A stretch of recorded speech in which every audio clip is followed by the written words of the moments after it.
resonant, naturally sensual. 1. It was pitch black. There was no moon, no stars, just low-lying, rain-bloated clouds, as black as the sky. Dillon Savich was sweating in his Kevlar vest even though it was 50 degrees. He dropped to his knees, raised his hand to stop the agents behind him, and carefully slid into position so he could see into the room. The window was dirty, the tattered draperies of vomit brown, with only one lamp in the corner throwing off 60 watts. The rest of the living room was dark, but he could clearly see the teacher, James Marple, tied to a chair, gagged, his head dropped forward. Was he asleep or unconscious or dead? Savich couldn't tell. He didn't see Marvin Phelps, the 67-year-old man who owned this run-down little 1950s tract house on the outskirts of the tiny town of Mount Pleasant, Virginia. From what they'd found out in the hour before they'd converged on this small house, Phelps was a retired math teacher and owned the old Buick sitting in the patch drive. Savich knew from his driver's license that Phelps was tall, skinny, and had a head covered with thick white hair. And for some reason, he was killing other math teachers. 2 to date. No one knew why. There was no connection between the first 2 murdered teachers. Savich wanted Phelps alive. He wanted the man to tell him why he'd caused all this misery and destroyed 2 families. For what? He needed to know. For the future. The behavioral science people hadn't ever suggested that the killer could possibly be a math teacher himself. Savich saw James Marple's head jerk. At least he was alive. There was a zigzagging line of blood coming over the top of Mr. Marple's bald head from a blow Phelps must have dealt him. The blood had dried just short of his mouth. Where was Marvin Phelps? They were here only because one of Agent Ruth Warnicki's snitches had come through. Ruth, in the SAL, the Criminal Apprehension Unit, for only a year, had previously spent 8 years with the Washington, D.C. Police Department. Not only had she brought her great street skills to the unit, she'd also brought her snitches. A woman can never be too rich, too thin, or have too many snitches was her motto. The snitch had seen Marvin Phelps pull a gun on a guy in the parking lot of a small strip mall, pull him out of his Volvo station wagon, and shove him into an old Buick. The snitch had called Ruth as he was tailing them to this house and told her he'd give her the whole enchilada for $500, including the license plate number of the man taken. Savich didn't want to think about what would have happened to Mr. Marple if the snitch hadn't come through. But Savich shook his head as he looked at the scene through the window. It didn't fit. The other 2 math teachers had been shot in the forehead at close range, dying instantly. There'd been no kidnapping, no overnight stays tied to a chair with a 60-watt bulb chasing the shadows. Why change the way he did things now? Why take such a risk by bringing the victim to his own home? No, something wasn't right. Savich suddenly saw a movement, a shadow that rippled over the far wall in the living room. He raised his hand and made a fist, signaling Dane Carver, Ruth Warnicki, and Sherlock that he wanted everyone to stay put and keep silent. They would hold the local Virginia law enforcement personnel in check, at least for a while. Everyone was in place, including 5 men from the Washington Field Office SWAT team who were ready to take this place apart if given the word. Every corner of the property was covered. The marksman, Cooper, was in his place, some 20 feet behind Savich, with a clear view into the shadowy living room. Savich saw another ripple in the dim light. A dark figure rose up from behind a worn sofa. It was Marvin Phelps, the man whose photo he'd first seen just an hour ago. He was walking toward John Marple. No, swaggering was more like it. What was he doing behind the sofa? When Phelps wasn't more than a foot from Marple, he said, his voice oddly deep and pleasant, "Are you awake, Jimbo? Come on, I didn't hit you that hard, you pathetic wuss." Jimbo?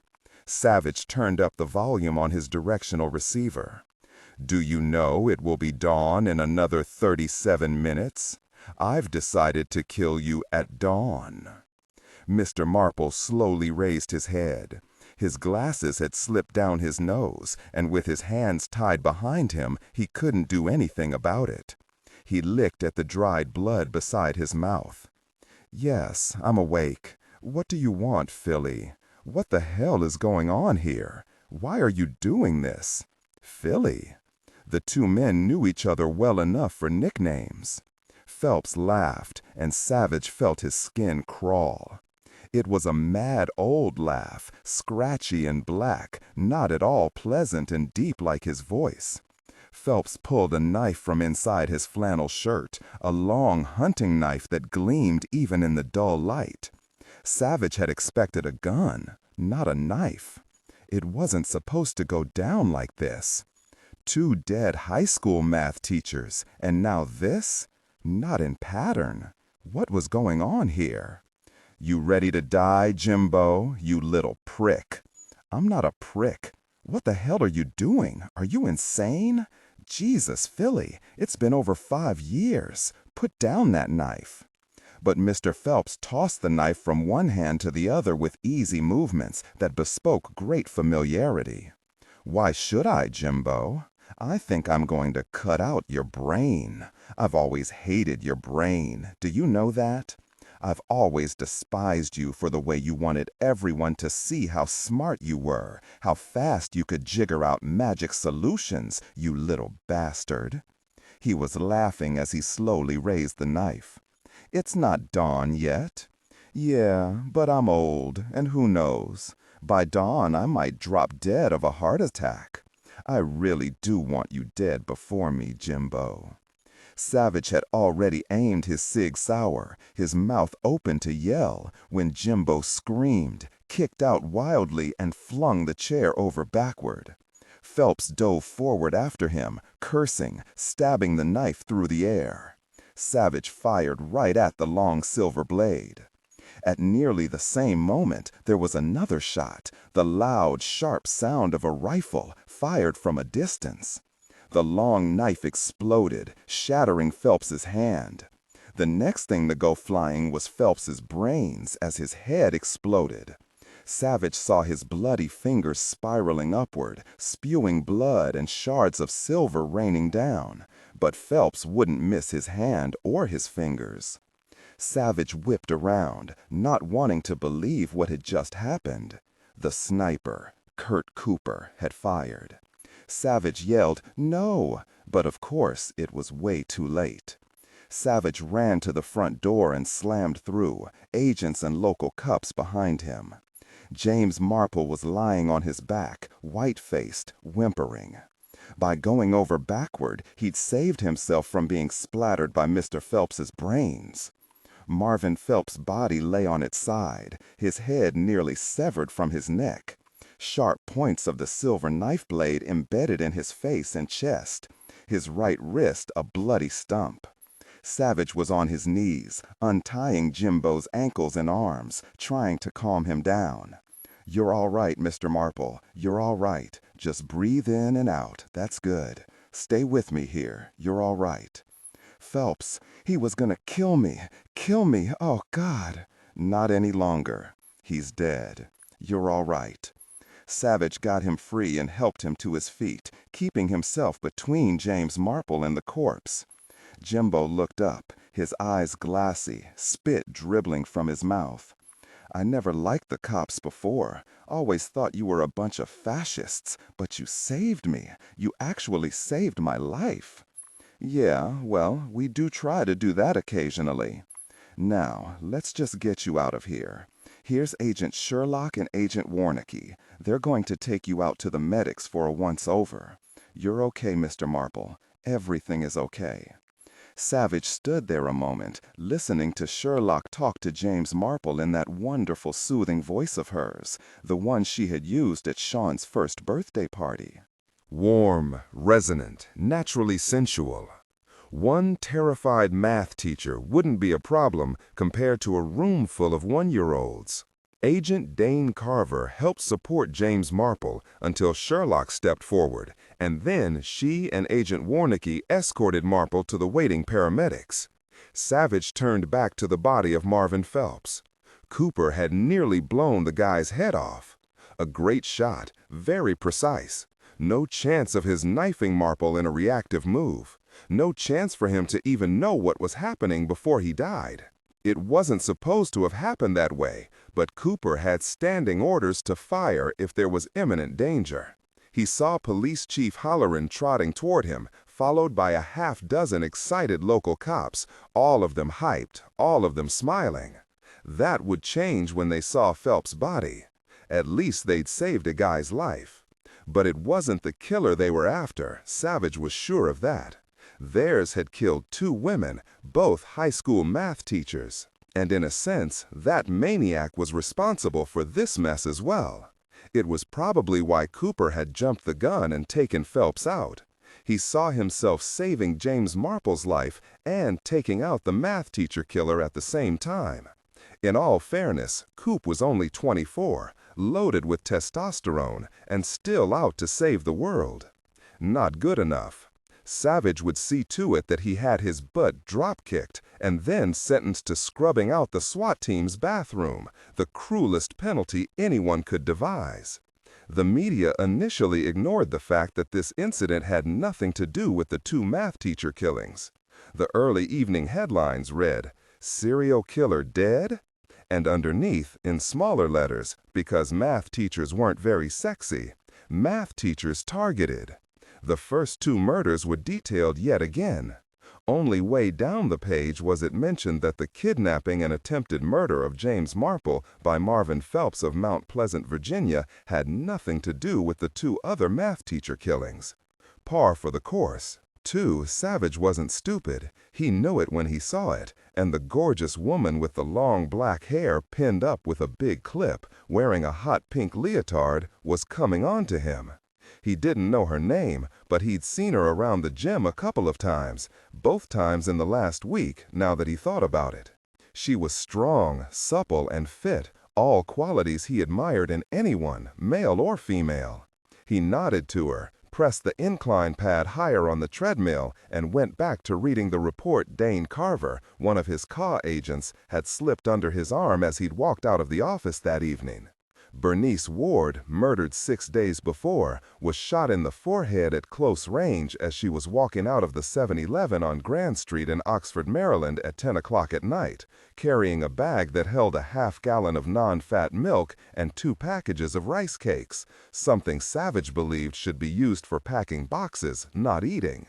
There had been no witnesses, nothing captured on the 7-Eleven video camera or the United Maryland Bank ATM camera diagonally across the street. The 7-Eleven clerk heard the shot, found Mrs. Ward, and called it in. It was a .38 caliber bullet, directly between Bernice Ward's eyes. She'd been married, no children. The police were all over the husband. As yet, there was no motive in sight. And just 3 days ago, the second victim, Leslie Fowler, another high school math teacher, was shot at close range coming out of the Alsam Cleaners on High Street in Palep, Virginia, just before closing at 9 p.m. Again, there were no witnesses, no evident motive as of yet for the husband, and the police were sucking him dry. Leslie Fowler had left no children, 2 dogs, and a seemingly distraught husband and family. Savich sighed. When the story of the second shooting broke, everyone in the Washington, D.C. area was on edge, thanks to the media's coverage. Nobody wanted another serial killer in the area, but this second murder didn't look good. Dane Carver had found no evidence that either woman had known the other. No tie at all between the 2 had yet been found. Both headshots, close range, with the same gun, a .38.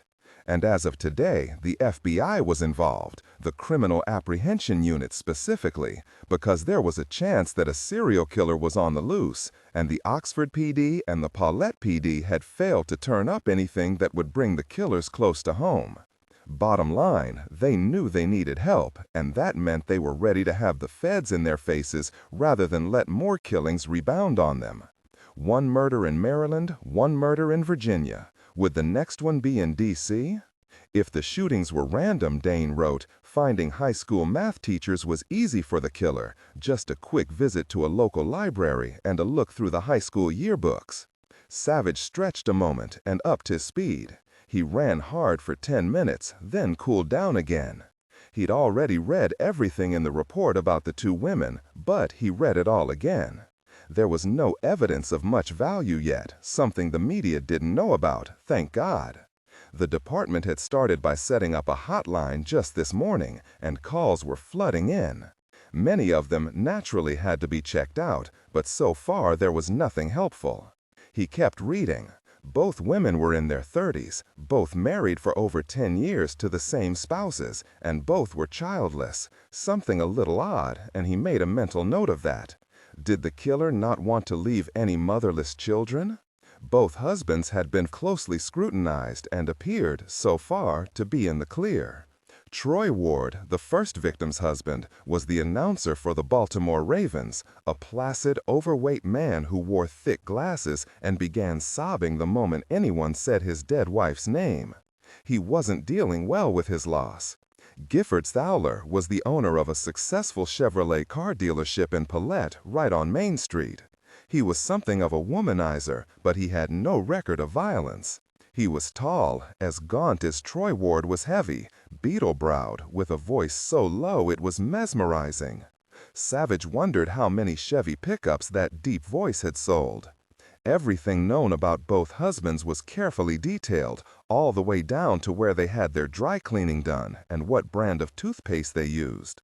The two men didn't know each other, and neither had ever met the other. They apparently had no friends in common.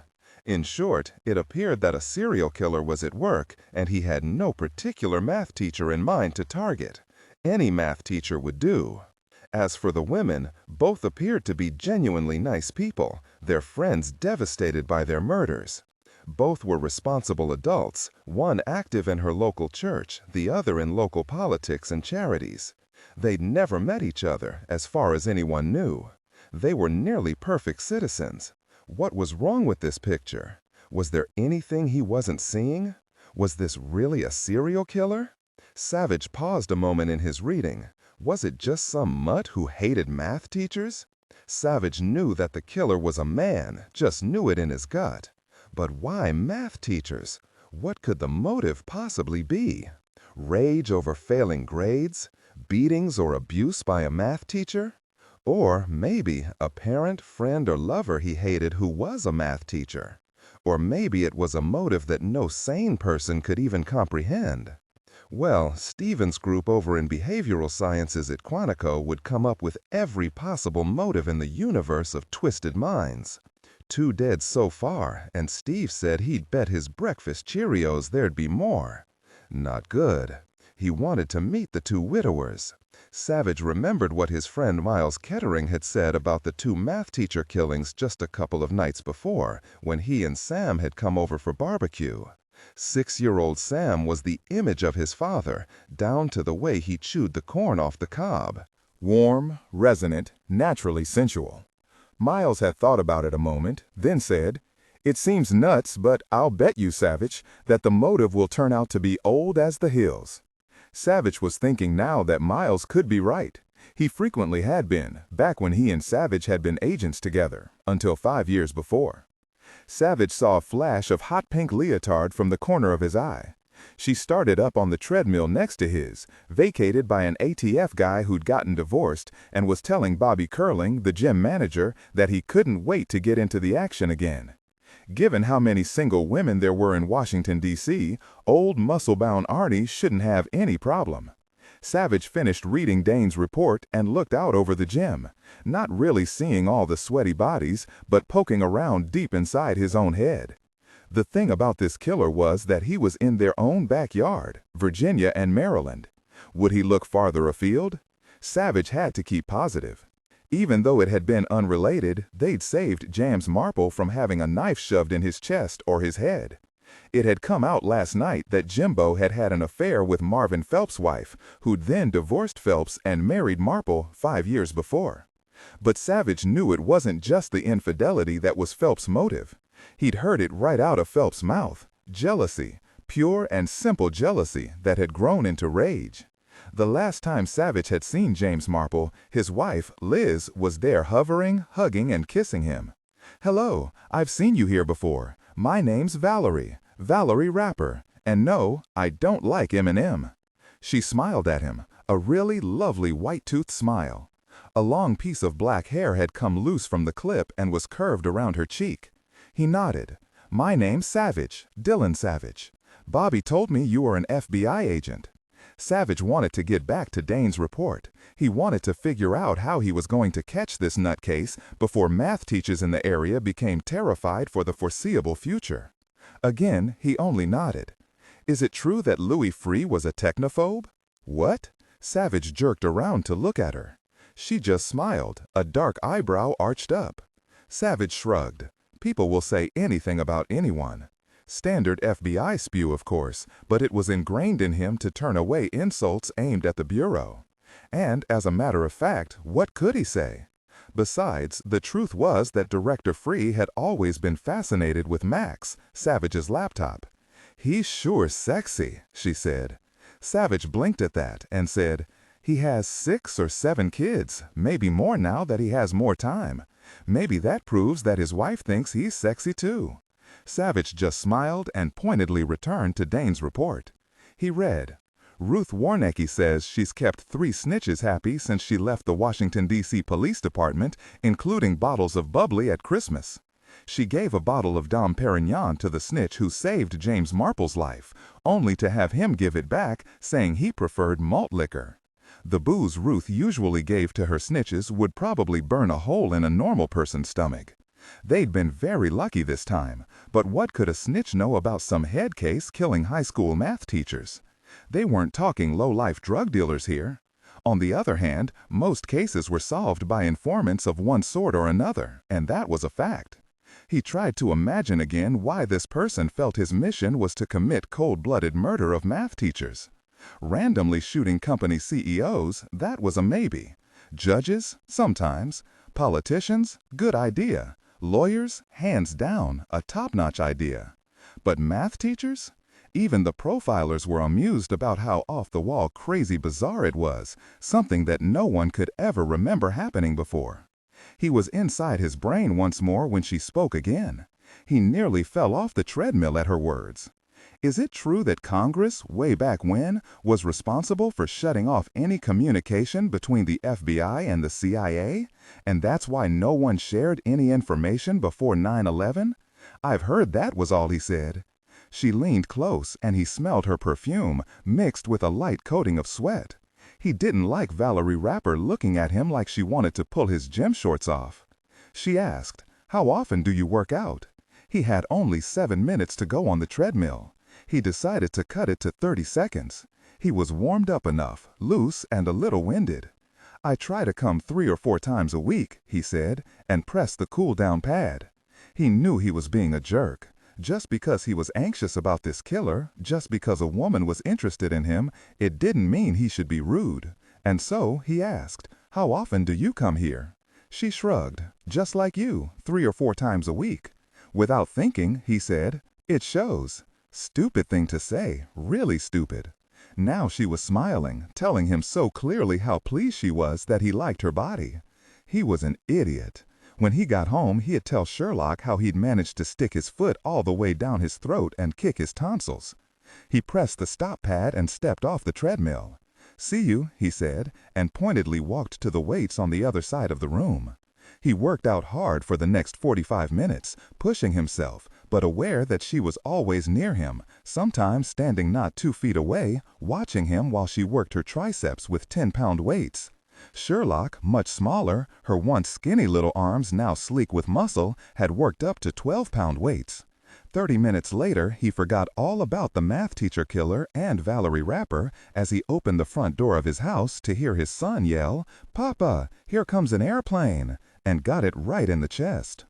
2 evenings later at the gym, while Sherlock was showering in the women's locker room after a hard workout, and Savich was stretching his tired muscles in a corner, he nearly tripped on a free weight when Valerie Rapper said, not 6 inches from his ear, "Hello, Dillon. I heard that you saved a math teacher from a crazy man a couple of days ago. Congratulations. He straightened so fast he nearly hit her with his elbow. Yeah, he said, it happens like that sometimes. The media is making it sound like the FBI messed up, what with that old man getting his head blown off. Savich shrugged, as if to say, what else is new? He said again, that happens too. Maybe you'd like to have a cup of coffee after you finished working out. He smiled at her and said, no thank you. I'm waiting for my wife. Our little boy is waiting for us at home. He's learning how to make paper airplanes. How delightful. See you. Valerie Rapper watched him as he made his way through the crowded gym to the men's locker room. She watched him again when he came out of the locker room 15 minutes later, showered and dressed, shrugging into his suit coat. He wished there were more men in Washington, D.C. Maybe he should introduce her to old Arnie.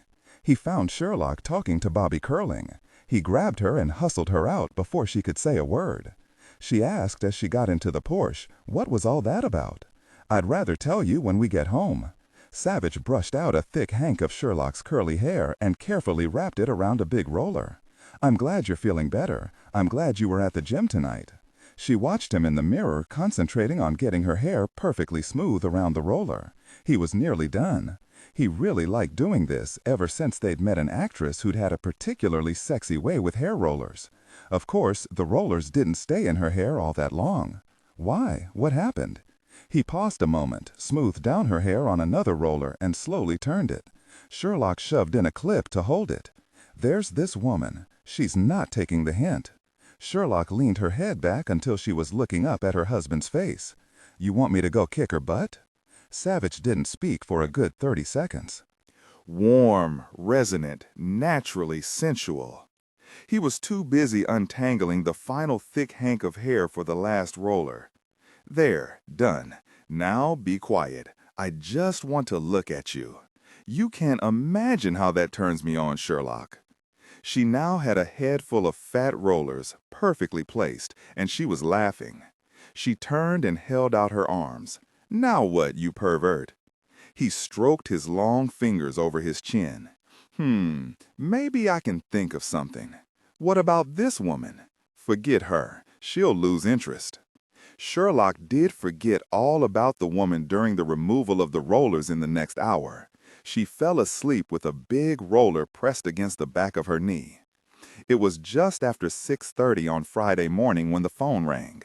Savich, Sean under one arm while Sherlock was pouring Cheerios into a bowl, picked it up. He listened. Finally, he hung up the phone. What's wrong? That was Miles. Sam's been kidnapped. 3. Don't give up. Don't give up. Never, never give up. Okay, so he wouldn't give up, but it was hard. He'd cried until he was hiccuping, but that sure hadn't done him any good. He didn't want to give up. Only thing was, Sam didn't have a clue where he was, and he was so scared he'd already peed in his jeans. Be scared. It's okay. Just keep trying to get away. Never give up. Sam nodded. He heard his mama's voice every now and again, but this time it was different. She was trying to help him because he was in big trouble. Don't give up, Sam. Look around you. You can do something. Her voice always sounded soft and kind. She didn't sound like she was scared. Sam tried to slow his breathing down. The men are in the other room eating. They're watching TV. You've got to move, Sam. He'd been as quiet as he could, lying on that stinky mattress, getting colder and colder, and he listened as hard as he could, his eyes on that keyhole, wishing he was free so he could scrunch down and try to see what the men were doing. He heard the TV. It was on the Weather Channel. The weather guy said violent thunderstorms are expected locally and throughout eastern Tennessee. He heard that clearly. Eastern Tennessee? He was in Tennessee? That couldn't be right. He lived in Virginia, in Colfax, with his father. Where was Tennessee? Sam thought about his father.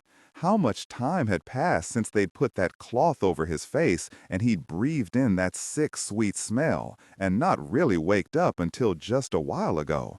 tied to this bed in this small bedroom that looked older than anything, older even than his father's ancient Camaro. Maybe it was more than hours, maybe it was days now. He didn't know how long he'd been asleep. He kept praying that his father would find him. But there was one big problem, and he knew it even while he was praying the words. His father wasn't in Tennessee. As far as Sam could see, there was no way his father could find him. "I'm really scared, Mom." "Forget about being scared. Move, Sam, move. Get your hands free." He knew he probably wasn't really hearing his mama's voice in his head, or maybe he really was, and he was dead too, just like she was. He could feel that his pants were wet. It was cold and it itched, so that must mean he really wasn't dead. He was lying flat on his back, his head on a flattened, smelly pillow, his hands tied in front of him. He'd pulled on the rope, but it hadn't done anything. Then he'd felt sick to his stomach. He didn't want to throw up, so he just laid there, breathing in and out until finally his stomach calmed down. His mom wanted him to pull on the rope, and so he began jerking and working it again. His wrists weren't tied real tight, and that was good. He hadn't talked to the two men when he woke up. He was so scared that he just stared up at them, hadn't said a single thing, just stared, tears swimming in his eyes, making his nose run.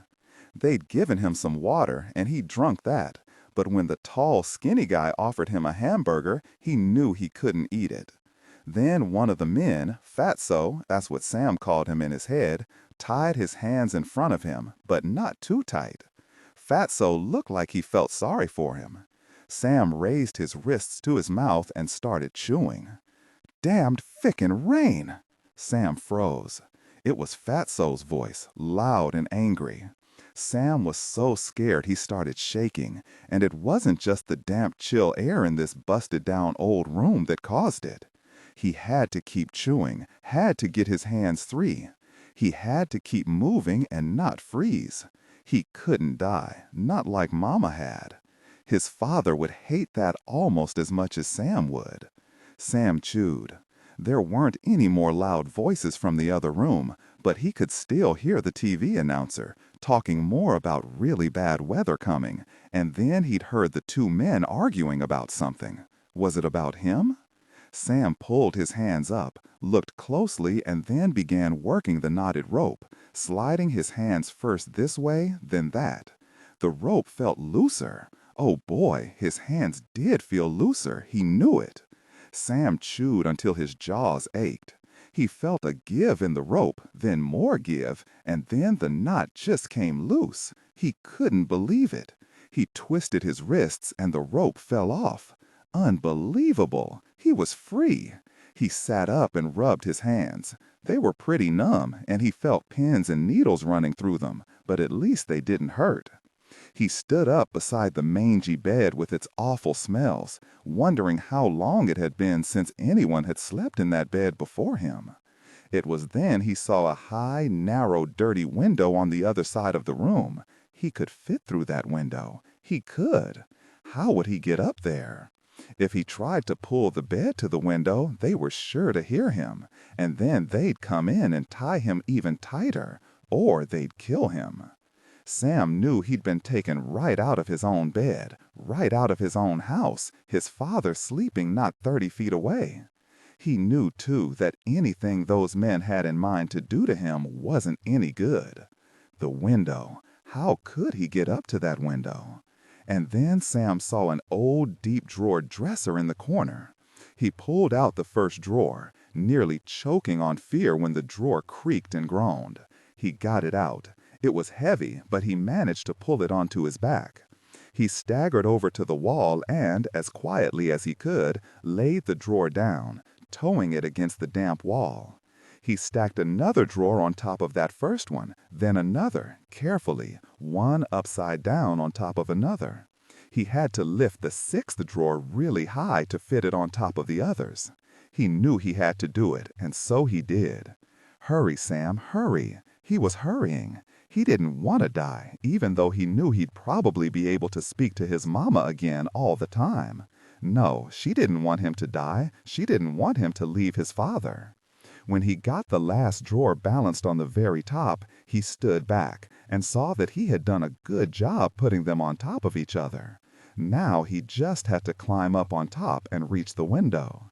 He eyed the drawers and shoved the third one over just a bit to create a toehold.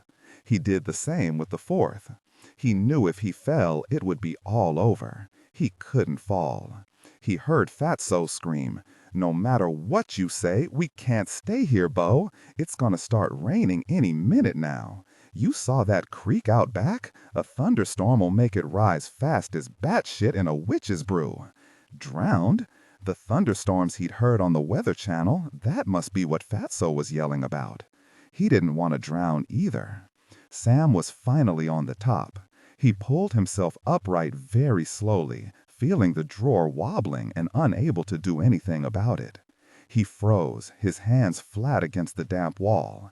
Then his fingers crept up and he touched the bottom of the windowsill. Things were unsteady beneath his feet, but that was okay. It felt just like the bridge in the park when he walked across it, just like that. He could work with a swing, even a wobble. He just couldn't fall. He pushed at the window, but it didn't budge. Then he saw the latch so covered with dirt that it was hard to make out. He grabbed it and pulled upward. Warm, resonant, naturally sensual. He heard Fatso yell, "Bo, listen to me. We gotta take the kids somewhere else. That rain's going to start any minute." So that was his name, Bo. Bo said something back, but Sam couldn't make out what it was. He wasn't a screamer like Fatso. Sam had the latch pushed up as far as it would go. Slowly, so slowly he nearly stopped breathing, he pushed at the window. It creaked, loud. Sam jerked around and the drawers teetered, swaying more than ever. He knew he was going to fall. The drawers were sliding apart like earth plates before an earthquake. He remembered Mrs. Mildrake crunching together real dinner plates to show the class how earthquakes happened. He shoved on the window as hard as he could, and it creaked all the way out. Sam jerked around and the drawers teetered, swaying more than ever. He knew he was going to fall. The drawers were sliding apart like earth plates before an earthquake. He remembered Mrs. Mildrake crunching together real dinner plates to show the class how earthquakes happened. He shoved on the window as hard as he could, and it creaked all the way out. The drawers shuddered and moved, and Sam, almost crying he was so afraid, grabbed the windowsill. With all the strength he had, he pulled himself head first through that skinny window. He got stuck, wiggled free, and then fell outside. He landed on the ground, nearly head first. He lay there, breathing, wanting to move, but afraid that his head was split open and his brains might start spilling out. He lay listening to the wind pick up, whipping through the trees. There were a lot of trees around him, and the sky was almost dark. Was it nighttime? No, it was just the storm coming closer, the thunderstorm the Weather Channel had talked about for eastern Tennessee. How could he be in Tennessee? He had to get up. Fatso and Bo could come out at any moment. The drawers had fallen over, no doubt about that, and the loud noise would bring them into the bedroom fast. They'd see he was gone, and they'd be out here with guns and poison and more rope and get him again. Sam came up on his knees. He felt something sticky on his face and touched it. He'd cut himself with the fall. He turned to look up at the window. It was way far off the ground. Sam managed to stand up, weaved a bit, then locked his knees. He was okay. Everything was cool. He just had to get out of there. He started running. He heard Fatso scream the same instant a bolt of lightning struck real close, and a boom of thunder rattled his brains. They knew he was gone. Sam ran into the thick trees, all gold and red and yellow. He didn't know what kind of trees they were, but there were a lot of them, and he was small and could easily weave in and out of them. If they got too close, he'd climb one. He was good at that. Too good, his father always said. He heard the men yelling, not far behind him, maybe just a little off to the left. He kept running, panting now, a stitch in his side, but he just kept his legs pumping.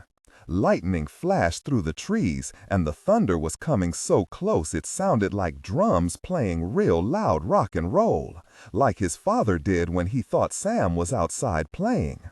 Sam heard Fatso yell and stopped just for a second. Fatso wasn't even close. But what about Bo? Bo didn't have the belly Fatso had, so maybe he could slither through the trees really fast. He could come out from behind a tree and jump Sam, cut his throat. Sam's heart was pounding so loud he could hear it. He crouched down behind one of the big trees, made himself as skinny as a shadow, and waited. He got his breath back, pressed his cheek to the bark, and listened. He didn't hear anything, just the thunder that kept rumbling through the sky. He rubbed his side, and the stitch faded. The air felt thick, actually felt like it was raining before the first drop found its way through the thick canopy of leaves and hit him on the jaw. They'd never see him in the rain.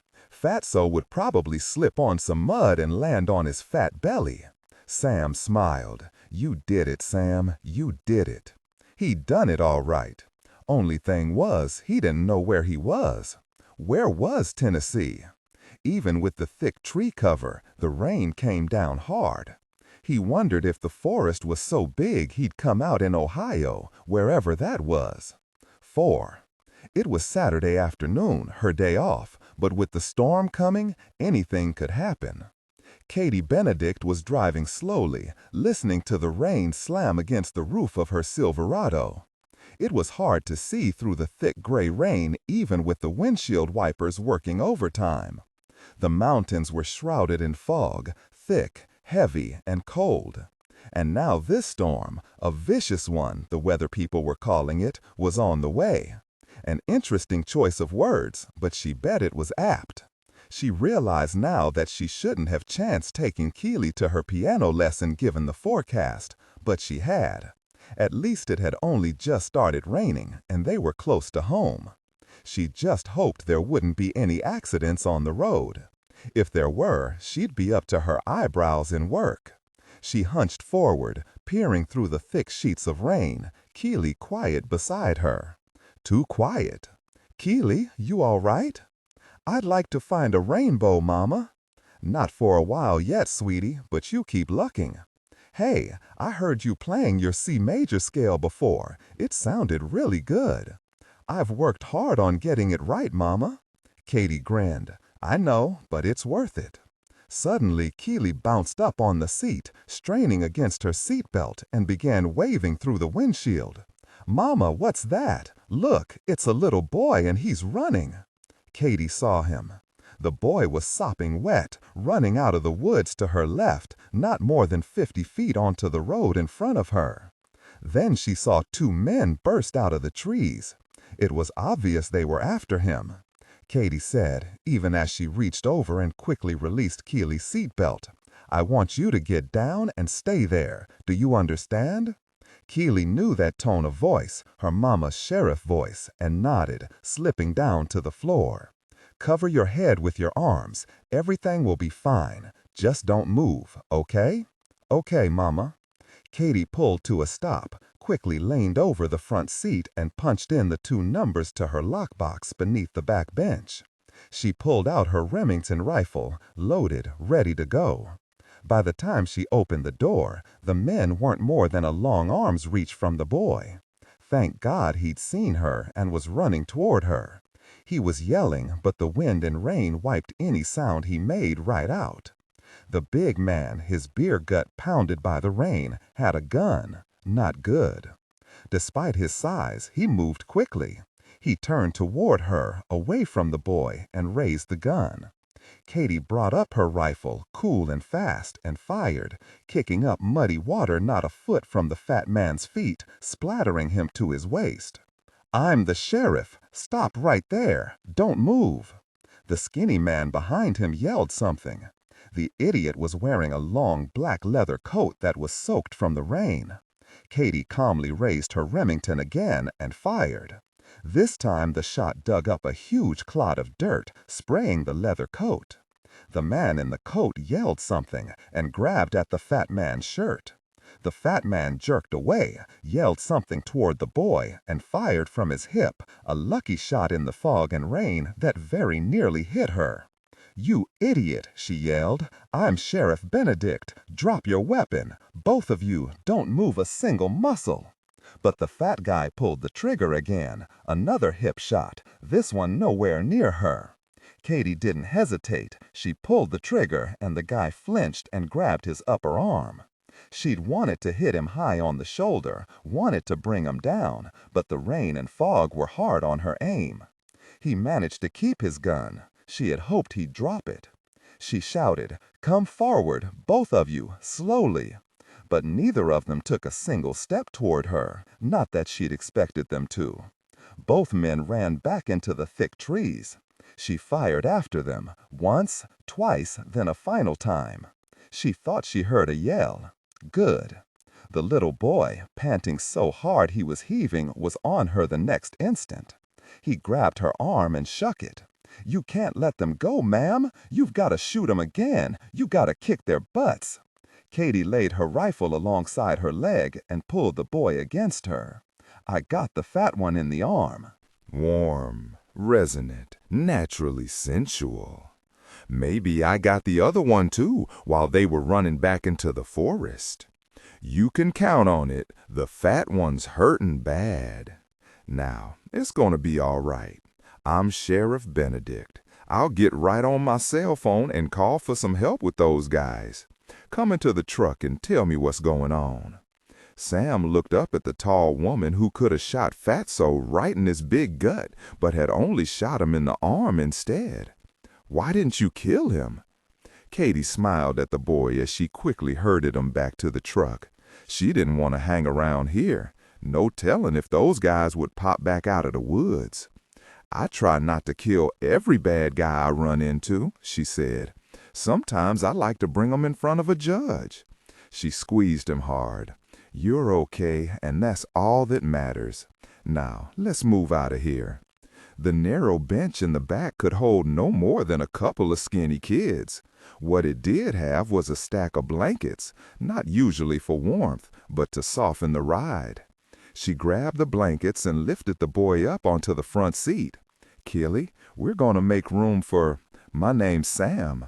We're going to make room for Sam. He's cold and he's wet." She settled him between her and Keely and covered him with 5 blankets. "Sweetie, don't worry about your seatbelt. You just press close to him to help him warm up, okay?" "Okay, Mama." Keely pressed against his back. Her little face was white, her voice a thin thread. "It's gonna be all right, baby. I don't want you to worry. I want you to be real brave for Sam here. He needs you to watch over him now. Can you do that?" Keely nodded, the tears that were near to brimming over nearly gone now. To Katie's surprise, she shook Sam's arm. "Hey, who were those guys? What were they doing to you?" Sam was shuddering. "Not now, Keely. Let's just let Sam warm up a bit before we grill him."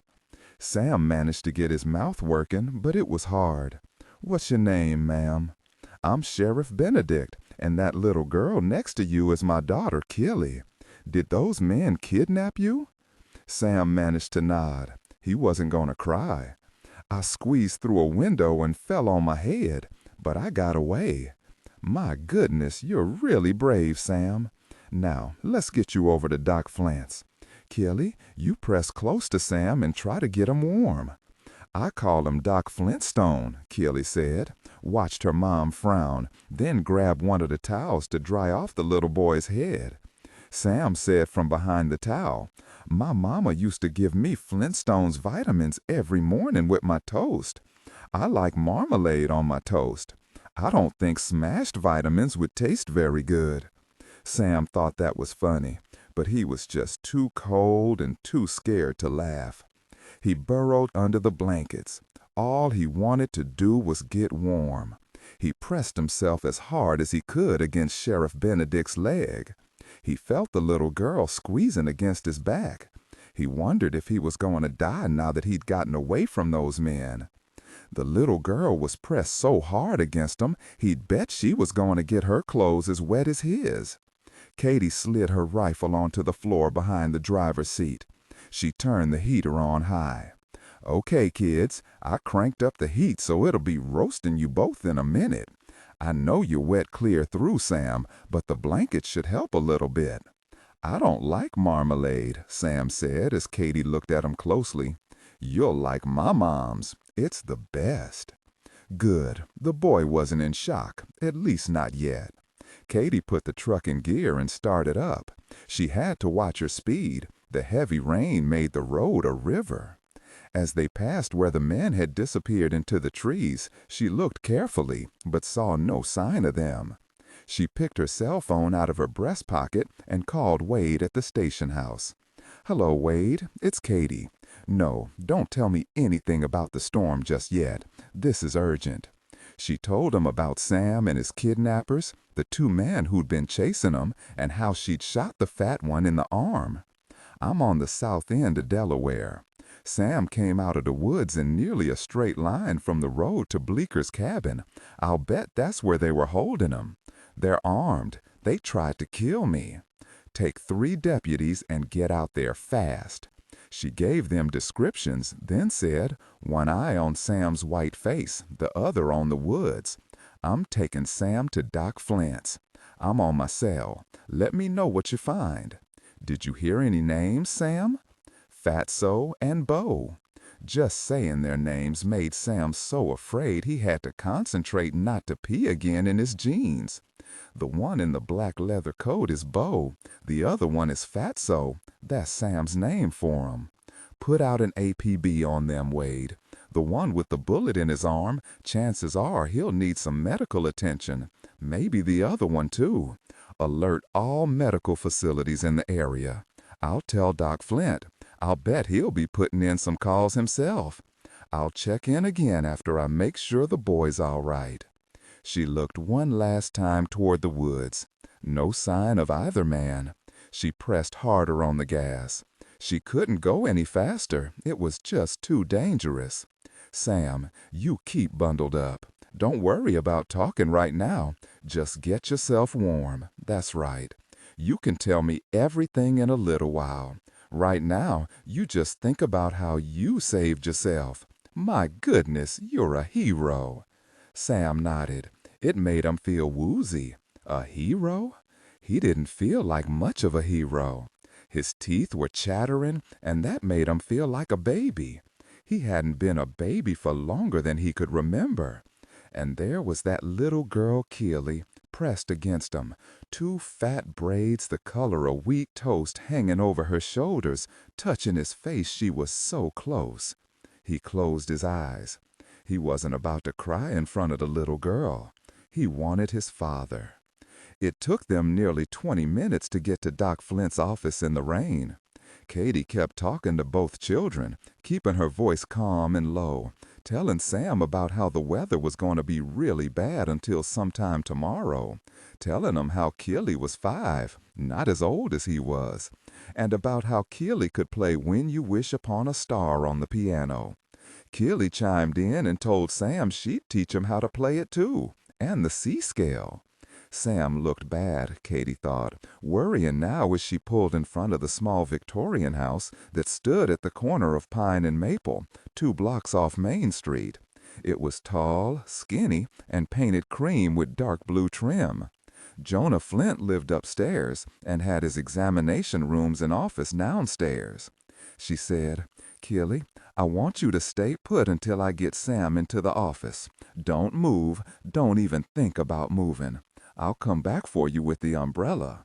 She and Sam were already soaked, steam rising off their clothes because of the hot air gushing out of the truck heater. The little boy's face was sheet white, and his dark pupils were dilated. There was blood oozing down his cheek from a cut on his head. She eased him across the front seat, raised the umbrella, and whispered against his small ear, "Grab me around the neck, Sam. It'll make it easier." When she straightened, he wrapped his legs around her waist. That's good, Sam. Now, it's gonna be all right, I promise you. You're with me now, and I'm as tough as an old boot and meaner than my father, who was meaner than anybody before he died. You know something else, Sam? Since you're a hero, I'm not the only one who's really proud of you. Your folks'll be proud too. Don't worry now. Everything's gonna be all right. She kept talking, hoping she was distracting the boy as she carried him into the empty waiting room. Katie wasn't surprised there wasn't anybody there, not even Heidi Johns, Dr. Flint's receptionist and nurse. Who would want to be out in weather like this, except for Monroe Cuddy, who might have shot himself in the foot again, or Marilee Bascom, who was close to having a baby? She called out, "Jonah?" No answer. What if he wasn't here? She didn't want to take Sam to the emergency room. Tone, resonant, naturally sensual. Jonah! 5 Jonah Flint, just turned 40 and very proud of his full head of blacker-than-sin hair, came running out of the back room, the stethoscope nearly falling out of the pocket of his white coat. "Jesus, Katie, what's going on? Who's this?" "This," Katie said, carrying Sam into the first examination room, "is Sam, and he just escaped kidnappers, believe it or not. There's a cut on his head, and I think he's going into shock. I was afraid you weren't here. I was doing some research in the back. Now, let's see what we've got here." Dr. Flint smiled at the boy even as he peeled him off Katie and removed all the blankets, taking in all the signs and talking to Sam all the while. "How do you feel, Sam?" He sat the boy on the edge of the examining table. "Do you take any medications? No?" He began to check him over. "Does your head hurt? I know the cut does, but do you have a headache? No? Okay, that's good. I'll give you something to cut the pain. You got away from kidnappers. That's something now, isn't it? Okay, Sam, let me get you out of those wet clothes. You can just call me Doc Flintstone, okay? That's right, you help me. Now, do you hurt anywhere else? No? Good. Katie, you can step out, please. Just men in here. You gonna call the kids' parents?" Sam looked shell-shocked. Katie said, "I'll call his parents in just a bit when you're through examining him. First things first, he's the most important thing right now." She took one last long look at the little boy who'd run out of a wilderness of maples and oaks. She picked up the huge office umbrella, lots bigger than hers, and fetched Keely from the truck. She sat Keely on a chair, handed her the huge black waiting room bear, and called Wade again. "What's the word, Wade? You see anything out there?" "Not yet. Where are you?" "I'm in Jonah's waiting room. He's with Sam. That's the little boy. I don't know his last name yet. Making sure he's okay is the first priority. I've got Keely with me, too. With the 2 kids, there was no way I could do anything but get out of there. Have you checked out the old Bleecker place yet? That's bound to be where they were keeping him. It's hidden and nobody can hear anything for all the trees." "I think so, too. Me and Jeffrey are out here on the road, and even with the fog and the rain, we found where the guys had come out of the woods. We found several shells, probably from your rifle. You also dropped a blanket. We're fixin' to go into the woods now." Katie wanted to be the one to go to the Bleecker cabin. It was tough, but there was just no way she could leave the kids, not yet. "Listen, Wade, you and Jeffrey be really careful. Anyone else with you? Good. Glad that Conrad and Danny got there. Don't forget, these guys are dangerous. If they're still at the Bleecker cabin, it could get dicey. If they're not there, I want you to secure the place. Be real careful not to destroy any possible evidence." "You got it, Sheriff?" Wade said. "Over and out." "Over and out?" Katie shook her head. Wade sounded pleased as punch that he was the lead on this. She just hoped he'd be careful. She disconnected and said to Keely, "I sure hope Jeffrey wears his glasses." Keely said, not looking up from the bear, "Jeffrey has to wear his glasses or he'd step in the toilet. Millie likes him without his glasses, but she says it's just too dangerous." Millie was Jeffrey's girlfriend. Katie smiled and felt her tension lessen just a bit. She fully intended to keep the boy with her as long as it took to get him safe. She hardly knew anything about him. She hated to wait before talking with him, but the child needed Jonah a lot more than he needed to answer questions right now. Sam's parents. She'd get their names and phone number as soon as Jonah said Sam was okay. She knew they had to be frantic. Jonah came out from the examination room 20 minutes later, smiling, holding the little boy's hand. Sam's been telling me how his mama kept talking in his head, telling him what to do, how to get himself free. How could Sam be okay? He looked white and exhausted, a big Flintstones bandage on his head. Katie said, "You did great, Sam. You didn't give up." "No, ma'am, I didn't." There was a flash of pride in that exhausted little voice, and that was good. Sam looked like the little boy he was, wrapped in 2 very big blue blankets, a pair of Jonah's black socks on his small feet. Sam looked up at Jonah. "I want to go home, doctor." Katie patted Keely's head and walked swiftly to where the boy stood. She picked him up and held him close to her. "You're just fine, Sam, just fine. Now, if Jonah is through torturing you, I'm taking you home with me. You'll be safe there until I can get your folks here. We're in Tennessee." "Yes, we are. Eastern Tennessee. Jessboro is the name of the town." "Where's Tennessee?" "We're sandwiched among lots of states. Where do you live, Sam?" "I'm from Colfax, Virginia." "A nice state, Virginia," Katie said, and turned to Jonah. "It's not too far away from here." "He's okay?" "Yep. He might come down with a cold from his run in the rain, but he's a strong kid. He'll be just fine. Give him a nice big glass of juice. He needs the sugar. I don't want to take any chances that he'll crash." He patted Sam's head, ran his fingers through his damp black hair. "His clothes are still wet. What do you want to do?" "If you could wrap his clothes up in a towel, I'll wash and dry them." Katie realized she was rocking Sam, sort of stepping from one foot to the other, swaying, just like she did with Keely. She smiled. "I'm going to squeeze him in next to Keely and take both of them home. You like hot chicken noodle soup, Sam?" He didn't say anything, but she felt him nod. She and Jonah looked at each other. Neither of them knew what the kid had been through, at least not yet. "You be careful, Katie. It's coming down thicker than confetti on New Year's," Jonah said. "Take good care of my patient. Keely, you keep a close eye on Sam too, okay?" Keely allowed Sam to sit next to her mother, his head on Katie's leg. She pressed close to his other side. "I'll keep him warm, Mama." "Sam," Katie said, lightly touching her fingers to his pale cheek, "you're a very lucky boy." Sam, who felt dopey and stupid, said, "That's what my mama was always telling my dad. I'll call your daddy right now if you'll just tell me his name and phone number." Sam said against the wet denim on her leg, "My dad's name is Miles Kettering. He's really cool. He can fix anything. He fixes helicopters for the government." His father was a government contractor. Could that be why he was kidnapped? "What's your home phone number, Sam?" He was silent, thinking, but he couldn't get it together, and she knew his brain was closing down. "It's okay. I'll call information. Colfax, Virginia, right?" Sam managed to nod before he closed his eyes. He felt her strong leg supporting his head. She still felt wet through the blanket she'd put under his head.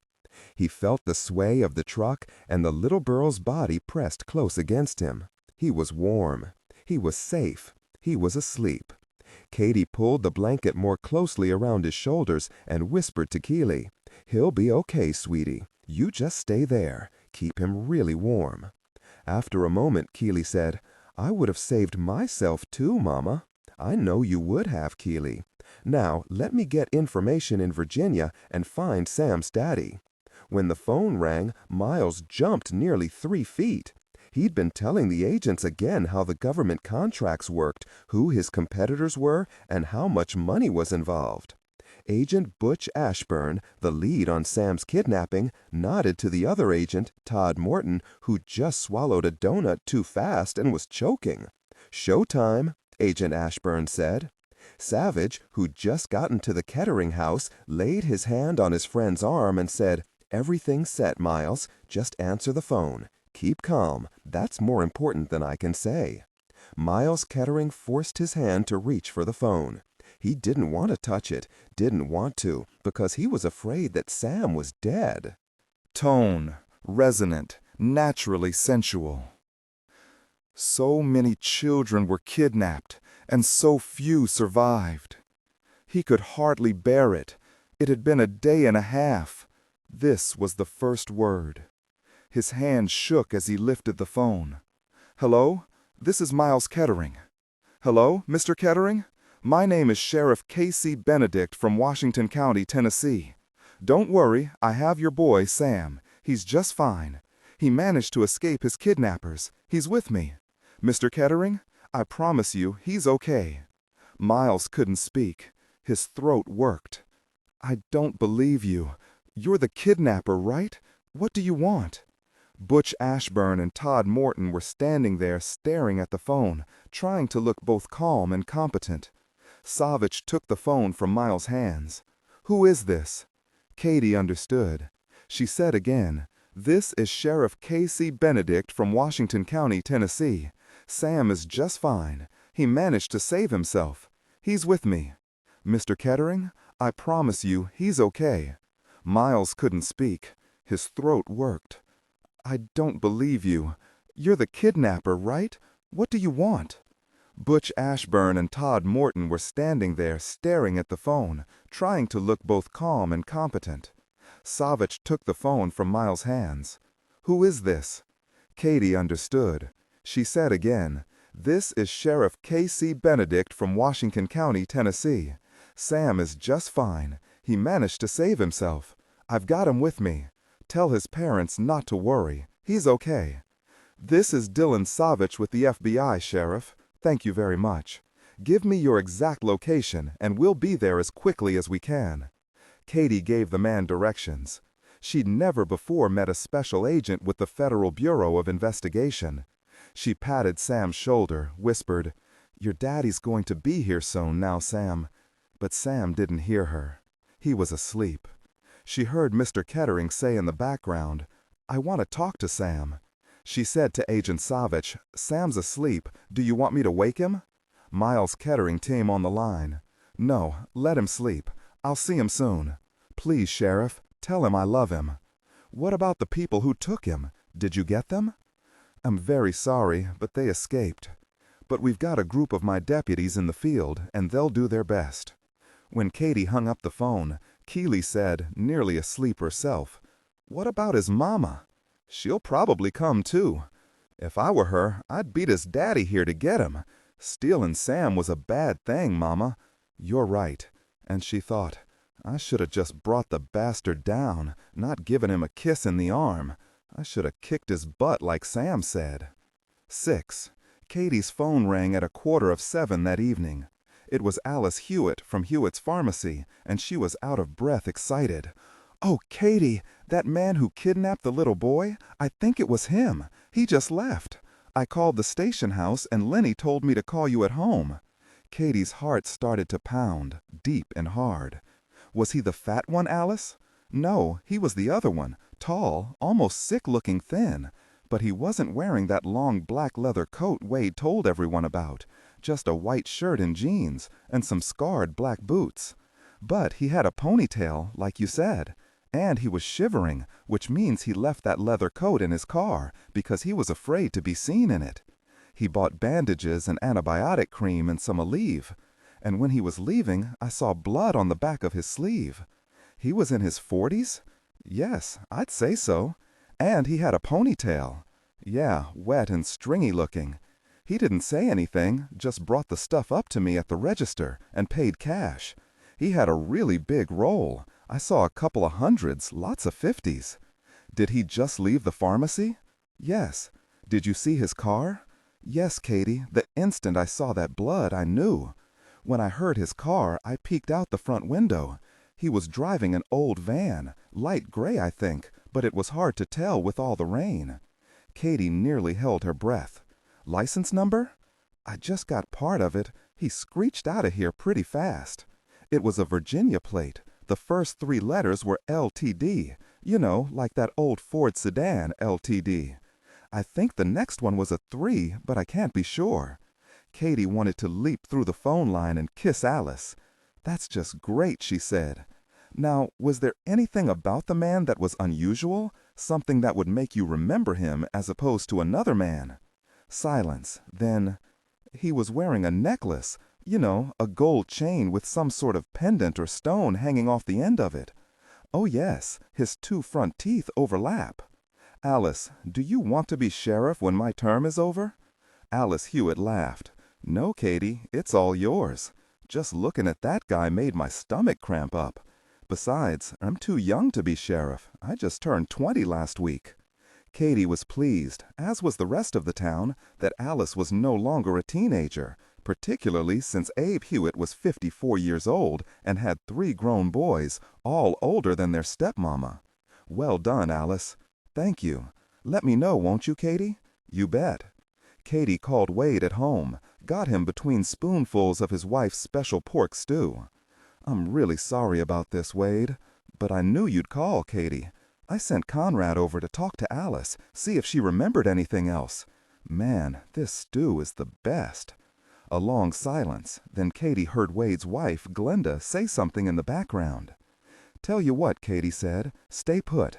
Just keep close to your phone. Call Jeffrey and have him update the rest of our people, including our 3 volunteer deputies. Keep an eye out for that van. We've got a partial plate. It's Virginia, and it's LTD 3-something. I'm going to call the FBI, let them check it out. You don't want me to go out right this minute? Nah, stay put. I'll call you if something comes up." She called the Knoxville FBI field office because she knew the Johnson City field office just didn't have the staff for this sort of thing. She got Glenn Hodges, the special agent in charge, pretty fast and told him what was going on. Then she dialed Agent Savich's cell phone.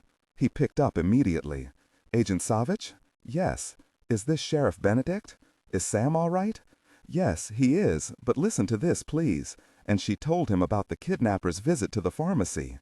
"Alice thinks they're driving a light gray van, Virginia license LTD with a possible next number of 3. "Got it. I'll call Butch Ashburn. He's the agent leading the kidnapping investigation. He'll find out who the van belongs to." I called Agent Hodges from the Knoxville field office, told him what was going on. "He's on his way here." "Good. You have Sam with you?" "Yes, he's still sleeping. He's just fine." It was then she heard the deep rumbling noise. "You're in an airplane?" "Yes, it'll take us a couple of hours since we're in a Cessna." "Sheriff, I don't like the fact that the kidnappers are still local. What else is happening?" "Here's the deal, Agent Savich. I don't like the fact that those 2 guys are still hanging around here either. I'm hoping that Fats, that's the name Sam gave one of the kidnappers, is hurt bad, and that's why they haven't hightailed him out of here. But if he was badly hurt, then why not take him to a doctor? We have 2 doctors in town. Both of them call me from home every hour, so I'll know they're okay." "Well done," Savich said. "Yeah, but you know, the truth is, I don't know what to make of it. They've got to know that everyone is looking for them. Why would they stay local?" "You're basing this on one witness?" "Yes, her set of eyes is just fine." "You shot Fatso in the arm?" "Yes, that I'm sure of." "Then I fired several more times while they were running back into the forest. Maybe I shot him again. I just didn't see. All I heard was a yelp." She drew a deep breath. "I know where they were keeping Sam. Agent Glenn Hodges said he and his people will dust the place for prints when they get here. I'm not too happy that they're still around, but it sounds like you've got everything under control. We'll be there soon. Be careful, okay?" Katie pressed the off button on her cell. Well, she was being careful. She was keeping Sam with her. The FBI was on the way, and she'd called in all her people, with the exception of Wade, who'd already worked his butt off today. Everyone was out looking for that light gray van now. Her cell phone played the first bars of Fly Me to the Moon a minute later. A man's voice came on the line. "Sheriff Benedict, this is Miles Kettering. I'm with Agent Savich. I'm sorry to bother you, but I just wanted to thank you and—" Warm, resonant, naturally sensual. Please take care of my boy. Savich told me he was still sleeping? Yes, he's out like a light. Do you want me to wake him up? Oh, no, it's just that, he stalled. I understand, Mr. Kettering. If someone had taken my child, I'd be scared out of my mind until I actually had her in my arms. You're flying the Cessna? Yes. It was the best I could do on short notice, but it's a solid little plane. It's pretty bad weather here, as I'm sure you know. You're coming in at Ackerman's airfield? Yes, soon now. She checked that Miles Kettering had directions from Ackerman's airfield to her house before disconnecting. She got a call not 5 minutes later from Glenn Hodges, the SAC of the Knoxville Bureau field office. I've got 3 agents in the car with me. We'll be in Jessboro about 2 hours from now, give or take because of the weather. Is there any more you can tell me? No. Everyone's out looking for the gray van and doing general surveillance on anyone looking like either of the 2 men. I gave Agent Savich the partial license plate of the van. He said he was going to call Agent Butch Ashburn. Yeah, Savich just called me. Agent Ashburn will get the owner of that van in no time. Agent Savich and Mr. Kettering, the boy's father, will be here soon as well. Savich didn't say what he was doing involved in a kidnapping? Last I heard, he was in L.A. playing around in one of the Hollywood studios. I'm sure I don't know Agent Hodges. I just assumed he was assigned to the case with Agent Ashburn. Oh no, Savich is the unit chief for the Criminal Apprehension Unit at headquarters. What's that? He works mostly with computers, setting up databases and data mining programs to help catch criminals. The Bureau set up this unit for him, and that's what he and 8 or so other agents do. Sounds like something I'd want real simplified. Glenn Hodges laughed. I'm with you, Sheriff. Oops, we're starting to break up. You get in these mountains and you're down faster than you can catch a snake. You take care of the boy, ma'am. We're coming as fast as we can. Katie slipped her cell back into her shirt pocket.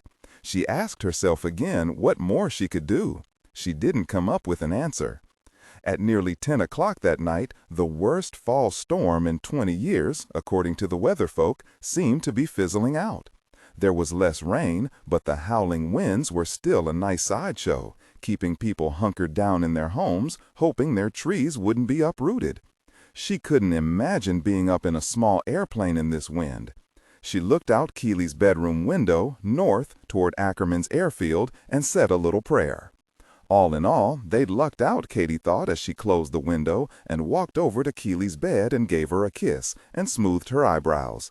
I can tell you're awake, sweetie. You just smiled. You love the sound of the rain, don't you? Oh, yes, Mama, and the wind howling like banshees. That's what Grandma says. You told me you liked it too, Mama, when you were my age. Yes, I remember pressing my nose against the window, wanting lightning, more lightning, and with it the boom of thunder, the closer the better. Can I go press my nose? No, not tonight. You're going to sleep now, Keely. Is Sam okay? Yep, he's just fine. One more kiss, and Katie sat by her daughter until her breathing evened into sleep. Then she walked to the window and pressed her nose against the glass. It wasn't the same. Her nose was cold and she wanted to sneeze. She left Keely's bedroom, knowing she'd pass the night easily, the sound of the rain a lullaby to her daughter. Wade had had only one emergency call some 20 minutes before from Mr. Amos Halley, who'd gotten himself stuck in his garage when the electricity had gone out and the door opener wouldn't work. Even the manual override was stuck. Wade, pulled from his dinner, had nearly cried, but he'd gone over to the Halley house where Mrs. Halley stood in the entryway, arms crossed over her bosom, shaking her head, and told him, "Leave the old man in there, Wade. If you let him out, he'll just go drinking down at the tavern." Wade had tried his best to get the garage door open, but the sucker hadn't budged. Then the electricity came back on, and he was a hero, at least to Amos, who claimed he was near to croaking of a heart attack, it was so black and airless inside the garage. As Wade downshifted his Jeep, he saw Amos Halley drive off toward the east side of town. That's where the Longshot Tavern had been hunkered down since just after World War II. The rain had lightened up considerably, but wind still buffeted the Jeep. There would probably be some flooding, but nothing they couldn't handle. All in all, it wasn't bad. He hoped one of the deputies would spot the gray van. He told them to call him first. He made it home in record time and grinned at Glinda. But something hit him about 5 minutes later. It was worry, real deep worry, and he didn't know what to do about it. 7. Katie checked on Sam, then sat down with a cup of coffee after putting some more logs in the fireplace. The fire made the living room warm, shadowy, and cozy. It was as if she'd commanded it to happen. Her cell rang. "Sheriff Benedict here. This is Agent Hodges, Sheriff. I just got a call from Agent Ashburn. The van is a gunmetal gray Dodge. Full license is LTD 3109. Registered to Mr. Beauregard Jones of Alexandria, Virginia. Is this one of the men? Sam said his name was Bo, so bingo, Agent Hodges. It sounds like you guys nailed it. Excellent. Agent Ashburn said he was heading out to Alexandria himself to check it all out. Good. How close are you to me? We're only another half hour, maybe. Unfortunately, Sheriff, we just blew a back tire a few minutes ago. It'll take us a while to get rolling again." She shut down her cell and leaned back. Why had Fatso and Bo stayed in the area? Why would Bo go to the local pharmacy? Were they idiots? If bandages from the first aid section of the pharmacy would take care of Fatso, then she hadn't hurt him very badly. Or maybe it was a bad wound and they were trying anything they could get their hands on. Where were they holed up? Not at Bleeker's cabin. The place was nailed down tight, police tape over the windows and a deputy outside. But where had they gone? Just stayed in the van?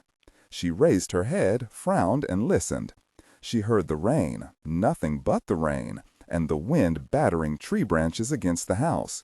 She got up, checked on Sam and Keeley. They were both still sound asleep. She lightly touched her palm to Sam's forehead.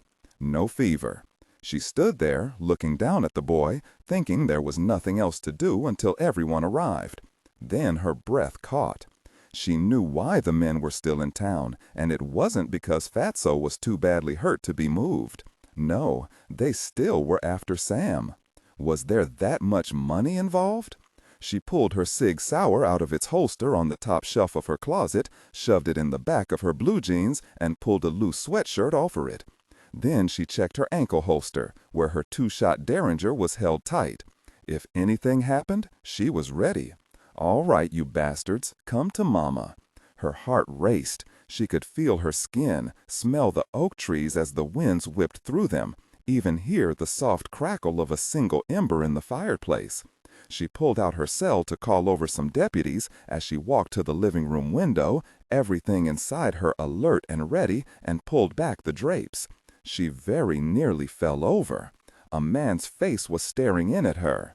He looked as surprised as she was, but his gloved fist slammed through the window, and in that hand was a gun, pointed right at her chest. Don't even think about moving, lady.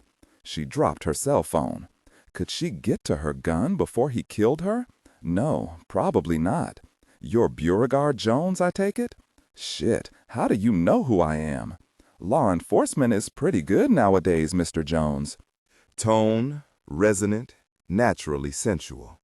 Just about everybody in Jessboro knows who you are.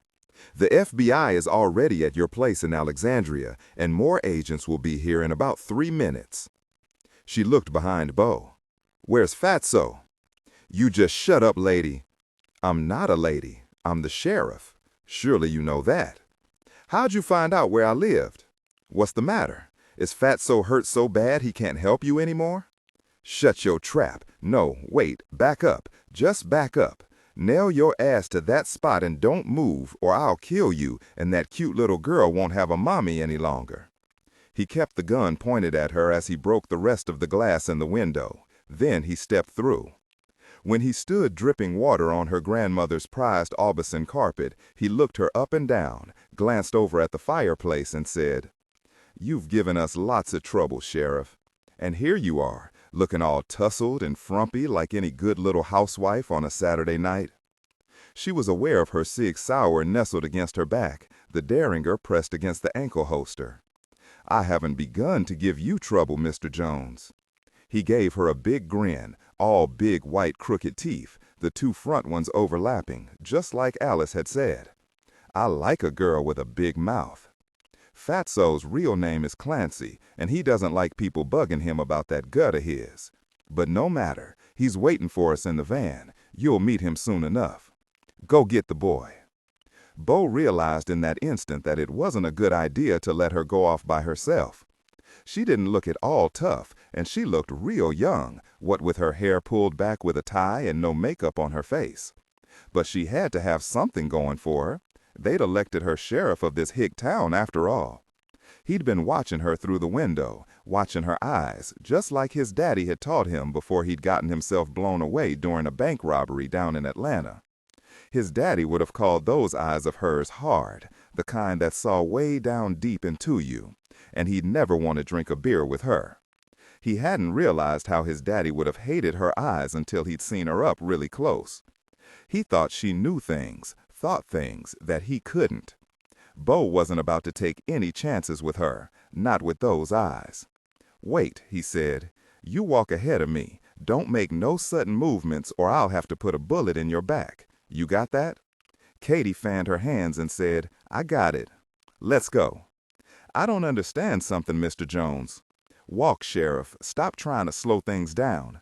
You might be right about the FBI coming, but hey, they're clowns. Everybody knows that." "I didn't know that. Why do you think they're clowns?" "Just shut up." He waved the gun. "Move now."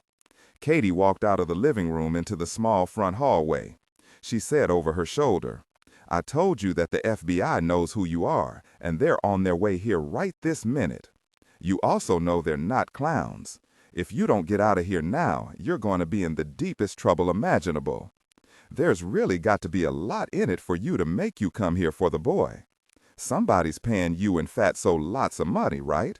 Shut up, Sheriff. Keep walking, or I'll just shoot you and get him myself. Hey, I just might take the little girl, too. Bet I could get some loot for that cute little button. Yes, there must be big bucks in this for you and Fatso to take this kind of risk for you and Fatso." In 10 steps, she'd be at the guest room door, and Sam was inside. Bo grunted, "Keep moving." She had to do something, had to do it soon. It was up to her, not the FBI, not anybody else. But he was holding what looks like a 10mm Smith & Wesson pistol, a good weapon. Patience. She had to be patient. There was lots of time before he got hold of Sam. She opened the door of the bedroom slowly. The room was dark and cold. It was very cold. She could feel the wind touching her cheek. The light switch flicked on behind her. "Damn! Where are you, boy? You come out here now or I'll kill the sheriff." "The room's cold," Katie said, turning to face Bo, so relieved she wanted to dance. "Don't you see? Sam heard you coming and went out through the window." "No, that's impossible. He's just a little kid." "Yeah, sure, and he went out the window at Bleeker's cabin too, got away from you and Clancy. He's long gone now, Bo. Just feel how cold it is in here. You'd best get your butt out of here now before the FBI comes and hauls it off to jail." Bo didn't know what to do.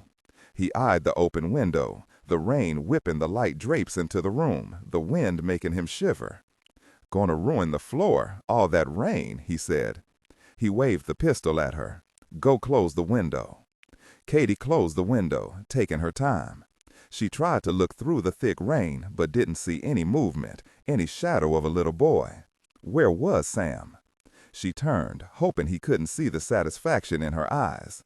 Sam was out of it, at least for now. It was just between the two of them, and he was rattled. Just let him get a bit closer. Bo walked quickly to the door and motioned with the pistol for her to come to him. "May I suggest that you slink out of here while you still can, Bo? Or better yet, why don't you drop that gun and let me take you to my nice warm facilities?" "Shut up, you infernal woman. What we're going to do is get that cute little girl. Maybe we can negotiate a trade." Her heart nearly stopped. "No, take me and leave the little girl alone. Do you hear me, Bo?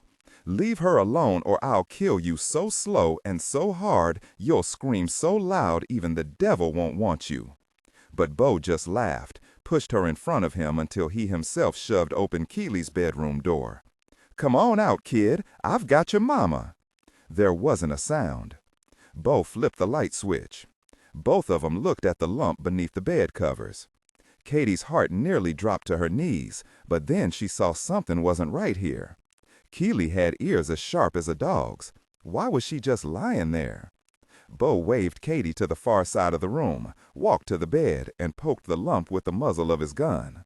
"Come on out, little girl. Your Uncle Bo's gonna take you for a nice long ride." 8. The lump didn't move. Bo poked his gun harder. Not again. He jerked back the covers. There was a pillow molded in the shape of a person, a very little person, underneath the covers. Both Sam and Keely were gone. Katie was nearly giddy. "Looks like my kid's pretty smart, doesn't it, Bo?" Thank the good Lord for Katie's favorite climbing tree. "I hate this job," Bo said.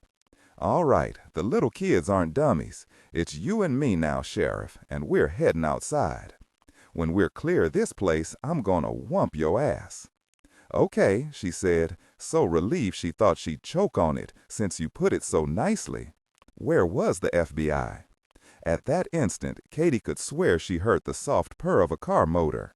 She looked at Bo out of the corner of her eyes, realized he hadn't heard a thing. The rain had picked up again and battered sideways in through the open window Bo had smashed in the living room. Bo didn't look happy. "You're walking too slow. Move. This is your fault, you bitch. The slower you walk, the more I'm gonna hurt you." He shoved her hard, and then, because he wasn't stupid, he took a quick step back. "Go to the front door now." "You want a hostage, Bo? That's just fine with me, you bozo." She walked swiftly to the front door, slid free the deadbolt, and opened it. She saw a flashlight beam aiming toward her, then a hand quickly covered it. Someone was close. She wanted to shout that Bo was right behind her with a gun at her back, but she kept her mouth shut. Anyone watching would see him soon enough. Bo shoved the gun against her back. "Go, move. Get those arms up, clasp your hands behind your neck, get out there." She put her hands behind her neck, walked through the open front door, and stopped on the front porch. The overhang didn't help much, since the wind was slapping the rain sideways. Tone, resonant, naturally sensual. Katie shouted, "You out there, Clancy?" Not a sound, just another flicker of a flashlight whipping around, cutting through the thick rain, its vague beam a ghostly light. She thought she heard men's voices, low and whispering. Was Agent Savich here? Or had Wade gotten worried and come over? Whoever it was, she hoped they had a good view of her and Bo. Bo shouted, "Clancy, drive the van up next to the front porch. If you FBI geeks are out there, stay back or the sheriff's dead. You got that?" There was no answer, just the wind, rumbling through the trees at the sides of her house. "You hear me, Clancy? We're taking her with us. Then we'll see about the boy." A man's voice came out of the night, off to her right. "In that case, Mr. Jones, why don't you just consider us observers? Do whatever you want to do." Bo jumped. "Yeah, you guys just stay back. I'm taking her and we're leaving." Katie recognized Agent Savage's voice, and there was something else in his voice, something meant for her. She wished she could see his face, then she'd know what he wanted her to do. The big van came hurtling toward the house, its tires spewing up black mud. Fatso was at the wheel, turning it hard until the front fender scraped against the steps of the front porch. She watched the big man lean across the front seat and push the door open. "Get her in here, Bo, fast." Savage's voice, loud and sharp. "Now, Sheriff." Katie threw herself off the front porch, jerking her Sig Sauer free, even as she crashed against the back tire of the van. She heard Bo yell, heard 2 shots. With no hesitation, Fatso gunned the van, but he didn't get far. She saw Agent Savage turn smoothly and shoot out both back tires. Fatso skidded in the mud and crashed hard into an oak tree. She could see him hit the windshield, then bounce back, his head lolling to the side. He wasn't going anywhere. Katie swung her Sig Sauer around toward Bo, just as Savich leapt onto the porch. He was so fast he was a blur, and his leg, smooth, graceful like a dancer, kicked the gun out of Bo's hand. It went flying across the porch, landing against a rocking chair leg. Bo grunted, grabbed his hand, and turned to run. Agent Savich just grabbed his collar, jerked him around, and sent his fist into his belly, then his jaw. Bo cursed and tried to fight back. Savich merely belted him again, this time in his kidney. He shoved him down onto the porch and stood over him. He wasn't even breathing hard. "Sometimes I like to fight the old-fashioned way. Now you just stay real still, Bo, or I just might have to hurt you. You hear me?" "I hear you, you bastard. I want my lawyer." Katie, her Sig Sauer still in her hand, walked slowly up onto the porch. She looked down at the man who probably would have killed her, killed Sam and Keely, without a dollop of remorse. She shoved her cig back into the waistband of her jeans, lifted her booted foot, and slammed it into his ribs. "Here's one for Sam and Keely," she said, and kicked him again. "That's police brutality," Bo said, gasping from the pain in his ribs. "I'm gonna sue your ass off." "Nah, you're not," she said. "You're in the backwoods now, Bo, and do you know what that means? You marry your brother." "No, it means you'll marry my brother if I want you to." Dillon Savich was laughing as he looked at the bedraggled woman, hair hanging down, pulled free from her ponytail, her mouth pale from cold. "Sheriff Benedict, I presume?" "Yes," she said, already looking around for Sam and Keely. "I'm Agent Savich. A pleasure, ma'am." "You like excitement, don't you?" "What I liked best in all of this was the sound of your voice and sight of your face, Agent Savich. Those were some cool moves you made to take down old Bo." "I tripped, damn it." "Yeah, right," Katie said, and looked toward the van again. Clancy was still out of it. She was on the point of going over and pulling him out when Sam shouted, "Papa, Mama!" She heard a man yell, "Sam, Mr. Kettering?" "Yes, that's Miles. I ordered him on pain of death and dismemberment to stay back. And here's your little girl, ma'am." Keely was wet to the bone, her flannel pajamas plastered to her, her hair hanging in her eyes. Katie swept her up into her arms and held her so tight the little girl squeaked. "Keely got me, Papa. Keely woke me up and opened the window in my room to fool Bo and Clancy. Then we went out the window in her bedroom. We've been hiding just over there behind that tree. I recognized Bo and knew we had to stay hidden. Did you see Uncle Dillon? He kicked the crap out of skinny old Bo." "Uncle Dillon?" Katie smiled, kissed her daughter's wet hair, and called out, "You wet as Keely, Sam?" "I'm wetter than a frog buried under a lily pad." She saw Sam smile before she saw the rest of his face. He was being carried by a big man who was as wet as he was, and who was smiling even bigger than his boy. She liked the looks of him, liked the way he held his boy. Miles carried Sam up onto the front porch. He saw Bo lying on his back, not even twitching, and he handed Sam to Savich. He went down on his hands and knees, closed his fist around Bo's shirt collar, and jerked him up. "Hello, you miserable scum. Get off me, you bastard. Oh, I'm lots more than a bastard. I'm your worst nightmare, Bo. I'm meaner than the man who just kicked your ass. I'm Sam's father, and do you have any idea what I want to do to you? Get him away from me." "Oh no," Savich said, Sam now hanging about his neck, held real close. "You deserve whatever he wants to do to you. If he wants to, he can kick your tonsils out the back of your neck." Miles Kettering pulled Bo to his feet and sent his fist into his jaw. Bo went down and stayed down. Miles gave him one more dispassionate look, then turned to take Sam from Savich. "You walloped him good, Papa," Sam said, and he patted his father's face, dark with 5 o'clock shadow. "Can I hit him too?" "Nah, he's had enough." You just stay real close to me until I get over being so scared." Sam hugged his father's neck really hard. "This is Katie, Papa. She helped me a whole lot." Katie stuck out her hand, even as she held Keely against her with her other arm. "Mr. Kettering, you've got some brave boy here." In that instant, Katie saw black smoke billowing up around the front of the van.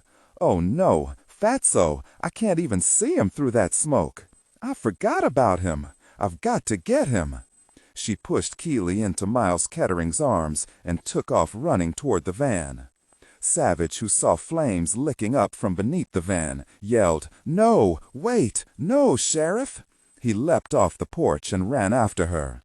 He yelled over his shoulder, "Miles, protect the kids!"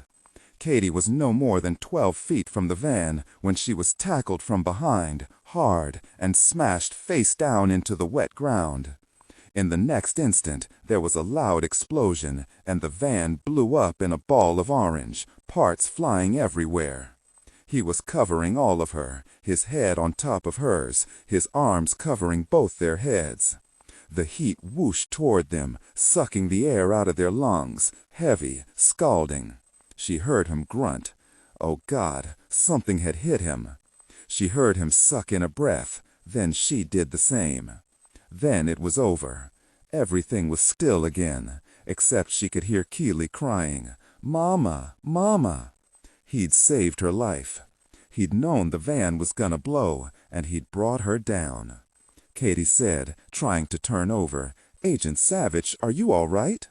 He grunted again. Then she felt his determination as he pulled himself off her. She was up in an instant, standing over him as he remained on his knees, head down, breathing hard. "You're back. Oh God, you're back." She looked up to see that Miles Kettering had both children pressed against the side of the house, protecting them, just as Agent Savich had told him to. Had he known, too, that the van was gonna blow? "I'm so sorry. I didn't know. I'm so sorry." She was on her knees beside him now. "Just hold still." But Savich rose slowly, managed to straighten. "I saw the flames. You didn't. We survived it. I'm all right." Tone, resonant, naturally sensual. He could feel the rain hitting his back, feel the pain building and building. He could also feel his blood flowing, and that wasn't good. He looked over at the van, engulfed in bright orange flames, black smoke sizzling into the air, rain mixing with it, making it filthy black soot. "Yeah, sure you are, Agent Savich. You just come with me." She was leaning down to grasp him under his arm when she heard Bo yell, "All right, you jerks, it's my turn now." She whirled around to see Bo leaning against the porch railing, his own gun in his hand. She should have cuffed him. Even if she believed he was dead, she should have cuffed him. "You bastard, you killed Clancy. Ain't nothing left of him but vapor. But now I'm gonna take that boy." Sam was tucked against his father's leg, Keely against him. Miles pressed the children more firmly against the side of the house, shouted over his shoulder, "Give it up, Bo. Just give it up. Send the boy over, or I'll have to kill you, Mr. Kettering." "Then do it," Miles said. "Neither Sam nor Keely is going anywhere." Katie could tell that Agent Savich was going to go after Bo again. She couldn't let that happen. She watched Bo raise his gun, watched him aim that gun at Miles Kettering. She leaned down, smoothly pulled her Derringer from her ankle holster, and fired. She got him through the neck. "Ah," was all Bo said, clutched his throat, and turned to face her, the gun swinging her way.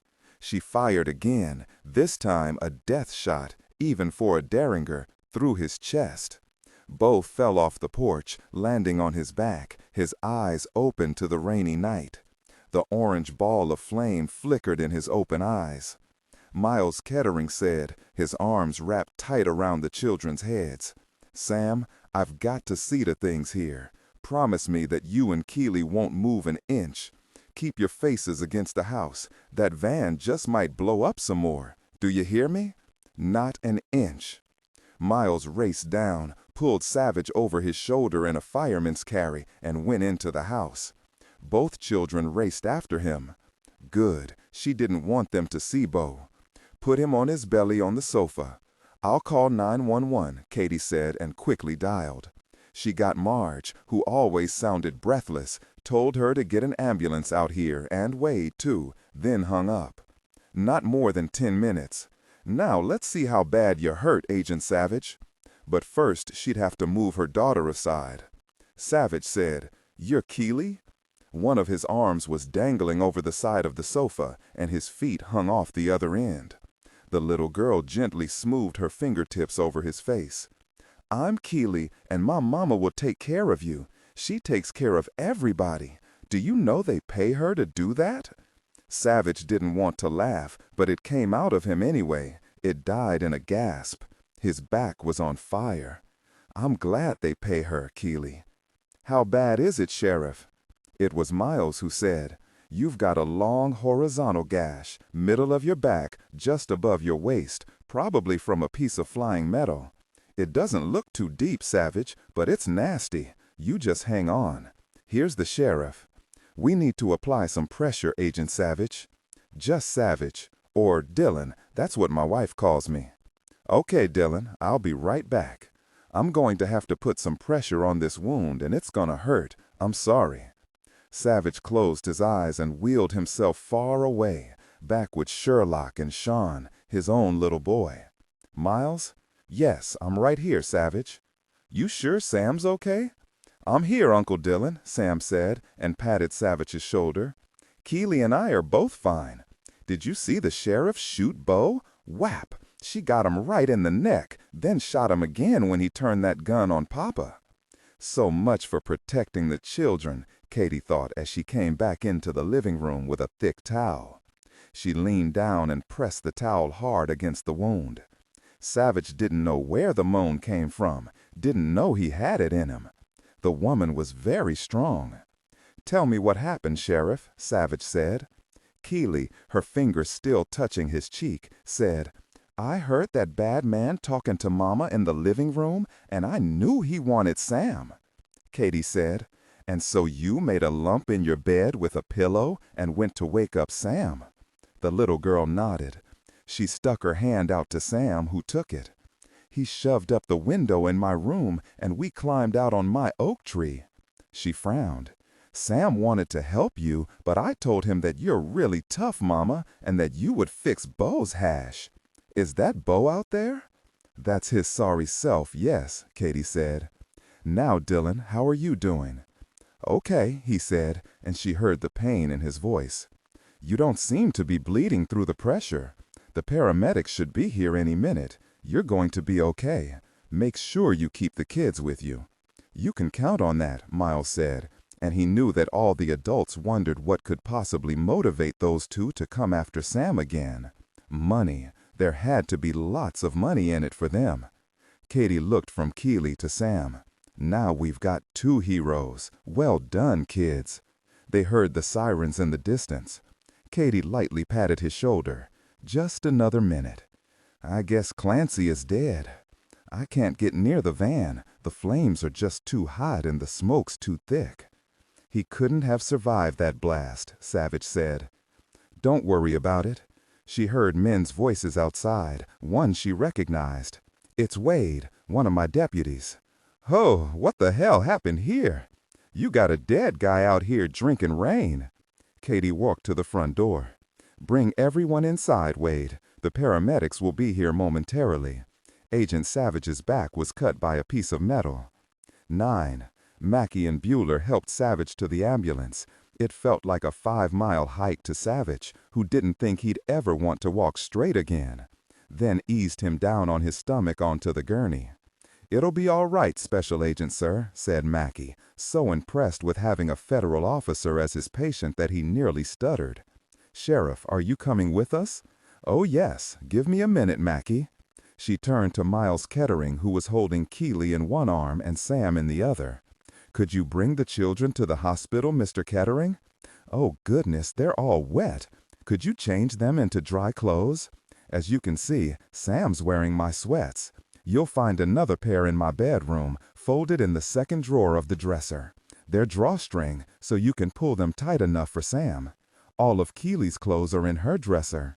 Don't worry, Sheriff, I'll see to both of them. Just go with Savich. And thank you." She kissed her daughter's cheek, wishing she hadn't witnessed all the violence, and knowing she'd have to deal with it sooner rather than later. As for Sam, at least he was with his father now. As she walked quickly back to the ambulance, Katie said to Wade, "Glenn Hodges, FBI special agent in charge from Knoxville, will be here very soon with a couple of agents. Just secure the scene, and if any idiots chance to come out here to stop and gawk, threaten to toss them in jail. Oh yes, Wade, do give the FBI all your cooperation. It's their case since it's a kidnapping, and it happened in Virginia." "No problem, Sheriff," Wade said, and walked over to where Bo still lay on his back, rain splashing off his face. "He won't be causing any more trouble. As for that van, we can't get close yet. It's still burning too hot." "The guy inside was Clancy," Katie said. "Call the fire department, have Chief Hayes come out here and clean up the mess." Keely called out, "Mama, you take care of Uncle Dillon." "What?" "That's Agent Savich," Miles said. "I will, Keely, don't worry."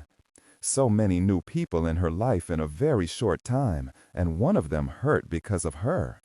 She jumped into the back of the ambulance, closed the doors, and settled herself in. "I'm set. Let's go, guys." Mackey had Savich propped up on his side, and Bueller had unbuttoned his shirt and scissored his undershirt open down the front so he could attach the EKG monitors. Tone, warm, resonant, naturally sensual. He said to Savich, "Well, let the doctor take care of getting the clothes off that wound. Just a moment more, Agent Sir, and you'll be better. It's important to keep you still now." Savich grunted. When they at last settled him on his stomach, Mackey slipped oxygen clips into his nostrils. "That should feel a bit better." It did, thank the good Lord. "Just a little nip here in the arm, Agent," Mackey said. "I'm going to start an IV." Mackey got it on the first try, for which Savich was grateful. "Now, Agent Sir, we're going to apply a little more pressure to the wound," Mackey said. "You just try breathing as normally as you can and hold still." When Savich had the pain controlled, he opened his eyes to see the sheriff on her knees beside him, holding his hand, which was hanging off the side of the gurney. Katie saw his control. He was a strong man, not just physically. She said, "Thank you for saving my life, Agent Savich." "It's Dillon." "You're welcome. You didn't have to come in the ambulance. There's lots to do back at your house." "Oh, yes, I did." She smiled at him and kept stroking his hand. She said after a moment, "I should have realized that where there's smoke." Gasoline was leaking out, and the heat was building up fast. "I just didn't know how long it would be before it blew. A little more time would have been nice, though. I wonder if that could happen with my big Vortec V8 engine." Savich couldn't help himself. He smiled through the god-awful pain. If she'd come along to distract him, she was doing a good job. "Yeah, it could even happen with that engine," Katie said, seeing that reaction. "She's got 300 horses at 4,400 RPM. Isn't that something?" "She? My truck. I know she's female. She just doesn't have a name." 300 horses, yeah, that's something all right." His eyes closed a moment. It was time for her to move on, time to get serious here. She said, "My mom told me once that learning lessons always hurt. Only this time, you took the hit for me. I owe you, Dillon." "Everything's looking good, Agent Sir," Mackey said. "Your EKG's A-OK, and the bleeding's nearly stopped. I'm sorry we can't give you anything for the pain. You hanging in there?" "I'm hanging in," Savich said. "Katie, would you please call my wife in Washington, D.C.? She's not much into truck engines, though, so you might not want to go there." Katie pulled out her cell phone from the t-shirt pocket beneath her wet sweatshirt. "I could teach her." He smiled. That was good. "Okay, give me the number." Savich closed his eyes as he gave her the phone number, to keep the moan in his throat. "What's her name?" "Sherlock." Katie guessed he wasn't kidding about her name. 1 ring, 2, then, "Hello? Dillon, is that you? What's going on? Are you all right? What about Sam? I'm calling for your husband, Mrs. Savich, Katie said, and automatically lowered her voice to make it soothing and calm. I'm Sheriff K.C. Benedict, calling from Jessboro in eastern Tennessee. Your husband asked me to call you, ma'am. Let me assure you that he's all right, Mrs. Savich. He put Dillon on, please, Sheriff. Katie held the phone to his ear. Savich drew a deep breath, hoping he was wiping all the damnable pain out of his voice. Sherlock could hear the smallest sound. She could even hear Sean's breathing change before he hollered. Sherlock? It's me. No, I'm okay. Just a little problem. Yes, we got Sam back. He's fine. So is Miles. What little problem? Well, you see this van blew up and I was a bit too close to it. I got hit in the back by some flying metal. He closed his eyes, feeling the pain trying to draw him in. He really wanted to give in to it, but he wasn't about to scare Sherlock out of her wits. Katie simply took the cell and said, Mrs. Savich, he's going to be okay. We're on our way to Johnson City Medical Center. Your husband will be all right. I'm not lying to you. I will stay with him. Savich managed to say, tell her not to come here, before his brain swam away. He heard the sheriff talking, but he didn't know if she was still speaking to Sherlock. He knew Sherlock was scared. If he'd gotten a call like this about her, he would freak himself. He saw the sheriff lift her wet sweatshirt and slip the small, bright blue cell phone back into the t-shirt pocket. He couldn't seem to stop looking at that cell phone, even after she'd pulled the sweatshirt back down over it. Blue. It was a bright blue, ridiculous really, but on the other hand, she'd never lose it. Blue for cops. He liked that. He closed his eyes, wanting very much to control the blasted pain. He could picture the sharp slice in his back, not an appetizing image. He really wished Sherlock were here, even though he'd asked her not to come. Of course, she'd be here as soon as humanly possible. He was vaguely aware that Katie was speaking in a slow, deep voice. My truck also has stainless steel exhaust manifolds. Manifolds. And a high-capacity crankshaft that's internally balanced. That reduces stress on the crankshaft, don't you know?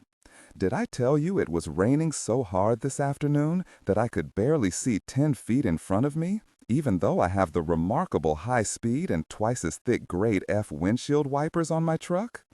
He wanted to laugh, and she saw it. But Savich didn't hear any more after that. Just sounds that were soothing, as she was used to speaking to someone who was hurt or not quite with it, like him. He didn't rouse his brain until they were in the hospital emergency room, and a nurse came forward and directed the 4 men to lift him from the gurney onto one of the narrow beds. He heard the nurse speaking to the paramedics, heard Bueller give her a report on what had happened, heard the nurse greet the sheriff. She checked his IV and began cutting off his clothes. Goodness, you're dirty, Agent Savich. Not to worry, we'll clean you up. You just keep holding on to his hand, Sheriff. It's too bad, he said. Sherlock just got me these slacks. They're sexy, the nurse said, but they've got to go, Agent Savich. Just stay still. Dr. Abel will be here in a second to examine you. He heard Katie's voice and focused on it as the nurse checked his blood pressure, took off the old EKG patches, and put on her own. Katie said, My truck has 2 cup holders in her center console. Great for the kids. My car doesn't have even 1 cup holder, Savich said. He felt cold, wet cloths cleaning the mud from his legs. He wasn't cold even though he was naked, and that was odd. I'd like to have one, he said, frowning a bit. He was almost with her again. She said, What kind of wheels do you have? A Porsche. I should have known, a hotshot guy like you. He wanted to chuckle, but it was beyond him. The nurse was talking to Katie, giving her his wallet and keys, and pulling a sheet up to his waist. Did you see Wade, my chief deputy? I just wish he didn't want my job so badly, Katie said, and he heard the frown in her voice. That means I can't trust him 100%, and that's too bad. But I guess you have to take the good with the bad, don't you? Kick Wade's butt out of Tennessee, or one day you'll find yourself sabotaged but good. I will surely think about that, Dillon. Thank you. Agent Savich, I'm Dr. Abel. Don't move now. I see Linda's got you all cleaned up. You've got no other wounds, just the one across your back. The EKG looks fine. You seem to be pretty stable, and that's good. Now, I'm going to give you some morphine for the pain and examine your back. Savich looked at the dark-faced man with tobacco-stained teeth leaning over him and wondered how a doctor could begin to justify smoking to himself. He wanted to tell him smoking was nuts. He wanted to tell him that he didn't want morphine, that he didn't want to lose himself. But maybe it would be good if he checked out for a while. He felt Dr. Abel fiddling with the IV line they'd started in the ambulance. Savich hoped he knew what he was doing. "Let's wait just a moment for the morphine to kick in," Dr. Abel said. I'm going to draw some blood, see what's going on, okay? Also, we need to type and cross you. I'd say with this wound, you might be a quart low." Savich wanted to smile, but that was funny, but he could only manage a nod. He just couldn't do any more than that. He felt Katie stroking the back of his hand, and he focused on that. As Dr. Abel slipped the needle into his vein to draw blood, he said, "Sheriff, I understand there have been 2 fatalities." "Yes, Clyde, and I was almost the third. The only reason Agent Savich is hurt is because he saved my life. He tackled and flattened me in the mud when the kidnapper's van exploded. I know I look bad, but it's all on the outside. Don't come near me with any of your needles. My innards are just fine. Thank you, Agent Savich, for saving her neck. We need Katie. Linda said you were a mess, but not any longer. Nasty weather out there." Savich didn't answer, didn't ever want to move again. Then the morphine kicked in, and it was like someone had pulled the monster's teeth out of his flesh. "There, we've got the blood." Savich felt a pat on his arm. "Just lie still, Agent Savich. Here's a pillow against your stomach to keep you up on your side. Another couple minutes, then we'll see what we've got. Katie, how is the little boy?" "Sam's just fine. He and my daughter are probably out in the waiting room with Sam's father, Miles Kettering. He and Agent Savich flew from Colfax, Virginia, into Ackerman's airfield. I'll tell you, Clyde, given the winds out there, that's quite an accomplishment. Everyone speaks so freely. Will she even tell him we flew in a Cessna? An accomplishment or just plain stupid? All right now, Agent Savich, let's see just how bad this is." The pain was a low throb, nothing more, thanks to the morphine. Only thing was, his head was emptying out, and he couldn't bring himself to care a great deal about anything, himself included. He didn't realize he'd been gone until he heard Katie say, "Dr. Abel doesn't think it looks too bad. It's a real clean slice, but not deep, thank God.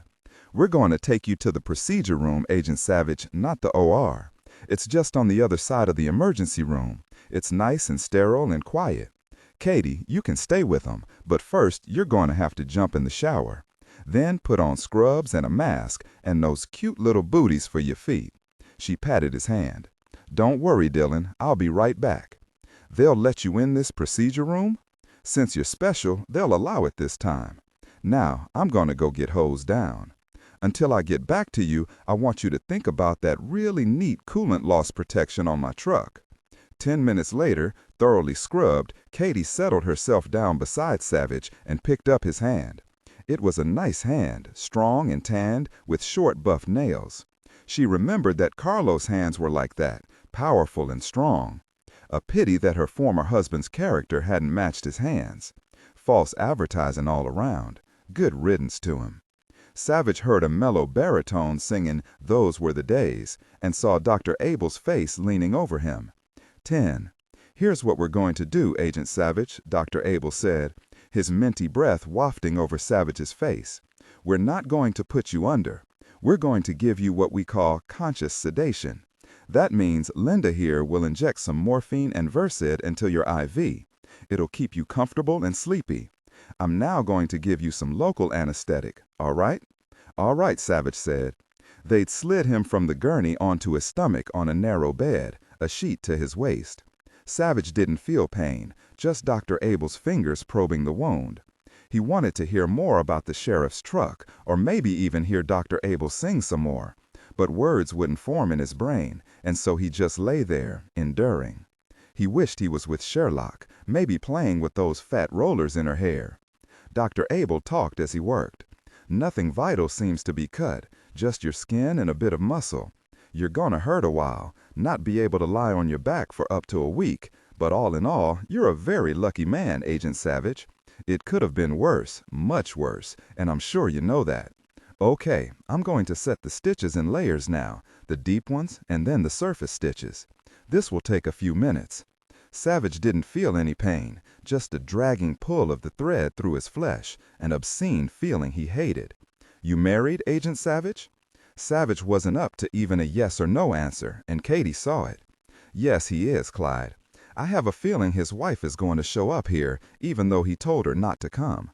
Women, said Dr. Abel, if only they were more like trucks, nice and predictable. You floorboard 'em and they go, right where you tell 'em to. Yeah, I can see what you mean, Clyde, Katie said. Not only that, you buy a truck, pay for it, and that's it. But with women, you gotta pay, and don't forget the interest. Oh yeah? What about the maintenance? Lots more than your truck'll ever need. Dr. Abel laughed hard, and Savich was very relieved not to hear him say, oops. He heard their voices, but still felt no particular pain, just the slow pulling of the thread through his flesh. His mind, what was left of it, drifted back to the interviews he'd had yesterday with the husbands of the two slain high school math teachers. It was odd, but their faces blurred together, and he had trouble telling them apart. Then his own face blurred over the both of them. Troy Ward, tears in his voice, said, My wife has been dead for 6 days, Agent Savich. The police don't have a clue who did it, so how do you think I feel? I've told them everything I know, including my mother's social security number. Savich nodded.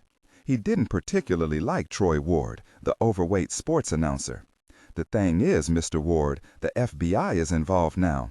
Yeah, I've heard all about you big boobs waltzing in and taking over.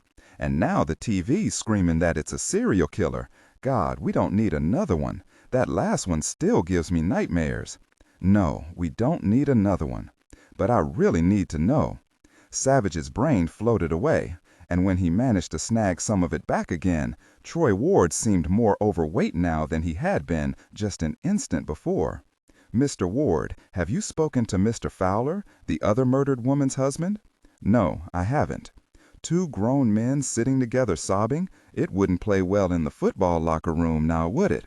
Can't you just see the guys laughing their heads off? No, not much point to that. What did football have to do with grieving? Did you play football, Mr. Ward? Is that how you got into announcing? You making a joke, Agent Savich? Let me tell you, I wasn't always this big, and I tried out, but I never got past high school ball. They were a bunch of macho assholes anyway. He jumped to his feet, his 3 chins wobbling, and screamed, I wanted to get in the locker room. Savich said when that scream died away, I played football. Well, yeah, I can tell by looking at you. I'll just bet you had girls hanging off your biceps, didn't you, you brainless jock? That wasn't very nice of him to say, Savich was thinking. But then Troy Ward had a microphone in front of his mouth, and he was screaming, Go, you macho jock jerks! Run! He yelled in Savage's face. It's a touchdown! You see that? A touchdown! Savich said, You never met Mr. Gifford Fowler or Leslie Fowler, his wife? Now, Savich wanted to lie down on this big soft sofa and just listen to the soft rain falling against the front windows of Troy Ward's very nice house in an excellent area of Oxford, Maryland. Nope, I already told the police I'd never heard of him. I don't think my wife, Bernie, knew Leslie Fowler either. Never mentioned her name or anything. Not that Bernie and I ever talked about other women all that much. She wasn't worried about me playing around on her, said I was a really bad liar and she'd know. He paused, then tears oozed out of his eyes, falling into the deep creases on his double chin. Warm, resonant, naturally sensual. I want you to catch the maniac who killed Bernie. Then he threw back his head and yelled to the ceiling, I want to be a jock, asshole. Troy Ward was suddenly standing over him, his hand extended. Do you want a rice cake? I'm trying to lose some weight. Got to get back into shape, you know, because who knows, the Ravens might make the playoffs, and I'll be all front and center with the players. I may be doing some locker room interviews with the guys." But he wasn't holding a rice cake out to Savich. It was a huge Krispy Kreme the size of an inner tube swing. Savich backed away from the donut, and Troy Ward, that officious little sod of an overweight sports announcer, blurred into the tall, gaunt features of Gifford Fowler, the car dealer, who was talking right in his face. "You want to buy one of my Chevys? I've been selling Chevys right here for the last 22 years. I'm solid, they're solid, like a rock, hey? Just like the commercial. What you think, Agent Savich? Did you kill your wife, Mr. Fowler?" "Nah, I sell cars. I don't kill wives. You divorce wives, not kill 'em. I divorced two before Leslie got herself whacked. Cops are stupid, but the fact is it's just not worth the risk. I just know that if I'd knocked off Leslie, they'd get me, and then I'd only have 18 good years left before they toasted me in the gas chamber. What you think, Agent Savich? It's a lethal injection now, Mr. Fowler. Sometimes it's even longer than 18 years. That's only the average. Did you love your wife?" "Nah, she wasn't a Mercedes anymore. Looked more like a real old Chevy Impala. She used to be hot pink, then got too many miles and turned a dirty gray, ready for the junk pile. Glad we didn't have any kids with me and her as parents. They'd be stealing cars off my lot, the little bastards. Do you and Troy Ward, that famous Ravens announcer, ever bowl together?" "Oh, yeah, I heard about his bowling. Always leaves splits, and someone, it was his wife, I hear, always had to come in and clean 'em up." He laughed and laughed, slapping his knees. "Boy, is he fat or what? None of the players or any of the coaching staff like him. He's gross, you know, not like me. Want to see my abs? That's all right, Mr. Fowler, leave your shirt on. But those cufflinks? Nah, they really don't go with that shirt. Old junk heap Leslie gave them to me. I'm wearing 'em to honor her, one more time. I figure she was worth it. Then I'll flush 'em down. Hey, Agent Savich, you sure you don't want to test drive a Silverado? Cops like Silverados because they got that fancy coolant loss protection.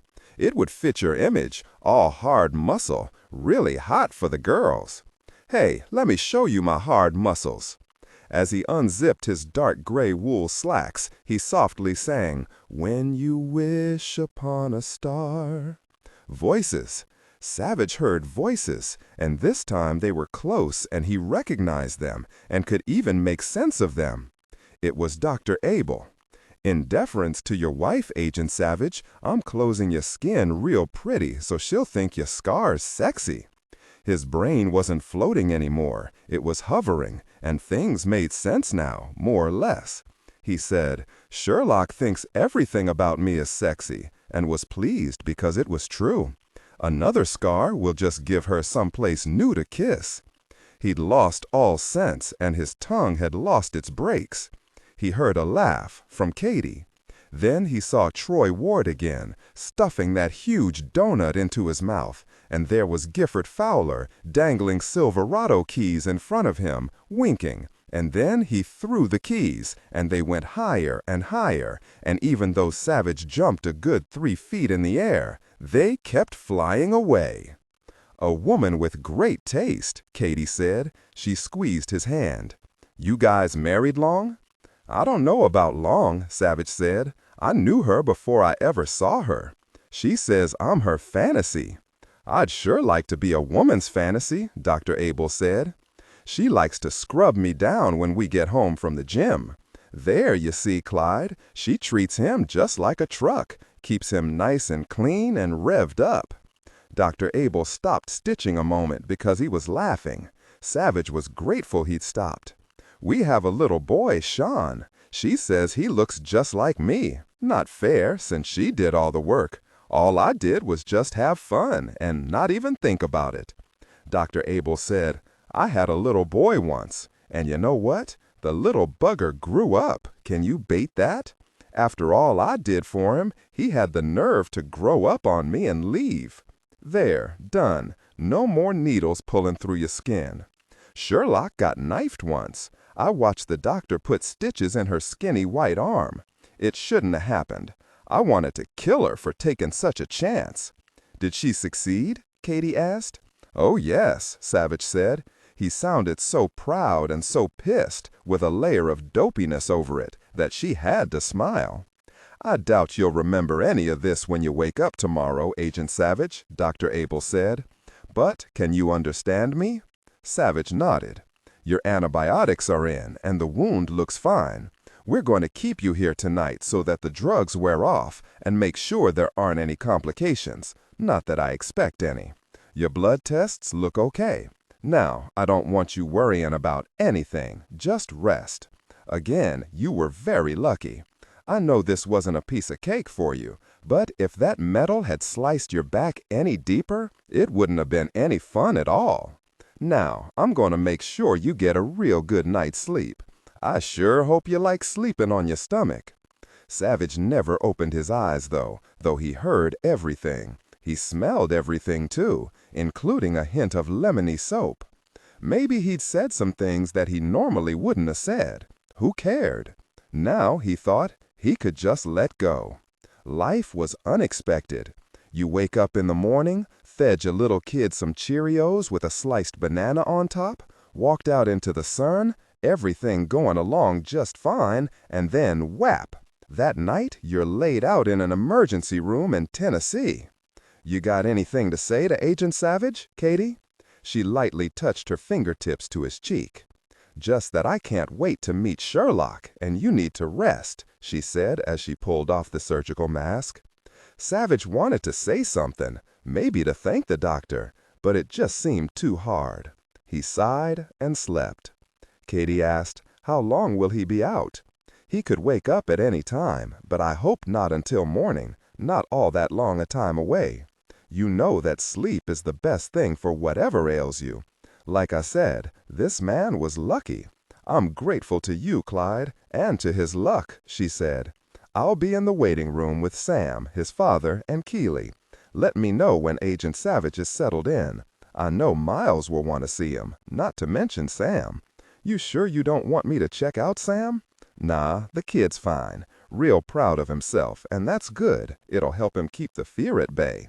She gave him a small salute, thanked the ER personnel she'd known all her life, and went down to the women's room to wrap her wet clothes in a towel she'd pulled out of the hamper. She went out into the deserted hospital corridor wearing green scrubs to call in to the station. Wade was still there, just as she'd known he would be.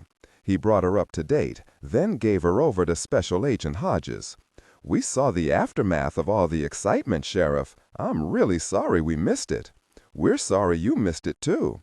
Your house is a crime scene, but we didn't put tape across your front door. Wade and some deputies boarded up the window Bo broke in. My people are finished up inside, so you can go back in.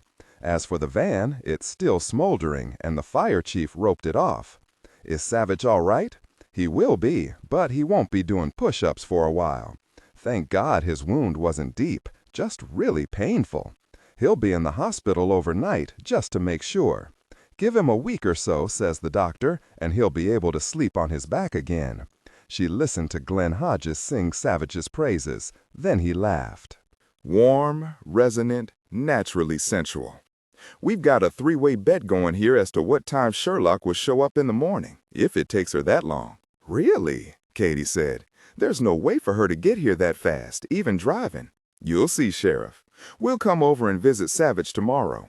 We're doing paperwork here, and then Deputy Osborne will take us to the local BB. What is it called? Mother's Best? Mother's Very Best, Katie said. Mrs. Beecham's grandmother named it that back in the 40s. It's a nice place, on the frilly side, and the food is to die for. If you've never had grits before, you're in for a real treat. Excellent. Oh, Sheriff.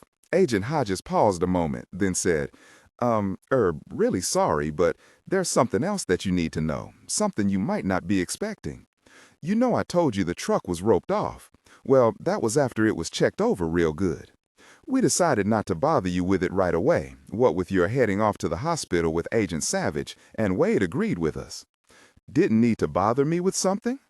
Keeping her voice mild and easy, she asked, what didn't you think was important enough to notify me about, Agent Hodges? Well, it's not exactly that it's not important. It's like this, Sheriff. There was no body inside the van. What? It looks like Clancy, big gut and all, got out before the van blew, Agent Hodges said. Of course, he had lots of motivation. Wade called all the county sheriff's offices and all area police departments and the state police. He gave them all the particulars and a description of Clancy. We figure he's got to be in bad shape. I mean, he did crash the van hard into that tree. And Wade told me you'd shot him in the arm or shoulder, so he's got to be in pretty bad shape. As I said, we've already got a manhunt going. Any stolen cars will be reported directly to us. We'll find Clancy. I'm really sorry we've got to add this to the mix, Sheriff. As for Bo, the coroner has his body. There'll be paperwork for you to do, but I guess you know that. And I'm sure you'll be getting a call first thing in the morning from the TBI, the Tennessee Bureau of Investigation. Oh yeah, she'd get lots more than a call. But that was tomorrow. At this moment, she was so mad at Agent Hodges that if she'd been within arm's reach, she would have clouted him in the head really hard. She told herself keeping calm was her forte, and she used that now, her voice still smooth and mild. Let me see if I've got this straight. You decided not to bother me with this small detail, Agent Hodges? It didn't occur to you that since I'm the sheriff, I should be called immediately? Well, ma'am, we've got a lot going on here. You just made a big mistake. You will not repeat, Agent Hodges. I'm the sheriff of Jessboro. I run things here. You don't, regardless of anything my deputy might have said. Now, wait a minute, Sheriff. I'm sorry about the delay, but it is our case. I don't need to speak to you any longer, Agent Hodges. Put Wade back on the phone. Yo, Katie, come on now. Don't be pissed. She pictured driving her truck over him, maybe letting the back tires with their cast aluminum wheels sit on him, really settle in and get comfortable. Savich was right. She should boot his butt to the Tennessee line and hand him over to North Carolina or Virginia or Georgia. She had lots of choices. Hey, Kentucky sounded good. She said, "You should have called me immediately, Wade, not agreed with the feds." Look, Katie, you are on your way to the hospital with Agent Savich. I didn't want you to have to worry about something else. Everything's being done that should be done. Worrying is my job, Wade.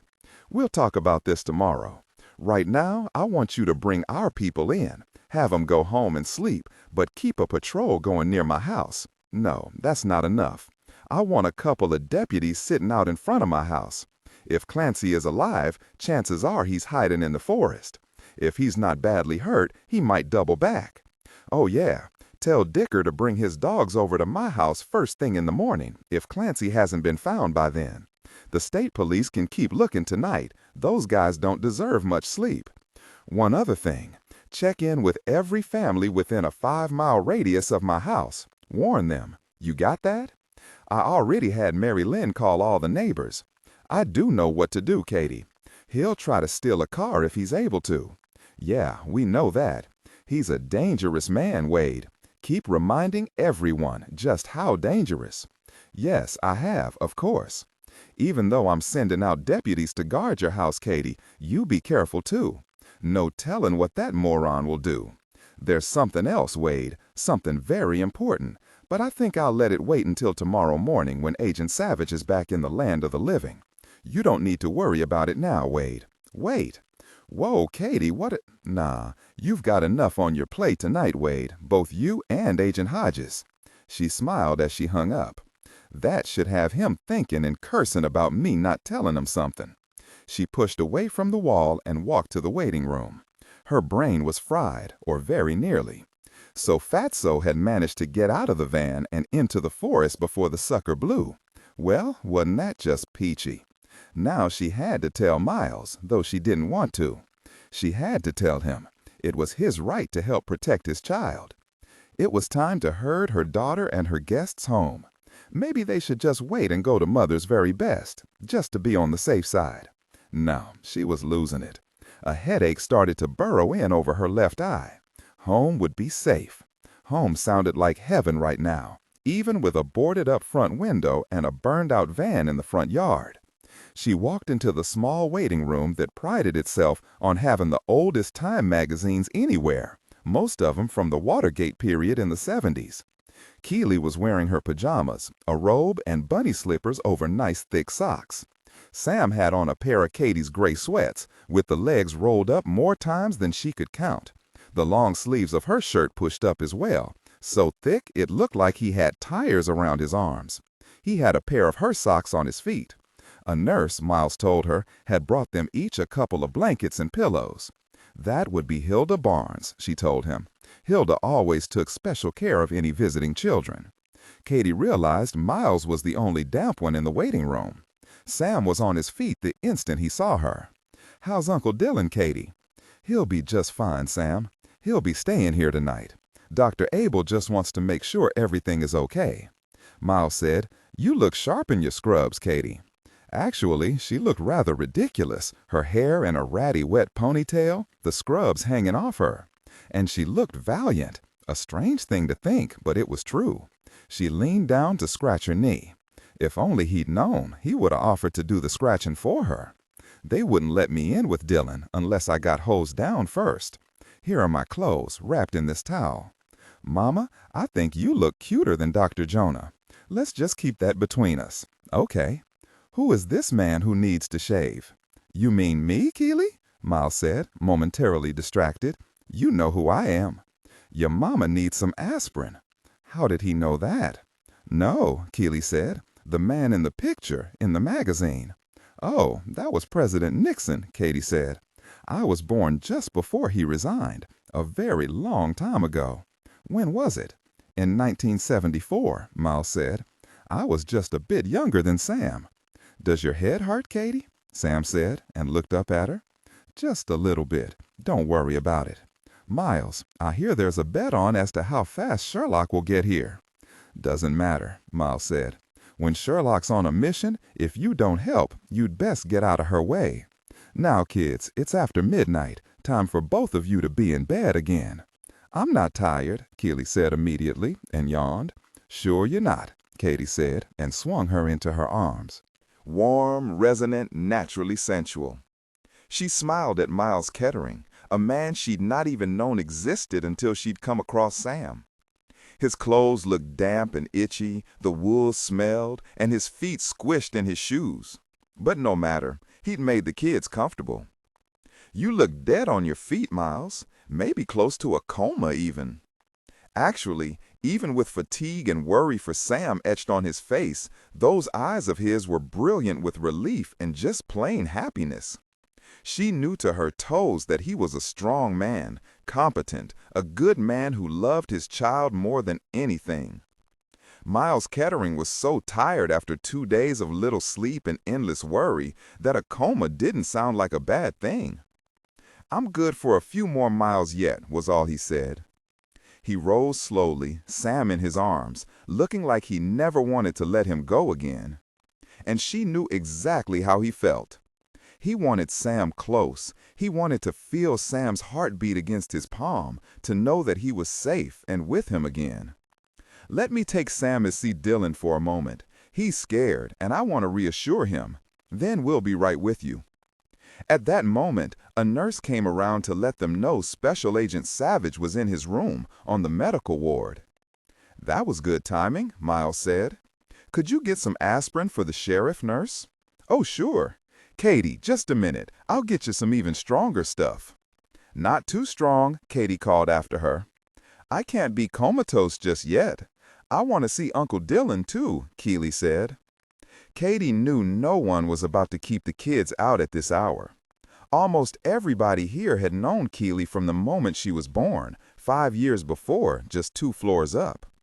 Come to think of it, everybody knew everything about everybody within a 10-mile radius of Jessboro, with updates every couple of hours or so. You'd have to be sick or dead to be out of the loop about what happened today. The 4 of them stood by Agent Savage's bed, watching him sleep. Sam lightly patted his shoulder and looked up to his father. "Uncle Dillon doesn't look so good, Papa. Why is he on his stomach?" "You remember, he got cut on his back, that's why. He'll be just fine. Don't worry, Sam." "I think he's handsome," Keely said. "Do you think you'd like him, Mama?" "It's too late for us, Pumpkin," Katie told her daughter. He waited as long as he could, and then he met Sherlock, and she proposed to him. She was more in need than we were. What could he do? Miles wanted to laugh, but he was just too tired to do more than blink. By the time Katie walked out of Dillon's hospital room, 2 Advil in her system, Keely's head rested on her shoulder and she was sound asleep. 10 minutes later, Katie eased down into the front seat of Miles' rented Ford and settled Keely on her lap. Miles fastened the seatbelt. Then he paused, and both of them realized they didn't want Sam to be alone in the back seat. It would be a tight fit, but they could do it. Miles said, "Sam, do you think you can hold real still?" "Sure, Papa," Sam said, so tired his voice slurred like a drunk's. "Okay, I want you to sit on my lap, but since I'm driving, you can't move a whisker." Katie had given people tickets for such stupidity, but she didn't say a word. It would work. Once Miles had the seatbelt around both of them, Sam nearly touching the steering wheel, even though Miles had pushed the front seat all the way back. Katie said, "Maybe you'd best stay at Mother's very best tonight, Miles." He was silent for a moment as he started the car. "It's not that I don't want you at my house. It's something else entirely." 12. She paused, saw that both children were asleep, then said, her voice low, "Something's happened, Miles." His hands were fisted around the steering wheel. "Tell me." "It seems that Fatso Clancy got out of the van before it blew. They haven't found him yet. The hunt will begin in earnest early tomorrow morning, at first light. If he's still in the forest, he might be dead of his wounds or pneumonia by morning, but I don't think we'll get that lucky." His right hand thumped the steering wheel. Sam jerked but didn't awaken. "So there's still danger." "Well, yes. I felt much better thinking he was dead and accounted for, given what's happened. I'm hoping that he'll run as far and as fast as he can. At least when we catch him, we'll have a chance to get out of him why he and Bo took Sam. That would make me feel a whole lot better. There wasn't a ransom note. Everyone was thinking a pedophile had taken him. Now? I don't have a clue." He paused, then added, "I guess you don't think he's dead." There was such hopefulness in his voice, but she didn't lie. "No, I don't. Life is never that neat and tidy. When you mix criminals in, things really get mucked up. So that's why you want me to stay at this B&B in town. It might be for the best. Wouldn't we be just as safe with you and your deputies, Sheriff? 2 deputies will be in front of the house all night, and there will be lots of people there tomorrow. Either way, you should be fine, but it's up to you, Miles. If you'll have us, Sam and I would like to stay with you. He knows your house, Sheriff. He's comfortable with Keely and with you. I don't want to take him to another strange place unless I'm forced to. No, you don't have to. But please remember, Clancy and Bo came back to my house to get Sam again. I'm not really sure Clancy is going to hightail it out of here. I don't think you know this, Katie, but I was in law enforcement myself until 5 years ago, in the FBI. Savich and I worked together as a matter of fact, and that's how we became friends. I can handle myself and a gun if the need arises." She shook her head at him. "I knew there was something about you, something that made me think you'd been in the military or something. Yeah, I can just imagine how badass dangerous I looked holding 2 children in my arms. It took them a good 20 minutes to get there, never going faster than 20 miles an hour. The rain had slowed to a drizzle, but a low-lying gray fog blanketed the ground. The air was bone-numbing cold, pregnant with more rain. The children continued to sleep all the way back to Katie's house, a neat 2-story with a wide porch built in the 40s.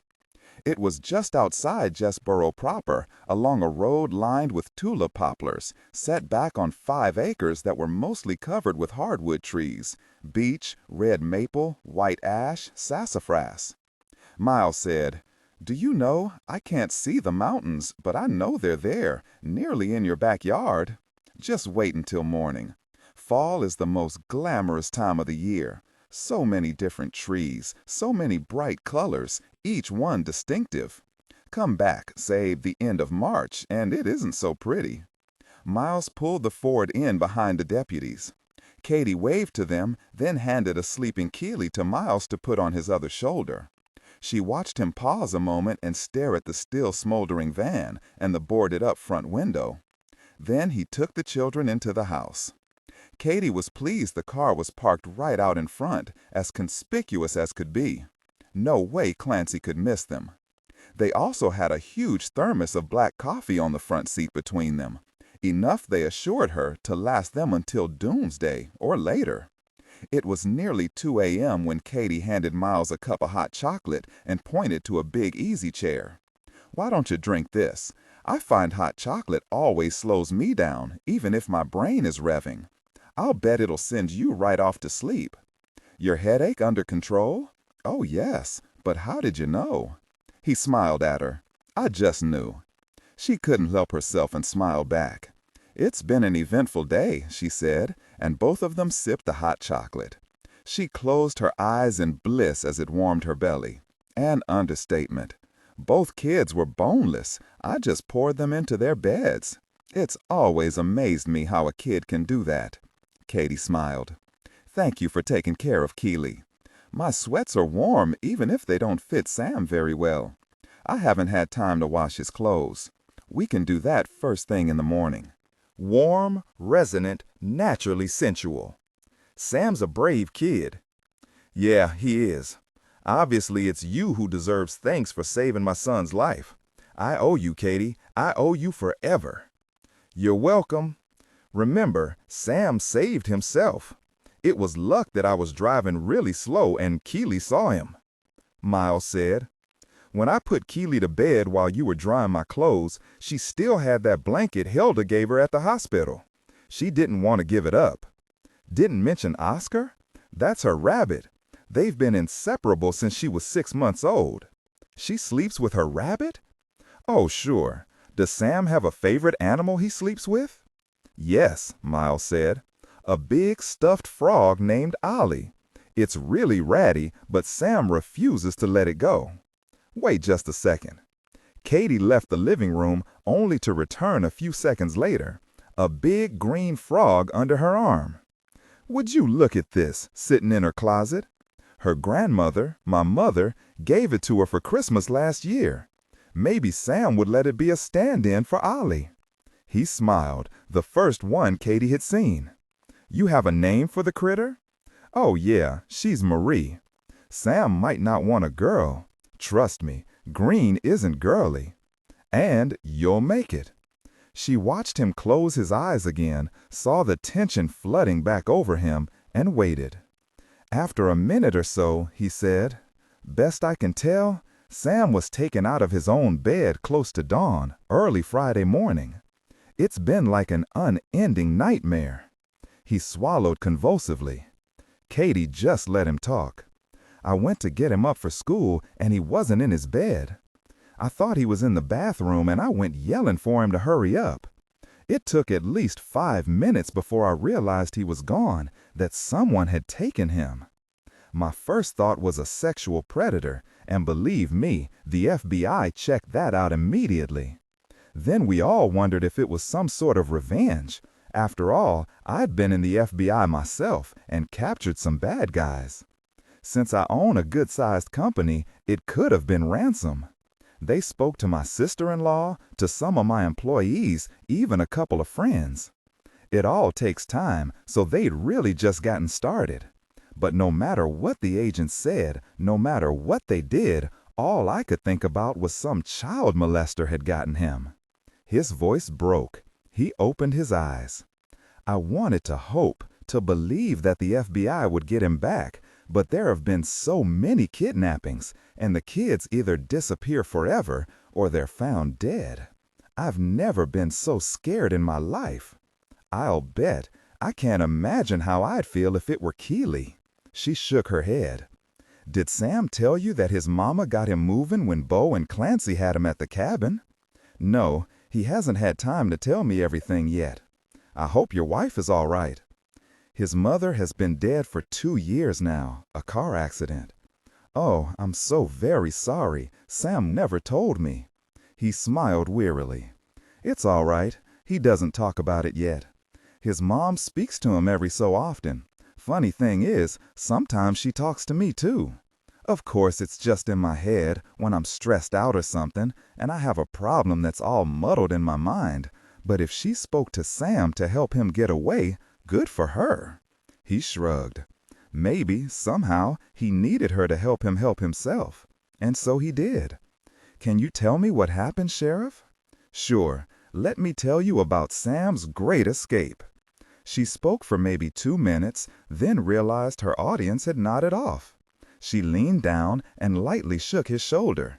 He came awake instantly, a flash of fear, then relief that Sam was okay. It's time for bed, Miles. I don't think my sweats would work for you as well as they do for Sam. We can go shopping tomorrow for both of you. There's a bathroom right beside Sam's room. When my dad was alive, he used to visit, so you'll find guy stuff in there. Thank you, Katie. She watched him walk from the living room. He was a big man, fit and runner lean, dark-haired and dark-eyed, looking rather silly with a green frog tucked under his right arm. He looked like exhausting walking. And the oddest thing was, she felt like she'd known him for a good long time, and it felt good. After a long hot shower, Katie checked Keely's room. Her daughter was smiling in her sleep, Oscar lying tightly squeezed to her chest, one floppy ear showing above the blanket Hilda had given her. Katie climbed into bed with one more thing to do before she let her brain go. She opened her laptop and went to the NCIC, the National Crime Information Center, the FBI's National Criminal Database that could be accessed by local law enforcement. The late Beauregard Jones was a career hood who hailed from Denton, Texas, a 3-time loser with warrants that could have put him in jail for the rest of his miserable life, if it weren't already. She couldn't find anything about kidnapping or about any family in or near Tennessee. She had no clue what Clancy's last name was or how he'd gotten connected to Beau. She called Ossining, Beau's place of residence until a couple of years ago. She left a message for the warden to call her as soon as possible. Clancy was the key. She just knew it. She shut down her laptop, unplugged the modem, and pulled the covers to her neck. She dreamed that Keely was calling to her, but when Katie got close to her daughter's voice, all she saw was a long line of vans. She watched, horrified, as each of them blew up, one after the other. Then she saw Clancy stuffing Keely into a van that hadn't blown up yet. She woke up, frightened and wheezing, her nightshirt sweated through. She couldn't help herself. She checked on Keely, then on Sam and Miles. Sam was on his side, his face on his father's shoulder, his father's arm cuddling him close. Martin the Frog was sprawled on top of Miles, Sam's arm around him. She was still shaken from that wretched dream. Beau was dead. As for Clancy, she'd get him and throw his ass in jail. 13. The hospital was quiet at 10 o'clock on Sunday morning. Katie, Miles, and the children trooped into Dillon Savich's semi-private room that had only Savich in it. Leaning over him was a small woman in black slacks, black leather half boots, and a black denim jacket over a red sweater. She had curly red hair that wasn't really a red or an auburn, just a marvelous mix, and a very nice laugh. She looked up when she heard them coming. Her eyes lit up. "Hey, Sam, Dillon tells me you're a hero." Sam shouted as he ran to her. "I did it, Aunt Sherlock. I climbed out that window myself, and it was so skinny that my shoulders didn't want to fit through, but I finally wiggled free and my butt fell right out. I landed on my face in the mud. That was yucky, but I ran, and then Katie was there, and you know that she shot those bad men." He finally took a breath. Sherlock grabbed him up in her arms and danced around the room with him. She kissed him all over his face as she danced. Sam asked her when she paused to take a breath, "Where's Sean?" "He's with his grandmother."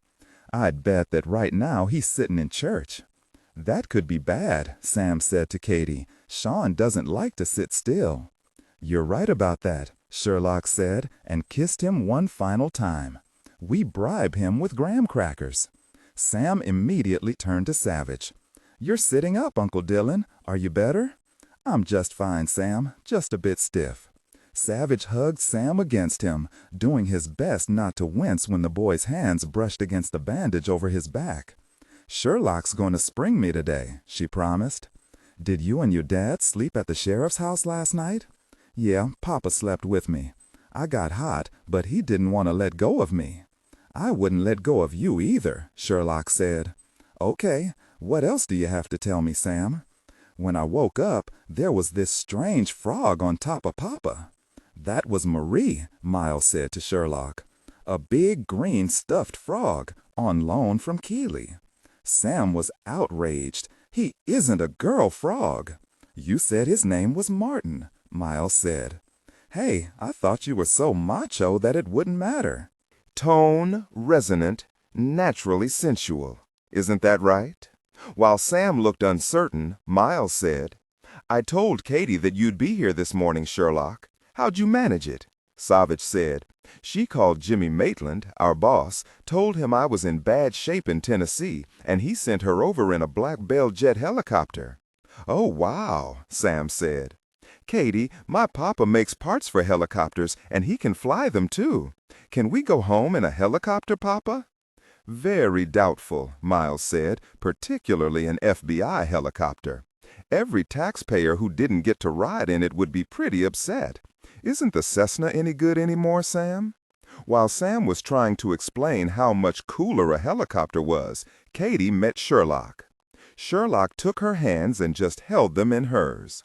"Thank you so very much for saving Sam." "It was my pleasure. However, Mrs. Savich—" "No, just call me Sherlock. Everyone does. I'm the one responsible for your husband being hurt.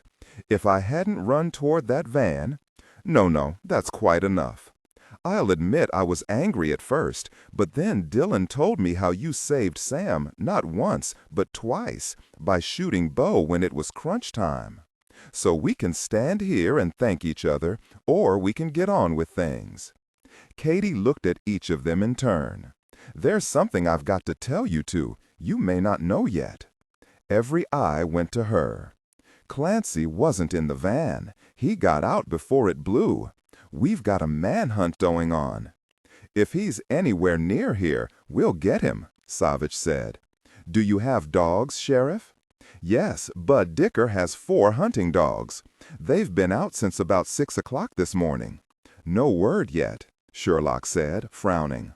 "I can't imagine he'd stay in the area unless he was badly hurt." "Okay, Katie, I can see you know something more. Come on, cough it up." "It isn't all that much just yet. I know you've all probably wondered by now why Bo and Clancy brought Sam here, to Jessboro, Tennessee, and held him in Bleeker's old cabin. Was his kidnapping connected to someone local, or was it all just happenstance, as in, there was this cabin, and Clancy and Bo knew about it, and just used it?" Savich sighed, recognizing an excellent performance when he saw it, and didn't say anything. Katie said, "Miles, do you know anyone local? Anyone at all?" "No, I don't. Like I told you last night, I've never been in this part of Tennessee before in my life." "Okay, so I thought the next step was to connect up Bo and Clancy to a local. It was no big shock to find out that neither of them came from around here, and so no convenient relatives popped up. But they were both lifelong criminals, in and out of prison, and I just knew to my bones that's the answer. Clancy or Bo met someone in prison, and that someone is from around here, or has friends or relatives here. I found out from NCIC that Bo was at Ossining, so I gave them a call to see if they'd ever had a Clancy in their fine facility.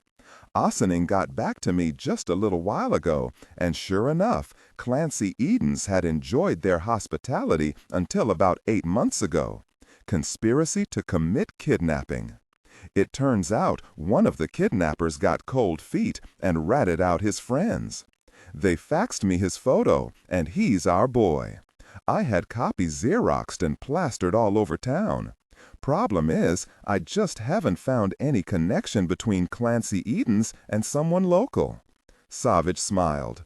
You've got a good brain, Katie. No reason to wait. Sherlock, hand me Max. Let me see what he can find out. Once the modem was plugged in, Savich booted up Max. While they waited, Miles told Katie about Max, sometimes known as Maxine, the laptop he used to access the data mining software he'd worked on for years. Bottom line is that either Max or Maxine could probably find out what kind of deodorant the president smears in his armpits if it's on a database somewhere.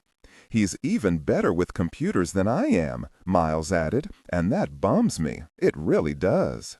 Be quiet, Miles, Savich said, not looking up. You can do everything else better. I wouldn't know a night guidance system from a bowling ball, Sherlock said. I remember you took Dillon down to the mat a couple of weeks ago. Savich looked up. That was an accident, Sherlock. I must have been dehydrated or something. Katie smiled as she said, Sam, I can see you're fretting. I don't want you to worry about Fatso. We'll get him, no doubt in my mind. We've got his photo nailed up everywhere, and special flyers are being printed up as I speak. But do you know what? Your Uncle Dillon is going to find out why they brought you here real soon. He's got a big stomach, Uncle Dillon, Sam said as he settled in on his father's lap. I know, Sam, Katie said. His belly nearly fills up the photo we've got out there. Miles said, Keeley, this is the only chair. You want to climb up here, too? Keeley didn't hesitate to climb up on his other leg. Miles said, they're still so excited they can't think straight or talk about anything else. Okay, kiddos, just lean on me and listen for a while, okay? Sherlock said, Sam, I meant to tell you, you look cool. I really like those jeans and your Titan sweatshirt. I wonder what all your Redskins friends are going to say when they see it. Are those Nikes I see on your big feet? Katie said as Sam preened, Mary Lynn Rector, believe it or not, her father's the local Presbyterian minister, brought them over about 7 o'clock this morning. She'd heard Sam didn't have anything except my sweats, said it was Sunday, and even Kmart didn't open until 10. As for Miles, at least his clothes are clean. No new ones yet for him. Sam said against his father's chest, I'm cool. Keeley looked at her mother, frowned, and stuck her thumb in her mouth, something Katie hadn't seen her do in at least 6 months. On the other hand, Keeley hadn't seen a van blow up or a man shot not 10 feet away from her in the last 6 months either. She would have to ask Dr. Sheila Raines what to do about this. Sheila, a childhood friend, was the only shrink in the area that Katie trusted.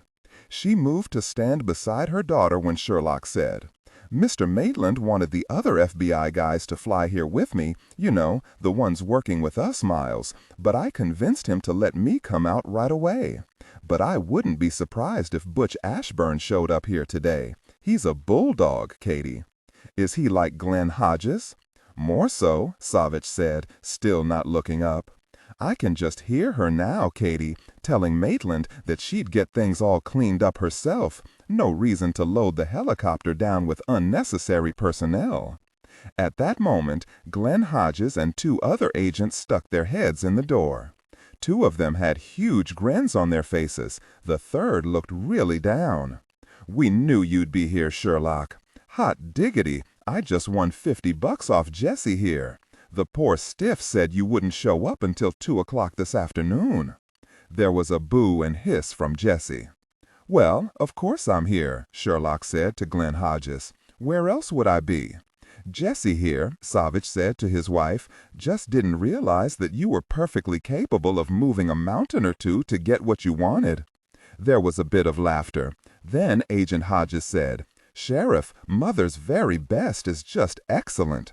You wouldn't believe the breakfast she gave us. You're not looking too bad, Savich. The sheriff said you'd just be sore for a week or 2. I see you're working on Max. He eyed Sam and Keeley, then said, Do you still want to belt me, Sheriff? Agent Hodges, Katie said to the rest of the group, didn't bother telling me about Clancy not being in the van, just took charge himself. The proverbial fed with big wingtips. Sherlock said, "Are you serious, Katie? You're telling me that Glenn didn't call you immediately when they found out Clancy wasn't in that van?" "Well, yeah, I did call her just a bit later. Actually, I was the one who called Wade." "Nobody called me. Do you want me to belt him for you, Sheriff?" Sherlock was standing nearly on point. Katie knew Sherlock was thinking Hodges was a sexist jerk, and maybe he was. Warm, resonant, naturally sensual. In the short term, it really hadn't mattered, but she was the sheriff of Jessboro, and yeah, she was still low-level pissed at him. "I'll deal with him, Sherlock, thanks just the same." "Ah, if neither of you is going to hit me right away, then there's some more stuff you and I need to go over, Sheriff." Then it's out again to look for Clancy. "Strange how that guy could move so fast with all that weight on him," Savich said. "Glenn, call Butch Ashburn at home. Fill him in if he's still there. He'll get out here right away since he was the lead on the investigation. I know he'll really want to hear from you. Actually, he's probably nearly here by now, but give it a try." Katie said, "Okay, Dicker is out with his dogs, and we've got a good 30 others hunting him as well. I've had Wade expand the call to all law enforcement offices in a 50-mile radius. Any reports from them will come immediately to me. Sheriff, despite my not telling you about Clancy, despite everything, well, you know, since this is a federal crime, it is in my jurisdiction. Do you think these reports could also come to me?" "Now he's thinking the way he should," Sherlock said. "There's still hope for you, Glenn. Tell your wife to call me." "Why?" Sherlock gave him a fat smile. "Just girl stuff." "You're going to tell her to torture me, aren't you, Sherlock?" "Good guess," Savich said, and smiled at his wife. Glenn said, "Sheriff, you got Wade all in a knot last night when you said there was something else and that you wanted to talk it over with everybody this morning. I'm here. What's that about?" Miles said. The sheriff started wondering why Bo and Clancy came to Jessboro, which one wouldn't necessarily consider the kidnapping center of the world. Was it a coincidence, or was there someone here connected either with Bo and Clancy, or just maybe connected to someone in Colfax? "Well, I think maybe we've got something." "Got it," Katie stared at Savich. "Not even 15 minutes and you've got something?" Savich said, "Sometimes things just pop." "Okay. Clancy Edens was in Ossining from 1998 to about 8 months ago, where he shared a corridor with a Luther Vincent of Kingsport, Tennessee, which is, if I'm not mistaken, only about 50 miles from here, right? To the northeast." "Right," Katie said, and tapped her knuckles against her forearm. "Do you know any Vincents?" Katie frowned, tapped her foot, and finally shook her head. Sighed. "No," Savich said easily. "No big deal. We'll just make a note of him and I'll keep checking. I should have another one of Clancy's files in a minute." Savich looked up a few minutes later, grinning like a bandit, and said, "Guess what? Old Clancy Edens changed his name some 20 years ago. Turns out his daddy was a real loser. Beat his wife, beat his 2 kids indiscriminately from the looks of it. Clancy joined the Army when he was 18, was dishonorably discharged 2 years later, changed his name, and commenced his life of crime." Katie said, "Come on, spill the beans. What name did he change from, Dillon?" Savich smiled at her. "I sure hope you've heard of someone by the name of Bird." Katie blinked, looked down at Keely's perfect small fingers, then said, "Bird? There aren't any local Birds, at least I don't think there are. But Bird sounds familiar." Katie smacked her thigh. "Yes, I've got it. I remember now. Her name was Elsbeth Bird." "Elsbeth Bird." Sherlock was standing on her toes. She was so excited. "Talk, Katie." "Elsbeth Bird married Sooner McCamey back in the early 90s and moved here. So Clancy Edens is her brother? He's in his 40s, so I'd say yes, brother it is. Thank you, Dillon. Since you're already taken, maybe I can move in with Max. Glad to meet you, Sherlock. I'm out of here." Sherlock said, "Hey, wait a minute, Katie. You're not going to see this Elsbeth Bird who married Sooner McCamey alone, are you?" "It's Sunday," Katie said patiently. "What does that have to do with anything?" "Reverend McCamey just happens to be a local preacher. He has a small congregation who worship him and God, probably in that order. The members pretty much keep to themselves around here. I've never been to one of their services. I wouldn't say they're a cult, but sometimes you wonder. The women are supposed to be subservient, and if they're not subservient enough, rumor is the husbands are encouraged to discipline them. His church is called the Sinful Children of God. What? Yep, that's what they're called. I know Reverend McCamey will be preaching all morning and again this afternoon and evening. Just time off for lunch. The Reverend has charisma from what I've heard and can hold an audience in the palm of his hand. I haven't witnessed the charisma when I've seen him around town. He's quiet, pays his bills on time, hasn't ever caused any trouble, and is considered quite respectable. Reverend McCamey is very intense. You know, he looks all dark and broody, thin, tall, like he spends a lot of time on his knees conversing with God. I've never heard of him being involved with any of the women in his congregation. Besides, Elsbeth, his wife, is one of the most beautiful women around. Hair, long blonde, slender, soft-spoken, does whatever he asks. It's sure hard to see either of them being involved in this. Glenn Hodge said, and Katie waited, just waited for him to make some sexist remark, but he didn't. Indeed, he was frowning.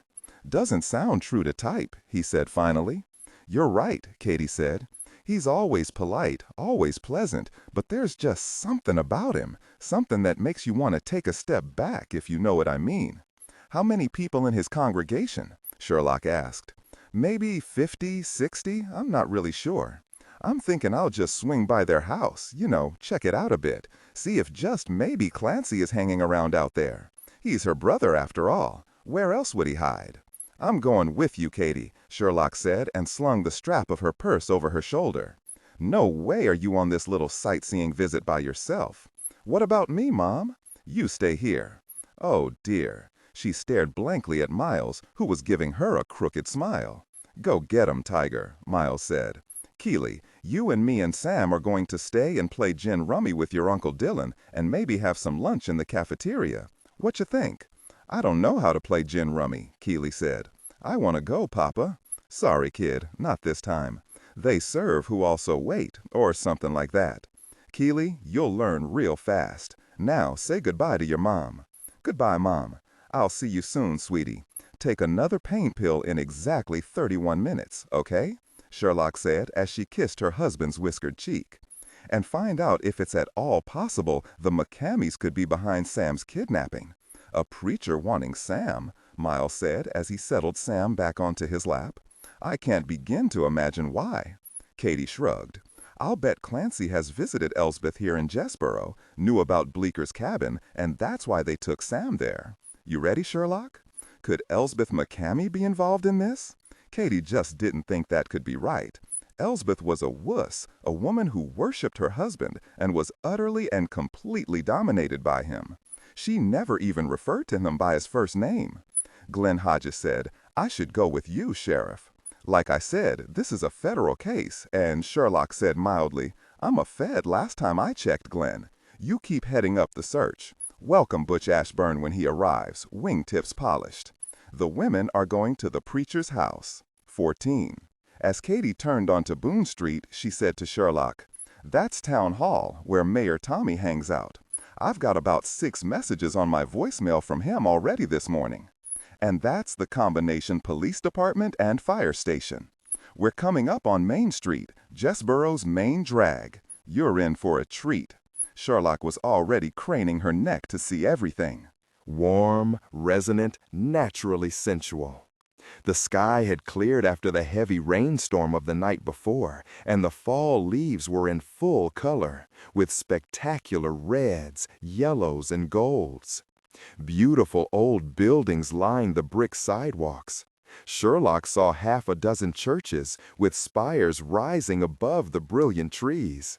Katie said, There's Keely's favorite stop, the Lollipop Store, and on the right is Nancy's coffee shop, called the Cranberry Thistle.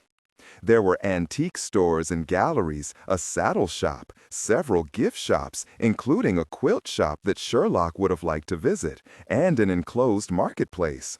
Small restaurants were dotted in among the shops, ranging from burgers and fries to Italian cuisine.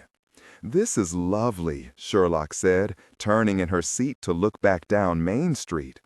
Does one of these churches belong to the sinful children of God? No, that one's out on Sycamore Road, in an old church that used to be Lutheran before Reverend McCamey took it over some 3 or 4 years ago. I see some gift shops. You have a lot of tourists? More during the summer. We're a little off the beaten track. And those mountains, Sherlock said, waving her hand at them. It feels like you could reach out and touch that blue haze. They're solid and eternal, and that's comforting, I suppose. Katie smiled. The Appalachians change a lot with the seasons. Fall is the most beautiful time, but they're sort of like a good neighbor who stays put. You can count on them always being there under that blue haze. Well, that's why we call them the Smokies. I'll tell you, it still sometimes makes my heart skip a beat when I look up and see them. This is a beautiful town, Katie. No exhaust fumes, no gangs of teenagers with bolts through their noses. It's so peaceful. You get all those things just up the highway, but you're tucked away all safe and sound. Until yesterday, anyway. Sherlock rolled down the truck window and breathed in the clean, crisp air. Yes, it's always been peaceful, until now. I brought my big hair rollers, Sherlock said, as she watched a horse-drawn carriage pull onto Main Street. Katie, who'd been thinking the last thing she needed was this FBI character, Butch Ashburn, trying to out-wingtip Glenn Hodges with his heel on her neck, blinked, turned to look at Sherlock and said, "What?" A while back, Dillon and I were in Los Angeles on a case. There was this crazy guy murdering people, copying a TV show. You were involved in those TV show murders? Well, yes. As I was saying, Dillon and I discovered quite by accident that he really likes to roll up my hair on those big hair rollers and then have me pull them out of my hair one by one and sort of toss my head and string my fingers through my mane. So I brought them along with me to cheer him up. But I think it's going to have to wait a couple of days before he's up to playing again.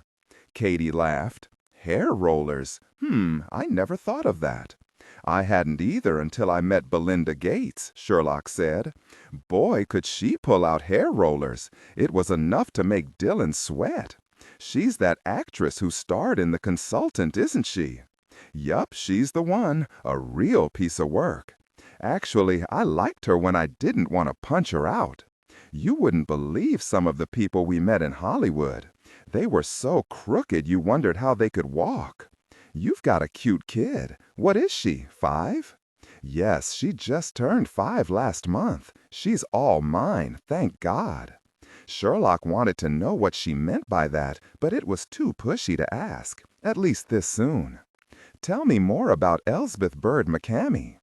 Katie turned her truck off Main Street onto Poplar Drive, checked the old Ford coming up on her left, and said, "Once off Main Street, all our streets are named after local trees. I live on Red Maple Road. Can spring be as gorgeous here as the fall?" Katie smiled, shook her head. "It's pretty here in April and May, but you're lucky to be here just now. All the colorful trees with the mountains in the background.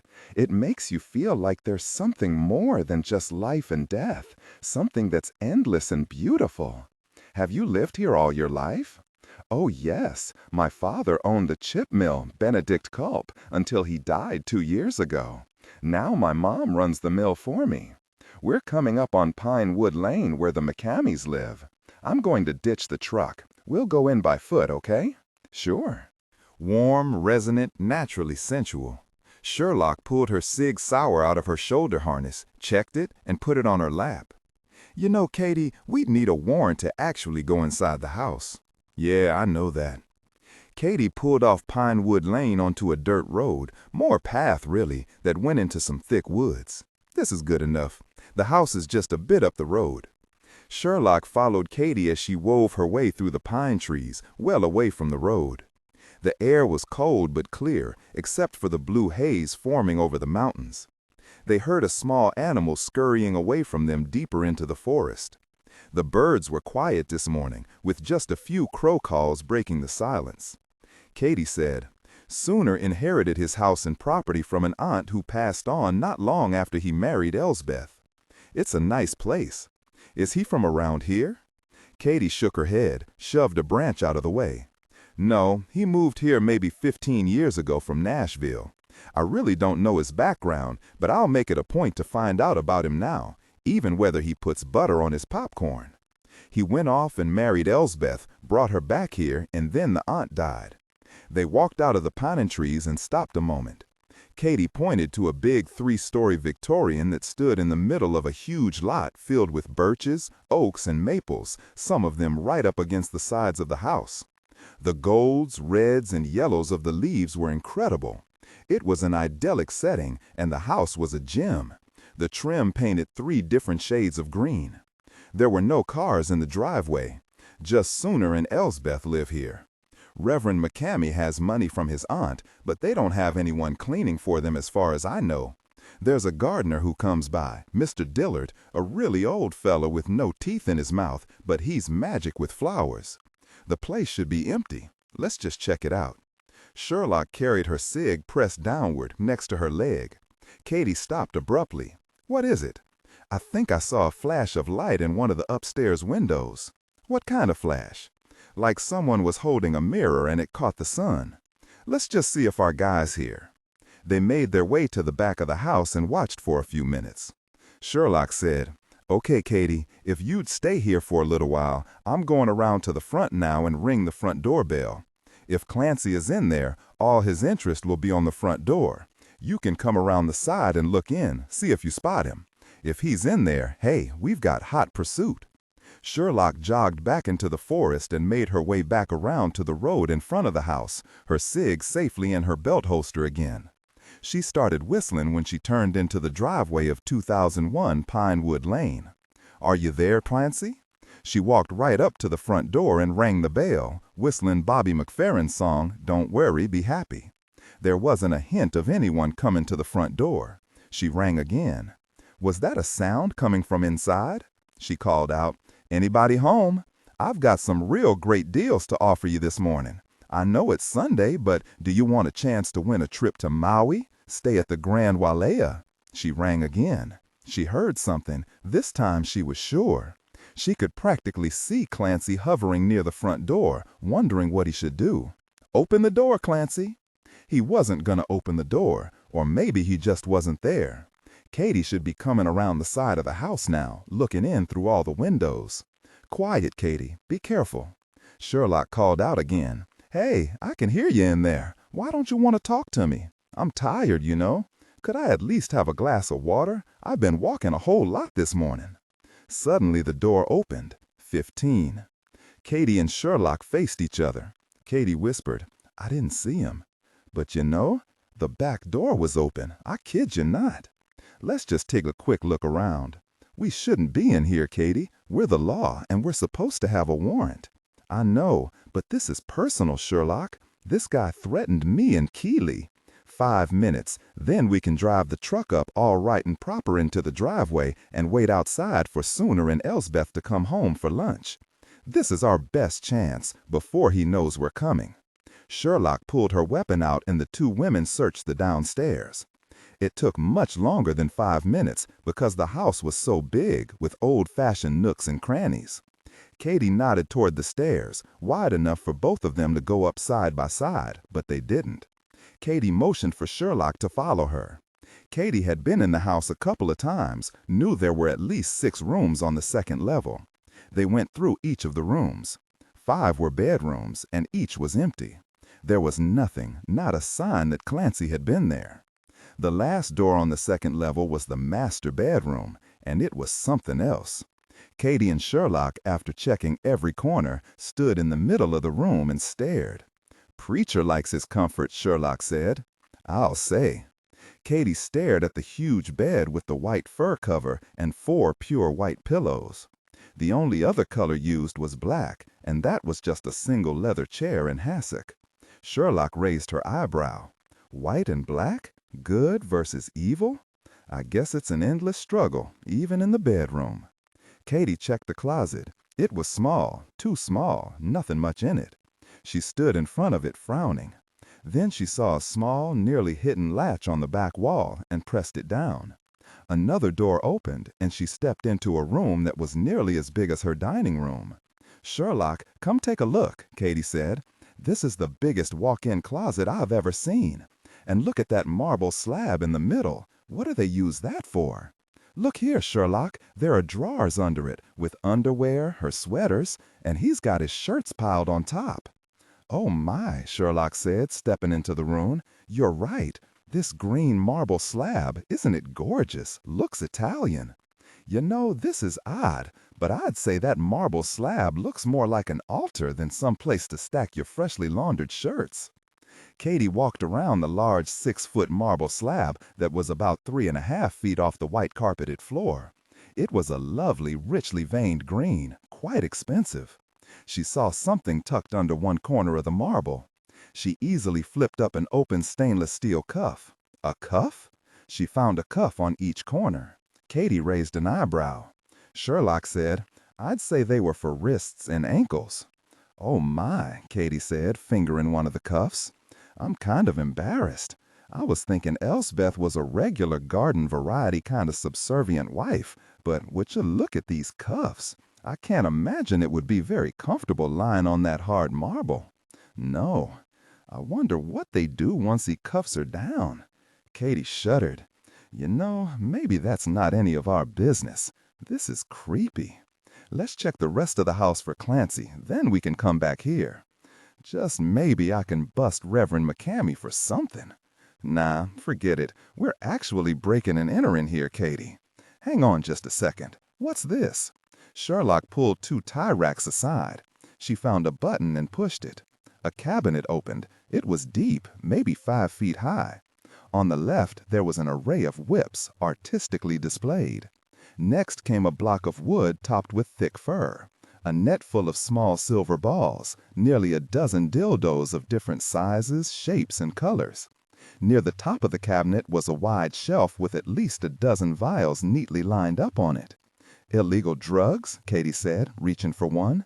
"If so, maybe I can figure out how to get a warrant." She read the label. Tears. Tears? What could that be? Sherlock reached out for the vial. She unfastened the round top and sniffed the liquid. Phew! Immediately she started to tear up. She swiped her fingers across her eyes. "It makes tears all right, Katie." Essence of onion? Probably. But for what? Well, maybe if she's not crying enough while she's being whipped, he gives her a whiff of this. She refastened the cap and set the vial back on the shelf. She picked up another. Look at this one. Of all things, it's called man's instrument. I guess that says it all. Katie opened the lid and sniffed. "I wonder if a guy drinks it or rubs it on." Sherlock said, "Probably drinks it. Here's one called Woman's Gift. Pills, big red pills. I wonder what they're for. Maybe these pills assist the man's instrument? Viagra?" "Could be," Katie said. "Well, it looks like there's more to this than I'd ever imagined. Nothing illegal, though. Even if we'd found a ton of cocaine, we couldn't arrest him for it. Let's go, Katie. I'd just as soon not be caught here by either the Reverend or his wife. There's a thought that makes me shudder," Sherlock said as she closed the cabinet doors and rearranged the tie racks. "I guess everybody has their own version of hair rollers." They checked the 3rd floor former servants' quarters, what looked like an old schoolroom, and an unfinished attic, filled with enough old stuff for a garage sale, but no Clancy. As they let themselves out the back door, Katie said, "Whatever I saw in that window, I guess it wasn't Clancy. I was just hoping for a sign of him, anything." "I know. I wonder what you did see." Katie shrugged. "Thanks for breaking the law with me, Sherlock." "No problem. Let's just keep it between the two of us." They were back in Katie's truck and in the McCamey driveway a good 10 minutes before they saw Sooner and his wife drive up in their white Lincoln Town car. Sherlock said, "You'll note that the car's white, not black." "These people," Katie said slowly, "aren't exactly your garden variety preacher and spouse." "You're right about that. Savich isn't going to believe this. I hope he doesn't laugh so hard he bursts his stitches. Okay, you up for a chat with Reverend McCamey and his sex slave?" 16. Sherlock was fully prepared to greet Rasputin. She wasn't far off, except that Rasputin had been ill-kempt, with long black matted hair, and evidently didn't bathe often. Reverend Sooner McCamey was dark, those eyes of his nearly black as a matter of fact. He was charming, if on the aloof side, and that was a surprise to Sherlock. He made eye contact, shook her hand firmly. He was courteous, offering coffee and some cheesecake his wife had made that morning before church. But somehow he just didn't seem to be quite all there with them. He was away somewhere, in his head. And what was he thinking? He had a smooth, deep voice, charismatic that voice. It compelled you to listen. It was hypnotic almost, and after hearing him speak for a few minutes, Sherlock understood his power over people. This man appeared to have boiled himself down to the very essence of what a man of God should be. He frightened her, for the simple reason that she could imagine some people hanging on his every word, maybe doing things they wouldn't normally do. Or maybe he gave them permission to do things they shouldn't want to do. Did disobedient wives listen to that voice and jump back on the straight and narrow? Or was she over the top here? Sherlock didn't know. But he sure didn't seem like a man who would open any of those vials and apply the contents to either his wife or himself. He didn't look like a man who would whip his wife with one of those riding crops with their beautifully braided handles. If he was a Rasputin, if he was evil on the inside, he kept it hidden real deep. Sherlock had to remind herself that there were more layers to people than you could ever guess. As for his looks, she could only say that if one believed in a handsome Satan, then Reverend McCamey would fit the bill. His black hair was a bit on the long side, a bit curly, and he had a heavy growth of beard, noticeable in the early afternoon. He looked like a monk whose thoughts were so different from hers that they weren't even in the same world. He was in his 50s, but there was no white in his hair. Did he dye it? She didn't think so. He was slender, but that was all she could tell about his body. He was wearing a black suit, a very white shirt, and a black tie. He had good teeth, straight and white. Elsbeth was very pretty, just as Katie had told her, and that hair of hers was glorious. Thick, rich, natural blonde, in loose waves down her back. She was wearing her Jesus earrings, as Katie called them. When she walked, the crosses swung. She was tall and slender, but big-breasted. What made alarm bells go off for Sherlock was that the woman seemed to look at her husband as if he were a god. She looked like she'd jump up onto that marble slab and offer her wrists and ankles for the cuffs, and yell as loud as he wished when he applied a whip. Sherlock couldn't help wondering how she used that block of wood with one side padded with thick fur. "I've heard that you've had some excitement, Sheriff. The little boy who was kidnapped, you rescued him?" "Yes," Katie said as she sipped on Elsbeth's delicious coffee. "He's just fine now. How were morning services, Reverend McCamey?" He said nothing, merely nodded, obviously pleased with how the morning services had gone. He took a cup of coffee from his wife, not looking away from Katie. Elsbeth said, barely above a whisper, "2 new parishioners found God this morning. 2." Not by so much as a flick of his eyelids did Reverend McCamey acknowledge his wife's words. He then turned his attention to Sherlock. "I've never met an FBI agent before, Agent Sherlock. Why are you here?" He kept his eyes on Sherlock now, all his attention focused on her. When Sherlock purposefully nodded toward Elsbeth, he said, "You asked how services went this morning, Katie. I was pleased and gratified. I'd been counseling this couple for 3 weeks now. With encouragement and the endless love and understanding of God, they have found their way. By God's grace, they gave their souls to Him this morning." He sipped his coffee. He looked out of place in this lovely living room with its human beings drinking coffee. Rasputin, Sherlock thought. He was a 21st century Rasputin. "Now, Agent Sherlock," Katie, Reverend McCamey said, "tell me why you're here. How may I help you?" Actually, Katie said, smiling toward Elsbeth, who was sitting demurely, her knees pressed together, her face utterly beautiful in the light shining in on her from the tall front windows, her Jesus earrings still and shiny. "We're here because of Elsbeth." Elsbeth McCamey flinched, and the dreamy look fell right off her face. Just an instant, so fast Katie wasn't certain she'd even seen it. Fear. Her fingers fluttered. "Me? I don't understand, Katie. What could I possibly know that would help you?" "Surely, Reverend McCamey." Katie pulled out a fax with Clancy's photo. "Is this your brother, Elsbeth?" Elsbeth shook her head, back and forth, sending the Jesus earrings dancing. "Is he, Elsbeth?" "Yes," she said, "that's Clancy. But I don't understand. We've just found out this morning that one of the kidnappers is your brother, Elsbeth Clancy. Bird, now Clancy Edens. We found out he legally changed his name when he was younger. If you have any idea where he is, please tell us." Elsbeth didn't move, didn't blink, didn't betray anything at all. She seemed to be waiting for Reverend McCamey to speak. And he did. He took the photo from Katie and studied it. He nodded. "No one in Jessboro knows that Elsbeth is cursed with such a worthless brother," Reverend McCamey said. "Naturally, she hasn't seen him in years now." Katie said, "That's too bad. We hoped you'd heard from him. He's badly hurt. He could die if we don't find him quickly." "My husband is right. I haven't seen my brother in a very long time, Katie.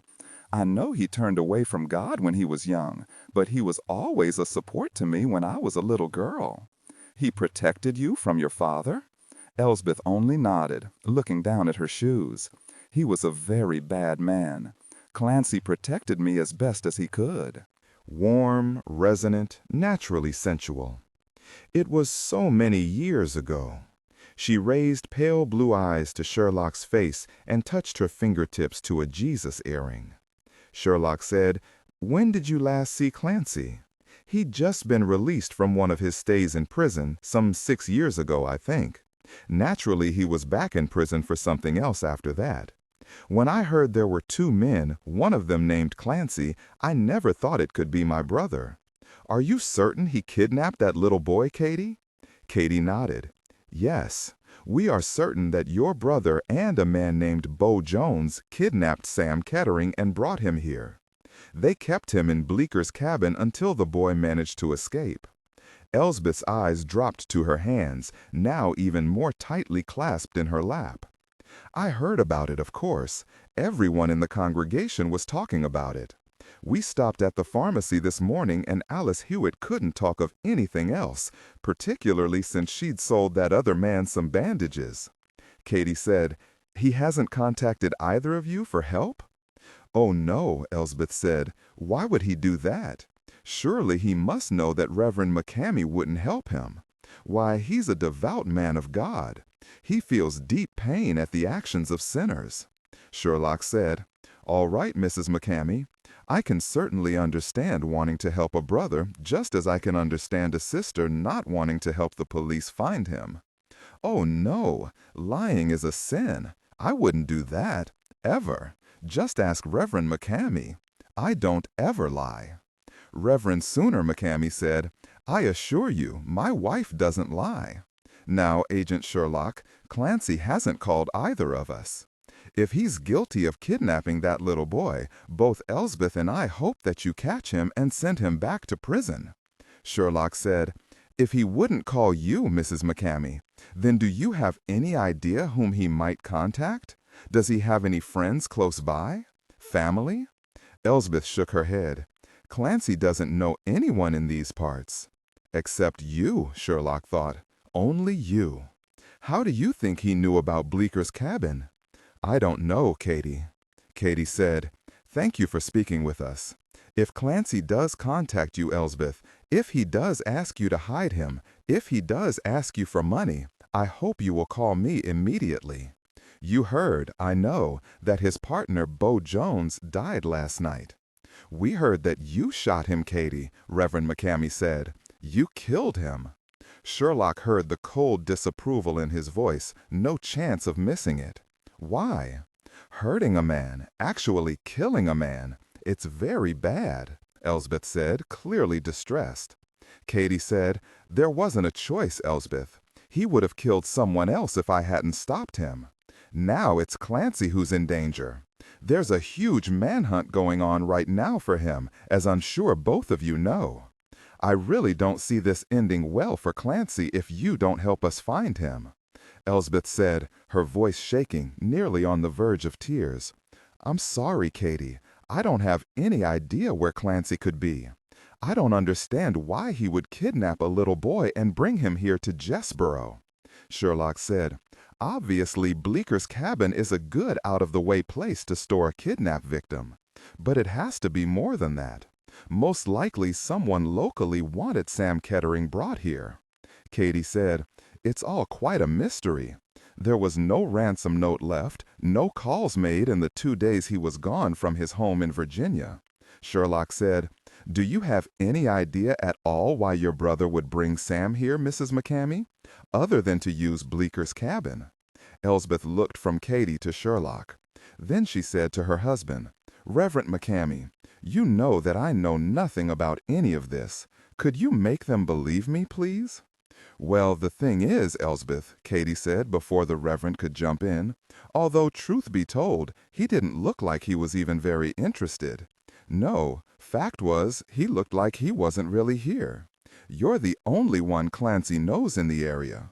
Someone also reported seeing a man who looked like him near your house. I think that's enough to have a judge issue a warrant to search your house, unless, of course, you give us permission to look around right now.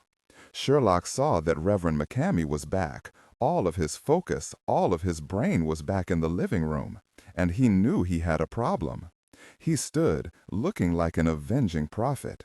You may not search my house, agent, sheriff.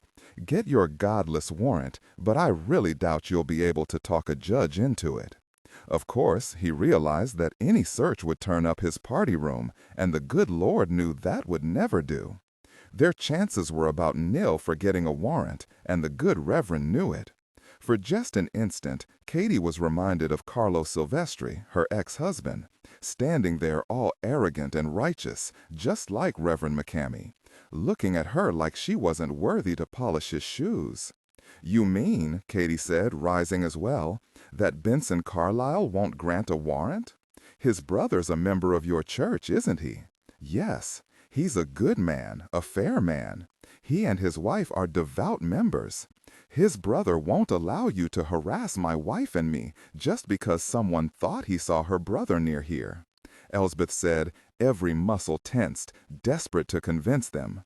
Even if Clancy was here, hiding, naturally, he's certainly not here now, and we knew nothing about it in any case. He's got to know that I can't have anything to do with him. I see, Sherlock said, and rose to stand beside Katie. Reverend McCamey said, good day, Agent Sherlock, Sheriff Benedict. You do not believe what I believe. You do not behave as women should behave. I would like you to leave. I don't want my wife tainted with your presence, your suspicions, your lack of grace. However, if Clancy does contact Elsbeth, rest assured that I will call you. Katie dug a card out of her shirt pocket and gave it to Elsbeth. Good. Understand, Elsbeth, if Clancy does call you, you might be able to save his life.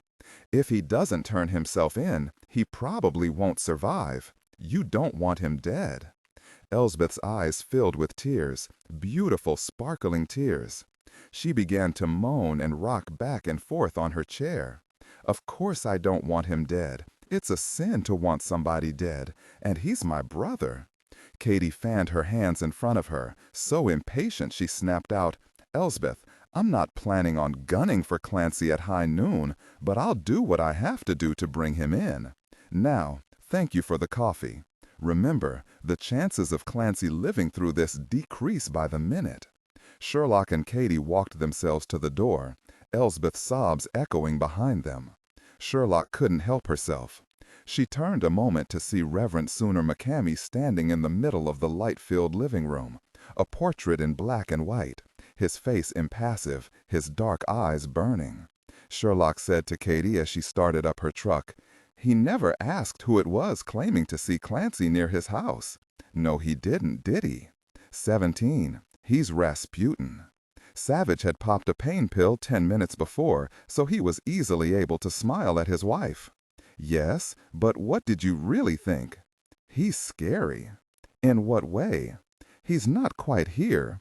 It's like he's into an inner self where there's only his God and what he owes his God, and what he can do to get other people to worship his God. The thing is, I'm not sure he includes women or if it's just men's souls that interest him. Savich said, an otherworldly sexist. He sounds too preoccupied with himself to be a kidnapper. Yeah, you're right, he does. But I haven't heard much condemnation about his ideas out of you yet. Why don't you yell and holler that it isn't fair, that you denounce it, that you spit upon such notions? It's not fair, Savich said. I can't spit because it would hurt my back. This guy sounds very strange, sweetheart. Yes, he is. He's very intense, as I said, like Rasputin, or, more to the point, some descendant of Rasputin. Tone, resonant, naturally sensual.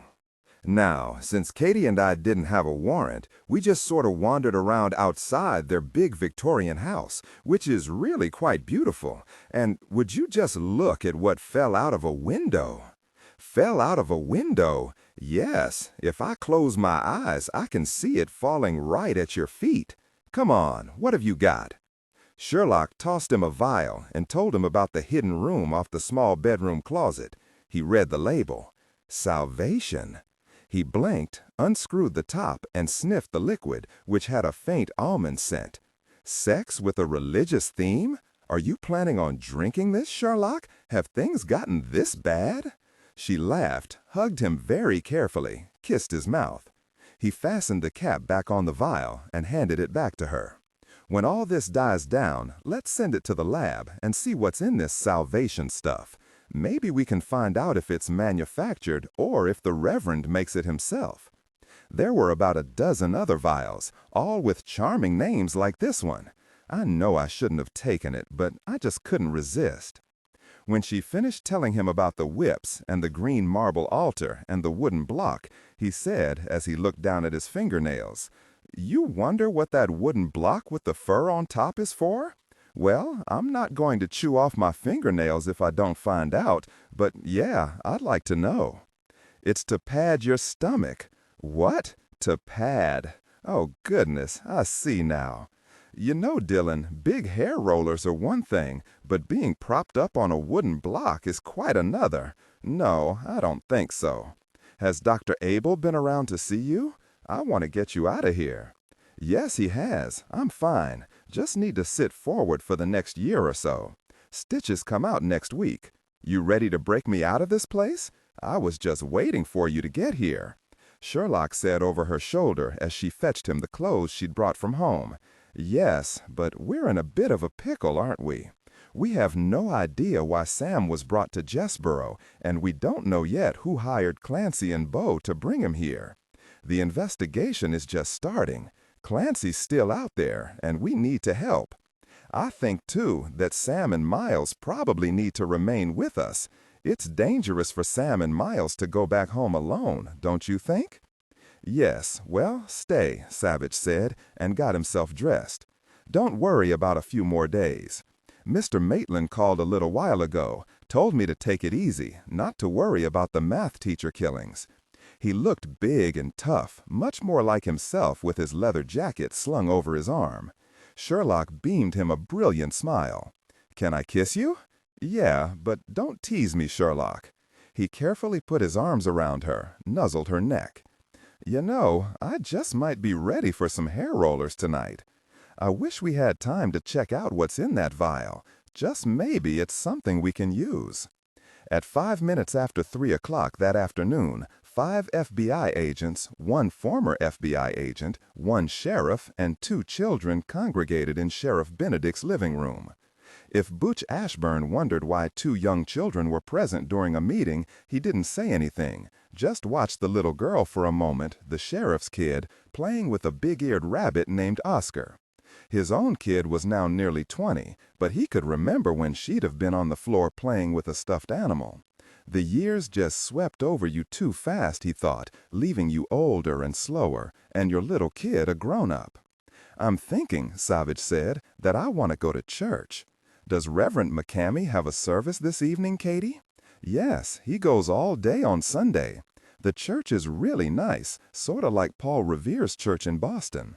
Sooner also does tent revivals every June, out in Grossley's pasture, about 3 miles west of Jessboro. Katie glanced over at Miles, who still looked dead on his feet.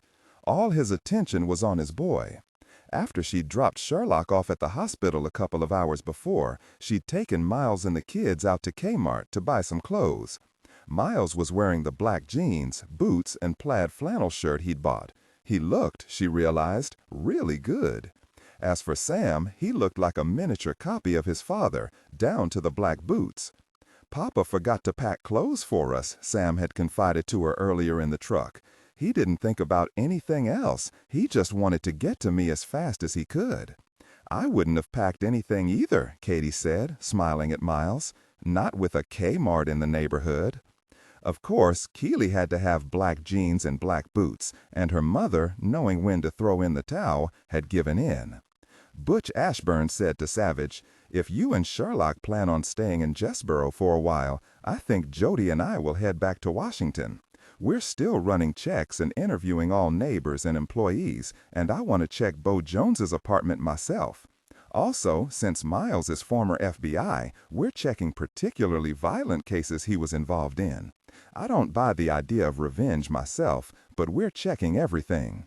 He looked over at Sam, who'd just taken a big bite of fried chicken. "I'm more pleased than I can say, Miles, that you've got such a brave, smart boy." Miles swallowed, then nodded and said sharply, "Sam, don't wipe your greasy fingers on your new jeans. Use the napkin." Life, Butch thought, was always unexpected, and even, sometimes, like now, not bad at all. He said, "You guys work on Clancy's connection from this end, and like I said, I'll work the other end. Hopefully, we'll meet in the middle real soon." Katie smiled. "As Special Agent Butch Ashburn, no wingtips on my neck from this guy." 15 minutes after a telephone call, Katie's mother, Minna Bushnell-Benedict, arrived to take charge of the children. She won Sam over with a chocolate chip cookie the size of Manhattan and assured both Miles and Katie that she'd keep both Sam and Keely safe with the help of the 2 deputies seated in their cruiser just outside the house. "Butch, you have a safe trip back to Washington. Miles, Katie, we're off to meet the sinful children of God," Savich said, and took Sherlock's hand. "Maybe we can talk to some of the congregation before the service starts." "Fatso," Sam called after his father as they went out the front door. "Shoot him!" The Church of the Sinful Children of God was on Sycamore Road. Katie was right. It looked like the Old North Church in Boston, a tall wooden spire, painted all white, the roof sharply raked with shingles, the windows small and traditional. There were maybe 20 cars parked in the paved lot behind the church, which was set back from the road at the edge of a thick stand of maple and oak trees. And Miles found himself marveling yet again at how many trees there were in this part of the country. The church was nearly full, maybe as many as 50, 60 people. Men were in suits, women in dresses, hats on their heads. Children sat quietly beside their parents. The 4 of them sat down in the back. A couple Katie didn't recognize scooted farther down the bench, not speaking to them. Katie realized, as she looked around at all those well-dressed people, that she didn't know very many of them. She wondered from how far away they came. It took her a while to recognize Thomas Boone, the postman, because he looked different in a suit.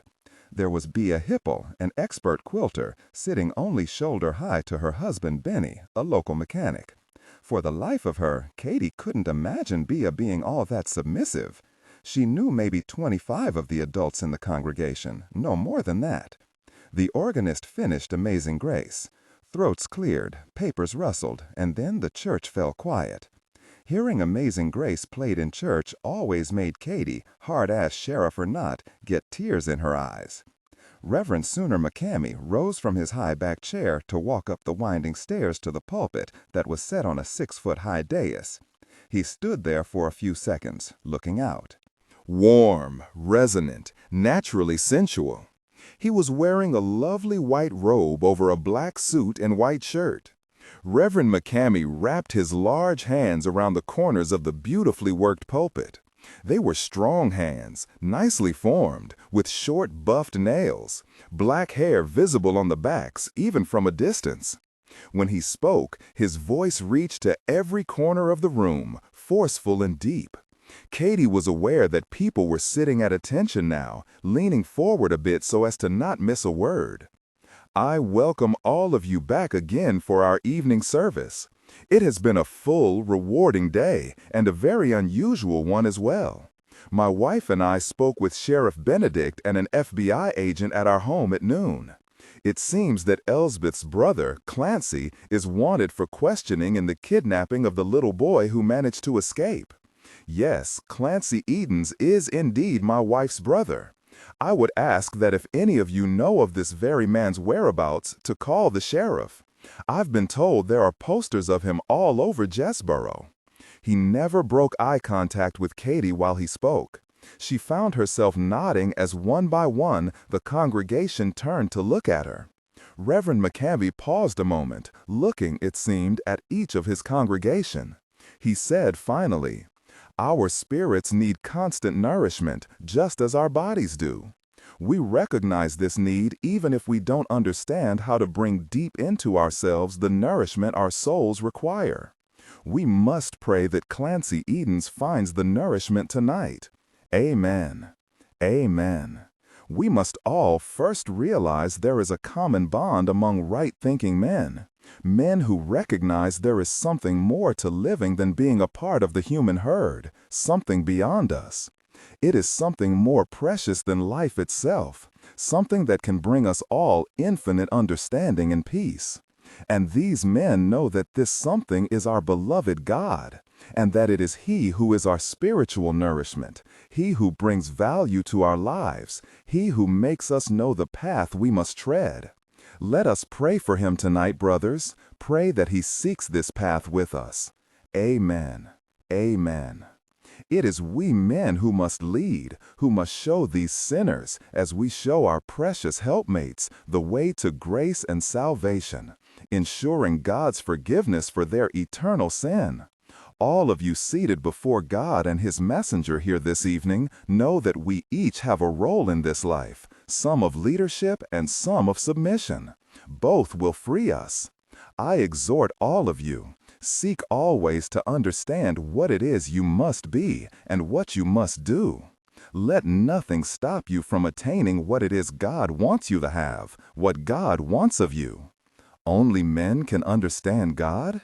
Sherlock felt Dillon lightly touching his fingertips to her arm.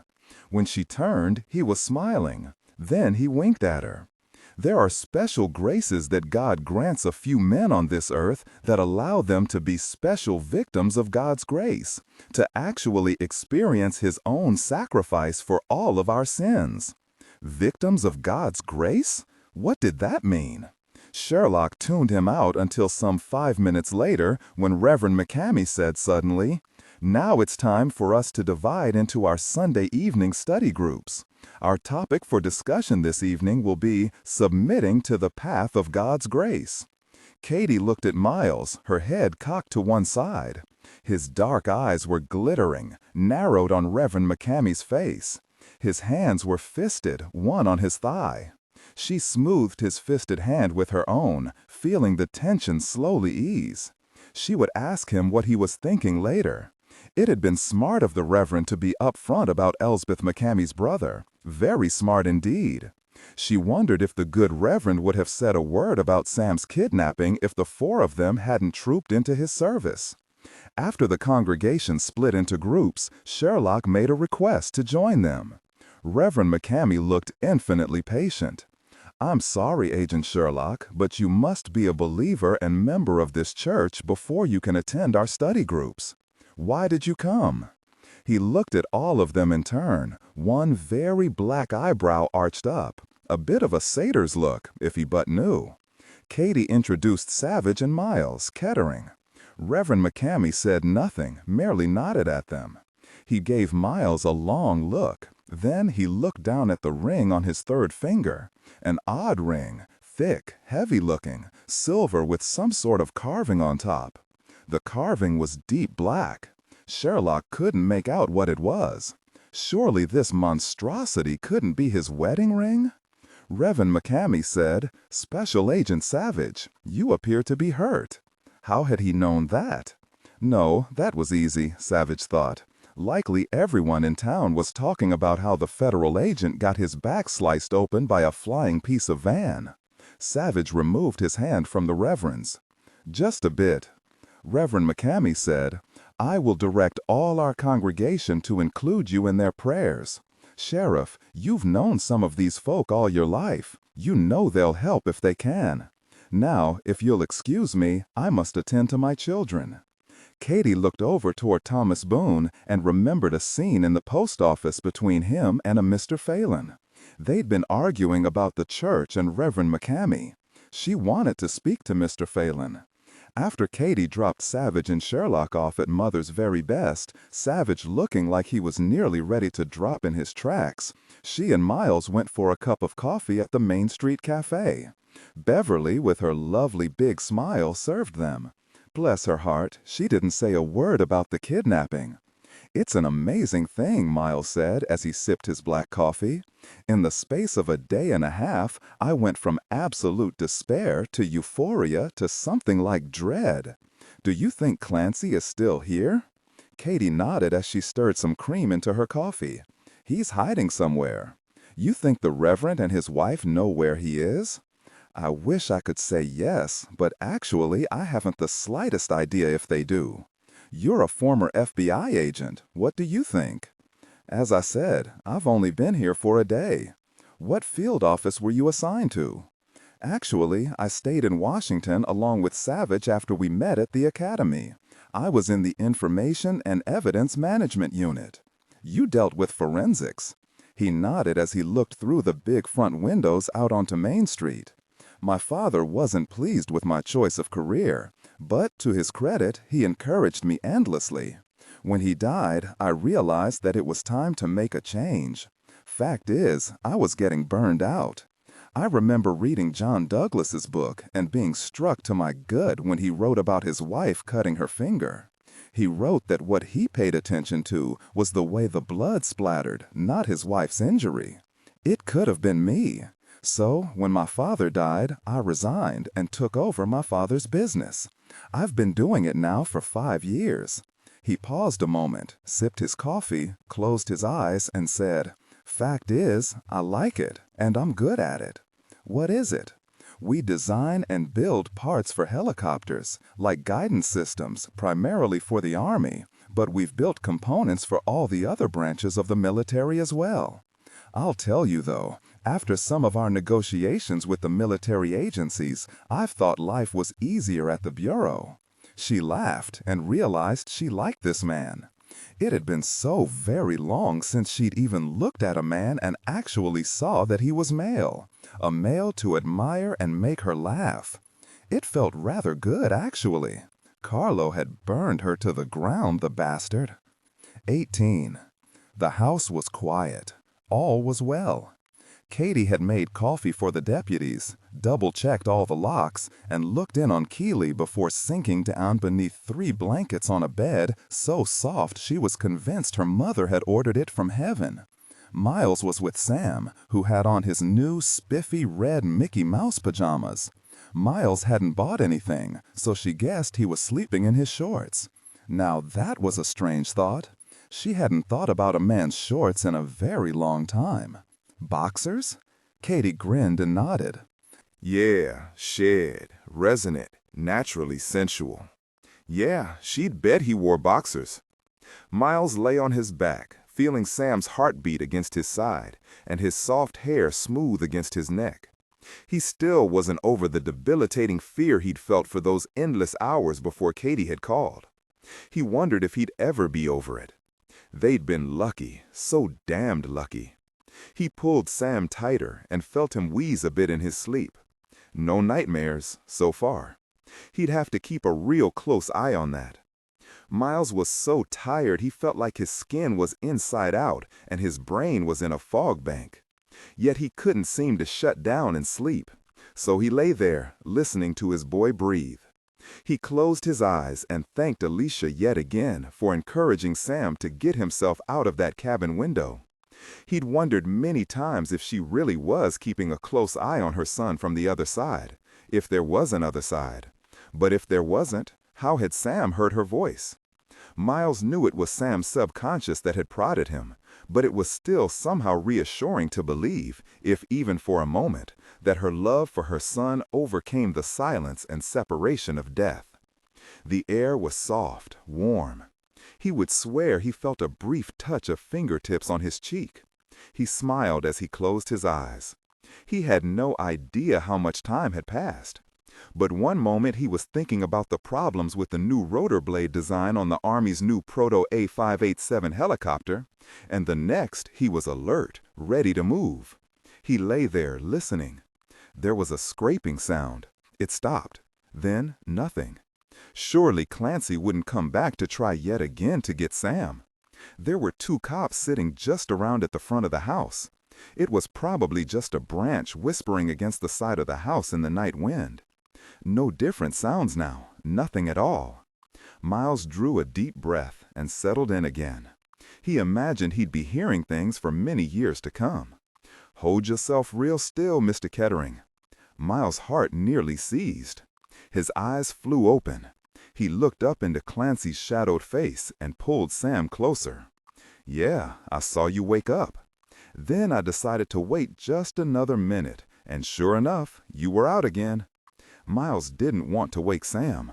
He whispered to that round white face above him, "What the hell are you doing here? How did you get past the cops outside?" Clancy grinned, and Miles saw he hadn't escaped scot-free from the van. He had a split lip with some dried blood on it. His cheek was swollen and covered with 3 Band-Aids. There was another cut over his left eyebrow, a Band-Aid patched vertically over it. His right arm wasn't in a sling, but he was holding it stiffly against his side. Miles felt the muzzle of the gun, sharp and cold against his neck. Clancy leaned his face real close to Miles, and he smelled Clancy's breath salami and beer. He said, real low, "It was easy as kicking dirt. They were nearly unconscious last time I checked. By now, they might be dead, the morons. I've worked enough on cars to know about what not to do with a car exhaust. Pretty dangerous things if you don't know what you're doing. Yep, nothing so easy as the car exhaust. Easy as cooking a hot dog. You see, the bozos kept the car turned on because they were too wussy to take the cold. That was when I knew exactly what to do." "You murdered 2 people just to get to Sam?" "That's right, Mr. Kettering. What's your point? Who's paying you to do this? Who?" "Well now, Mr. Kettering, that just isn't any of your business now, is it? You have to know this is insane, Clancy. Half the state is looking for you. There's no way you'll get away with Sam. No way at all. You know, Mr. Kettering, with all your yapping, I'm wondering if I shouldn't just pop you now." The muzzle dug in. Miles didn't move, barely breathed, and he thought, I can't die, I can't. I have to protect Sam. He thought of Katie just down the hall, asleep. If Sam could hear his mother, then why the hell couldn't he talk to Katie? He did, and then focused himself again. He was an idiot, a desperate idiot. Sam was too close for him to try to make a move. And it appeared that Clancy had nothing at all to lose. Who was paying him so much money that he just couldn't give up? He felt the muzzle stroking his neck now. "You don't look too good, Clancy. I'm surprised you're even walking around. I saw the van explode. It was a burning hell. When the sheriff fired, I slammed into that tree and knocked myself silly, but just for a minute. I saw the sheriff kill Bo and got the hell out of the van. Yeah, I wanted to pop all of you, destroying my van like that. But Clancy didn't pull the trigger. So Clancy didn't want to kill him just yet, thank God. Why not? No silencer, that was why, and this was not the time for gunfire. Then Miles realized Clancy wanted him alive so he could carry Sam. He wanted 2 hostages. Then he'll kill me once he's gotten us away from here." Miles didn't even blink. He tried to unfreeze his muscles and his heart after the immense jolt of fear that had shut him down for a moment. "Wake up the boy, Mr. Kettering. I won't ask twice." He did, lightly stroking Sam's cheek, speaking quietly to him, telling him not to be afraid. Everything would be all right. Sam's eyes opened, focused on Clancy. "You're a bad man," Sam said, that little voice strong. "Hello there, you little brat. Too bad you're so valuable. I'd sure like to twist off your head. You got Bo killed, and I'm gonna have to pay you back for that. Why do you want him so badly, Clancy?" "I just might tell you someday," Clancy said. "Not that I necessarily believe it." He took a couple of steps back to stand at the end of the bed, his gun aimed directly at Sam. "Don't even think of trying anything, Mr. Kettering, or I'll shoot the boy.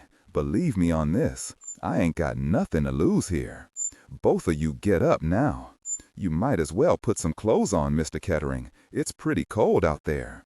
The kid's just fine in his pajamas." He fell silent, watching them. "Hey, I wonder if those deputies are croaked yet. Shouldn't be long if they aren't already. We just might take their car. What do you think?" "Why would you do that? How did you get here?" "Never you mind about that." Miles said, "Sam, I want you to get out of bed real slow. Stand over there, okay? Papa, do as I say. Everything will be all right. I promise you that." Clancy laughed under his breath. He watched Sam slide away from his father, off the side of the bed. He stood there in his red pajamas. "Hey, Mickey Mouse, those are neat," Clancy said. "Now you, Mr. Kettering, I want you to be real careful. You see where I'm aiming now? Right at the kid's head. I'll kill him if you force me to." But would he really? Miles didn't think so. Whoever had hired Clancy wanted Sam too badly, but he wasn't about to take the chance. Miles eased out of the covers and swung his legs over the side of the bed. He was wearing only his boxer shorts. The air was chilly. Slowly, he stood. Clancy threw him his jeans. He pulled them on, fastened them. He held out his hand. "My sweater's over there." Clancy tossed it to him. When he had it pulled over his head, Clancy said, "No shoes. I don't want you trying to make a break for it. Now, put your hands behind your neck." Miles laced his fingers behind his head. "Okay now, you walk out of here first, Mr. Kettering. Sam, you follow your dad. Do it, now. Keep walking. Kid, you behave yourself." He doesn't want Sam dead, Miles kept thinking. Everything hinges on his taking Sam alive. But why? All Miles needed was an opening, a small lapse on Clancy's part, and he could take him. He held himself ready, listened to every breath Clancy drew, realized he didn't breathe easily because he was so heavy and he was hurt. Just how badly, Miles couldn't guess. He watched Clancy's gun, watched how it remained aimed at Sam's head. Miles walked slowly down the hall. He barely heard Sam's steps behind him because he was wearing a nice thick pair of Katie's socks. They were nearly to Katie's bedroom door. "This is easy, Clancy, so easy. You can relax a bit, can't you now? You've got us." Warm, resonant, naturally sensual. They reached the living room in utter silence. Moonlight showed through the front window that wasn't boarded up. Not much, but enough so no one would trip over anything. Slowly, Clancy motioned Miles to move aside. He grabbed Sam's arm and dragged him toward the front door. "Papa, shut up, you little varmint!"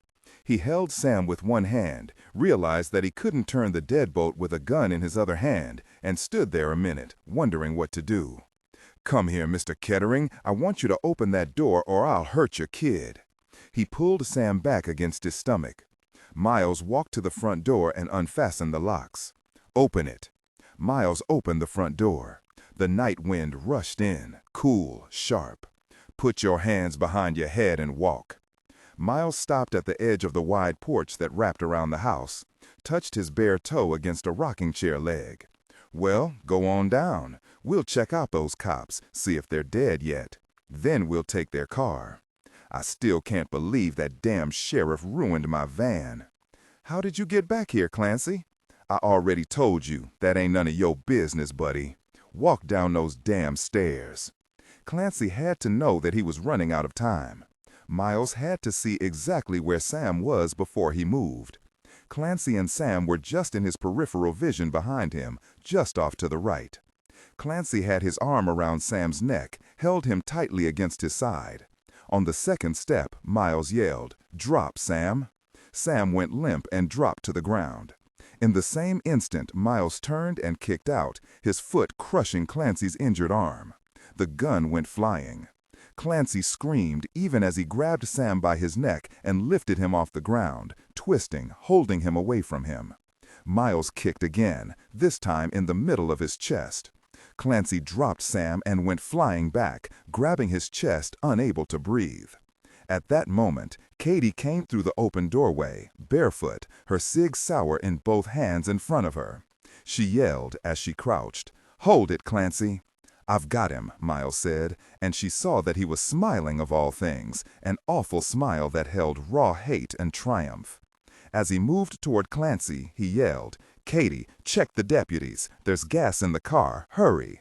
Miles smashed his palm into Clancy's nose and brought his knee up hard into his crotch.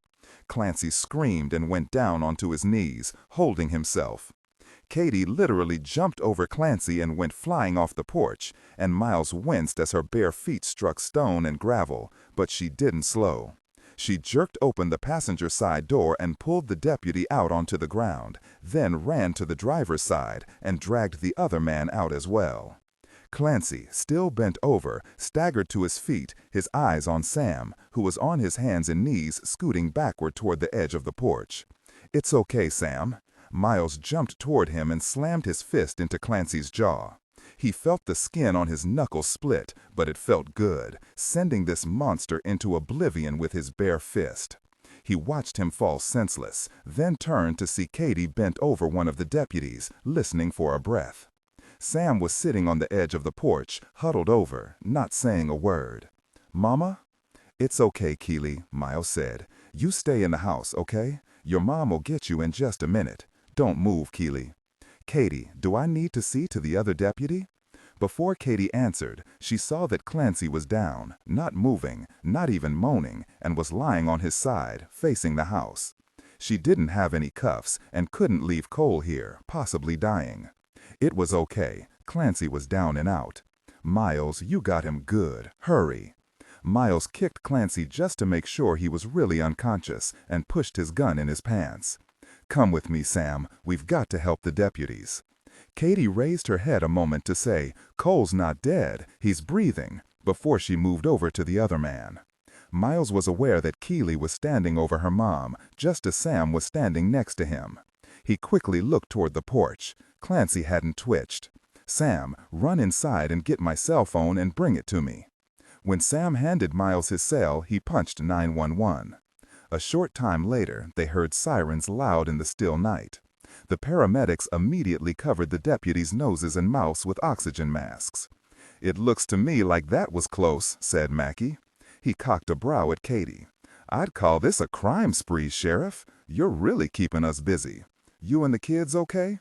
"I think so." She pointed to Clancy. "For a fat guy, he moves as quietly as a cat burglar.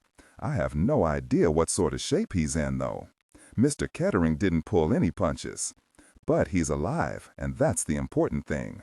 Now we'll find out who hired him. We'll need you all to transport him once we've got you a police escort." "Nuts," Mackey said. "The jerk must be just plain nuts." Wade showed up not 5 minutes later, jeans pulled over his pajamas, his shirt hanging open. "Jesus, Katie, you got him. Bah damn, you got the bastard." "Actually, Miles got him. He's got some good moves. Go cuff him, Wade." Miles was elated and exhausted. He walked to the children who were both sitting on the edge of the porch, went down on his haunches and pulled them both against his chest. He kissed Sam, then Keely, again and again. "I'm so proud of you both." "I want Mama," Keely said against Miles' armpit. "Let her do her job, then she'll be over here. You just hold on to me, okay? Sam?" Sam burrowed closer. "Sam, you all right?" Sam didn't say a thing. He didn't even blink when Clancy staggered to his feet, knocked Wade off the porch, jumped onto the driveway, and disappeared into the darkness. Katie cursed a blue streak and ran after him. Miles leaped off the porch after her. Both of them were still barefoot. Miles heard Wade cursing, couldn't make out his words. Then dead silence. He heard a gunshot. Then more dead silence. 19. Miles watched Dr. Sheila Raines from across Katie's living room speaking quietly to Sam. He wasn't moving, wasn't meeting her eyes. His small hands were restless, pulling on his jeans, scratching his elbow, punching one of the sofa cushions. "He's hardly spoken a single word," he said to Katie, who was sitting next to him, holding Keely in her arms. The little girl was sprawled out, asleep. Miles barely got the words out. Too much has happened to him, just too much. And we still have no idea who is after him and why. And that's the biggest mystery. Why go through all this misery to get a hold of one little boy?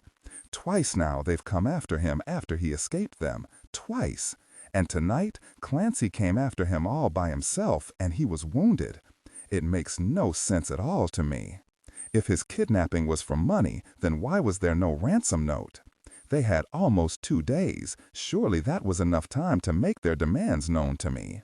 He paused a moment, streaking his fingers through his hair. I was certain it was a pedophile who'd taken him, but no, that isn't the case, and I thank God for that. And I'm as certain as I can be that no one, not even the crooks I caught when I was an FBI agent, would want revenge against me this badly. And if someone did, then why not just shoot me? That would be easy enough to do. Why then, for God's sake? Jesus, this whole thing is over the top. And look at Sam, silent, his eyes blank, like he's really not here, like he doesn't want to be here because it's too scary, and he has all this terror locked inside him. Katie touched his shoulder. "It's a terrible thing what he's been through," she said. "But you know, Miles, even with the short time I've known Sam, I know he's resilient. He's a very strong little boy. Be patient. Sheila is very good. Have some faith. Now the motive. There is one. You know that, Miles. There always is. It's just not obvious to us yet, and just maybe we wouldn't necessarily understand it, but there is a motive, obviously a very strong one, to the person or persons who had Sam kidnapped, given all the lengths Clancy and Bo have gone to."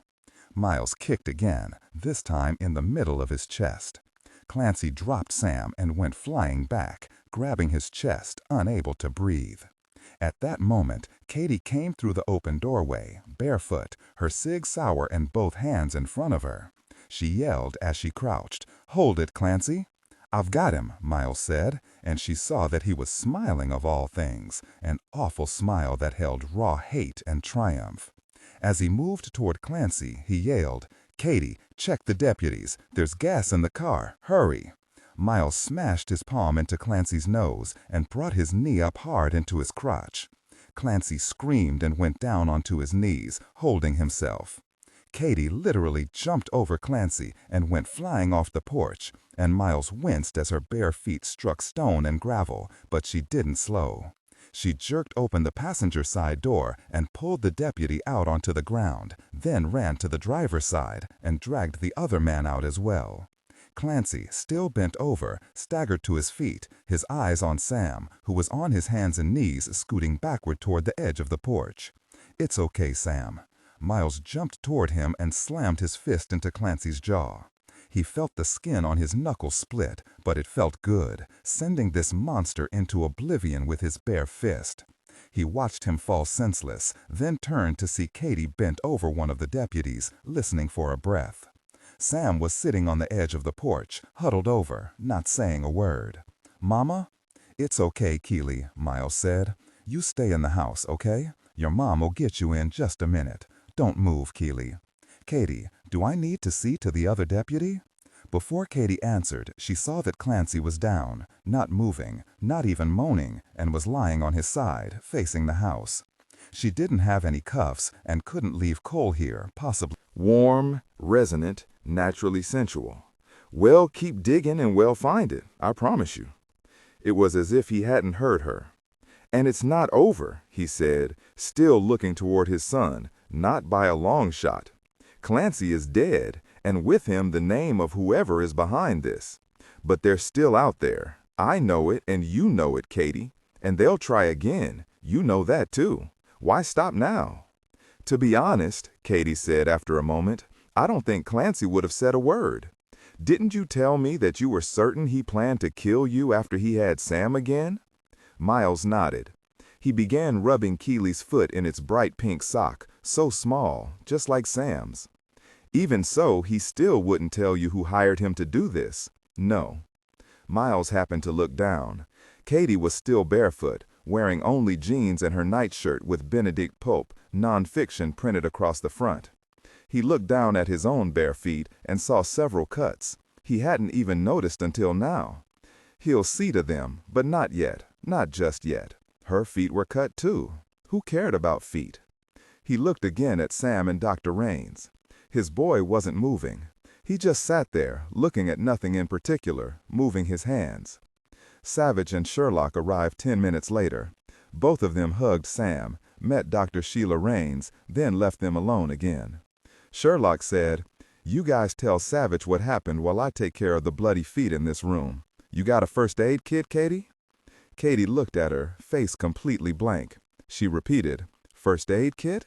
"Yes, so I can clean up your feet, both you and Miles."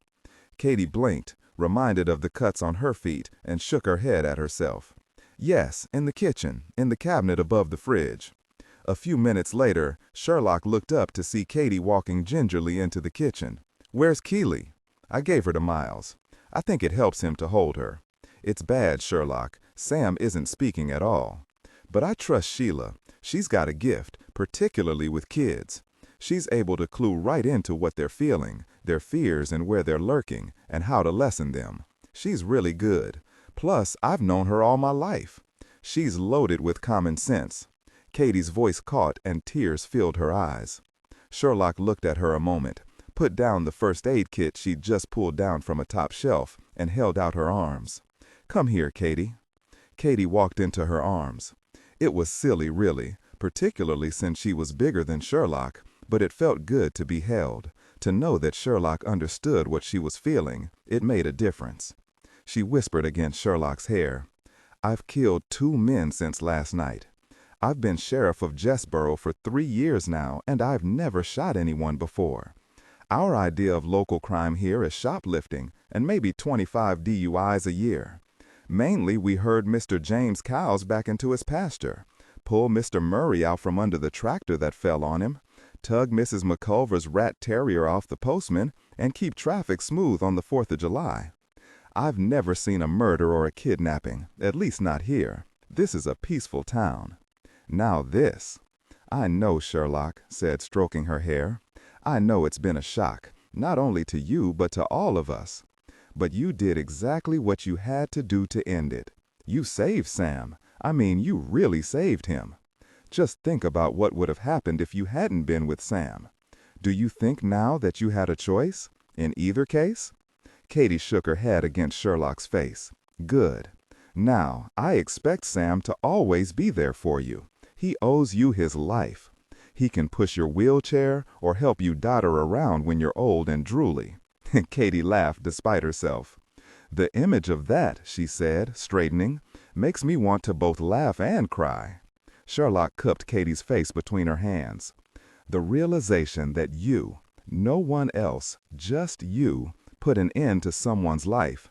You have to just look at Sam to know you did the right thing when it counted. Have you ever killed anyone, Sherlock?" "No, I haven't, but I wanted to once, real bad. Someday I'll tell you about Marlon Jones. Dillon has, and he told me it dug right into his gut. There was one time he wasn't sorry at all, when he shot a real madman, Tommy Tuttle. But you see, he got over it, because he realized that a law officer has to be able, intellectually and emotionally, to get the job done." She paused a moment and looked disappointed. "I'm really sorry we weren't here to help you take care of Clancy." Katie smiled. "Yeah, I wish you'd been here too.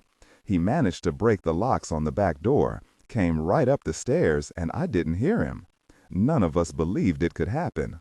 Do you know that Clancy actually got into the bedroom where Miles and Sam were sleeping? A fat guy who's quiet as a mouse? That's scary. The deputies didn't see or hear him either, even when he snuck up on them.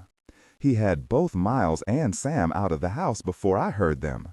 Katie wiped her hand over her eyes, blew out a breath. Thanks, Sherlock. I'll be okay, I promise. I've known you for only a very short time, Katie, but I am very certain of one thing. You're a good person and an excellent sheriff.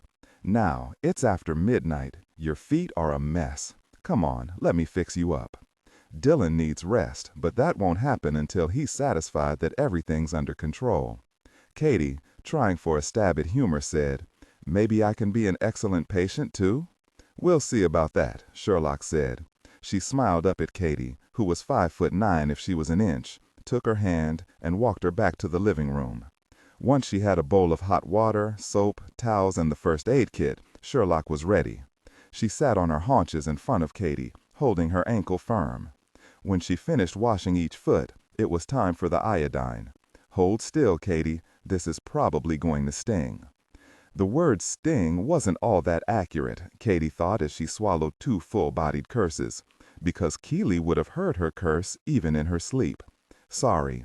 No more stingy stuff, just the bandages. Sherlock put the iodine back into the kit. As Sherlock bandaged her feet, Katie said quietly, I couldn't believe how Miles kicked the bejesus out of Clancy. He knows karate well. Katie looked over at him as she spoke. I've never learned a martial art, and after watching Miles, I want to. Sherlock said, Martial arts is grand as long as a gun's not in your face. Miles and Dillon used to work out together a lot. Not so often now. Maybe once a month they get together. Miles has been so tied up with his new military contract and trying to get all the bugs out of the new guidance system designed for the Army. He's really quite talented. Dillon said he could fly anything as long as it had 1 wing. After a moment, Sherlock added, Miles was in the FBI, you know.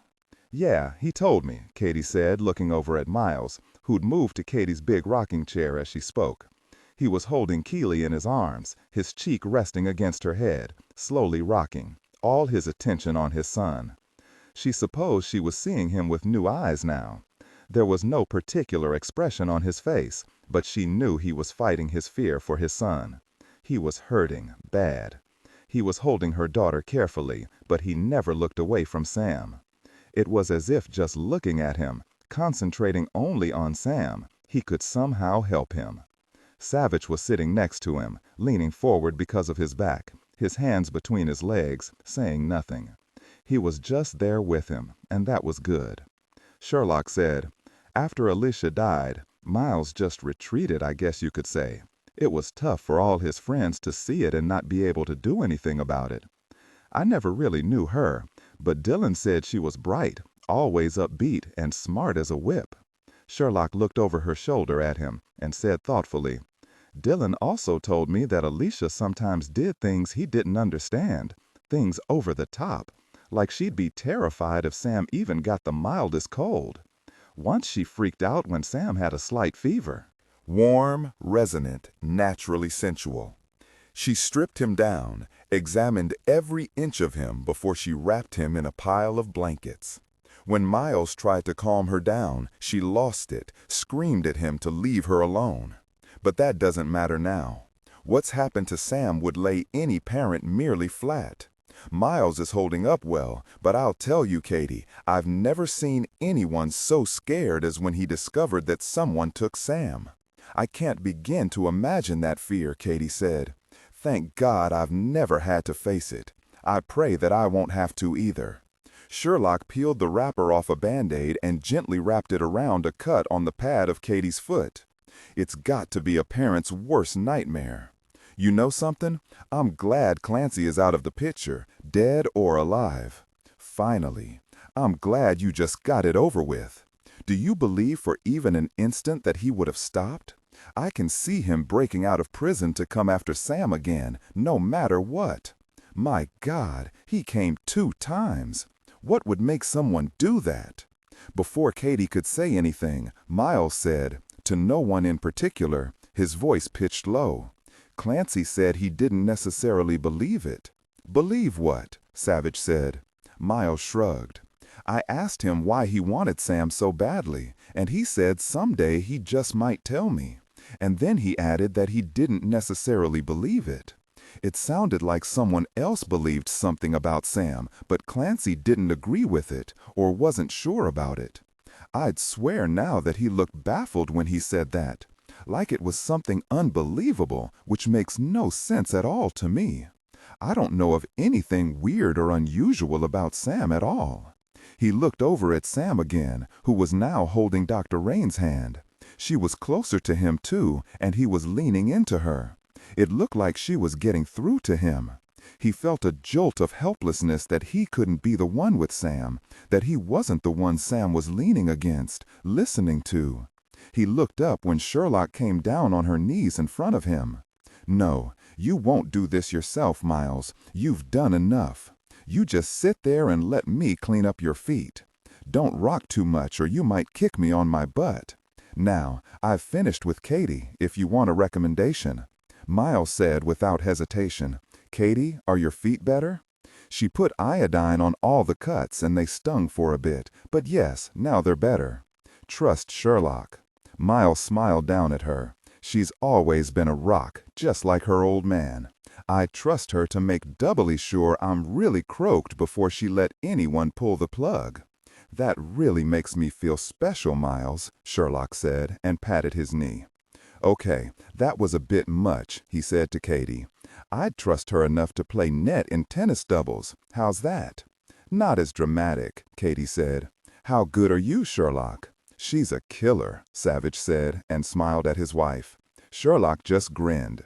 Now, hold still, Miles. Goodness, you've got big feet. What, size 12? Just about. Well, you've got a big body to support, so that's okay. What size does Savich wear? Sherlock patted his arch. A 12. Katie stretched out her long, narrow bandaged feet in front of her. Well, I'm nearly 5'10", not all that much shorter than you guys. Maybe someday I can wear a 12 too. Just 3 sizes to go. Savich watched his wife putting Band-Aids on Miles' feet when he wasn't watching Sam and Dr. Rain's. He wanted to move from the chair to that very comfortable sofa to relieve the pain in his back. He also wanted some tea. He took everyone's order and went to the kitchen. He saw Katie start to follow him and held up his hand. Nope, you just sit there and let those size 9s recover. If you abuse them, they just might never grow. I'll find everything, and I won't make a mess. Dr. Sheila Rains, holding both of Sam's hands, said quietly against his temple, Your papa is so scared I think he's going to start howling at the moon. Sam gave her a long look and said, Clancy's not going to come back anymore, is he? That stopped the show for about 10 seconds. Then Sheila answered him, No, he's not, and that's a very good thing. He was a criminal, Sam, and criminals shouldn't be allowed to terrorize us. What do you think about him and Bo being dead? Sam thought about it, bit his lower lip, shot a look toward his father, and said at long last, It's just that one minute he was yelling and then he was just gone. There was this gunshot and he was dead, just like my mama. I'm not glad my mama's dead. Oh dear. At least Sam was talking, thank God. Sheila leaned her forehead against Sam's and said, not an inch from his nose, Trust me on this, Sam. Your mama's in heaven, and I'll bet she's kicking up her heels that you're okay. All the angels are cheering, and I'll bet you there's even a big smile on St. Peter's face. As for Bo and Clancy, they're probably so deep in hell that the devil doesn't even know where they are. Sam thought about that, pulled back and smiled at her. He said, his little boy's voice sounding strong again, Next time Mama talks to me, I'll ask her if she's heard anything about Bo and Clancy. That's a great idea. You can tell the sheriff what your mama says. Miles wanted to shout when he saw that smile and heard Sam's words. He had no idea what Dr. Rains had said to get Sam speaking again, but she'd done it and he owed her forever. He said, Sam, would you please come over and hug me? I'm really on the shaky side. You'd better hurry before I fall over. I don't want to drop Keely. You don't want me to do that, do you?" Slowly, Sam slid off the sofa and walked to his father. He stood there a moment, his hand on his father's knee, and he patted Sherlock's shoulder. "Hi, sweetie," Sherlock said and kissed his cheek. "Just look at your father's poor feet. You want to put on this last Band-Aid?" With great concentration, Sam went down on his knees beside Sherlock and smashed the Band-Aid down. At least it covered most of the cut. Miles picked him up and settled him on his other leg. He held both children close and began rocking slowly. He whispered against Sam's ear, "You are the bravest boy I have ever known. I am so proud of you." Sam released a long breath and settled against his father's shoulder. "Don't drop me, Papa. Don't worry about Keely. She's not as heavy as I am." "No, she's not. But you, champ, are all muscle and bone. You just settle in, Sam, and I won't complain." Sherlock rose and stepped back. She looked down at Keely, whose head was tucked into Miles' neck. Then at Sam, whose eyes were already closed as his father rubbed his head. Dr. Raines said after Sam had settled in for a while, "It's not over yet for him, but this is a good start." She rose. "Mr. Kettering, I would like to see Sam tomorrow morning if that's okay. About 10 o'clock?" Miles looked over at Savich, who'd just walked into the living room, carrying a tray. He nodded. "Yes, that would be fine, Dr. Raines. We'll be there. Please call me Sheila." "Thank you, Sheila. You got him to talk again. I'm very grateful. He's already out like a light." "Good. Sleep. That's the best thing for him right now." She lowered her voice even more. "There may be nightmares, Mr. Kettering." Sam had to retreat inside himself for a while, to protect himself, you understand, to close off the horror of what happened. I coaxed him out again, made him pay attention, but the thing is, he really wanted to come back. Being with Keely will help, and with you, of course. He's a strong little boy. You're right about that. She turned to Katie, waved her hand to keep her seated. "No, don't move, Sheriff. In my medical opinion, you should stay off your size 9s. You're a shrink, Sheila." "Yeah, but I did think once about becoming an internist, and then I decided I'd rather sleep at night. It's been a pleasure to meet all of you. Perhaps we'll have time to speak more tomorrow. Katie, Miles, try to keep Keely with Sam, okay?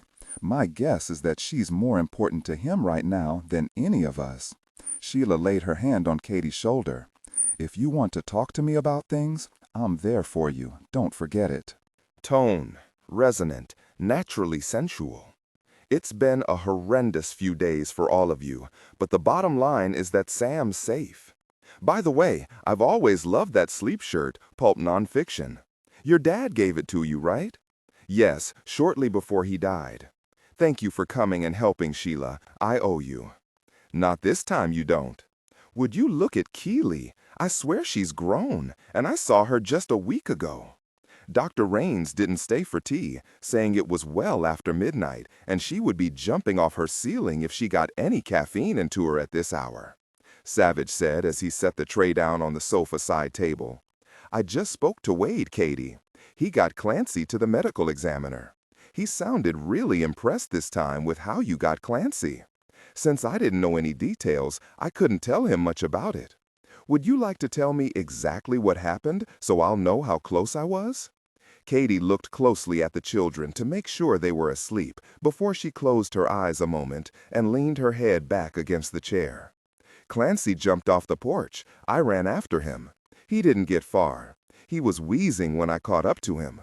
I told him to freeze, and you won't believe this, he started laughing at me. Said I wouldn't shoot him like I did Bo, because if I did, I'd be a real sorry bitch. Said I'd be taken down if I shot him. He promised me that. When he caught his breath, he ducked behind a maple tree. I think he knew I didn't want to shoot him, that I wanted to know who he was working for. Unfortunately, I got too close and he charged me. I heard Miles coming behind me, but I knew he wasn't in time. I tried to aim for Clancy's knee, but when he hit me, my cig jerked up and I got him squarely in the chest. He just stood there, staring blankly at me, as if he couldn't believe that I'd actually shot him. He tried to reach out for my gun, but I took a step back and he just collapsed. He was dead. Miles checked him too to make sure. It was an accident, really. I'm sorry, guys, I wanted him alive, Sherlock said. As I said before, I, for one, am vastly relieved that Clancy is dead. I don't think he would ever have stopped. Now we need to find out who's behind it. Savich handed each of them a cup of tea.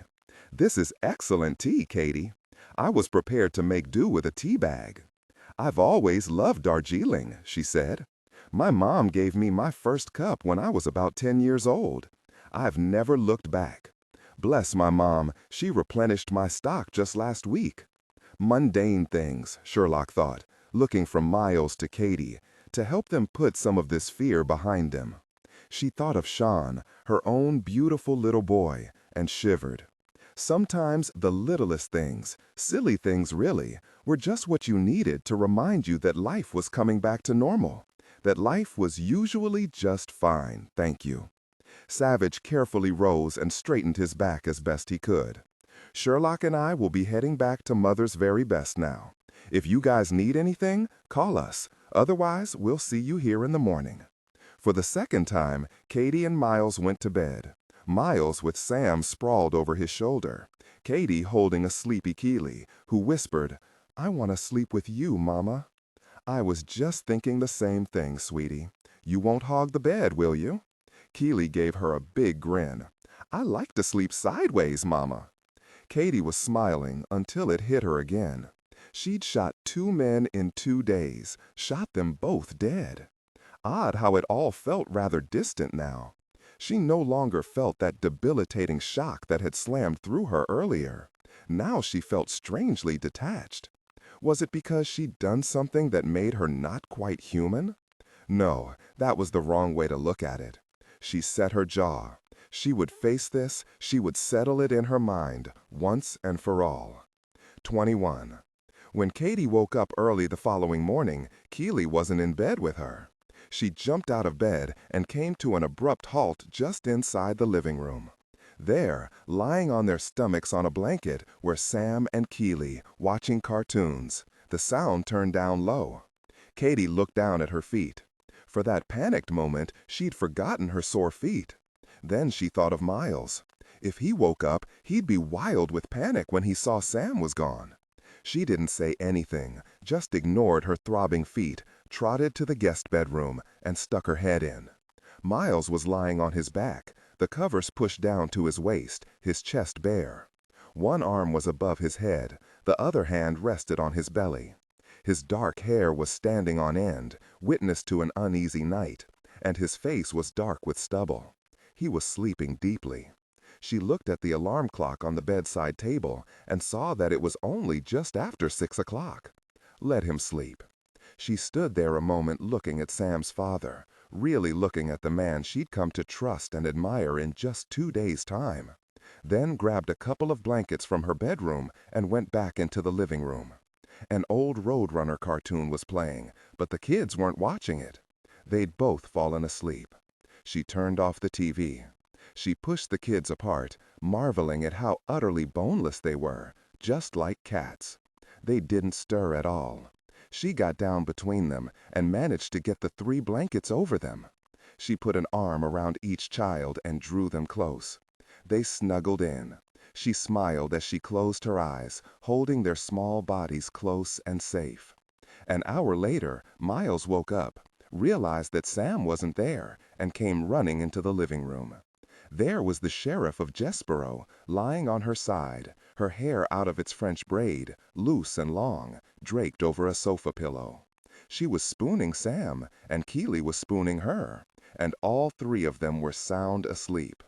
For a very long time, Miles stood in the doorway, looking at them, then looking at the sheriff holding them, and knew to his gut that everything was changing. He'd felt frozen inside since Alicia's death, but no longer. He turned and walked into the kitchen, made some coffee, and pulled out his cell phone to call his sister-in-law, Ann Malcolm.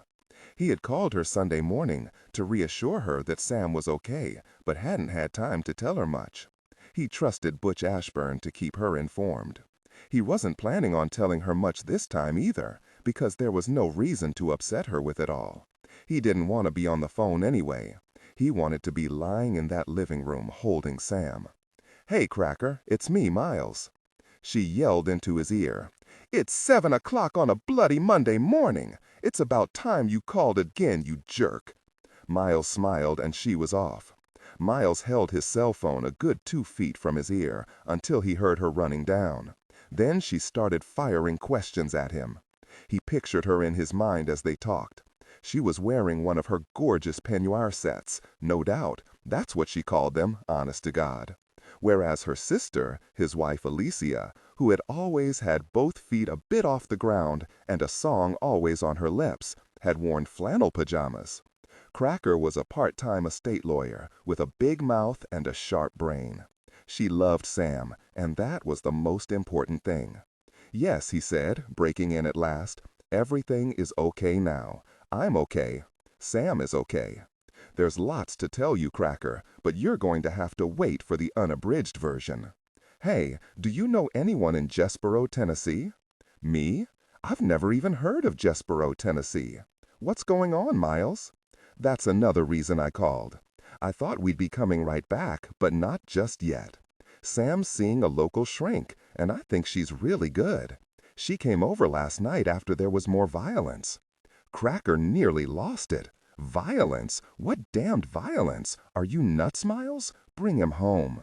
When he could talk over her and assure her again that they were safe, Miles said, "I'll keep you posted. Please, Cracker, don't worry. Now I need you to work closely with the FBI. Agent Butch Ashburn was here, but he wanted to get back to get to the bottom of this. This sheriff, what's her name? Katie Benedict." Warm, resonant, naturally sensual. She's good, Cracker, really good. She's quick, has a solid center, and she's got guts. She's probably got lots more, but that's a good start. Like I told you, she saved Sam. Is she like the woman sheriff in Mel Gibson's movie Signs? Well, maybe, only younger. She's really together, like that sheriff was. Okay, that's great, but Miles, I want you to bring Sam home. I miss him, you know? I know. Sam is seeing a shrink this morning, so that's one thing keeping us here. Plus, the sheriff has a little girl, Keely. She and Sam are really tight. Dr. Raines believes Keely is very important to Sam right now. I'm not about to risk Sam's progress by separating them. And the thing is, Sam's probably just as safe here as he would be back home. So, for the next couple of days, I'm keeping him here in Jessboro. Have you thought of anything that could help? No, but the FBI are checking out all your employees, which takes a good long time. They've spoken to everyone, all the neighbors, all Sam's teachers, even the postman. Give Sam a big kiss for me, Miles, and tell him I miss him like mad. I will. Take care. I'll call if something happens. Hold down the fort. I'll call Conrad at the office, make sure everything's running smooth, so don't worry about the business." He got Conrad's voicemail. When he slipped his cell back into his pocket, he looked up to see Katie standing in the kitchen doorway. She had socks on her feet and a loose shirt over jeans. She'd pulled her long hair back into a ponytail. She looked fresh and scrubbed. He himself wore socks to protect his band-aided feet, jeans from yesterday, and his shirt with 2 buttons buttoned. He smiled. It felt good. "Cracker? Yeah. She's my sister-in-law, Alicia's sister. She's lived with us ever since Alicia died. She's really Sam's surrogate mother. Where'd she get the name Cracker? She nearly blew off my foot on the 4th of July a couple of years back. Got called Firecracker, and that came down to Cracker. She's a brick. I trust her, even though she's a lawyer, only part-time since Alicia died. The kid's still asleep? Yeah. I woke up, saw that Keely wasn't with me in bed, and nearly had heart failure. I found them both in the living room sleeping. They must have been watching cartoons with almost no sound. I checked you, got some blankets, then went back to the living room. What would you like for breakfast, Miles? You checked me? She nodded. I knew if you woke up and Sam wasn't there, you'd be scared. But you were sleeping so deeply, I decided not to wake you. Now, what about food? He remembered pushing the covers down, and he'd awakened with the covers down, which meant she'd probably seen him sprawled on his back wearing only his boxer shorts. He hoped he hadn't had a hard-on. Then he found himself wondering what she thought. No, that was nuts. "Food, Miles," she said. He blinked. "You know, I haven't thought about food for what is it, 3 days now, ever since Sam was taken. I'm starving." "Good, then bacon and eggs it is. Crispy and scrambled?" 22.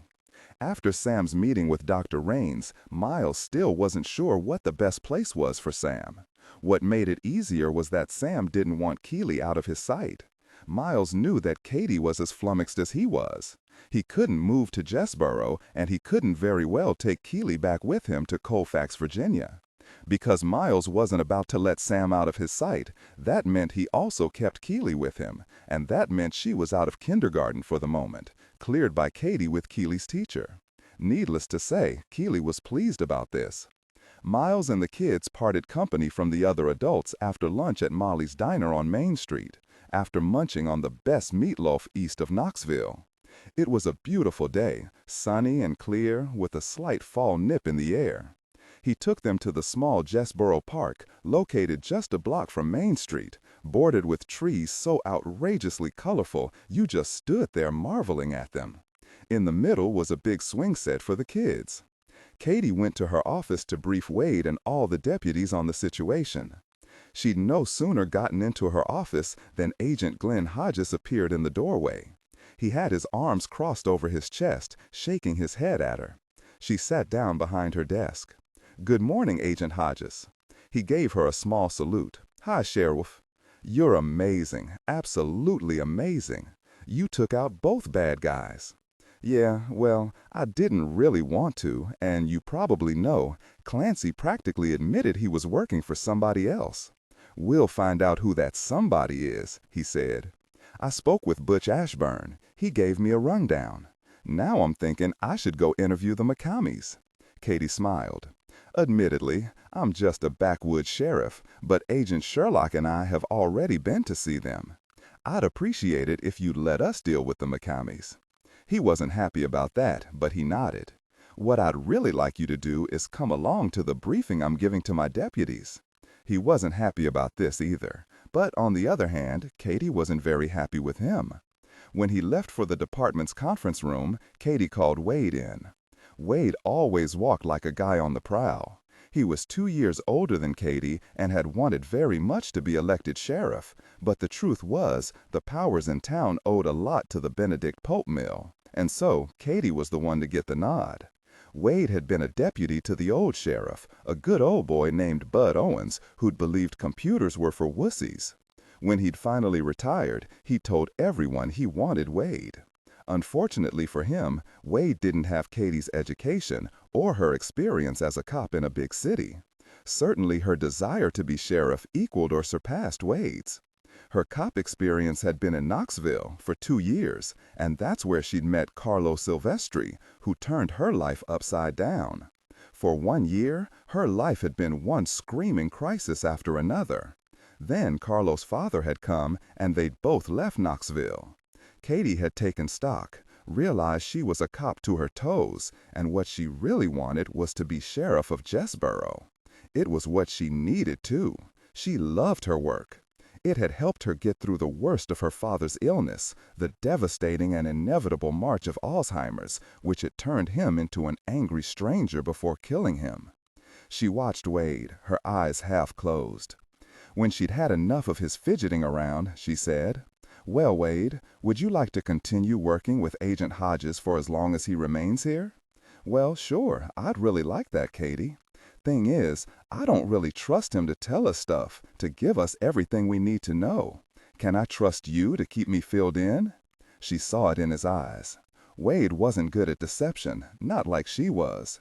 She was so good that when she was in Knoxville, they wanted to put her in undercover operations. She smiled at him and waited. He said, one eyelid twitching furiously, "Of course, Katie. After all, I work for the Jessboro Sheriff's Department." "Well, actually, Wade, you work for me.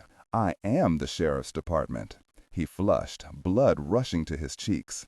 He got all stiff, but he wasn't stupid, and he knew he couldn't cross her openly or she just might fire his ass. "Yeah, I'll work for you." "Okay, you're now my liaison with Agent Hodges." She sat forward, her eyes hard on him. "Listen to me now. This is important. Don't be impressed just because he tells you something. Make sure you know everything that's going on. You got that?" After he'd assured her he understood, he sauntered out of her office, more enthusiasm in his step. Katie followed him after a minute.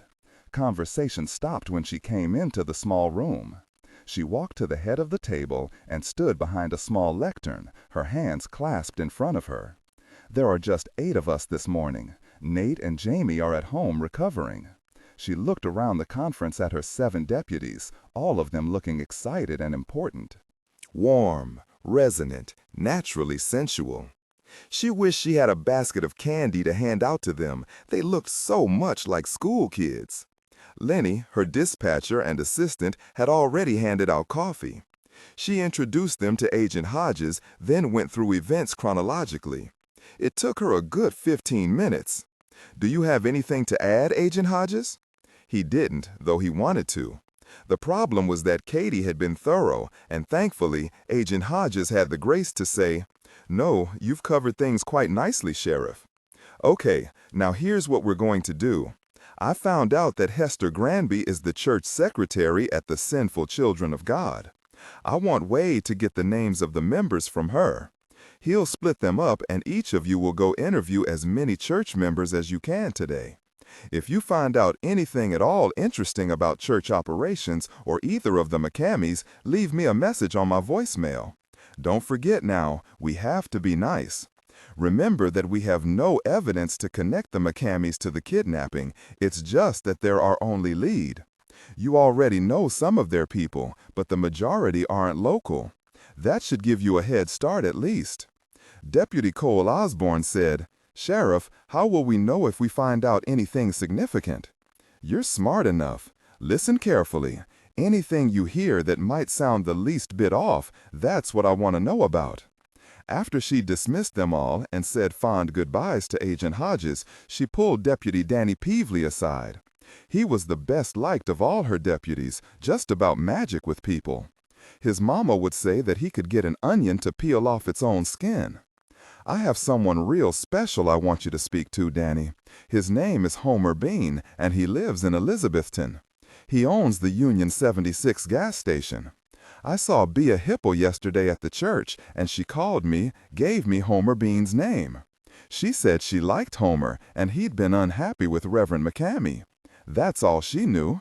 Mr. Bean left the church about 6 months ago. Find out why, Danny. Find out what he thinks of Reverend McCammy." Once Katie's door closed, she sat down at her desk, actually happy to have a chance to look at the 3 active cases Lenny had left for her to review. 3 cases very nearly constituted a crime spree for Jessboro. One, Demi Engels, was at this moment still sleeping off his drunk in the only cell that had a soft cushion. One assault case, Marvin Dickerson was in back in a cell for beating on his wife, Ellie. Katie would keep him locked up until Judge Denver saw him at an arraignment on Wednesday. And she would speak to his wife again, beg her to press charges. But she wouldn't, she never did, so the best Katie could do was keep the bastard locked up as long as she could. And one last case, shoplifting. Ben Shivers, a kid whose parents were so poor it broke Katie's heart. And the fact that they were usually passed out at night after drinking themselves blind didn't help matters. "I made you give back that Snickers bar you stole, Ben. Now what am I going to do with you?" She closed her eyes and mulled that one over. Then it came to her, and she smiled. It was worth a shot. She picked up the phone, spoke to Mrs. Serlo, who owned Emmy's One-Stop Grocery, named after her suffragette grandmother. That was where Ben had ineptly lifted the Snickers bar. When she hung up, she grabbed her hat and stopped by Lenny's desk. "I'm off to see Ben Shivers. I know he's in school, and I'm going to get him out of class. It'll make his reputation if the sheriff comes to see him, don't you think?" "He'll strut," Lenny said, then shook her head. "That's a bad situation, Katie. Those folks of his, all they do is lie around drunk and bitch. "I've got an idea," Katie said, gave Lenny a small salute, and drove her truck to the local middle school. Savich looked up to see Sherlock tuck her cell phone back in her shirt pocket. They were in their bedroom at Mother's very best. He was still sitting forward, trying to ignore the constant throb in his back, working on Max. What did the medical examiner have to say? Clancy, Sherlock said as she bounced up and down on the bed a couple of times, was stronger than a bull, ate like a pig, and had arteries clogged all the way to his ears. Katie's bullet killed him, nothing more, nothing less. She eased off the bed, smoothed down the covers, and walked to her husband. She leaned down and kissed his mouth. She felt the immediate hitch in his breath and stood again. "About all we can do is play with my hair rollers," she said, a wealth of disappointment in her voice. "Where are they?" Sherlock laughed. "You've been working on Max all afternoon. What have you got?" She affectionately patted the laptop as she spoke. At least Dillon didn't have to worry about the math teacher killer case since Jimmy Maitland had told him to chill out until he was better. "I've been reading about Reverend Sooner McCamey. He's 54 years old, born near Nashville, Tennessee, went to Orrin Midvale Junior College, married and divorced once, no children. He sold cars at the Nashville Porsche dealership and did very well financially. Then he quit and moved to his rich aunt's house here in Jessboro. He hasn't done anything since then to earn money, I guess because he didn't have to. He married Elsbeth Bird of Johnsley City 10+ years ago when she was only about 24 and he was 44. He didn't become a preacher until about 6 years ago. He tapped his fingertips together, frowned down at Max, who was humming placidly. He's married to Elsbeth 4 years before he finds his calling? Apparently.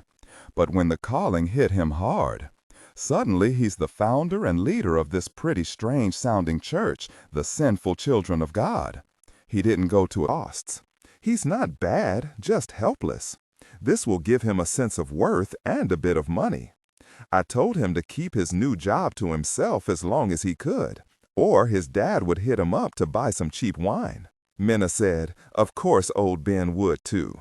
Now, Katie, Mrs. Surlew doesn't have an extra dime, so I'll just bet that you're subsidizing his wages, aren't you, dear?"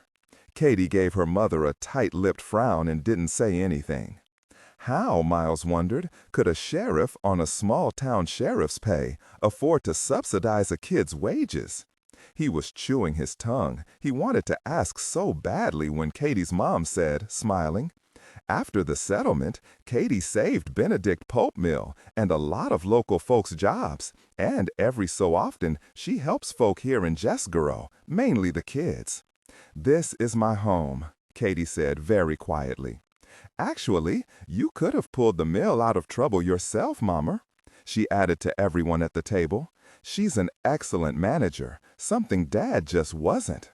"Now that's enough." She looked down at the last bite of tuna casserola on her plate. "Keely, you want one more forkful?"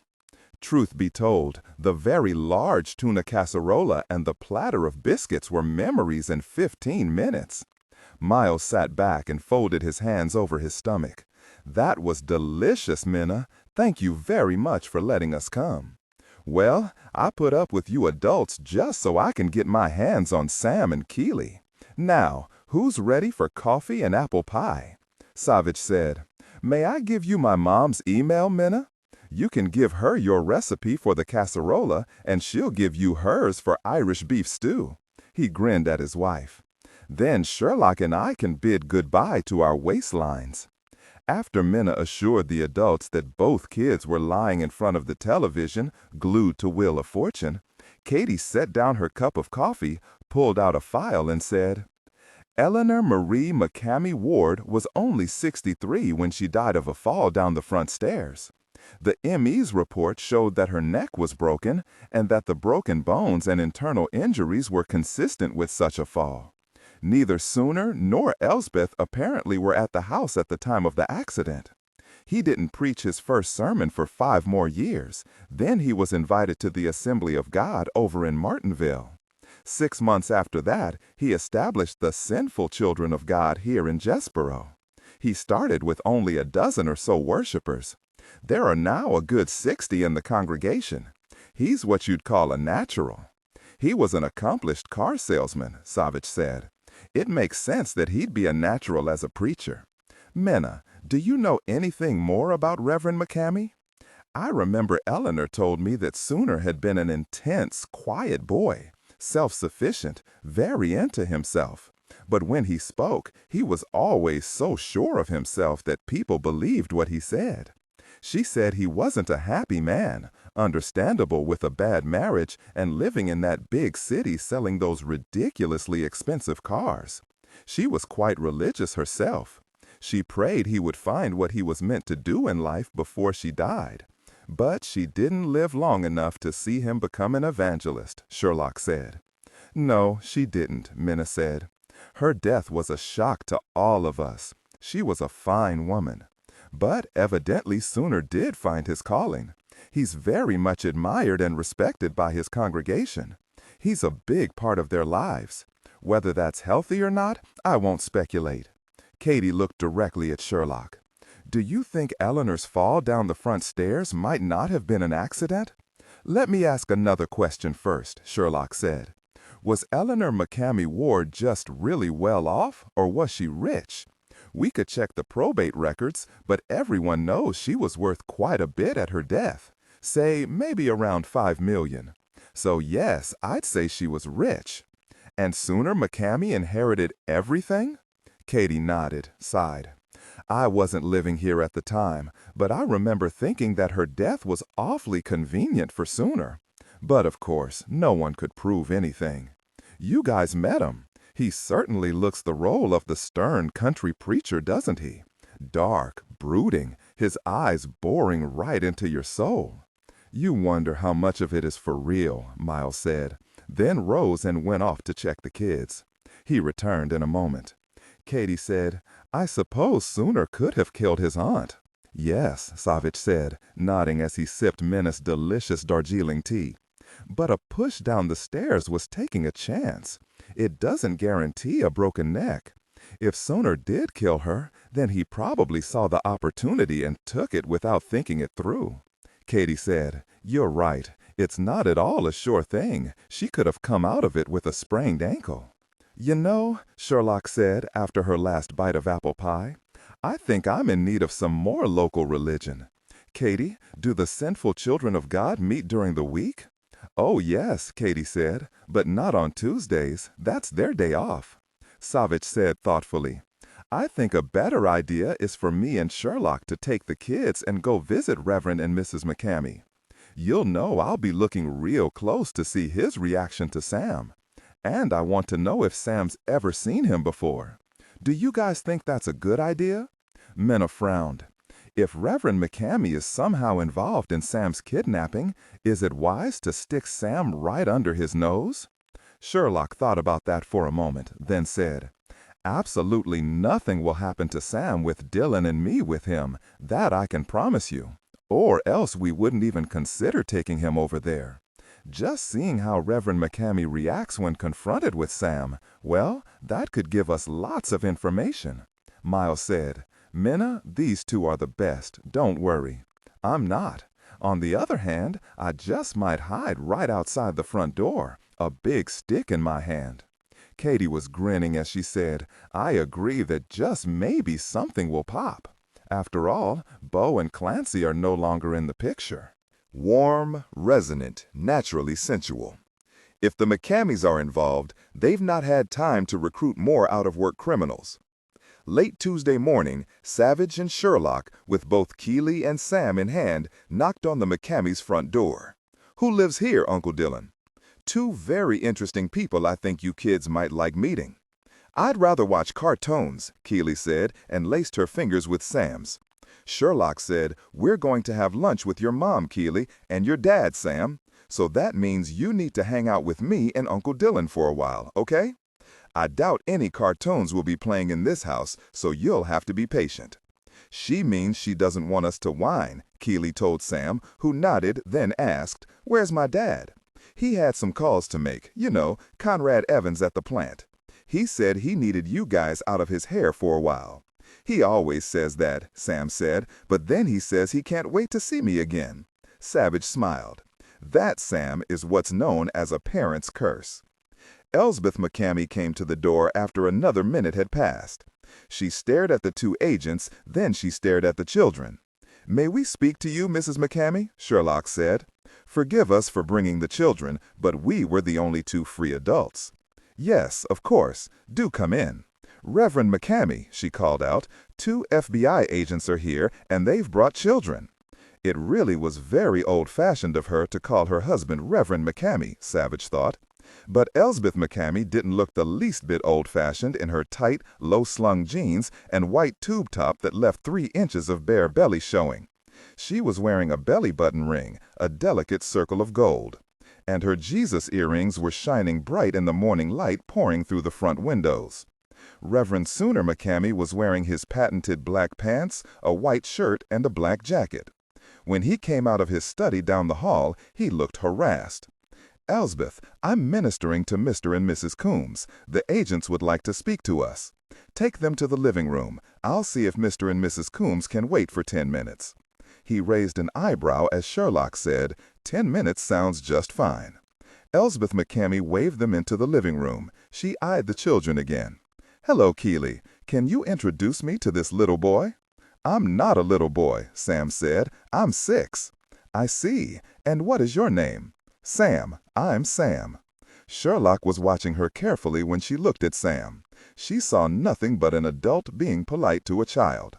"No, you're not little at all. I'm Mrs. McCamey, Sam. Welcome to my home. Do you like it here in Jessboro?" Sam gave this some thought. "Well, those 2 men who kidnapped me are dead. Maybe things are better now." "Yes, I hope so." "We're very sorry about Clancy's death, Mrs. McCamey. The medical examiner finished this morning, and he wanted me to ask you if you wanted to take care of the arrangements." "No, I don't want to. Let Tennessee do it." Clancy had been bad for a very long time. She paused a moment and looked down at Sam. "Did you know that Clancy was my brother?" 24. Sam stared up at her, then he shook his head. "Really?" Sam said. "Why did your brother take me?" "I don't know, dear. We haven't been close for many years now. I wouldn't want to be close to Fatso either." "I can see your point." Reverend McCamey said from the doorway, "So you're Sam Kettering, the little boy who was kidnapped?" "I'm not little," Sam said. "He's 6, Elsbeth said. "You look pretty little to me," the Reverend said, ignoring his wife as he walked forward to stand over Sam. "You're old," Sam said, staring up at him. "That's why you're bigger than me." "Do you think Agent Savich is old?" Reverend McCamey asked, not smiling, his dark eyes intent on Sam's face. "Well, sure, he's even taller than you, but he's really strong. I've seen him and my dad throw each other all over the place at the gym. They punch each other, yell insults, and groan, and then they're laughing." "Sam's father and I work out together occasionally," Savich said to Reverend McCamey. "Sam, why don't you and Keeley check out that fireplace? It looks pretty old and big to me." Sam said, never looking away from Reverend McCamey. "Did you push your aunt down the stairs, sir?" There was dead silence in the living room. Bad idea to bring the kids, Savich thought, but on the other hand, you never knew what could shake loose. So much for the kids watching TV in the other room. Savich watched the Reverend's face. He was pale, too pale, except for the dark beard stubble. And now, perhaps, he'd paled just a bit more. He looked like an old-time zealot in all that black, with those burning eyes of his. He gave Savich the creeps. Reverend McCamey shook his head. He reached out his hand to touch Sam, then drew it back. "Why, no, I didn't. Why would you think I did, Sam?" Sam shrugged. "I don't know, sir. Some grown-ups do really bad things, like Bo and Fatso." "Fatso? Oh, you mean Clancy?" "Yes, what you said, that's true enough, and you have good reason to know that. But I'm a man of God, Sam. My mission in life is to bring others to Him, to accept how He suffered for all of us, how He atoned for our sins, even Bo's and Clancy's. And He allows some of us to experience His own sacrifice." "I wish you'd brought Fatso and Bo to God," Sam said, "before they took me away from my dad." Well, who knows? Maybe they were thinking about God when they took you. We'll never know, will we? Not all men are capable of achieving anything like goodness. Are you good, Sam? Sam didn't say a word, just stared up at Reverend McCamey. Keeley said, "He's a boy, but I think he's a little bit good." Reverend McCamey said, "You're the sheriff's daughter, aren't you?" "Yes," Keeley said, hugging Savage's pant leg. "You look like a man in one of my mama's old movies, you know, black and white before there were colors. I don't like black and white." Savage smiled, just couldn't help it, but he saw that Reverend McCamey didn't appreciate the child's wit. There was no change in his expression, but Savage felt something dark and brooding coming over him, something he didn't understand. But all McCamey said was, "Elsbeth, why don't you take the children to the kitchen and give them some lemonade?" Sherlock said, "That sounds splendid. Let me help." Elsbeth nodded and walked out of the living room, the kids behind her. "He's scary, Aunt Sherlock," Sam said in a low voice. "Maybe," Sherlock said. "Sam, what's wrong?" He'd stopped and was staring at the big staircase. Keeley was running ahead behind Elsbeth McCamey. Sherlock leaned down and whispered in his ear, "Sam, what's wrong?" "I don't like this house, Aunt Sherlock. Can't you feel it?" "Feel what, sweetie?" Sam frowned a moment, kept staring at that staircase, then shrugged. "I don't know, but it's kind of scary." His aunt must have fallen down these stairs. Yes, she did. Sam touched his fingers to the newel post, a richly carved mahogany pineapple. "Do you think Mrs. McCamey really has some lemonade, or do you think she'll just have Diet Coke?" "We'll see now, won't we?" Sherlock said. In the living room, Savage remained standing. It was less painful that way. Reverend McCamey wasn't a large man, but he had presence, and that made him appear bigger than he actually was. Savage remembered the bottomless well of madness in Tammy Tuttle's eyes and wondered if there was a hint of the same madness in Reverend Sooner McCamey's dark eyes as well. "You actually discussed my aunt's death in front of children? Discussed my murdering her?" "We thought they were watching TV," Savage said. "We should have known better. We're cops, Reverend McCamey, and we had to wonder about the excellent timing of her demise 6 months after your marriage to your wife. No illness, just a sudden fall down the stairs and a broken neck. My aunt was a very fine woman, Agent Savage. I loved her very much. She took me in when I was blind and couldn't find my way. She listened to me, comforted me, encouraged me to follow my heart. Her death brought me great sadness, but I knew she basked in God's sacred light. She's with Him now, out of pain for all eternity." Perhaps so, but you were still alive, Reverend McCamey, as was your wife. And you were also much richer. I like your house. It's a lovely property. Yes, that's a fact. McCamey waved Savage to a sofa. "It's interesting how the living always regard death selfishly, isn't it? A man will grieve, then almost immediately measure what he'll gain from it. Why don't you sit down?" "Perhaps that's true. I'll stay standing. My back isn't very happy at the moment. I've never had back problems. I haven't either until Saturday night. Tell me, sir, what do you think of Sam?" His dark, intense eyes rested on Savage's face a moment before he said, "Oh, I had forgotten that you got hurt at Katie's house. The nurses at the hospital were really excited about having an FBI agent laid out there." Savage arched an eyebrow. Reverend McCamey shrugged. "It's a small town, and 2 of the nurses in the emergency room live here in Jessboro. Gossip is rife. Now that's an odd question, Agent Savage. What do I think of Sam?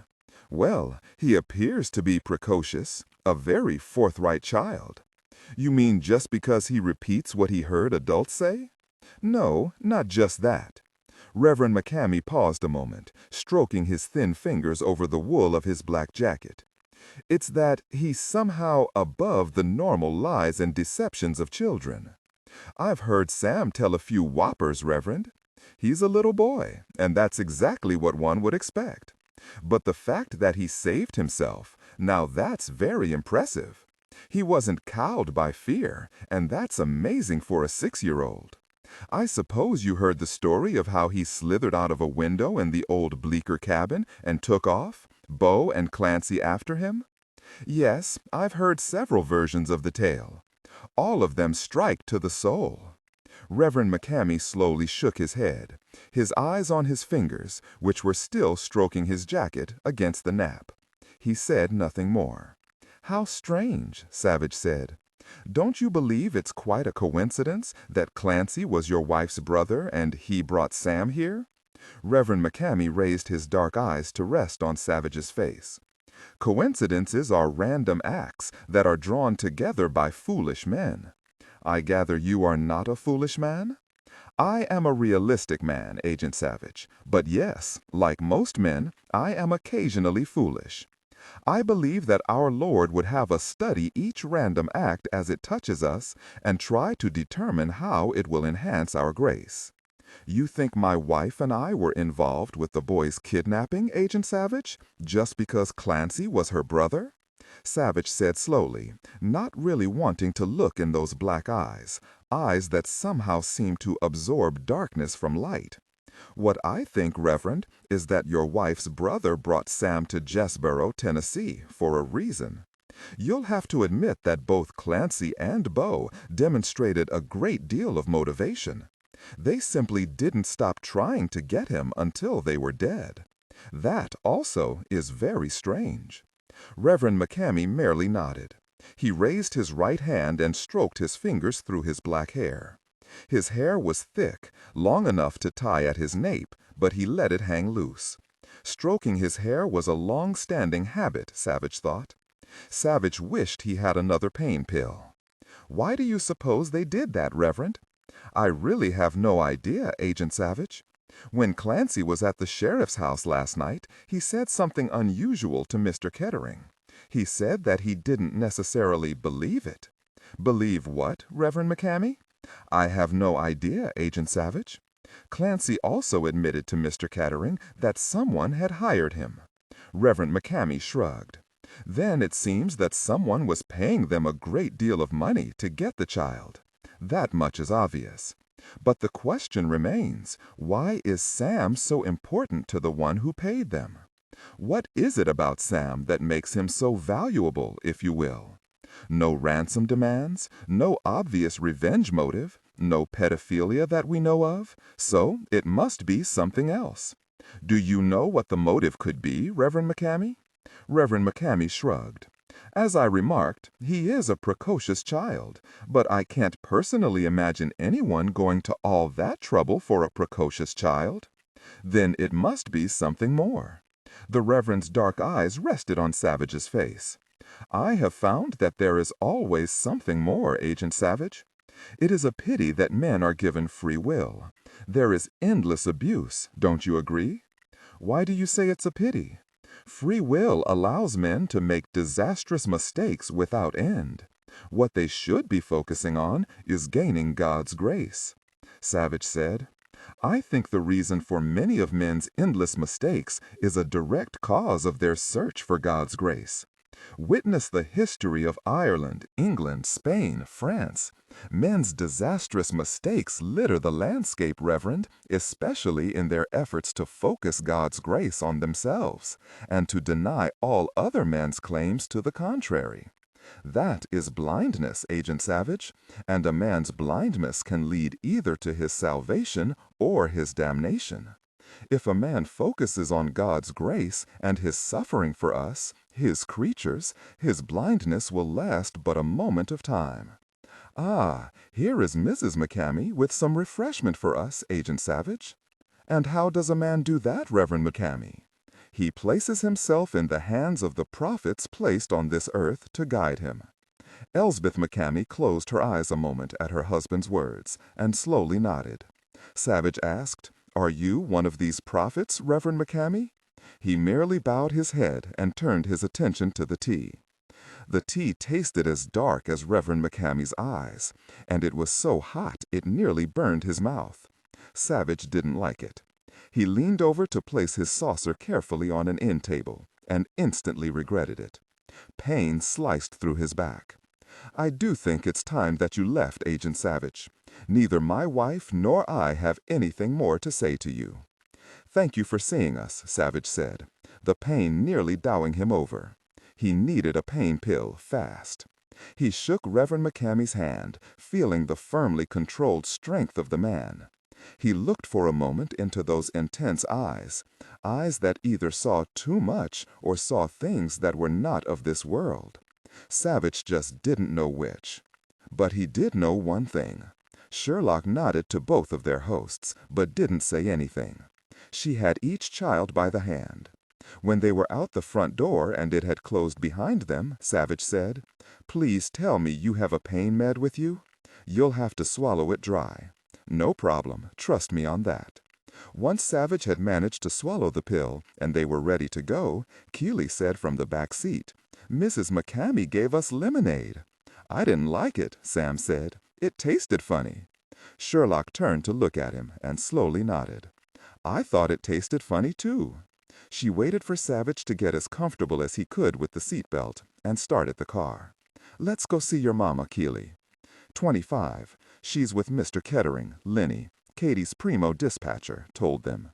Savich smiled and nodded, even as she gave a little finger wave to Keeley and Sam. "Tell you what, Sam," Sherlock said, leaning down to Sam's eye level. "Why don't you and Keeley stay out here with Lenny, just for a little while?" "That's a good idea," Lenny said behind her hand to Sherlock, rolling her eyes. "I think they've got a problem in there." Keeley, who like every kid in the world could hear everything, said to Sam, "If your papa is yelling at my mama, she just might crack him on the head. My mama is the boss here, Sam." "I would agree," Sherlock thought, and said to Keeley, "Okay, here's the deal. Your parents aren't yelling. They're just having a discussion." And she hoped it was true. There was too much stress, too much frustration on both sides. Inside her office, Katie was saying, "Damn it, Miles, I can't very well arrest the McCammys just because Clancy was Elsbeth's brother. For heaven's sake, you were in law enforcement. You know I can't." Miles snarled, no other way to put it. "You know they're involved in this somehow, Katie. You know it. There's simply no one else. Maybe it's just Mrs. McCammy." Warm, resonant, naturally sensual. So bring her in and rattle her? No. Better yet, I want to talk to that woman myself. I want to face her down. Not going to happen. Anything else? Katie wished she'd French braided her hair. The banana clip was listing over her left ear. What are Agent Hodges and his crew doing? Since they left all the interviewing to us, they're following the money trail. You know, credit cards, church accounts, money transfers, stuff like that. "Is the TBI going to do anything at all except hassle you?" Katie said patiently. "The Tennessee Bureau of Investigation has an obligation to see that the sheriff of a town in Tennessee didn't just decide to up and murder 2 men. They're just doing their job. They won't be too much of a hassle." Yeah, right. You've already spent hours with them. That was true enough, she thought, and she wasn't looking forward to her next meeting with them. So far, they were satisfied that the 2 killings were justified, but the investigation, being cops, they wanted to know every detail of what was happening. She sighed, saying nothing. "I want just 5 minutes with Mrs. McCamey. She's got to be the weak link here." Katie sighed again. "Listen to me, Miles. The fact is, we don't have any evidence yet against either of the McCameys. What's even more to the point is that none of us can come up with a single reason why either Elsbeth or Reverend McCamey would be involved in Sam's kidnapping. Until we have evidence and a glimmering of a motive, both of them have their rights." "There's got to be a reason," Miles said, smacking his fist against his open palm. "This is driving me nuts." Katie dashed her fingers through her hair, dislodging the rest of it from the big banana clip. With fast, impatient movements, she twisted it up again and clamped down the clip. French braiding was the only way to keep her hair on her head where it belonged, but she hadn't had time this morning. One long hank of hair was left curling in front of her right ear, and she shoved it back. She said, "It's driving all of us nuts, Miles. Savich and Sherlock should be here soon with the kids. Let's hope they've got something to tell us." Miles looked at Katie straight on. "I'm going to talk to Elsbeth McCamey myself." Katie grabbed his arm just before he could get to the door. only to have it open in their faces. Sherlock smiled at both of them, seeing all the fear and frustration. She watched as Katie gently laid her hand on Miles' forearm. "Don't ever shoot unless you're sure you've got bullets in your gun, Miles. The McCameys are suspects, sure, and we're going to try to find out everything we can about them. But until we've turned up something, they get to sit back and watch us. Them's the rules, you know that. Hi, Sherlock. You have Sam and Keeley? Are they ready for lunch?" "I hope you've got something," Miles said, and stomped out of Katie's office. "Where are Sam and Keeley?" "Lenny took them to the bathroom," Sherlock said. Katie said, "Let me go tell my deputies where I'll be." She walked off in her long, no-nonsense stride, half her hair falling down her back, the other half tightly held in the clip.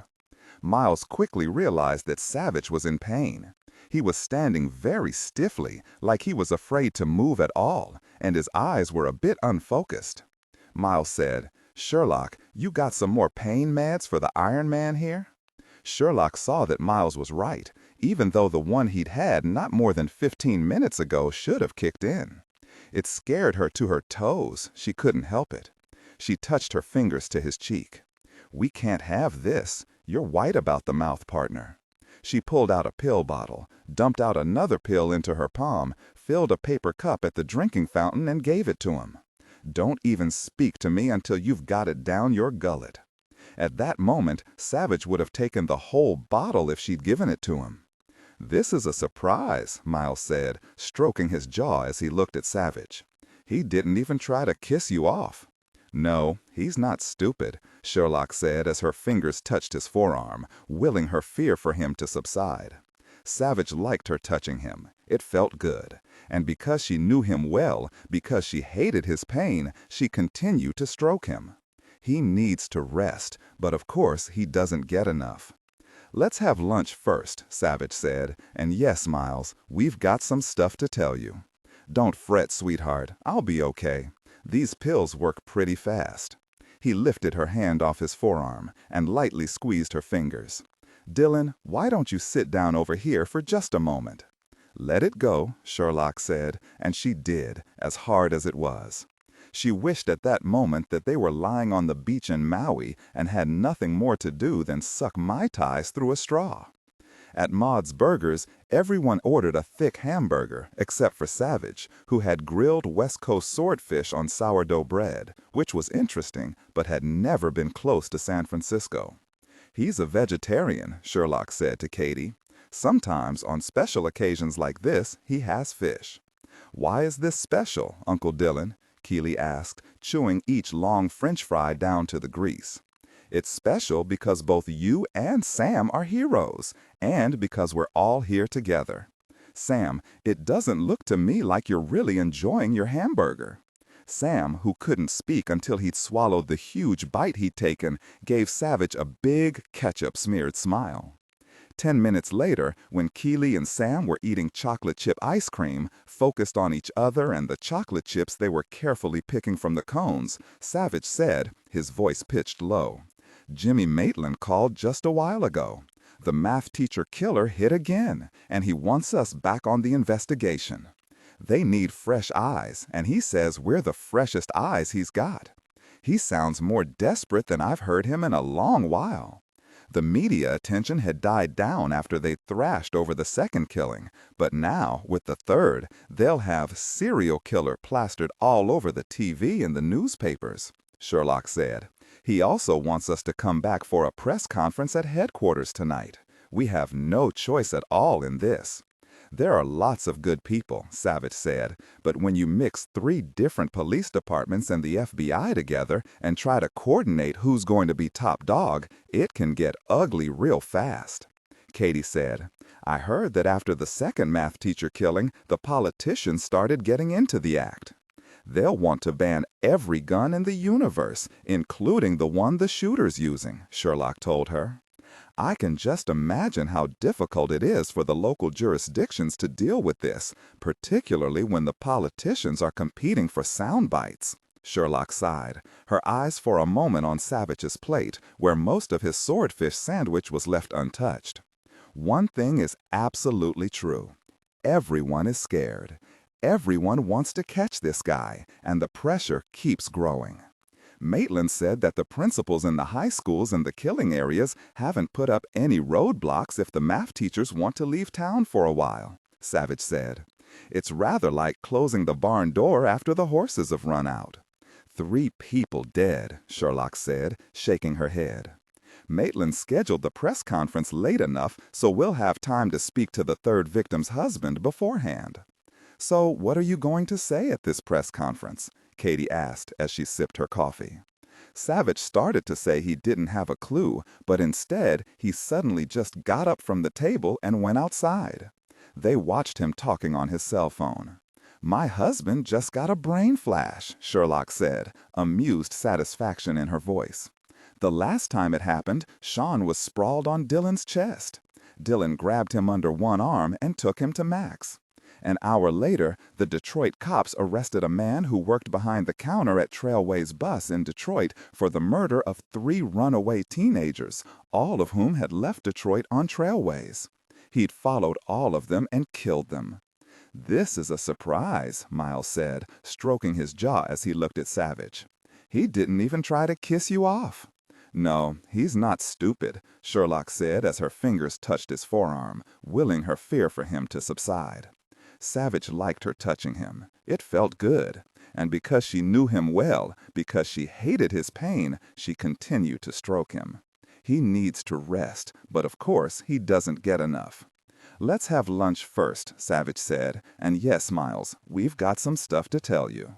"Don't fret, sweetheart. I'll be okay. These pills work pretty fast." He lifted her hand off his forearm and lightly squeezed her fingers. "Dillon, why don't you sit down over here for just a moment?" "Let it go, Sherlock," and she did, as hard as it was. She wished at that moment that they were lying on the beach in Maui and had nothing more to do than suck Mai Tais through a straw. At Maud's Burgers, everyone ordered a thick hamburger except for Savich, who had grilled West Coast swordfish on sourdough bread, which was interesting but had never been close to San Francisco. "He's a vegetarian," Sherlock said to Katie. "Sometimes on special occasions like this, he has fish." "Why is this special, Uncle Dillon?" Keeley asked, chewing each long French fry down to the grease. "It's special because both you and Sam are heroes, and because we're all here together. Sam, it doesn't look to me like you're really enjoying your hamburger." Sam, who couldn't speak until he'd swallowed the huge bite he'd taken, gave Savich a big, ketchup smile. 10 minutes later, when Keeley and Sam were eating chocolate chip ice cream, focused on each other and the chocolate chips they were carefully picking from the cones, Savich said, his voice pitched low, "Jimmy Maitland called just a while ago. The math teacher killer hit again, and he wants us back on the investigation. They need fresh eyes, and he says we're the freshest eyes he's got." He said, Warm, resonant, naturally sensual. Why, for heaven's sake? Katie asked. He never really said, just cried so hard his nose was running. Even after 6 months of non-stop shrinks, I don't think anyone ever understood what he was all about. He's locked away now in a state mental hospital. Savich came back into the restaurant, sat down, took a bite of his fish sandwich, and said absolutely nothing. Miles said to Savich, "So, all of a sudden, your brain just announced, bang, the killer was a counter clerk at Trailways?" Savich looked blank until Sherlock said, "I was telling them about the Detroit case, Dillon." He nodded. The cops had questioned all the employees at Trailways, but they didn't spot this guy as a viable suspect. "Well, I just been giving it a lot of thought, that's all, and I took a guess. I asked them to follow this guy for 3 days. "What happened?" Katie asked, spellbound. "He picked out our undercover agent, who was really 26 years old but looked 15, as his next victim. We got him."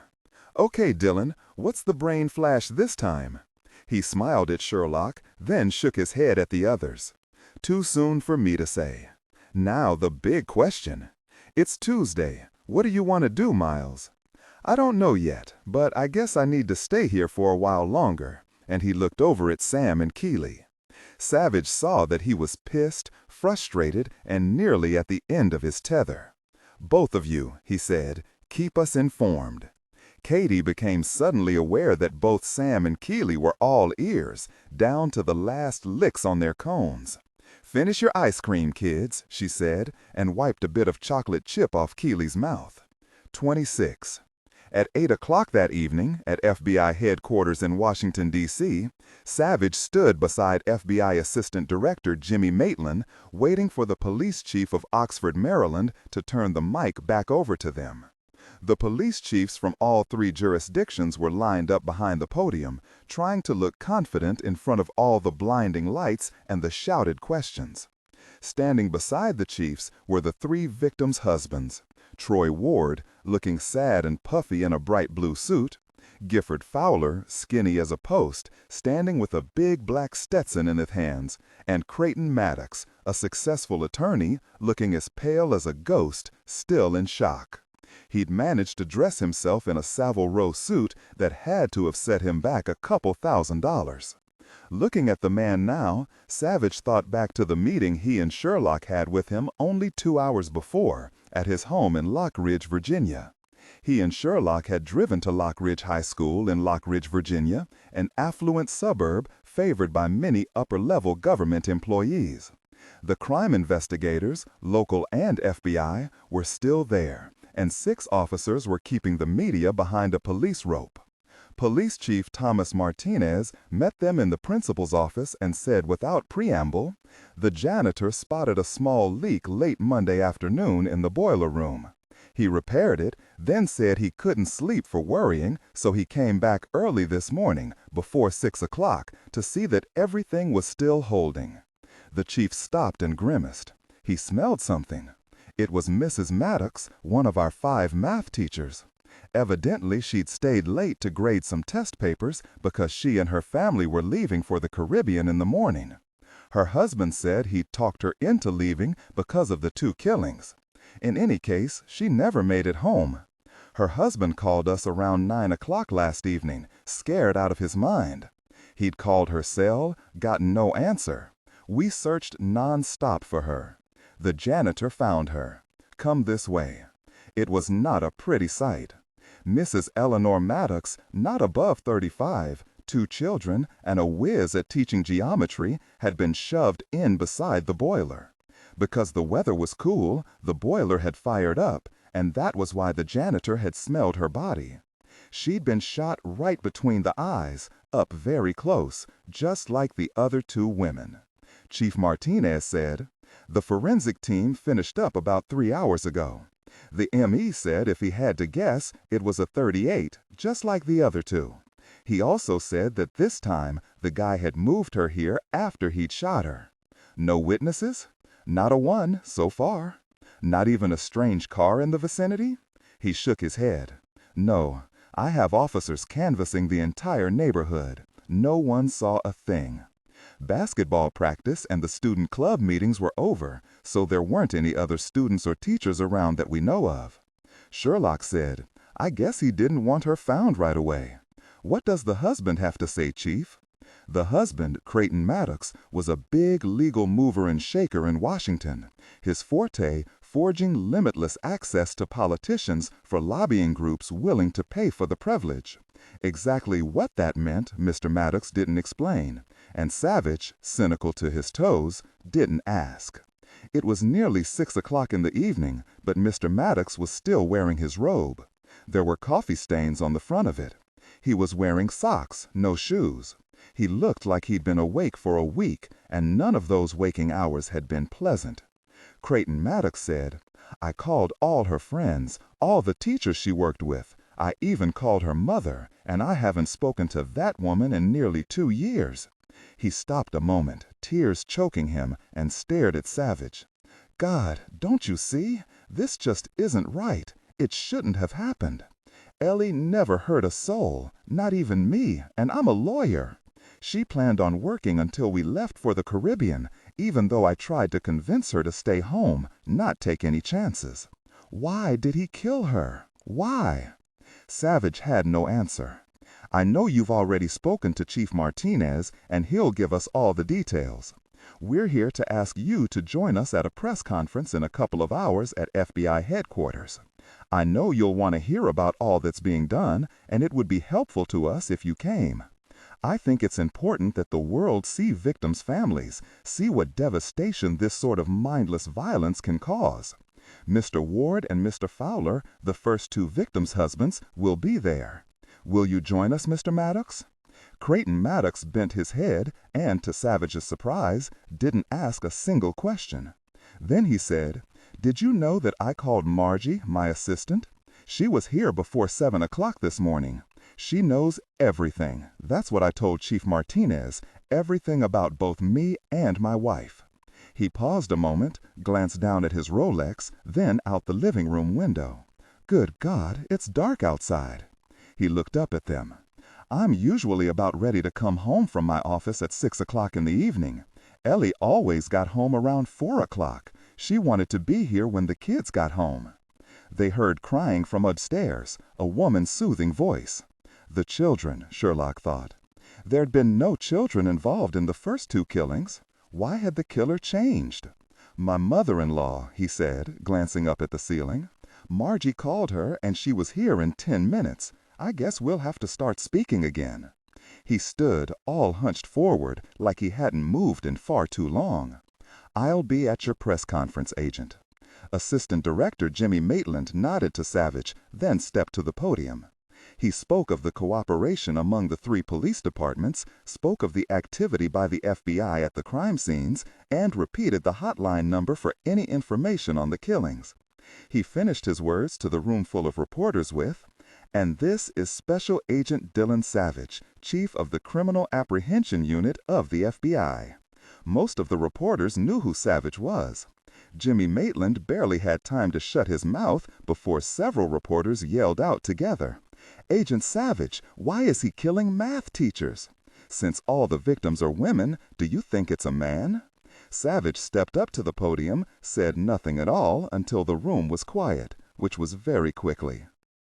Warm, resonant, naturally sensual. He knew many of them were jotting down descriptions of him and of the grieving husbands. He said, "Mr. George, you asked, why is he killing math teachers? And Mr. Dobbs pointed out that all the victims have been women. Yes, we believe the killer is a man. As to why he's doing this, we have some ideas, but it's not appropriate to discuss all the possibilities with you at this stage in the investigation." Is the guy crazy? Savich stared thoughtfully at Martha Stockton of the Washington Post, who had the reputation of being something of a ditz, but this time she had stripped away the non-essentials really fast. "No, I don't think he's crazy in the sense that he's frothing at the mouth and out of control. He seems to have planned these killings well enough that, so far, there are no witnesses. Why he's doing this, we don't know yet, but I will tell you this, we will find him. We are spending hundreds of man-hours speaking to fellow teachers and former students. We are leaving nothing to chance. Now, I would like to introduce to you some of the family members affected by these tragic killings. These are the widowers of the murdered teachers, Mr. Ward, Mr. Fowler, and Mr. Maddox, whose wife was found just this morning. I believe Mr. Ward and Mr. Fowler wish to make a brief statement." Mr. Eli Dobbs of CNN yelled out, "Excuse me, Mr. Maddox, but your wife was just murdered. How do you feel about standing up there with Mr. Ward and Mr. Fowler?" That show of crassness was par for the course, Savich thought. He raised his hand. "We will take a few questions later. This is a time of grief and shock for these gentlemen. You might consider their circumstances before you ask your questions." Troy Ward stepped forward and grabbed the edges of the podium. "I want to thank all those who have sent me cards and emails. The police are doing their best, I know, and I just want to thank everyone for their support and their thoughtfulness to me and my wife's family at this terrible time." With that, he stood back from the podium, his eyes on his shoes. "You didn't call this Sunday's Ravens game, Mr. Ward," Eli Dobbs said. "What are your plans?" Troy answered, but without the microphone in front of him, the reporters had to strain to hear him. "I'm planning to announce the game this Sunday. My wife would have wanted life to go on." Gifford Fowler took his turn at the podium. He said simply, "My wife was the love of my life. I miss her every moment." And he also thanked the public. He didn't step back, though, and looked like he wanted questions. "Mr. Fowler, we've been told you're going to speak at the Rotary Club this Wednesday." Gifford Fowler said, "They said they wanted to show their support, to share their time with me for an evening. I am very grateful to them for inviting me." Savich cut it off, stepping back to the podium. He wasn't about to have Mr. Maddox in front of this group. His loss was too new, his control too tenuous. Besides, the world had seen them up close and personal. It was enough. "Have your computers been of any help yet, Agent Savich? Is Max going to stand up there and announce the killer?" There was laughter. Savich smiled. "Max is a tremendous tool, but here's the truth. Crimes are solved by good old-fashioned police work, and that's what we're doing, as fast and as hard as we can. Thank you for coming."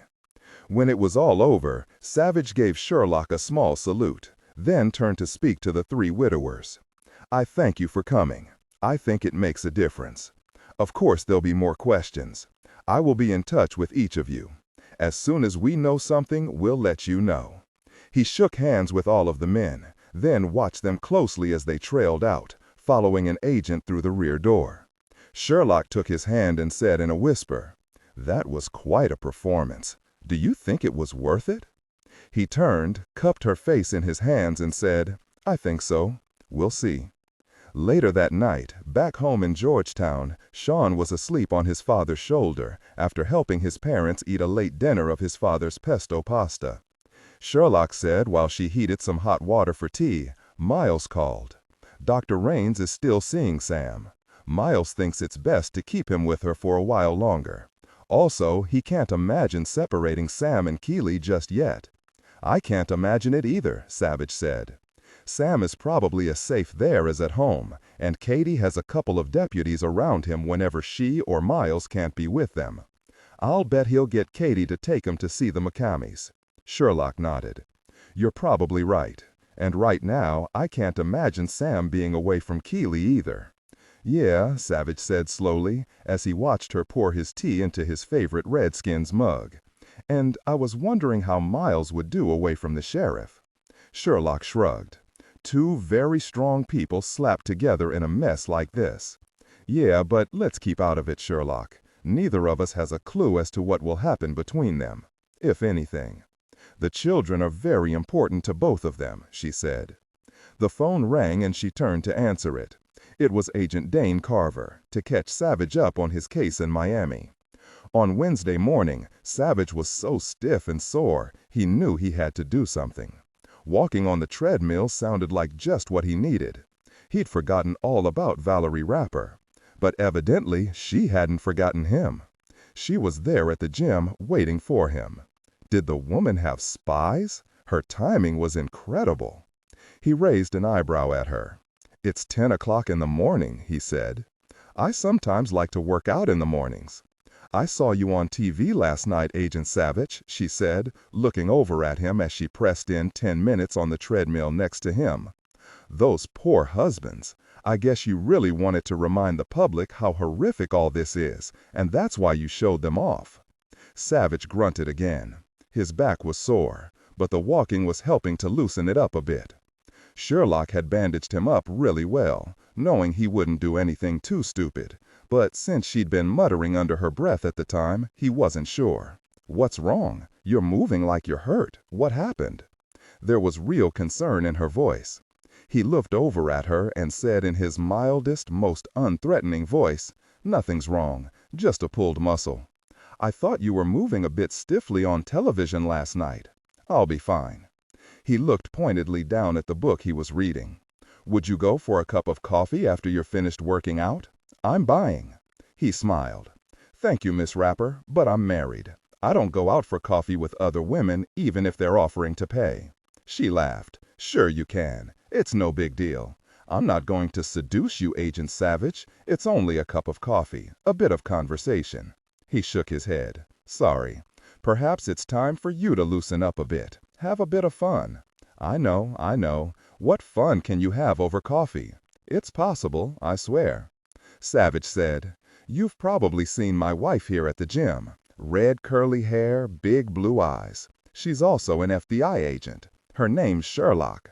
"That's ridiculous." "What? Hair? Name? The fact that she's an agent?" "Her name," she said, looking into the mirror behind Dillon Savich. "Her name is ridiculous. Rapper's pretty funny, too." She stopped in her tracks. "Yes," she said slowly, "perhaps it is." She looked at him again, but he couldn't begin to read her expression. She punched the stop pad, stepped off the treadmill before it stopped, and walked away.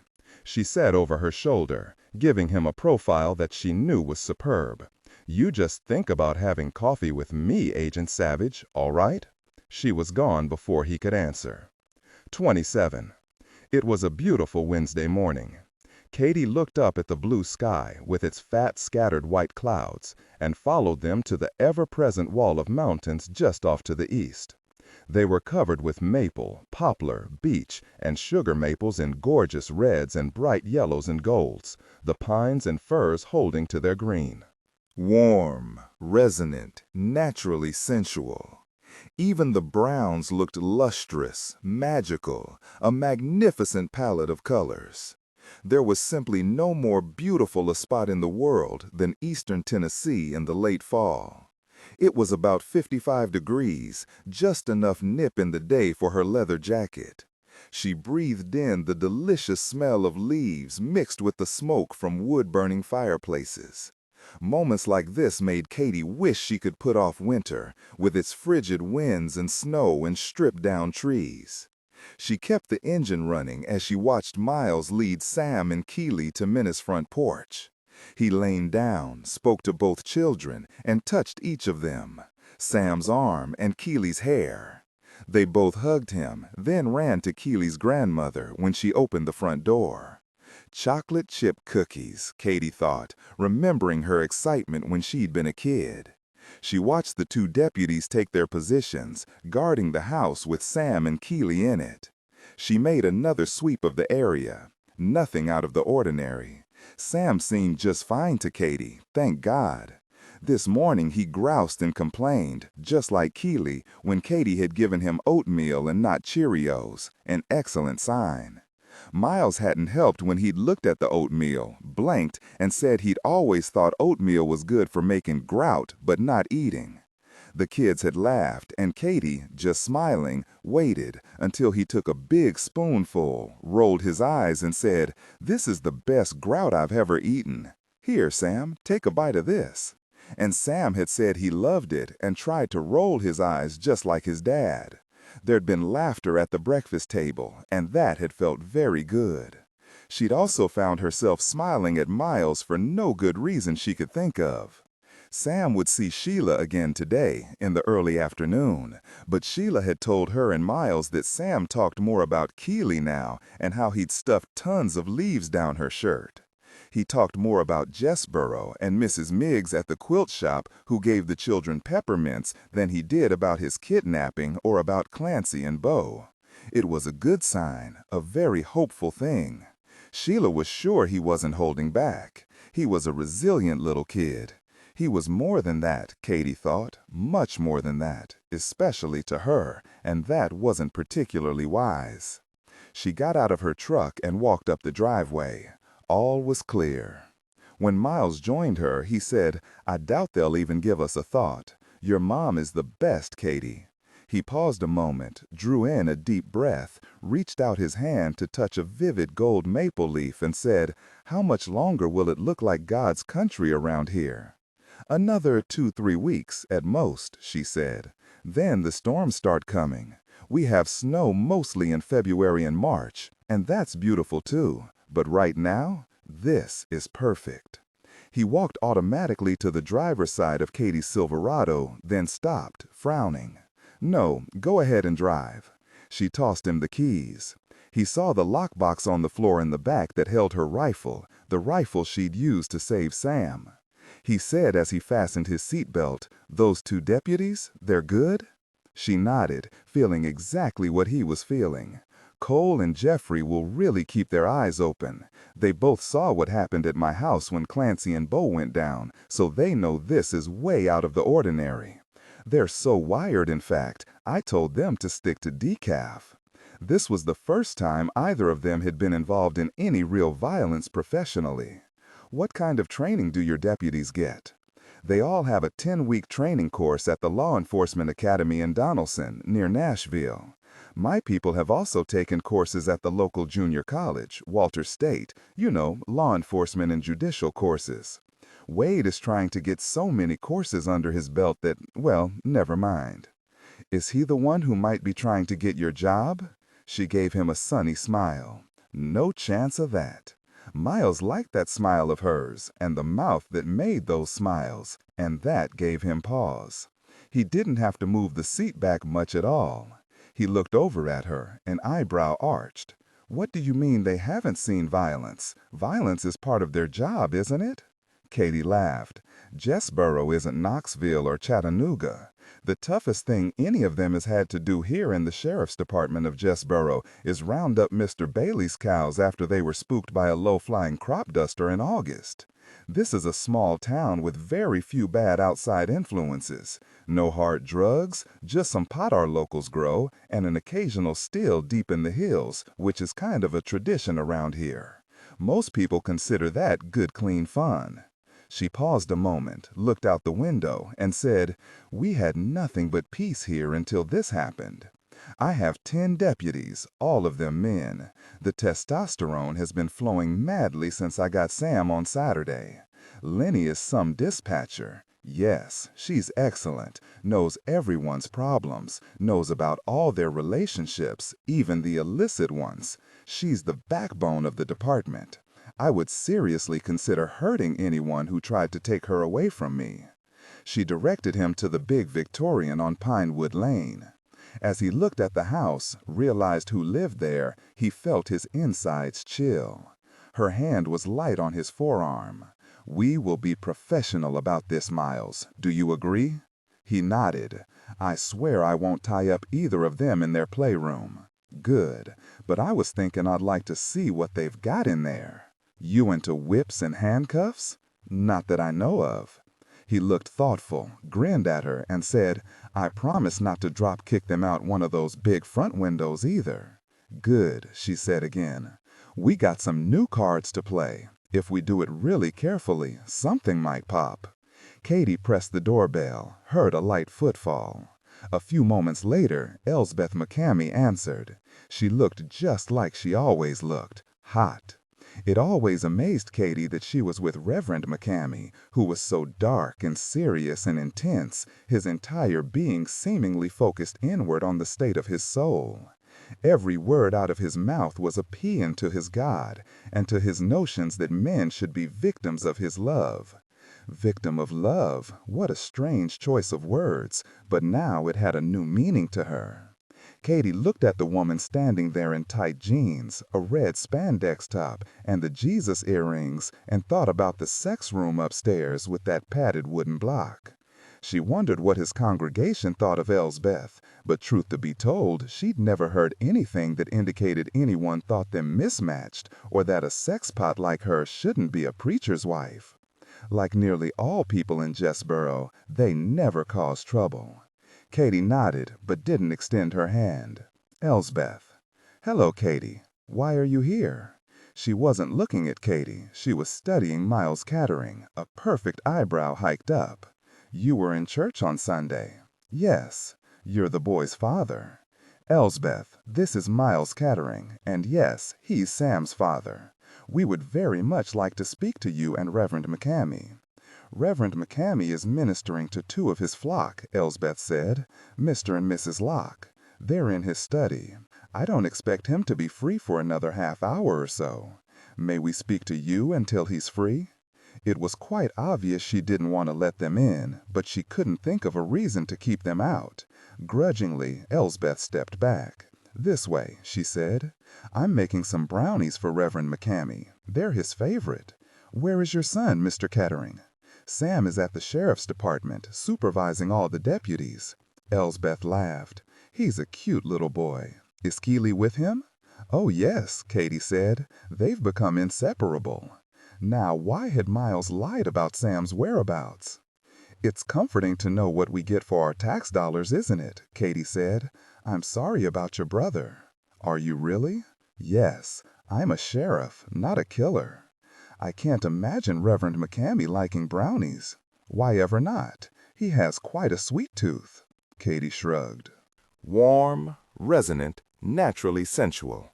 Somehow I think of him as always being too above all of life's pleasures, immersed in his work. His calling, Elsbeth said, frowning. It's not his work, it's his calling.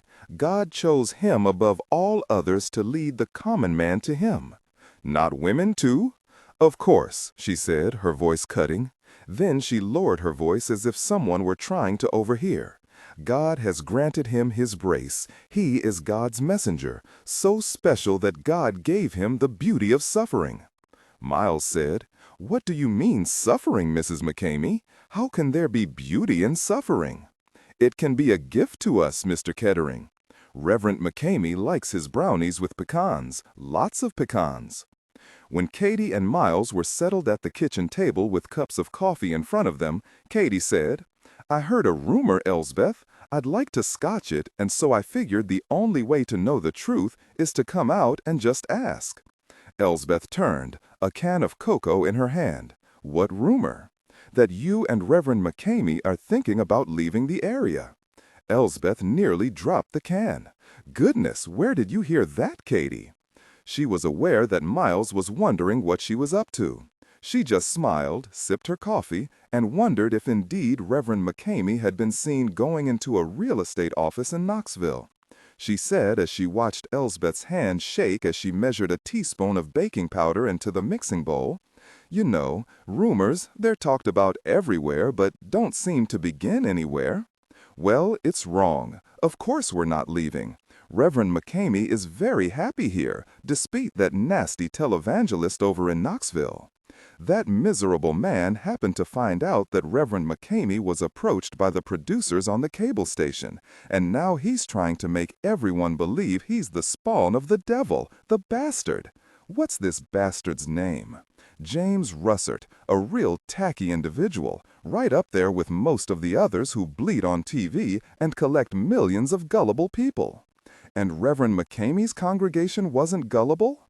Katie had seen Russert, a loud, blustering, Bible-thumping TV preacher she turned off as fast as she could. Elsbeth looked around at them, a big chocolate-covered spoon in her hand. "We've heard that you're harassing our congregation, talking to them at work, following them home. It's disgraceful, Sheriff, disgraceful." "We're conducting an investigation, Elsbeth. Be sensible. You're up front because Clancy was your brother. Naturally, you're part of the investigation." 28. Elsbeth waved that spoon at them, sending some of the chocolate flying. "I want you to leave us and our parishioners alone, or we will find a lawyer who will stop you. Do you understand me?" Suddenly she shrugged and turned back to the brownie bowl. She said over her shoulder as she measured more cocoa into a measuring cup, her voice calm again, under control, "Neither I nor Reverend McCamey know anything about this. We have told you this repeatedly. Reverend McCamey loves God. More importantly, he is beloved by God and all those who bask in his grace. He doesn't speak ill of anyone." "He doesn't speak ill of sinners?" Miles' voice was so mild he surprised himself. "Regular sinners? Or local sinners? They know they're in trouble. They know they need Reverend McCamey to help them rise above their sins." Miles asked in that same mild voice after a moment of silence, "I understand that Reverend McCamey believes women need more assistance than men." Elsbeth McCamey paused a moment, then in a sharp, angry movement, pulled a bag of pecans out of a cabinet and dumped the whole bag into a bowl. "Well, not exactly, but we let our righteous men guide us. Reverend McCamey is very serious about every member of his flock leading the sort of life that will grant him God's grace. As for the women of his flock, we know it was Eve who tempted Adam to abandon God's commands, and so it is women who must bear her sin." What to say to that? Katie and Miles sat in silence, watching Elsbeth mix the ingredients together. She was humming under her breath, comfortable with what she was doing. How, Miles wondered, watching this woman mix brownies, how could this very strange, very beautiful woman be involved in the kidnapping of his son? But Clancy was her brother. He couldn't forget that, ever. Miles said, "My son was kidnapped for a reason, Mrs. McCamey. Perhaps you could tell us what this reason is." She nearly dropped the bowl to the clean pale cream tile floor. Katie held very still, her face not giving away that she wanted to punch Miles. Talk about rushing fences. She saw Elsbeth's face, just as Miles did, and it was as obvious to her as it was to Miles that Elsbeth McCamey knew something. It would have been obvious to the postman. Katie realized then that Miles' unexpected question had shocked her into giving at least that much away. Elsbeth picked up a wooden spoon and began to vigorously stir the brownie batter. She was stirring so hard he could hear the pecans crunch against the sides of the bowl. Elsbeth walked to the oven and turned it on, still saying nothing at all. She returned to the kitchen counter and continued beating the brownie batter. There was raw fury in every whip of the spoon. Her Jesus earrings caught the sunlight from the kitchen window when she turned suddenly. "I want you both to leave. I've been polite, but this is police harassment. And Elsbeth, what are you doing in here?" She turned very slowly, picking up the bowl as she did so and holding it in front of her as if for protection. Now that was odd, particularly since it was Reverend McCamey's voice, her husband's. "We have visitors who were just leaving. I'm making brownies for you." He came into the kitchen, those dark, intense eyes fastened on that brownie batter, but he said nothing to his wife. His eyes passed over Katie, stopped at Miles, and he said, "You're the boy's father, aren't you?" "Yes, I'm Sam's father, Miles Kettering." Reverend McCamey didn't approach him, and Miles was glad. He didn't want to shake the man's hand.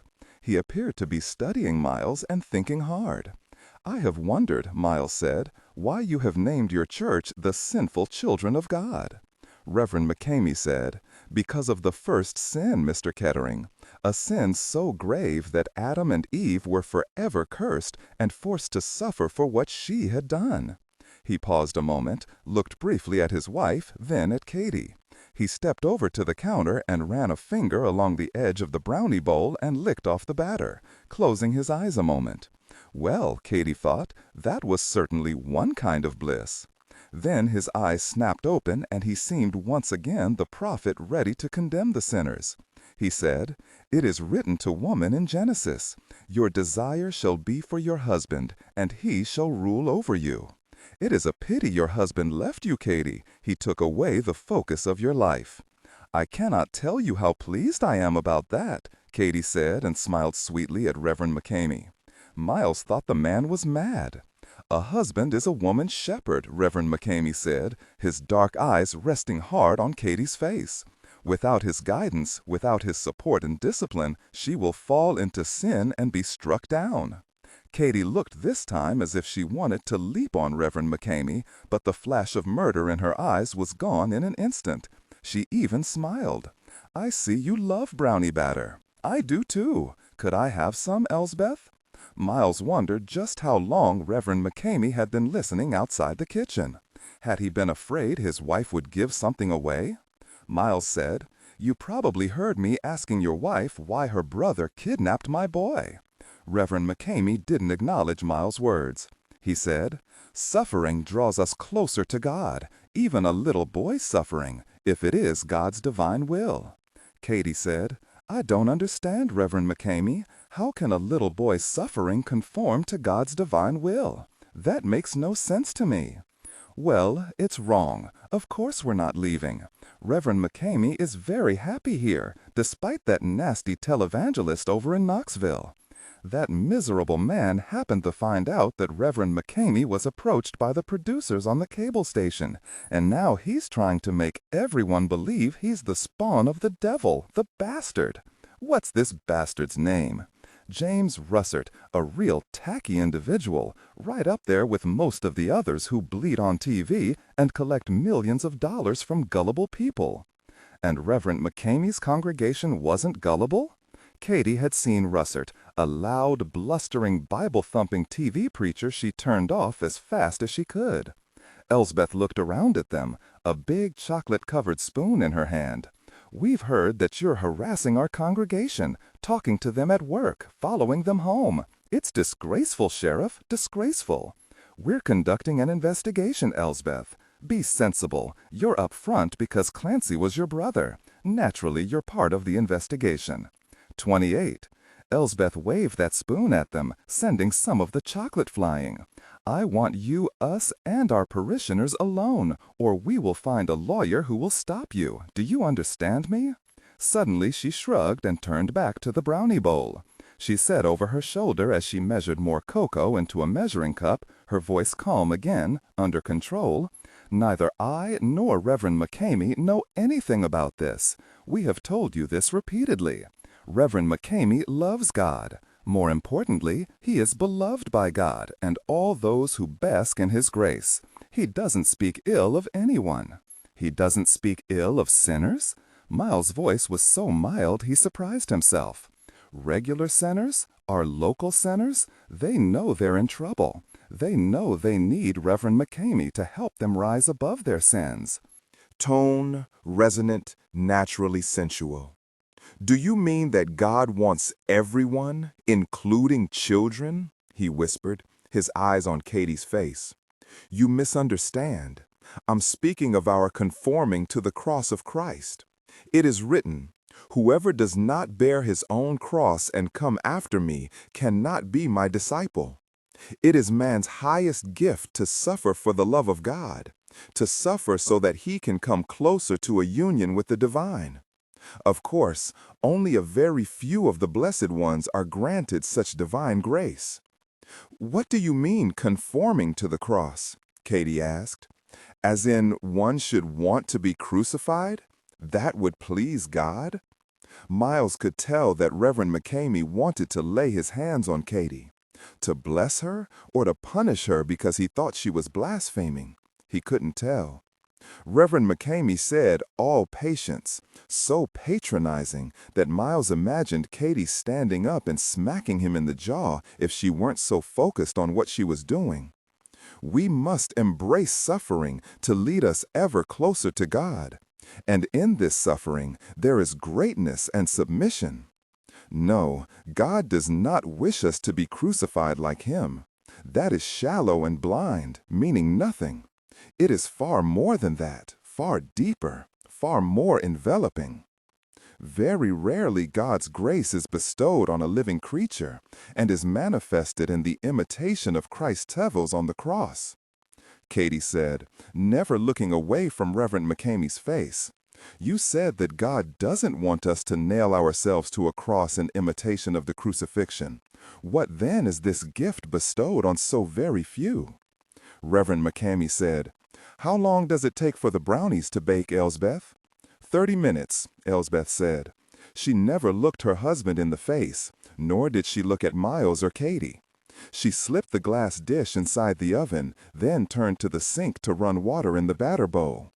Too bad, Katie had really wanted a taste of that batter. It was time to push again, time to maneuver him where she wanted him to go. She said, "These individuals who imitate Christ's suffering, who and what are they? How are they selected? And by whom?" Elsbeth whispered, "Don't you understand? Reverend McCamey is one of the very few blessed by God's grace, who is blessed by God's ecstasy in suffering." Reverend McCamey looked like he wanted to slap her, but he didn't move, just fisted his hands at his sides. Katie said, ever so gently, her eyes as intense as Reverend McCamey's, "You're speaking of Christ's wounds appearing on a mortal's body. You're saying that Reverend McCamey is, what are they called? Stigmatist," said Reverend McCamey. "And you're a stigmatist, aren't you, sir?" He looked furious that she'd pushed him to this, and Miles realized in that instant that she indeed had, and she'd done it very well.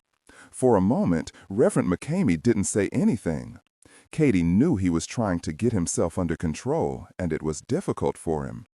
Katie said, Homer Bean, one of your former parishioners, told us that you told a small group of men one evening about being a victim of God's love, about being a stigmatist.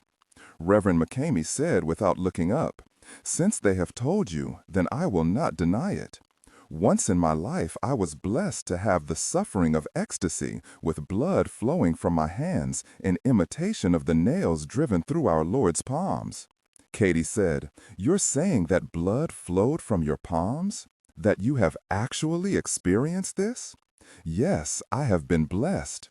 God granted me this passionate and tender gift. The pain and the ecstasy, the two together provide incalculable profit to the soul. I have kept this private, all except for those few men in whom I once confided." Katie said, "And how is it you were chosen for this, Reverend?" "You must recognize and accept the divine presence, Katie. You must believe that it is too overwhelming for mankind to fathom, that it must be the expression of ultimate faith. Thus, the godless have sought to belittle this divine ecstasy, to trivialize it, to turn it into some sort of freak show. But it isn't, for I have had my blood flow from my own palms." Miles said, fed up with this fanatic, his strange wife, and the damned brownies in the oven. "This is all very fascinating, McCamey, but can you tell me why Clancy and Bo kidnapped my son?" It was as if someone flipped off the light switch. Reverend McCamey's eyes became even darker, as if a black tide was roiling up through his body. He shuddered, as if bringing himself out of someplace very deep, very far away. He said, "Your son is one of God's children, Mr. Kettering. I will pray for your son, and I will ask God to intercede." With that, Reverend McCamey turned and walked out of the kitchen. After a moment, they heard him call out, "Elsbeth, bring the brownies to my study when they're done. You don't have to cool them." She nodded, even though he was no longer there. "Yes, Reverend McCamey." Katie said to Elsbeth, "Sam is a wonderful little boy. I will not allow him to be taken again. Do you understand me, Elsbeth?" "Go away, Katie. Go away and take that godless man with you." "I'm not godless, ma'am. I just don't worship quite the same God you and your husband do." When they were driving away from that lovely house, Miles said, "That was excellent questioning. I just don't know what it got us." "I don't either," Katie said, "but I discovered I could pry him open. They're in on this, Katie." "Yes," she said, "I think so too." Miles slammed his fist against the steering wheel. Why, for God's sake, why? 29. Sam and Keely were playing chess, loosely speaking, given that Keely had had only 2 lessons. Katie had a no TV rule during the week, so the house was quiet, with just a soft layer of light rock coming from the speakers and an occasional ember popping in the fireplace. The air felt thick, heavy. Another big storm was coming. "No, Sam," Keely said, "you can't do that. The rook has to go in straight lines. He can't go sideways." "That's boring," said Sam, and moved his bishop instead, because he liked the long diagonal. The only problem was he stopped his bishop in front of a pawn, which Keely promptly removed. Sam yelled out, then sat back, stroked his chin like his father did, and said, "I will think about this, and then you'll be very sorry." Keely crowed. "Killers, both of 'em," said Miles, happy to see Sam acting like a normal kid again. Katie and Miles were seated on opposite ends of the long sofa, doing nothing but sipping coffee and listening to the fascinating chess moves made by 2 children whose combined age was 11. 2 deputies, Neil Crook, who got no end of grief for his name, and Jamie Beezer, who did a great imitation dance of Muhammad Ali in his heyday, were outside watching the house. When Neil called to ask if he could go unlock ancient Mr. Surlew's 1956 Buick for him since he'd locked his keys in it, Katie said go, but get back as soon as possible. She excused herself a moment and came back into the living room with a plate of brownies in her hands. "They're not homemade like Elsbeth's, but I'll tell you, the Harvest Moon Bakery can't be beat." Miles took a brownie, saying, "You think they're better than the ones Elsbeth McCamey made?" "We'll never know. At least I hope we won't. Kids, can the chess battle stop for a brownie break?" When the plate was empty, in just under 4 minutes, Miles sat back and laced his fingers over his belly. He stretched out his legs, crossed them at the ankles, and leaned his head back against the sofa. He said as he closed his eyes, "It's Wednesday night. I've known you since Saturday. Isn't that amazing?" Katie slowly nodded even though she knew he couldn't see her, and said, "We're sitting here like two folks who've been sitting here for a very long time." Except for the cig tucked into the waistband of her jeans and the derringer strapped at her ankle. That was sure the truth, Miles thought. Katie stared at the glowing embers in the fireplace that periodically spewed up a mist of color. "It seems much longer," she said after a moment. "It seems natural." He opened his eyes and turned his head to face her. Tone, warm, resonant, naturally sensual. "I can't stay here indefinitely, Katie, although I'm becoming fond of your microwave and your tea kettle. The oatmeal was pretty good, too. But the bed is too short, and Sam snores on occasion." He stopped and sat forward, his hands clasped between his knees, staring at the rag rug Katie's grandmother had made in the 30s. "This still isn't over, Katie. What am I to do?" Because Katie didn't have an answer for that, she looked over to make sure the kids were occupied. They were on their stomachs, their noses almost touching the chess pieces. She said, "The meeting with the McCamies, you did good, Miles, asking Elsbeth that question point blank. At least we know for sure now they're involved." Elsbeth's face gave it all away. She's not good at lying. She'd lose her knickers in a poker game. Miles said quietly, "All right, they're involved. Tell me why a preacher would have Sam kidnapped." "Okay, let's just cut to the bone. Reverend McCamey had Clancy and Beau kidnap Sam, told them to take him to Bleeker's cabin. To wait? Why? Well, I suppose so he could make arrangements. For what? We don't know yet, but if that's the case, there has to be a reason, one that makes a great deal of sense to the McCamies. You know, Miles, there was something else Homer Bean mentioned. He said something about Reverend McCamey wanting a successor. No, wanting a worthy successor. If that rumor about seeing Reverend McCamey in Knoxville at a real estate office is true, and he is planning to pick up stakes, then it would be logical, I suppose, that he'd want to find someone to take his place with all the sinful children. But what does that have to do with Sam? Sam's a little young to be anyone's successor. Just last month I told him for sure that he'd be my successor. But he couldn't take over until he could spell guidance system. Katie smiled at that. Miles watched her scuff her toe against the carpet and leaned toward her as she said, "Bits and pieces, Miles. That's what we're gathering. Soon it will all come together. We're close. I can feel it.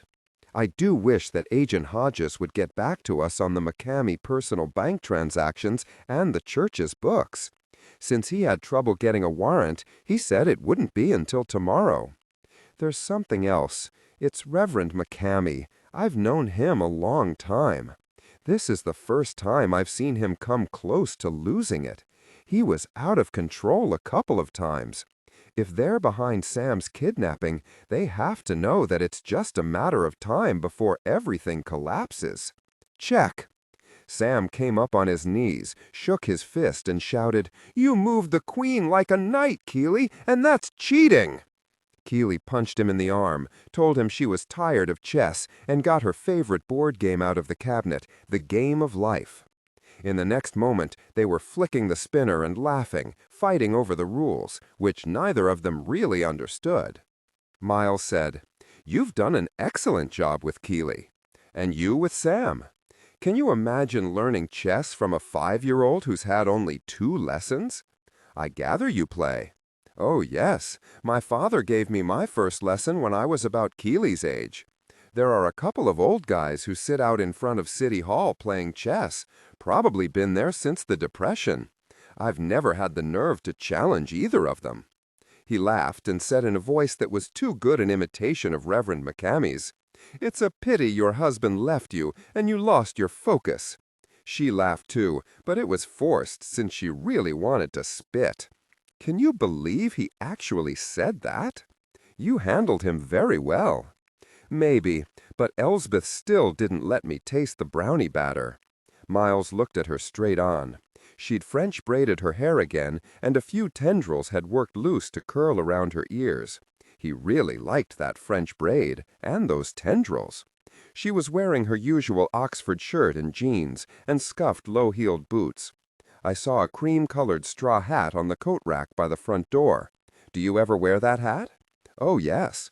To be honest, there's just been so much happening that I haven't thought of it. I'm lucky to remember my coat. Eastern Tennessee is a very beautiful place, Katie. She nodded. Yes, it is.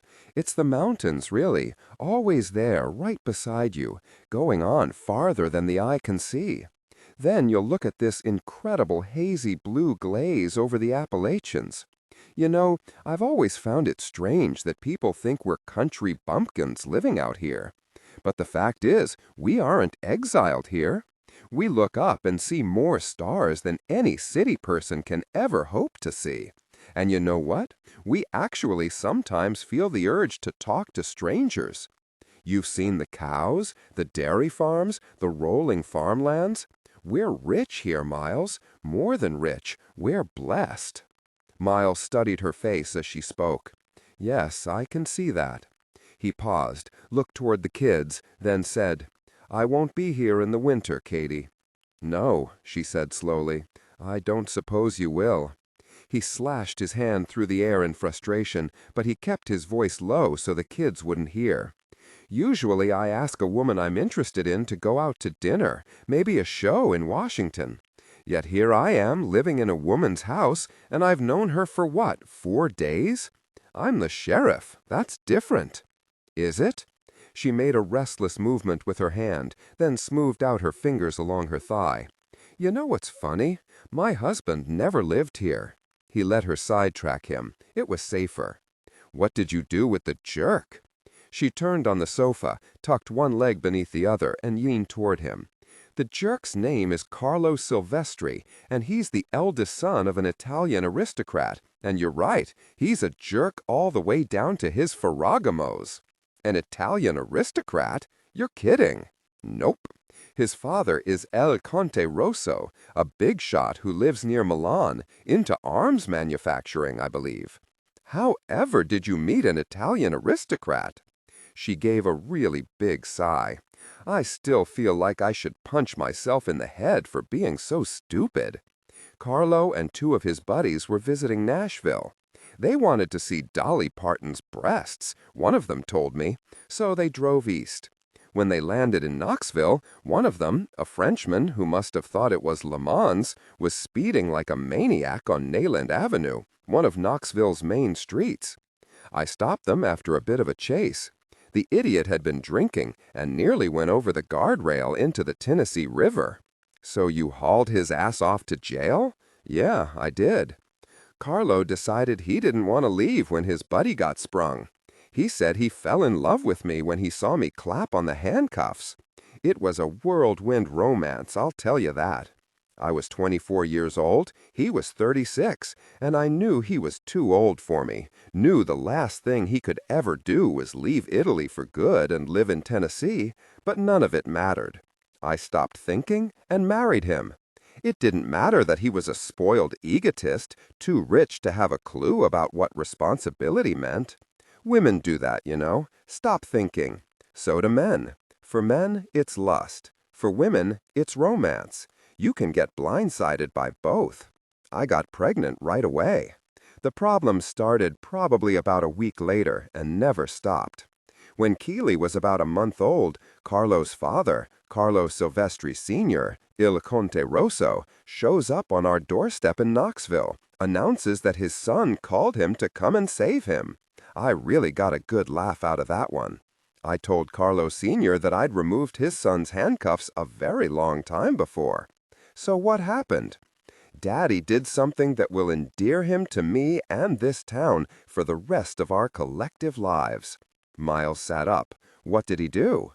He offered to buy me off for $1 million if I would divorce Carlo without fuss, change Keely's name to Benedict, my name, and never contact them again. You've got to be joking. No, I'm not. Warm, resonant, naturally sensual.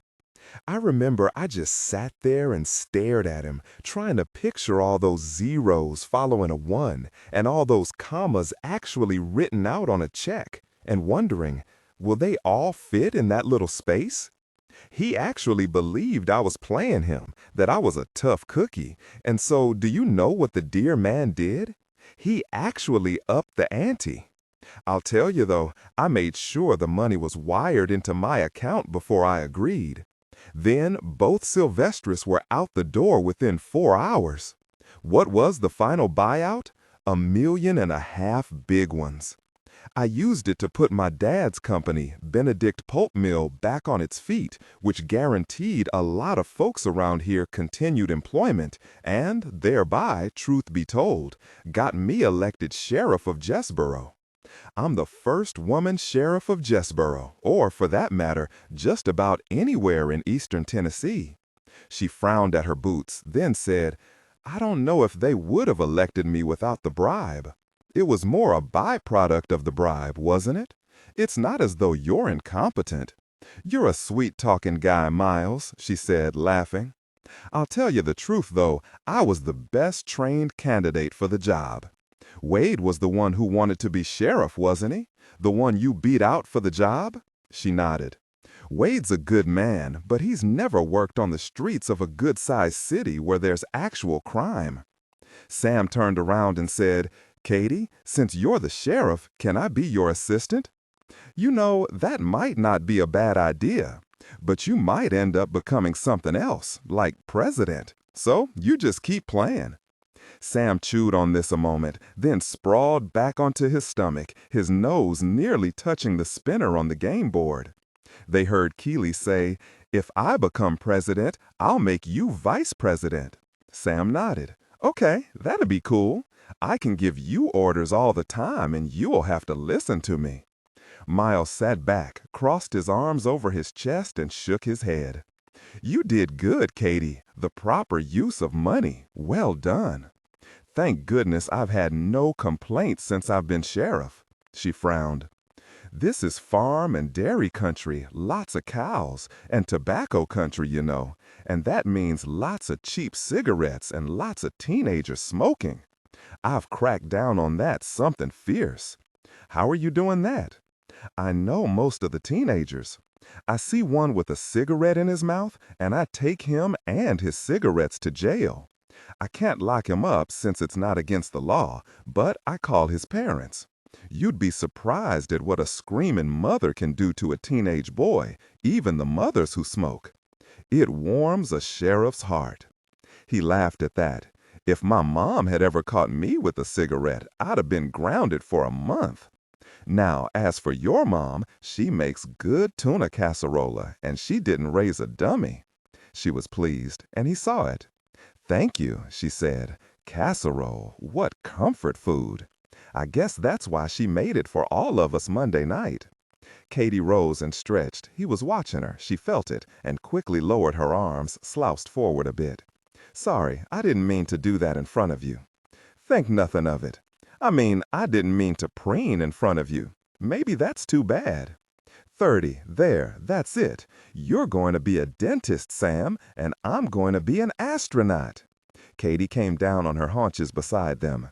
Okay, career choices are set. Let me tell you that it's nearly 9 o'clock. Time for you guys to get to bed. It wasn't as much of a production as either adult expected, no more than 5 minutes of whining. After Katie settled Keely in, Miles did the same with Sam down the hall. They traded places without thinking much about it, and that made Katie frown down at her toes. What did Miles think about tucking her daughter in and being pulled into reading the next chapter of Lending Lime's Kindergarten Girl Detective? She offered to read to Sam from one of Keely's books, but that made him gag loudly, so she gave him a big hug and kissed his ear. If she wasn't careful, she thought, she'd fall in love with this little boy. When Miles had gone to bed, she went outside to speak to Jamie and Neil, who'd gotten Sir Lou's Buick unlocked. She gave them a thermos of coffee she had made, checked and locked all the doors and windows, and fell into bed. The storm hit hard around 2 in the morning, rattling windows, slapping tree branches against the house. It was time for a shift change in deputies guarding the house. Katie checked on Keely, who was sound asleep, and went back to bed. Katie had always loved storms, and they never bothered Keely, but tonight Katie was antsy, wide awake. She finally gave it up, went to the kitchen, and put on the tea kettle. She was standing in front of the sink, looking out over the thick stand of maple and poplar trees not more than 10 feet from the house, leached of their beautiful colors in the heavy gray rain. "You got 2 tea bags?" She turned around at Miles' voice, well aware that she was wearing only her nightshirt and her empty ankle holster. Even her feet were bare. Miles walked straight to her and wrapped his arms around her, trapping her own arms to her sides. When she pushed against him, he immediately released her, but then she simply wrapped her arms around his back. He felt his smile against her cheek, felt the strength of him against her. He was wearing only a pair of jeans and a dark blue t-shirt. She said against his neck, "You feel good," and that was a lie, because he felt far more than good. And he made her feel things she hadn't felt in a very long time. "So do you," and she could hear tension in his voice, hear that he was lying too. He was nuzzling her neck and said against her jaw, "I like a tall woman. We fit together perfectly." And he kissed her. Katie hadn't kissed a man in approximately 2 years and 3 months, and that kiss had been on the wet side with a beer aftertaste. How far back did she have to go for an astounding kiss, a kiss like this one? All the way back to Carlo. The tea kettle whistled, shrill and loud, and they both jumped. He took her arms in his hands, looked at her a moment, and stepped back from her. "Do you drink your tea straight?" Katie nodded. She wished the tea kettle hadn't been so loud. He'd given her comfort and so much more than that, and it had felt right, just right. And she wanted more, and she didn't want a tea kettle sounding off in the middle of it. Life was strange. She hadn't even known this man before last weekend.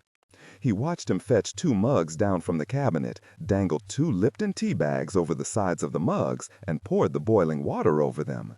He said without turning, "I like the holster around your ankle. It's sexy." She looked down, saw that her red nail polish was chipped on her big toe. She grinned at him. "You're pretty easy, Miles." "Not I." He handed her a mug, picked his up, and clicked it against hers. "To us," he said. What did that mean? She sipped her tea. The wind howled and the rain pelted hard against the windows like pebbles thrown hard by angry children. "I get to meet with the TBI again tomorrow," Katie said, and added at his frown, "The final meeting, I hope. Do you need any witnesses?" She shook her head. "They spoke to Glenn Hodges again by phone this afternoon, and of course to Savich and Sherlock before they left. I suppose they might want to speak with you, but no one's mentioned it yet. And I have my deputies, all eager to defend me. Even Wade, if he has a clue what's good for him.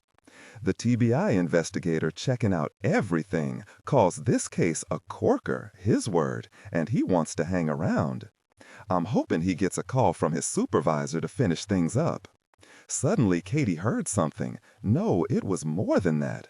She felt something dangerous and close. She ran to the living room window and looked out through the thick rain. No deputy car was out there. She didn't hesitate. "Miles, grab Sam, quickly." Miles didn't ask for an explanation, didn't hesitate. He raced to the guest bedroom to see Sam sitting up in bed, half asleep. Warm, resonant, naturally sensual. "I heard something, Papa. Out there. Come with me, Sam." Miles grabbed him up, wrapped him in blankets, and ran with him back to the living room. Katie was there with Keely.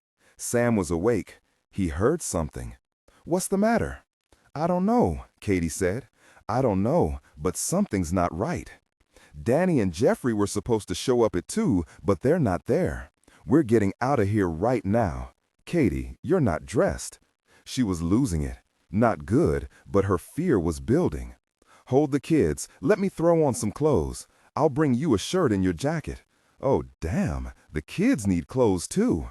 Miles, don't let either of them move. I'll get everything. 2.5 minutes later, both adults were on their knees quickly dressing Sam and Keely. We're out of here, Katie said. Miles knew she was afraid and trying hard not to let that fear transmit itself to the children.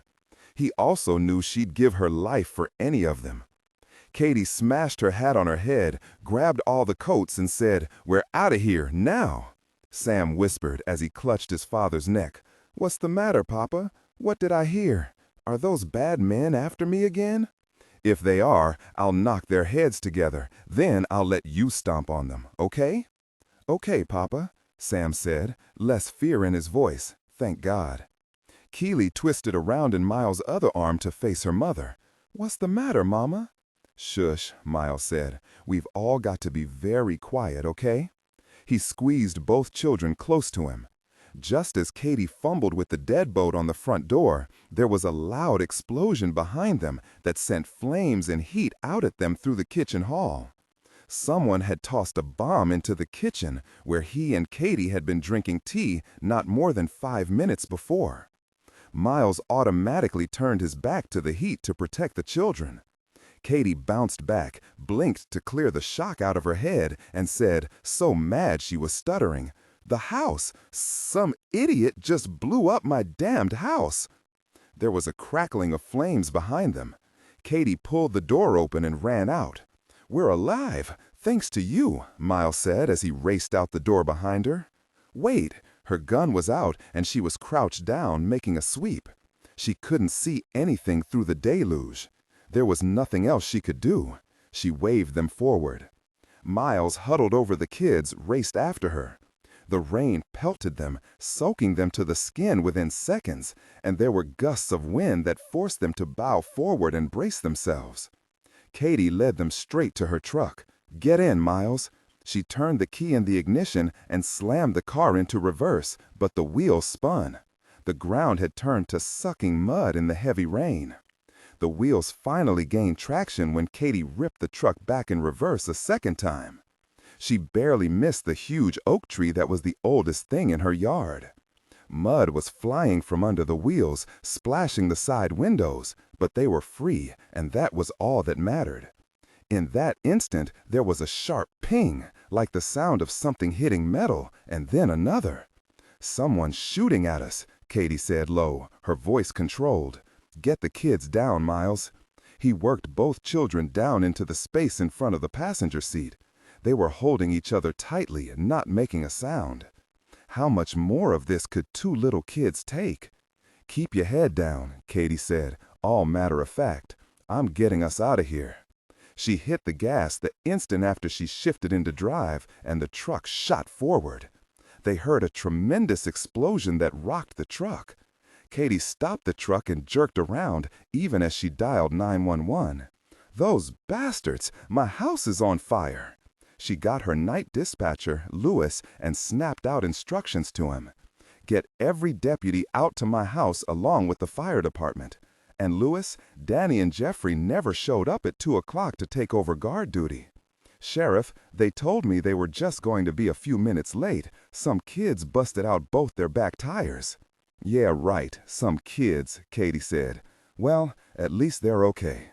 When she'd hung up, she said, her voice flat and calm, "Miles, you take the kids to the sheriff's office. Lock yourselves in a cell. Keely, Sam, it will be all right. Do what Miles tells you. I'll be with you as soon as I can." "Mama!" Katie didn't hesitate. She was out of the truck, sliding in the mud and rain, running back toward her burning house, her gun drawn. Where were the idiots who'd fired at them? Surely there was no reason for them to stay now with Sam gone. But whoever had done this had gone over the edge. Nothing could surprise her now. She was crouched down until she was under tree cover again as she made her way to the side of her burning house. She felt the heat billowing off her house, felt a spark strike her hand, and shook her fingers, cursing. She looked down to see her burned flesh. It hurt like the devil, but she had nothing to wrap it up with. She shook her hand to cool it, then knew she had to forget it. They'd thrown the bomb into the kitchen. Why? To flush them out?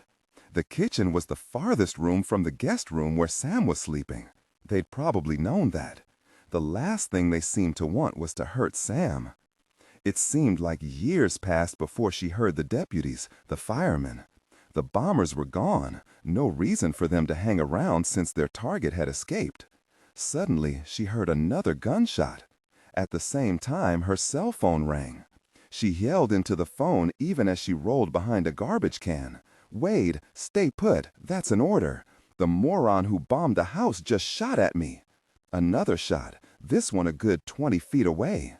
She saw Wade coming around the corner and yelled, "Don't come any closer, Wade. Get more deputies and get down."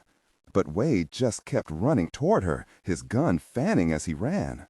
Soon, 4 deputies were there, yelling, running into each other, trying to avoid flying sparks from Katie's burning house. "All of you be careful," Katie yelled. Wade was panting when he reached her. He saw the blood on her hand and turned white. "My God, your hand." "No, I'm all right. It was a flying spark." "Wade, take the guys and check in the woods, see what you can find." Not many minutes later, she slowly rose to see Wade come running toward her through the thick rain. He was shaking his head. Nothing? Not a single damned thing. Hell, Katie, this whole thing's so off the wall. What do we do now? We search every inch around here and see what we can find. She pointed him to the shards of glass sticking out of the mud. They dropped that one and broke it, but its brother went through my kitchen window. She looked down at her hand. Wade pulled a handkerchief out of his pocket and tied it around her hand. "There, that's better than nothing." She looked up at Wade. "Thanks. At least the bastards didn't follow Miles into Jessboro. They've got to be okay." 31.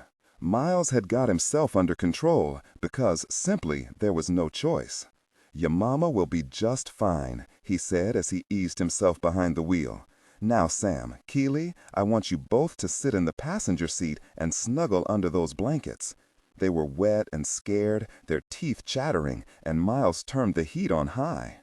"You guys know what? I'd really appreciate it if you'd sing me a song."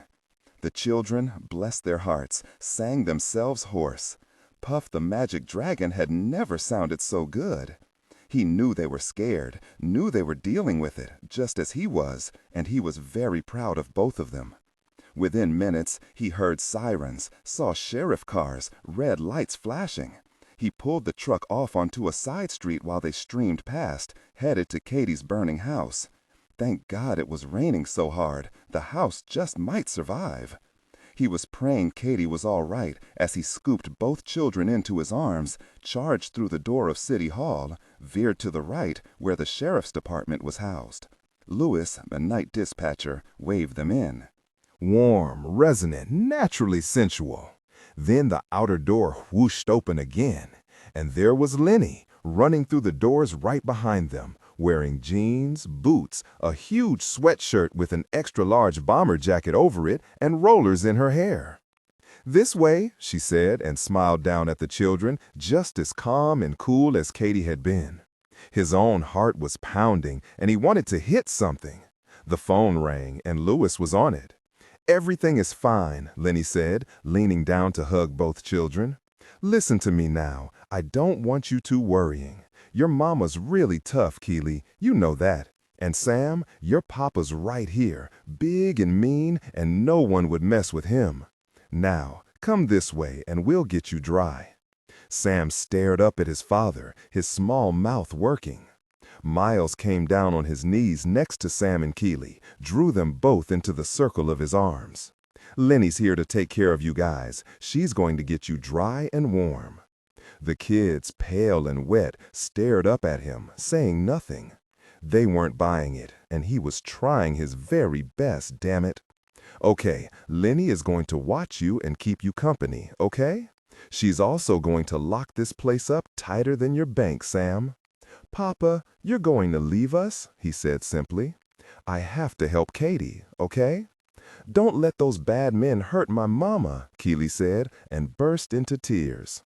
I won't let anyone hurt your mama, Keely, I promise, Miles said as he stood up.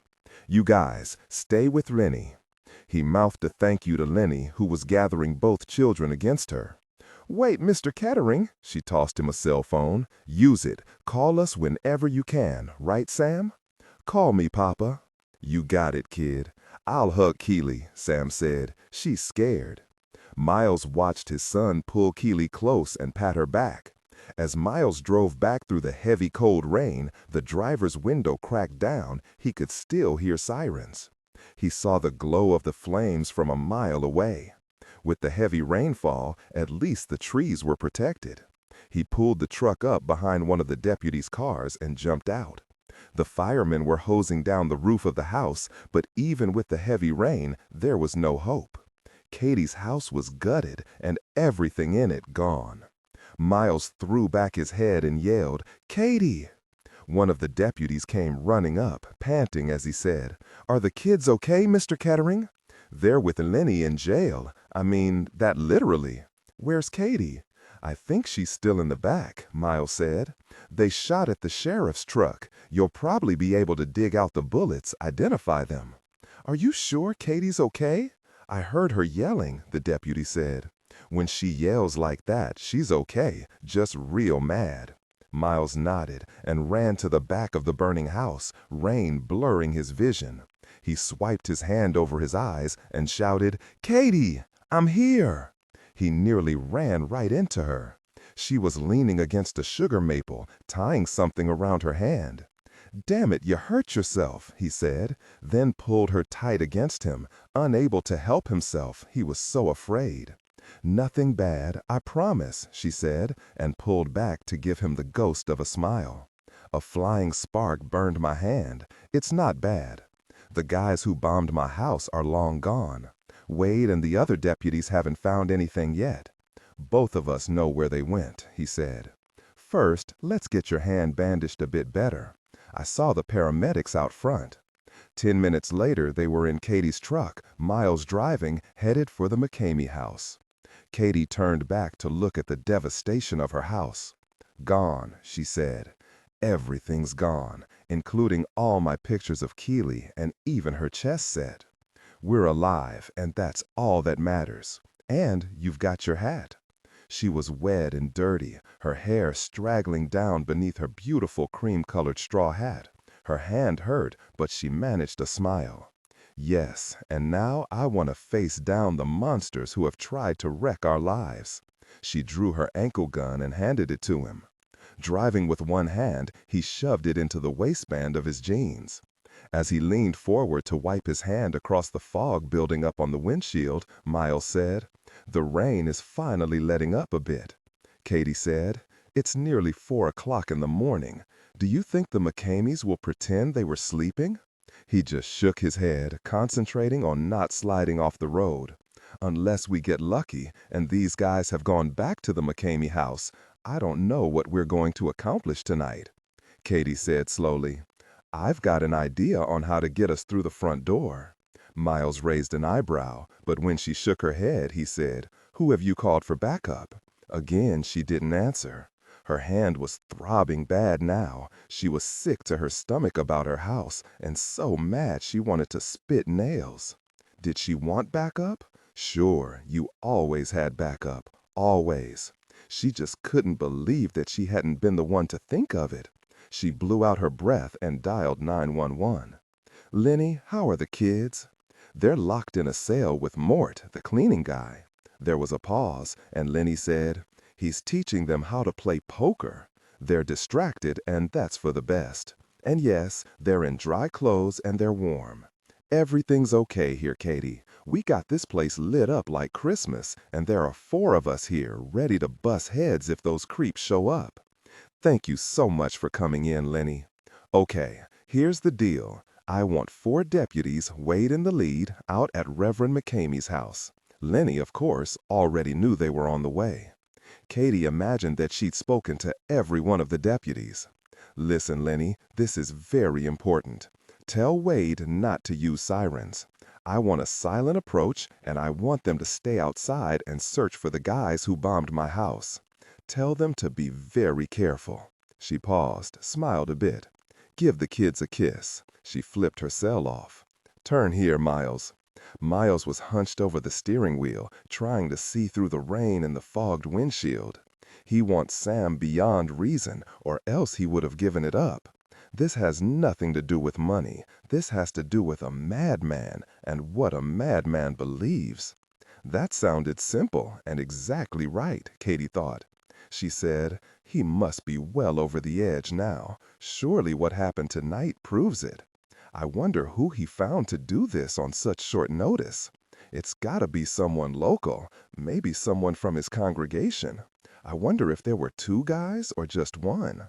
The ability to talk just one member into doing something this crazy, much less 2 guys, boggles the mind. You said he was charismatic. I guess this proves it. When you put it like that, I guess one guy makes more sense. Still, we've got to be really careful. Katie rolled down the window and stuck her hand out. It's not raining as hard. Your hand okay? She didn't answer, just pointed to the big Victorian house that had just come into view. We're not leaving without answers this time, Miles. 32. The only sound they heard when they got out of the truck was the rain and the rustling of wet leaves. It was cold and there was no moon, not a single star, just fat bloated clouds, probably gathering energy for another deluge. There were no lights on in the big Victorian house. They were wet. Katie's hat was still clamped down on her head, her hair coming out of its French braid, the white bandage on her hands soaked with rain. She could feel her boots squish as she walked. Katie rang the doorbell, such a mundane thing. There was no answer. She rang it again, then once more. She was smiling, as grim as Jesse Helms if he'd been a judge. Finally, she slammed her fist against the large wooden door.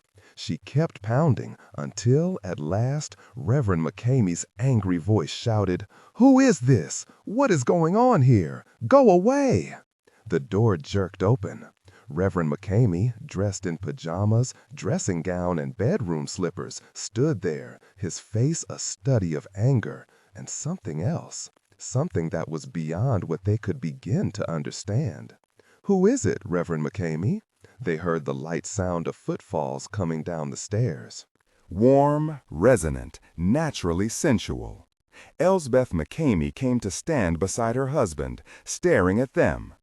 She was wearing a pink silk robe that came only to her knees. It was obvious she was wearing absolutely nothing underneath. Her feet were bare. Her hair was tousled around her face and tangled down her back, and for once she wasn't wearing her earrings. Reverend McCamey, his dark eyes fathomless and sharp, raised his hands to his hips and stared at them. They stared back. Finally, he said slowly, "What is the meaning of this, Sheriff? Do you have any idea at all what time it is?" Katie actually smiled at Reverend McCamey, showing him lots of teeth, and waved her bandaged hand in a shooing motion. "Do invite us in, Reverend McCamey. And I think a cup of coffee would be nice, too. It's been a hard night." "No, I'm not letting either of you in my house until you tell me what's going on. You both look filthy." "Well, that's true," Katie said. "Naturally, since I've had my house burned down and we've been running around in the rain, I guess you'd have to expect that." Still, he didn't move. "Your house caught on fire? I'm sorry about that, Sheriff, but it doesn't have anything to do with us. I don't want to give you any coffee. I want you both to leave." Katie paused a moment. "Well, there's something else, Reverend, something you should know." She waited, letting this soak in, then said, looking straight into those mad prophet's eyes, "As a result of your hiring incompetent help, Sam is in the hospital with severe injuries." Miles didn't blink. Reverend McCamey's mouth worked, but nothing came out. Elsbeth cried out, "What do you mean Sam is in the hospital? What's wrong with him?" Reverend McCamey whispered, "No, this can't happen. Tell me he will be all right." "We don't know yet. I'm a minister. I will go to him," said Reverend McCamey, and turned on his heel. "I'll be ready in just a moment." Katie called out after him, "You're not going to the hospital, Reverend McCamey. Sam's in surgery. There's nothing you can do. Best to stay here and tell us why you want Sam so much," Elsbeth said. "You're being ridiculous, Sheriff. We had nothing to do with this. What hospital is Sam in?" Miles said, "Do you honestly believe we'd tell you where he is? My God, you'd probably set the hospital on fire to get to him." "I don't know what you're talking about," Reverend McCamey said, but he was backing up, one step at a time. He was pale, markedly so, and it wasn't that he was afraid of getting caught. It was because he was afraid Sam would die. His eyes, Katie thought, his eyes were quite fixed, no light in them at all. And Elsbeth? Did she realize her husband was mad? Maybe she didn't want to admit it, but she had to know, just as she had to be involved in all the efforts to get hold of Sam. "My boy isn't expected to live," Miles said, his voice filled with rage. "Because of you, you fanatic bastard, my boy is probably going to die. Do you understand that, you moron? A 6-year-old boy is going to die because of you. No one else, just you." He walked toward Reverend McCamey, one step at a time, staring into those mad eyes of his. And it wasn't that he was afraid of getting caught. It was because he was afraid Sam would die. His eyes, Katie thought, his eyes were quite fixed, no light in them at all. And Elsbeth? Did she realize her husband was mad? Maybe she didn't want to admit it, but she had to know, just as she had to be involved in all the efforts to get hold of Sam. "My boy isn't expected to live," Miles said, his voice filled with rage. "Because of you, you fanatic bastard, my boy is probably going to die. Do you understand that, you moron? A 6-year-old boy is going to die because of you. No one else, just you." He walked toward Reverend McCamey, one step at a time, staring into those mad eyes of his, and it wasn't that he was afraid of getting caught. It was because he was afraid Sam would die. His eyes, Katie thought, his eyes were quite fixed, no light in them at all. And Elsbeth? Did she realize her husband was mad? Maybe she didn't want to admit it, but she had to know, just as she had to be involved in all the efforts to get hold of Sam. "My boy isn't expected to live," Miles said, his voice filled with rage. "Because of you, you fanatic bastard, my boy is probably going to die. Do you understand that, you moron? A 6-year-old boy is going to die because of you. No one else, just you."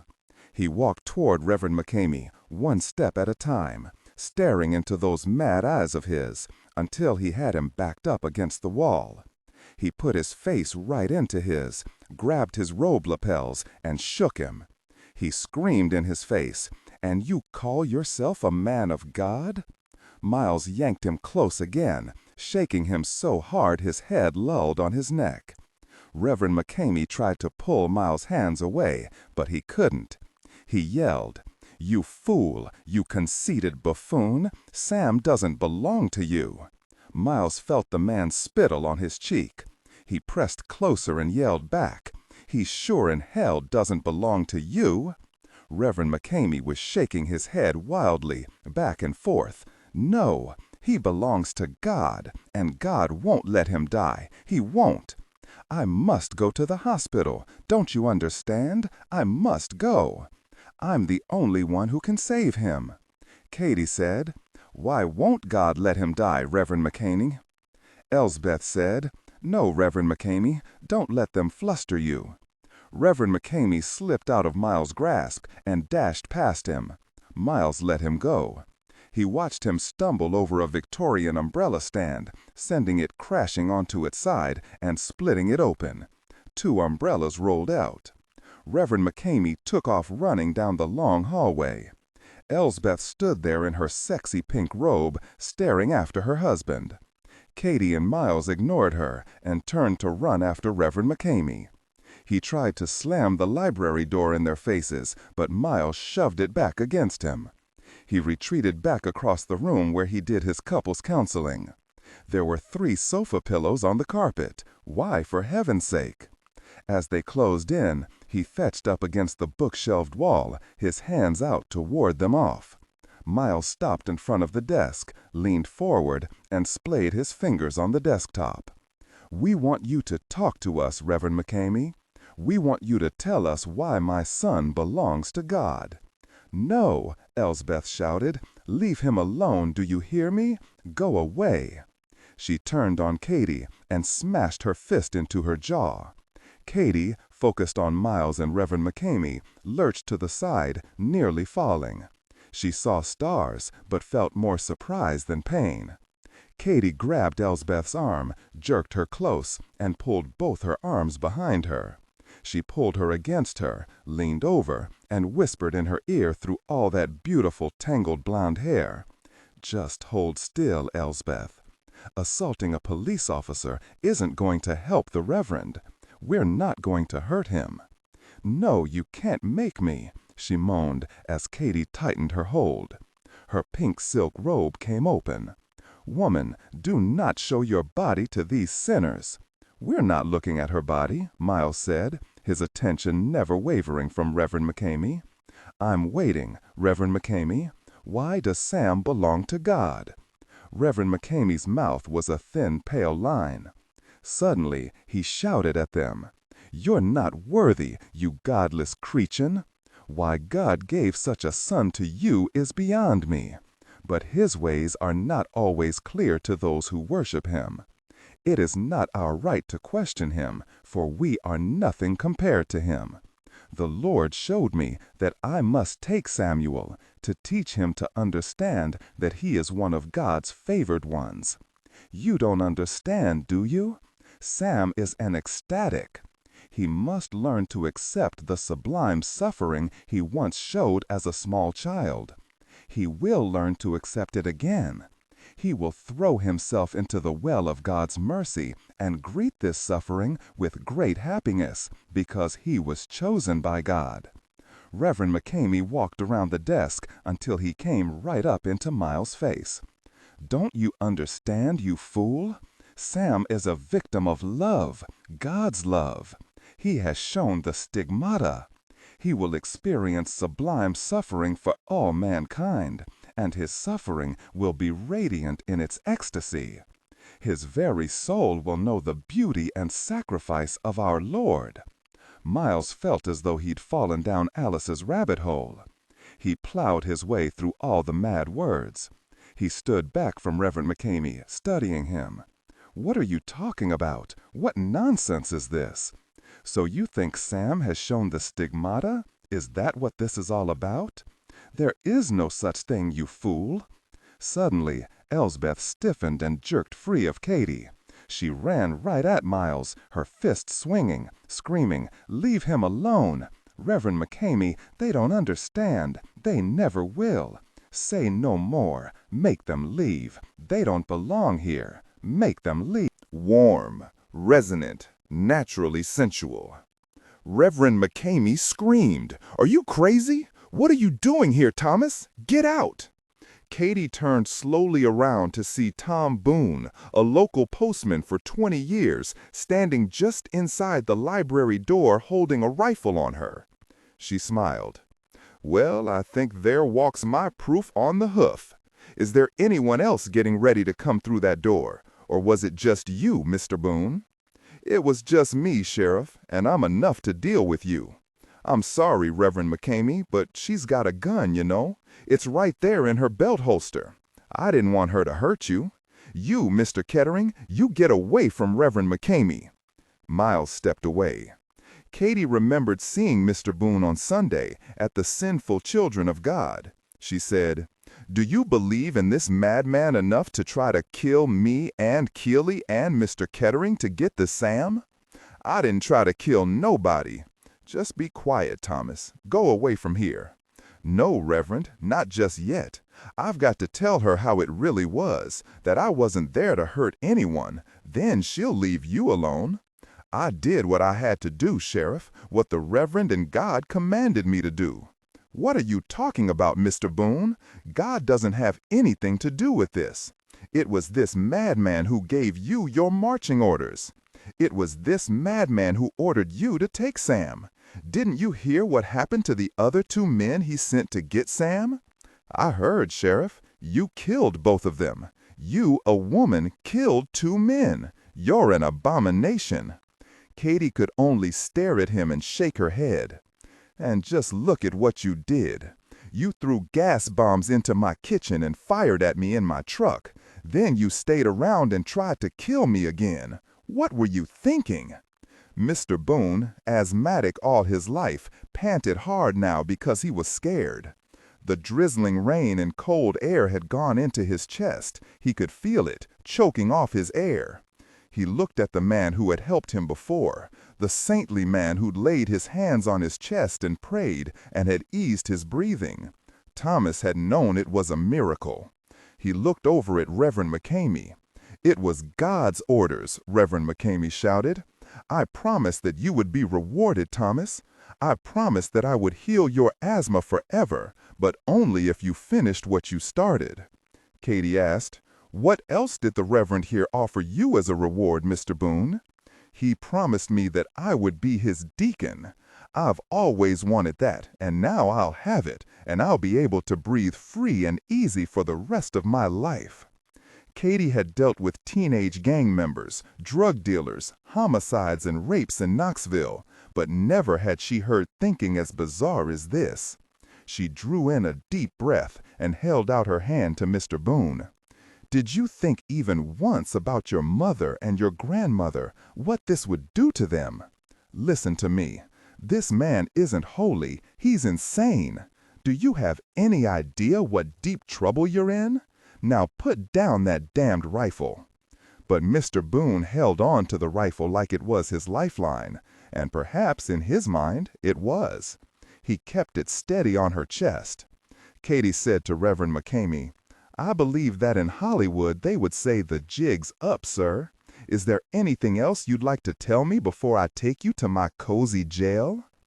Damn you, Sheriff, why don't you believe me? Of course I don't believe you, she said, warning signs going off in her head because he was losing it fast. I'm not mad, you stupid woman. He lurched away and ran to the bookshelf behind his desk. He jerked books off the shelf, hurling them to the floor, reached in and pulled out what appeared to be a videotape. I'll prove it to you. Look at this tape. This proves what I'm saying. I'm not insane. It's on this tape. What's on the tape, Reverend? Katie asked. You'll see, Reverend McCamey said, tears still running down his face, his voice feverish, trembling, quite mad. You'll see. God, through his infinite grace, through his desire to use me to teach others, has brought me this miracle. I saw the miracle, and I clasped it to my soul, and swore to God that I would bring Samuel to understand and accept God's mission for him in this life. He shoved the video into the machine slot, turned on the TV, and there it was, without his doing anything else. He obviously kept the TV set to video, ready for this tape. There was a hissing sound from the tape, and then the grainy sound and squiggly lines faded away. The focus wasn't very good, and there was motion because the camera wasn't being held steady. Miles realized that it was a home movie of sorts. Of what? The camera came to a stop on Sam, a younger Sam, maybe 3 years old, lying on his old bed in his child's bedroom in their first house in Alexandria, wearing only his pajama bottoms. He was thrashing around, moaning or delirious. He was heaving, arching his back, his arms and legs flailing. The jerking camera moved in closer. Miles thought he heard a person crying, probably the person videotaping his son. Was it Alicia? Miles knew nothing of this, nothing. He watched Sam's arms fly over his head, watched the camera zoom in on his fisted hands. Then his small hands opened, slowly. There was blood on Sam's palms, and it was running down his wrists. Miles stopped breathing. Blood? Sam had been bleeding? When? Why hadn't Alicia told him? The woman was crying loudly now, and the camera was shaking so badly everything went blurry. Then suddenly, it went to black. Reverend McCamey hit the stop button, but he didn't look away from the blank TV screen. His breath was coming fast and hard, and his dark eyes were glazed. It was almost as if he was in some sort of ecstasy. Miles watched as his hands slowly unfurled, the palms open, just like Sam's had. And now he was panting, shivering, as if he were in that film with Sam, as if his body wanted desperately to simulate what had happened to Sam. Reverend McCamey whispered as he continued to stare at the blank TV screen. "Did you see? The child, like Christ, is God's victim and God's sacrifice, here to make the world know his power, and through Samuel's ecstasy, understand God's love and his limitless compassion. Samuel, in those moments, those precious moments, was as close to God as any of us will ever be in this life." 33.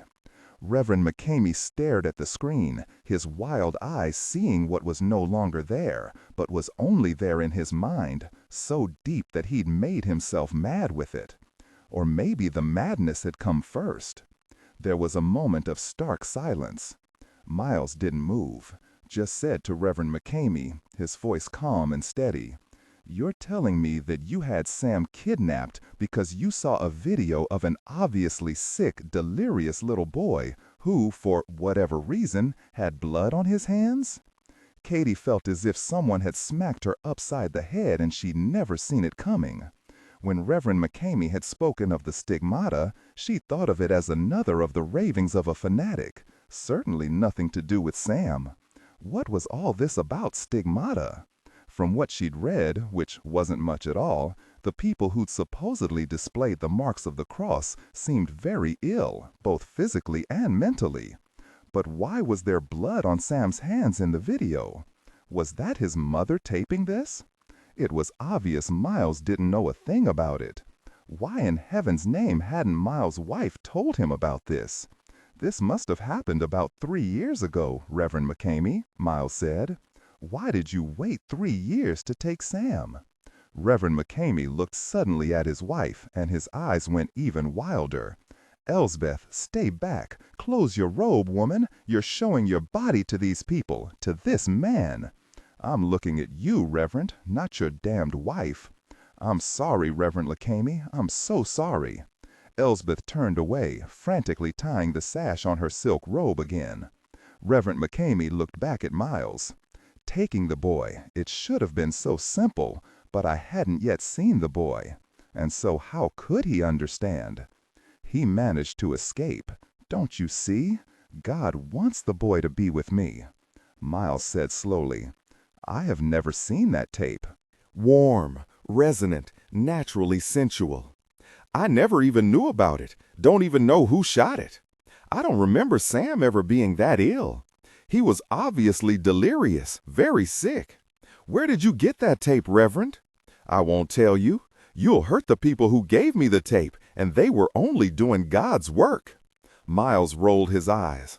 Don't be ridiculous. Very well, at least tell us what you were going to do with Sam, Katie said.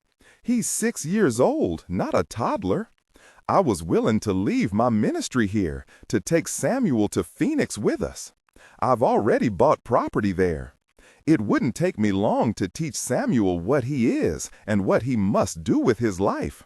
Sam is to be your successor, Katie said. Of course, I must go see Samuel, now. He was suddenly the leader of his flock, decisive, full of resolve. He stepped back from Miles and shook himself. I am going to see Samuel. I will pray for him. I will intercede with God to save him. I will lay my hands upon him. And he turned to walk out of the room. Reverend McCamey, Katie said quite pleasantly, you, sir, aren't going anywhere. In spite of Mr. Boone with his rifle pointed at her, Katie pulled her cig out of her waistband. He said, Please, Sheriff Benedict, put that gun down.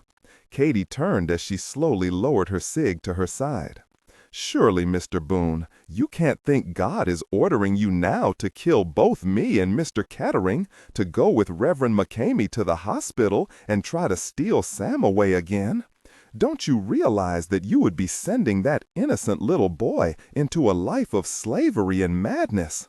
Listen, Mr. Boone, I can still help you if you don't hurt anyone. No, that's not what the Reverend said. Reverend McCamey said, Thomas, they said the boy was injured. How did that happen? I was going to throw the bombs in the kitchen to get them out of the house. It's just that the sheriff was there, and I really didn't want to kill her like that. And then Mr. Kettering came into the kitchen, and I believe they were going to fornicate right there, on the kitchen table. I watched them, but you know what? Before anything happened, she sensed something. I swear it. She knew something was wrong. Maybe she saw me, but I don't think so. I was real careful. She yelled at Mr. Kettering to get the kids, that they were getting out of there. They got to the truck before I could grab Samuel. He drove off with Mr. Kettering, and he was fine. Reverend McCamey's face turned red with rage, the pulse pounding at his temple. He shook so hard he had to hold on to the edge of the desk to keep his balance. He yelled, God will strike you dead, Sheriff, you twisted, perverted woman, you lied. Katie even grinned as she said to Reverend McCamey, an eyebrow arched, I'm a perverted woman? That language isn't particularly nice, Reverend. Samuel isn't in the hospital. He wasn't hurt. Where have you hidden him? Where is the boy? Miles knew he had to keep calm with that idiot still holding the rifle on Katie. He leaned back against a bookshelf, crossed his arms over his chest, and said, My son is safe in jail, Reverend McCamey. I believe 4 deputies are guarding him, and he's playing poker with Mort, the cleaning guy. I'm sure the sheriff will let him out when you show up in handcuffs. This is the man you obeyed, Mr. Boone, Katie said. Take a good look. Kill them, Thomas. It was obvious to Katie that Mr. Boone finally realized he was in way over his head. He was holding a rifle on a law enforcement officer. Obviously so scared sweat was pouring off his forehead, and he looked ready to faint. Kill them. Mr. Boone started wheezing bad. He gasped through the precious breaths he was able to draw. No, Reverend McCamey, I can't, sir. I can't, sir. I know her mother. Everything froze for one long moment. Then Elsbeth McCamey grabbed the rifle from Mr. Boone's lax hands.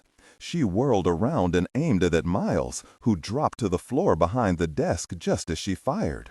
Katie was on her instantly. Elsbeth screamed, trying to wrest the rifle free, but she couldn't. Katie slammed her fist into Elsbeth's stomach and took a huge handful of her gorgeous hair, pulling it until Elsbeth's head was nearly bent back over her arm. She said very quietly against her ear, Drop the rifle, Elsbeth, or I'll pull out all that wonderful hair of yours. Elsbeth moaned but kept struggling, trying to bring the rifle up. Katie turned her and kneed her hard in the chest, knocking the wind out of her. Leave my wife alone.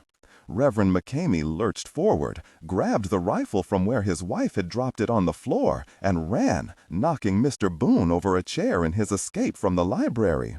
They heard him running upstairs. Miles said, I want him, Katie. I'll get him. She started to go with him, but then she looked at him, really looked, and knew he wouldn't do anything stupid. He had a cop's training and a cop's instincts. He'd pulled out her ankle gun. The Derringer looked absurd in his big hand, but up close it could stop a man, even a madman. Take care, Miles. I'll get help. She'd picked up her Sig Sauer and motioned Mr. Boone and Elsbeth to the sofa. She pulled out her cell phone and called Wade, who had to be outside by now. But there wasn't time for Wade to even make it through the front door. Overhead there was a huge explosion. The whole house shook with the shock and force of it. Elsbeth screamed.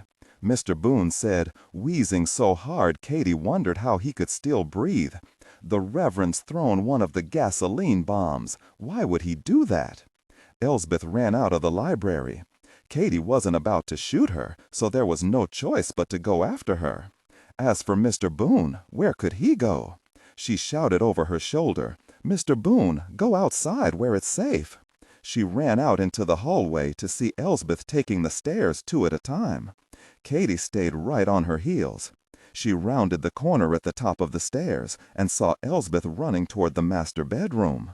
Katy heard the crackling and popping of the flames before she saw them billowing out of the master bedroom, the hallway carpet already smoking. She had to get everyone out fast. Katy headed after Elsbeth. She saw her run into the master bedroom and yelled, "Elsbeth, don't go in there." But the woman disappeared into the room. "Miles, where are you?" Katy ran into the huge bedroom, saw the door open to the closet, and watched Elsbeth disappear inside.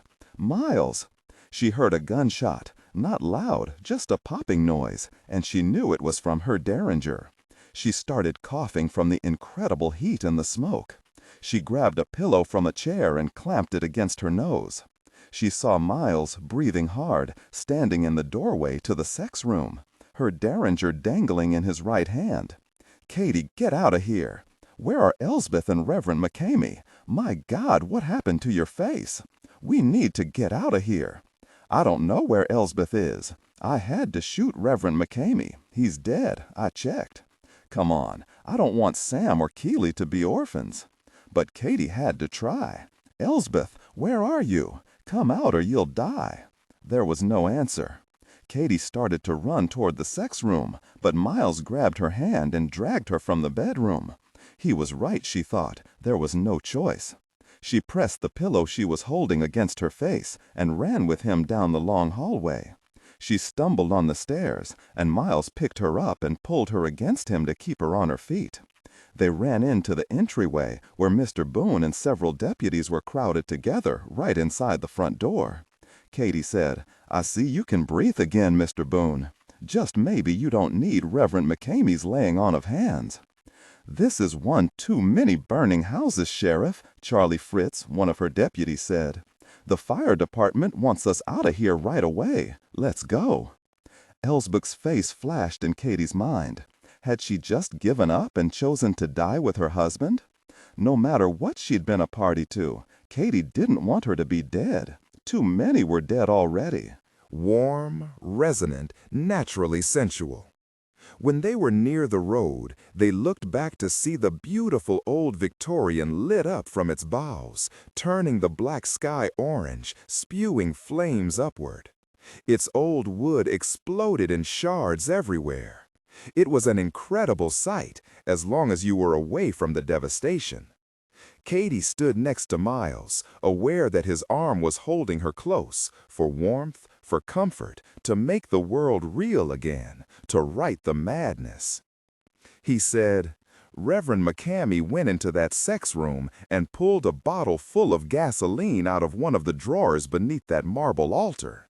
He lit the wick and threw it at me. It hit the bed, and the flames shot up in an instant. What happened to your face?" Miles touched his fingers to the slash along the side of his face, from his temple to his jaw.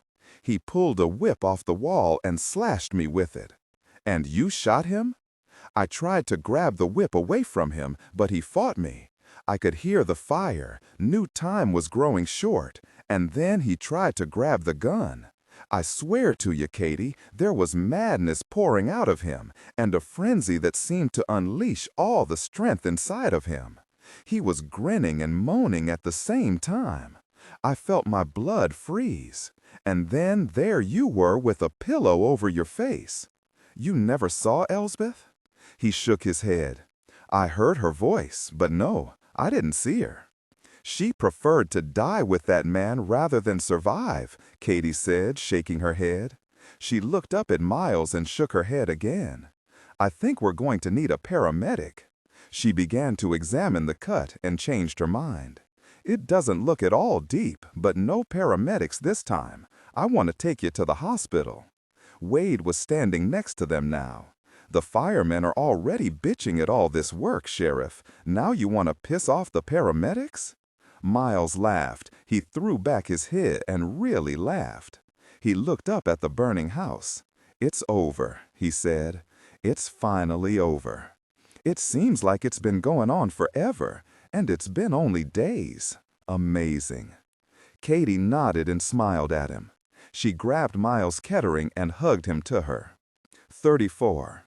At 10 o'clock Thursday morning, the rain had lightened to a thick gray mist, mixing into the low-lying fog that crept up the sides of the mountains, blanketing the land.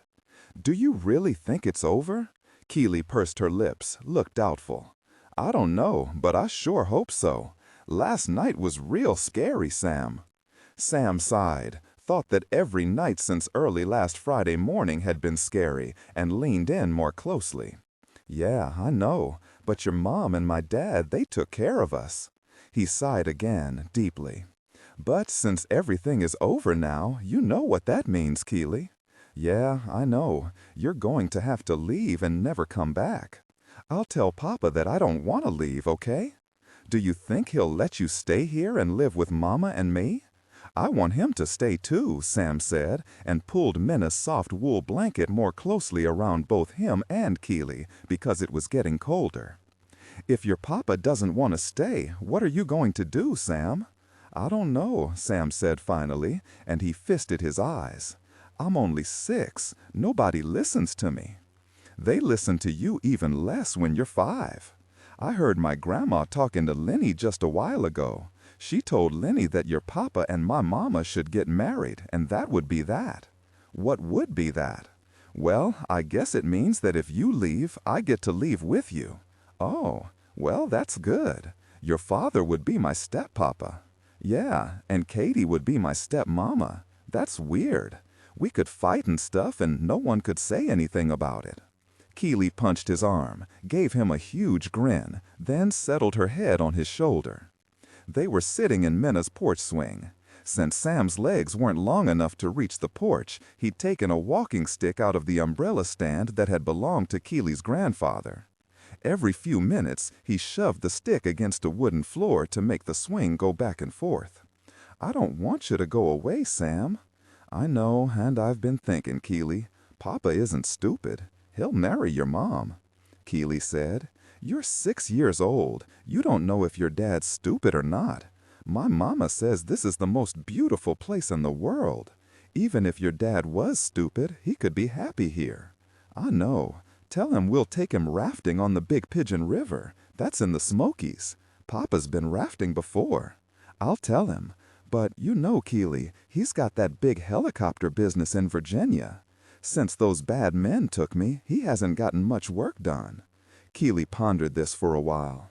"I know. Tell him that Mama is the best rafter in Tennessee, and she'll teach him. Oh, and tell him that Sam Houston taught in a log schoolhouse when he was 18. I bet your dad will be impressed. Tell him we'll take him there. Tell him he can email to his business. Keely, if my papa and your mama got married, what would your name be?" Keely didn't have an answer to that. Sam shoved the walking stick against the porch floor, and the swing swung out widely. They laughed and hung on. Children's laughter, Katie thought. There was nothing like it. She and Miles were standing just inside the screen door. Neither said a word, and they didn't look at each other. So this was why her mom suggested they take a look at the beautiful hazy fog that was climbing the sides of the mountains. Miles said quietly as he stepped back, "They look like a Norman Rockwell painting." It was true, with their heads pressed together, the swing gently going back and forth. But any words Katie would have said stuck in her throat. She nodded and looked toward the mountains, blurred and softened by the fog, like fine smoke. Her mom had told her that looking at the mountains on a morning like this was like reading without reading glasses. Even in the winter, when it's so cold your toes are curling under, and the mountains look weighted down with snow, they're still so beautiful it makes you want to cry just looking at them. And down at Gatlinburg, Katie, what the kids were talking about. She turned to face him then. The emergency room doctor hadn't stitched Miles' face, just pressed the skin together using steri strips. She'd told him to rub on vitamin E and there wouldn't be a scar on his handsome face, unless he wanted to look dangerous, and she'd waggled her eyebrows at him. Katie said, "I guess this means you don't want me to tell you about the Great Smoky Mountains National Park?" Not right this minute, no. Okay, you mean us getting married? Yes, he said. Maybe we should give it some thought. Katie had firmly believed, up until, say, just 4 minutes ago, that she'd rather be incontinent than get married again. But now? Katie? Miles? I brought some cinnamon nut bread for the kids. Her mother had excellent timing, Katie thought. She always had, particularly when there'd been horny boys around during high school. She'd given them enough time to overhear the kids talking, enough time to think about it, even say it out loud. They were both smiling when they turned to see Minna coming with a platter that smelled delicious from 20 feet away. "I'm starving," Miles said, surprised. "I hadn't realized. Glad I had some clothes for you, Miles. Katie's dad was tall like you, so at least your ankles aren't showing. Sweetie, those jeans are nearly white. They've been washed so many times. But you look just fine. Now I'm going to take these goodies to the kids. They're having a hard time, you know. Can we have some first, Mom? Sure. Take as many slices as you want. You two just go into the living room, and I'll take care of the kids." Minna waltzed back into the living room a few minutes later and announced, "Sam and Keely aren't happy campers. I don't envy you having to separate them." And now, Katie thought, just a touch of the spurs. Katie grinned at her mother, knowing exactly what she was doing. Miles, however, didn't. "We're not looking forward to it," he said, and sighed. He leaned his head back against the sofa and closed his eyes. Tone, warm, resonant, naturally sensual. Minna said, "Lenny called while you were in the shower, sweetie. She said the TBI is going nuts and they're coming in force today about noon. That was so you could nap a little bit after that long night. Evidently, one of the inspectors couldn't wait to see exactly what had happened here in Jessboro, a town, he said, that's never had anything more than some dippy DUIs and underage smokers in its extremely long life, until now. Lenny said not to worry, that the inspector really sounded excited. She also said the mayor and all the aldermen couldn't wait to see you, to hear every gory detail, I expect. Katie said, oh yeah, Mayor Tommy will probably want a dozen meetings to thrash everything out. Minna nodded. Well, it is the most excitement Tommy's had since he caught his best friend making out with his girlfriend behind the bleachers back in high school. You really can't blame him. Nor the aldermen. I'm an alderwoman, Miles, and so I've already gotten a dozen or more calls.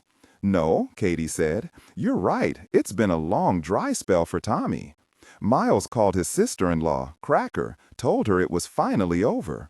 He'd considered asking Cracker if she'd ever known Sam to be ill while Miles had been away, but decided against it. He knew to his soul that if Alicia hadn't told him about taping Sam with blood on his palms, she wouldn't have told anyone else. But she had given it to someone. Who? Perhaps her ancient priest, an old man who'd been kind and was failing physically and mentally. If she gave it to him, then he must have passed it on to someone else, someone who'd given it to Reverend McCamey. They would never know now, and, truth be told, it didn't matter. The video was now ashes buried beneath more ashes and shards of burned wood.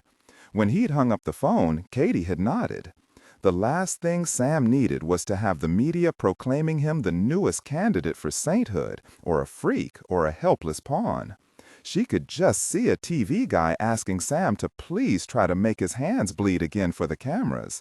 And here was Dr. X, psychologist, to give a historical perspective on the visible stigmata, or those proclaiming he was a fraud or a victim of abuse and exploited for it. Thomas Boone could say whatever he wanted, but everyone knew what he'd done, so she doubted anyone would believe him if he talked crazy. And he'd said more to himself than to Katie. What else did she keep from me? Katie hadn't said anything, merely taken his hand. They would come up with exactly what to tell everyone, including the mayor and the aldermen, including her mother, but just not now, not when they were both so tired, like they'd been hung out to dry. She looked over at Miles, a paper plate on his lap, a half-eaten slice of cinnamon nut bread sitting in the middle. He was sound asleep. She smiled and nodded off herself. 35. Although 2 days had passed, Katie still felt unanchored, her brain adrift. She dealt with the TBI, attended a special town meeting called by Mayor Tommy Bledsoe of the long-lived Sherman Bledsoes to explain exactly what had happened. She'd swear that nearly every citizen in Jessboro was present, along with her mother, of course, and all the mill employees who'd been given the day off to hear the details. There was some media, not national media, thank God. She had told all concerned that Reverend McCamey had been mentally ill, that he had evidently seen Sam when he'd visited Washington, D.C., that something about the boy had attracted him, and so he'd arranged to take him. She assumed he wanted to raise him, mold him into what he saw himself as being, make him his successor, and that was surely the truth. He had just gone over the edge. It sounded idiotic to Katie, but not as idiotic as the just plain crazy truth. She and Miles had repeated their story so often that Katie imagined she'd be believing it herself soon. Neither she nor Miles could explain what they'd seen on the video. She wondered if they ever would. She wondered how and why it had happened to a 3-year-old boy. Some sort of bloody rash? Had his fingernails pierced his palms? Or was it a reaction to a medicine? More than likely because Sam had sure looked sick. And Alicia hadn't said anything of it to Miles. Miles was fretting over that, but Alicia was long dead, and Katie knew he'd have to let it go. She'd even called together the congregation of the sinful children of God and told them how very sorry she was that Reverend and Mrs. McCamey had died in the fire at their home. She wove the same tale, telling them that Reverend McCamey had been consumed with getting Sam, no one really knew why, and then told them the scene of his final disintegration, his complete mental breakdown, and his suicide. There was a lot of grief, a lot of questions, but most of them seemed willing to let life move on, fast. She sighed, thinking about her home. Gone, nothing left at all. She had no idea what she was going to do yet, and was still just too tired to think about it coherently. "I think it's a good idea, Katie, what we talked about." She jerked up. Miles was talking about marriage, she knew that, even though neither of them had said another thing about it since early Thursday morning. She said, "It's a huge thing, Miles, a really huge thing. You lost your house." "Yeah, I was just thinking about that. I've got a house, a really big house, and there's lots of room, for all of us. It's colonial. Do you like colonial?" "Yes," she said, nothing more, and continued not to look at him. Miles looked over at Sam and Keeley, who were sitting on the living room floor, their jeaned legs spread wide, rolling 3 red balls back and forth between them. They were evidently trying to keep the balls inside their legs. "You hit it too hard, Sam," Sam said as he batted a ball back to her. "Pay attention, Keeley." "My God, he said that just like I do," Miles said. "This parent thing, it's scary when your kid mimics you." "Say yes, Katie." "Say yes to what, Mama?" Suddenly both small faces were concentrated on them. Miles shrugged at Katie, who sighed and nodded. "Okay, what do you guys think of Katie and me getting married? Not that she said yet. That way, you'd be brother and sister, and you could stay together." And that, Katie thought, was the primary reason for getting married, and not a bad reason, really. At least both of them would be motivated to make a happy home for their children. Sam would be hers. And that kiss, she'd felt it all the way to her size 9s. The man was potent. That made her smile, but it fell off her face pretty fast. Married, after knowing a man a week? No, not married, remarried. Katie had sworn she'd never get married again as long as there was enough breath in her lungs to say no. It was simple, really. She couldn't trust herself to choose wisely. Just look at what she'd brought home the first time. Carlo Silvestri, a weak, spoiled jerk whose father had paid her $1.5 million to get out of his life. At least that was a pretty good trade-off. Carlo's father had saved the pulp mill and a lot of people's jobs. And of course, Carlo had given her Keeley. She'd put up with a dozen jerks for Keeley. The fact was, bottom line, she didn't know Miles well. Not even a complete week, And those days had been filled with nonstop fear and violence and adrenaline rushes, so extreme that Katie was ready to swear that her blood sugar had plummeted to her toes because there hadn't been a life-and-death crisis since the McCamey house burned down, its 2 occupants with it. What was a woman with no house to do? Marry a man who did have a house? A colonial? It was funny if you looked at it a certain way. She'd saved a little boy, his dad had come to town, lots of bad things had happened, and now he wanted her to marry him. Truth be told, it was the children who'd started it. She'd wished now that they hadn't heard Sam and Keely talking on the porch, but of course that was what her mother had intended. Then again, she couldn't forget those minutes in her kitchen. Tone, warm, resonant, naturally sensual. Fact was, she'd wanted to jump him. Head felt just that good. Both children were staring from Miles to her and back again. Sam said slowly, "You guys going to get married?" "As I said, Sam, she hasn't said yes yet." "So, what do you think, Keely?" "Mama, I've given this a lot of thought, and I think it's a really good idea." "Keely, Miles only told you 2 minutes ago. Not all that much time to think about it." Keely slid a glance at Sam, who grinned like a kid who just copped an early look at his Christmas presents.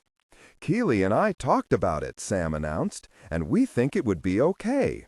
This is the way to go, Mama. We're right about this." It was Miles and Katie's turn to stare, both at each other and at their children. Miles said slowly, "How can you be so sure? You kids didn't even know each other existed until last Saturday afternoon." Both of them gave them a look like, "So what's your point?" Miles felt pumped, ready to take on the world. He knew to his soul that he wanted to do this. "Katie, what do you say? Let's do it. No reason not to." Knew even deeper that making love with Katie, watching her laugh and love his son, was the right thing.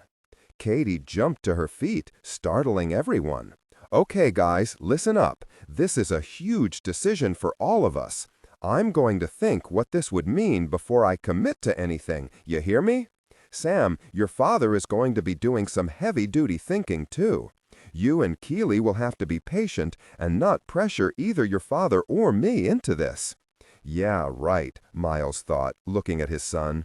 Sunday night, Georgetown, Washington, D.C. After the most delicious spinach lasagna Miles could remember, sautéed winter squash, and a Caesar salad, hot dogs and chips, and a token salad for Sam and Sean, Savich handed Miles a cup of coffee, black, no sugar. "Sit down, Miles. You still look pretty wrung out." "Nah, not really." "Promise me you made the coffee, Savich." Savich grinned. "Oh yeah, I've taught Sherlock just about everything I know, but coffee still defeats her." Sherlock called out from the kitchen, "Did I hear my name being maligned?" "Not at all," Miles called back. "You make a mean salad. All that feta cheese you add makes it really good. But, and I have to be honest here, you just don't have the same knack with coffee that your husband has, which is amazing since he rarely drinks it." "No one said you had to be honest," Sherlock said, coming into the living room. She handed Savich a cup of tea, fresh brewed. "Thanks." He took a sip, closed his eyes in bliss. "I like your pirate face, Miles," Sherlock said, "with all those little tape pieces. It's sexy." "You never said my back was sexy," Savich said. She actually shuddered. "No, but I will once I stop shaking," she added to Miles. "He's much better, but it's going to take another week before he can stretch without worrying his back is going to break open." Savich and Sherlock sat across from Miles, listening with half an ear to Sean talking a blue streak to Sam. Not much of it comprehensible, but Sam seemed to understand enough. He was rolling blocks to Sean, then helping Sean roll them back to him. They were in the designated kid part of the living room, where toys and chaos could reign without adults tripping over a stray ball and breaking a neck. Sherlock looked sleek in black slacks and a black lace top, her curly red hair flying about, her eyes blue as a summer sky. Miles saw Savich grinning at her like a fool, sighed, and thought yet again of Katie. It had been nearly a day and a half since he'd seen her. Those 30 hours felt like a decade. "They're still getting lots of rain in eastern Tennessee," Miles said. "I'll tell you, it kept me real alert flying out of Ackerman's airfield, what with the rain coming down so hard. They've got several storms lined up with little respite in between. Katie and her crew were up to their noses in mud and downed wires, not to mention all the accidents, the odd cow bawling in the middle of the road, mail soaked because some kids poked holes in some mailboxes. Sounds like she has her hands full, all right," Savich said, and leaned forward so Sherlock could lightly scratch around the wound in his back. Miles sat back and closed his eyes. Things were really bad, and he didn't see how anything could get better. His guts hurt. Sam's guts hurt. Cracker kept asking what was wrong with him.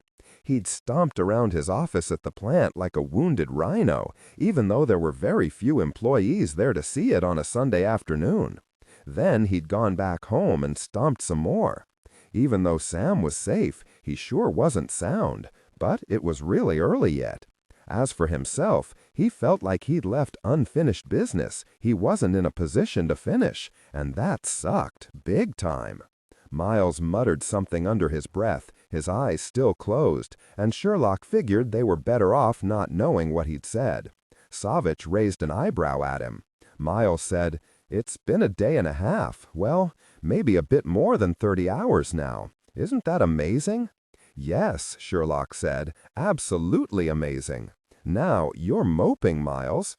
She lowered her voice just a bit and moved her chair closer. "Sam and Sean are distracted. Tell us what's going on here." He cocked open an eye and said, "Yesterday morning I asked Katie to marry me, and she turned me down." Both of them stared at him. Sherlock said slowly, "You're saying you asked a woman to marry you after, what was it, not even a complete and full week after meeting her?" "That's about the size of it," Miles said. "Damned woman, what could I do? I even asked her about architecture, and she said she liked colonials." Sherlock lightly laid her hand on Savich's leg. "I've never had much to do with colonials. They're not what you'd call thick on the West Coast. Fact is, I would have married Dillon after 3 days, if he'd only known I was alive, colonial or not." Savich said, "Oh, I knew. He clasped her hand and said, "You're not remembering things exactly right, sweetheart.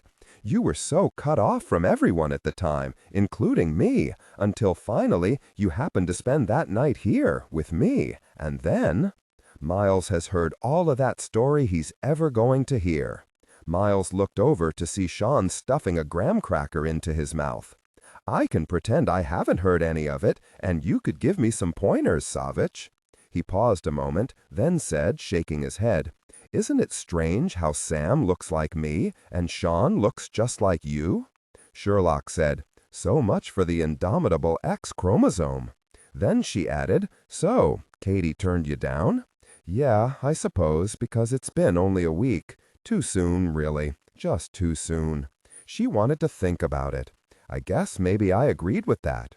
I don't think she ever had a gun out of her hand. Strange time. She's really pretty. Did you notice that?" Savich nodded, smiling, and said, "How long does she want to think about it? Did she give you any hope at all?" Miles shrugged. "I don't know.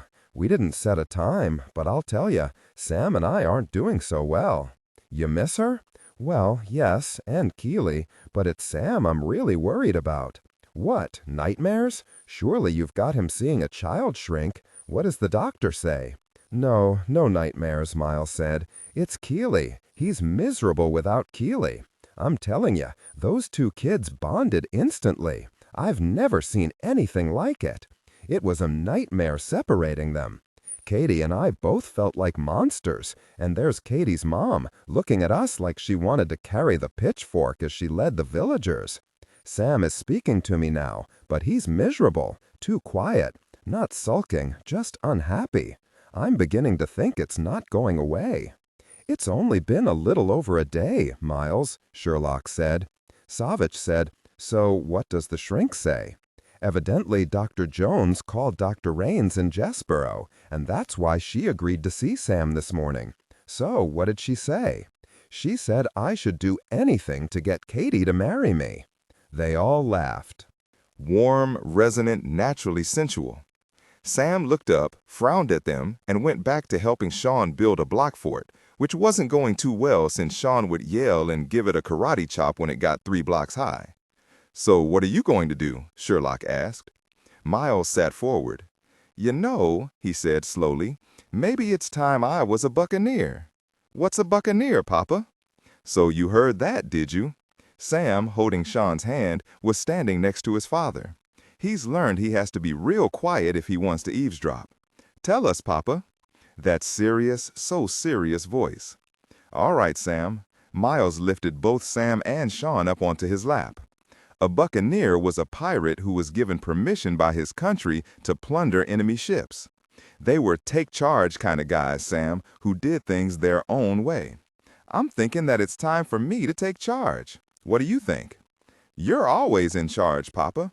Sean burped against Sam's arm, raised his head, and said, "Mama, apple pie." Sherlock laughed, got up, and went to the kitchen. "Apple pie coming up. What would the buccaneer like to have?" "Just bring me an eye patch." Sam laughed, the first laugh that had sprung out of that little mouth since they'd left Tennessee. 36. At 11 o'clock that night, Miles landed his plane at Ackerman's airfield. 30 minutes later, he was driving the rental car into Minna Benedict's driveway. It wasn't raining so hard now, but he could tell that it had really been coming down. A low-lying fog had come up, turning everything gray. The mountains brooded, blurred in a soft mist. It felt like coming home. He let Sam, so excited he could barely speak, knock on the door. Minna beamed at them, clearly startled. "Good grief, Miles! Sam! Come give me a big hug, sweetie. You, Sam, not your daddy. Oh, my goodness, it's wonderful to see both of you. Miles, your face looks all sort of romantic." While Sam was enfolded in Minna's arms, Miles looked over her head for Katie. "I called, but there wasn't any answer, Minna. Where are Katie and Keely? Asleep? It's nearly midnight. I'm sorry we're so late. They are asleep, aren't they?" Before Minna could say anything, Sam said, "We're here because Papa decided at dinner that he had to be a buccaneer. My Aunt Sherlock couldn't find him an eye patch, that's why you can't tell. What Sam means, Minna, is that I'm here to sling my bride over my shoulder and cart her away." "I see," Minna said. She straightened, keeping Sam pressed against her side. She gave Miles a big grin. "Well now, isn't this the funniest thing? Katie and Keely took off in her truck this evening, headed for Virginia." "What? Oh, wow!" Minna smiled at the boy and the man, who, she suspected, would be related to her in no time at all. Come in, come in. You can phone Katie on her cell. I'm surprised you didn't get her number before you left." "She wouldn't give it to me," Miles said. "She wanted time to think without my bugging her and without Sam guilting her. Doesn't matter. Don't worry, Sam. Keely's been working on her around the clock." "I told her I'd work on my dad," Sam said, and gave her a huge grin. "That's my boy," Minna said. "How long will it take Katie to drive to Colfax?" Miles felt ready to explode. His heart was pounding. His guts were in a knot. "Minna, please tell me exactly why Katie is driving to Colfax. Spell it out for me." "She was coming to marry you, of course. She told me if you agreed, she'd call me and we'd work things out from this end." "You're not joking? She's really coming to marry me? She and Keely just hopped in her truck and off they went?" "That's it, Miles.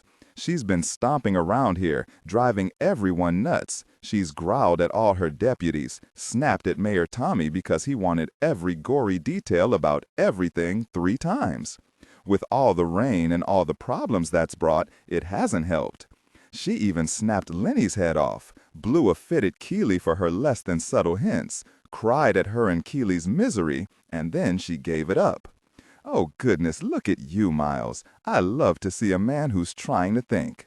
Miles stood there with his mouth open, just shaking his head. She'd been acting just like he had, which had to mean that she was miserable without him, without Sam. "Katie's a buccaneer," Sam shouted, "just like Papa." Sam whooped, grabbed his father's hand, and started dancing around. "Why don't I get her an eye patch for her wedding present?" Minna said.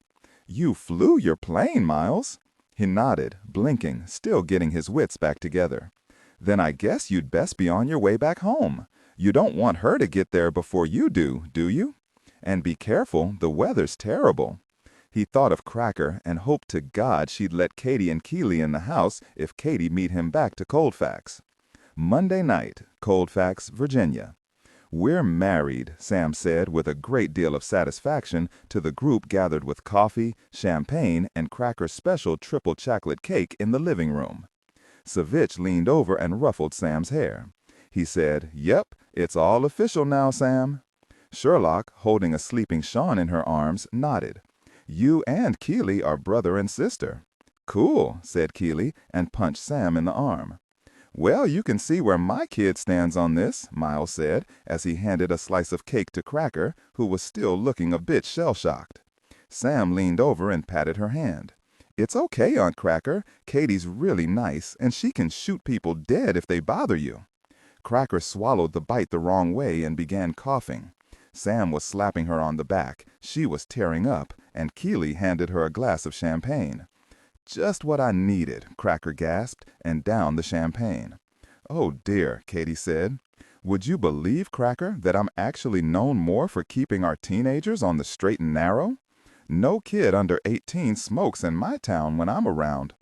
Cracker took another bite of cake and said, as she closed her eyes in bliss, "That's not gory enough, Katie. Sounds like Sam thinks you're the Terminator." But Sam and Keely weren't listening to the adults. They were whispering to each other in the corner of the living room, every once in a while sneaking looks at their parents. Savich stood, picked up his boy, and gently laid him over his shoulder. "It's nearly 10 o'clock. We accomplished the impossible, got you guys licensed and married all in one day. Thanks to the no-waiting laws in old Virginia," Miles said. "Lucky, the circuit court clerk is real good friends with one of the judge's wives." Miles grinned from ear to ear. One-stop shopping. "Married," Katie said, and her eyes crossed. "I've known Miles for a week, and I'm married." Sam evidently heard that clearly. He and Keely both hooted with laughter. "Not only can she kill bad guys dead, she can even cross her eyes, Sam," Sherlock said. "What more could a guy ask for?" "Oh, yes, Mama," Keely said, and crossed her own eyes. "I can do that too, Aunt Sherlock." Katie said to Sam, "Are you still going to be happy about this when you do something bratty and I have to nail your hide to the floor?" "I'm tough, remember, Sam." Keely laughed. "I told him that if he acted stupid, you would put him up in a tree like a cat." Miles said. "Sam's pretty good with climbing trees, Keely. Maybe I should give Katie some pointers." "I'm never bad," Sam said. He smiled beatifically and sat back in his chair, crossing his arms over his chest. On that cue, Sherlock and Savich took their leave, Sean giving little snorting snores as his father carried him out. It was nearly midnight before the kids were in bed, Keely in a lovely bedroom of pale rose and cream connected to Sam's room through a bathroom. Keely just couldn't get over that. Katie heard her tell Sam not to step a single foot into her side of the bathroom or she'd bust him. It didn't matter that her side had the toilet. Sam made sure to stick his toe over to her side before he went to bed. Cracker had a suite in the large former attic with its curious sloping corners and polished wooden floors. Warm, resonant, naturally sensual.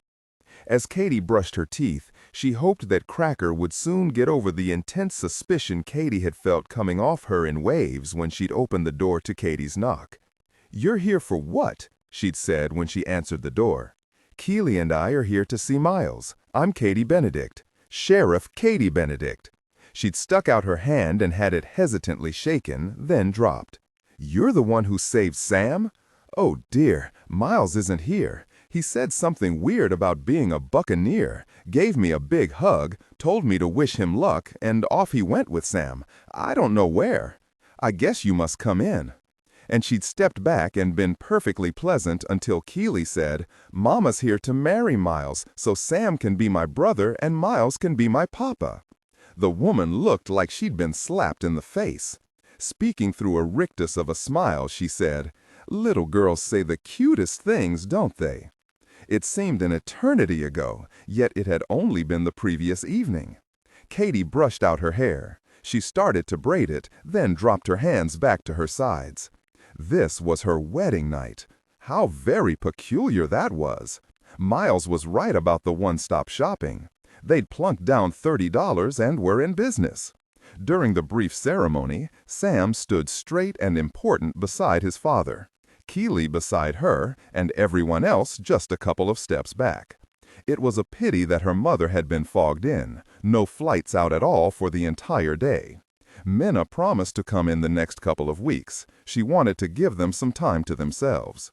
Conrad Evans, Miles' right hand at the plant, had looked as shell-shocked as Cracker. He'd been quite nice, no choice really. The man looked like a linebacker for the Titans and had hair as red as Sherlock's. Katie looked down at the plain gold band. Married. She was married again. She'd killed 2 kidnappers, an idiot former postal employee had burned her house down, and here she was, in Virginia, married. For the second time. She felt very strange, as if her life had taken a 180, which indeed it had. Her name was now Katie Benedict Kettering. It was weird.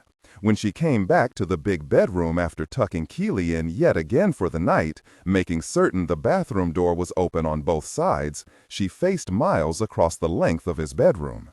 It was a big, airy room with large windows, antique furniture, and a bed the size of the Queen Mary. Katie crossed her arms over her chest, her position defensive, her fight-flight response in high gear. She couldn't imagine taking off her clothes in front of this man who was nearly a stranger, and also her husband.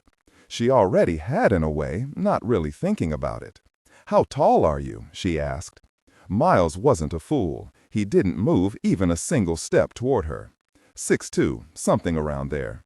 "I'm not planning on jumping you, by the way," he said, and grinned like a schoolboy who just shot a three-pointer from 20 feet. Katie shook her head, both at him and at herself. "This is all just so weird." "But just look at what you've accomplished in the space of a very short time." He tapped off his fingers. "You've known me for this entire week, enough to know I'll make a terrific mate, and you've made our kids so happy they just might not act bratty for another week.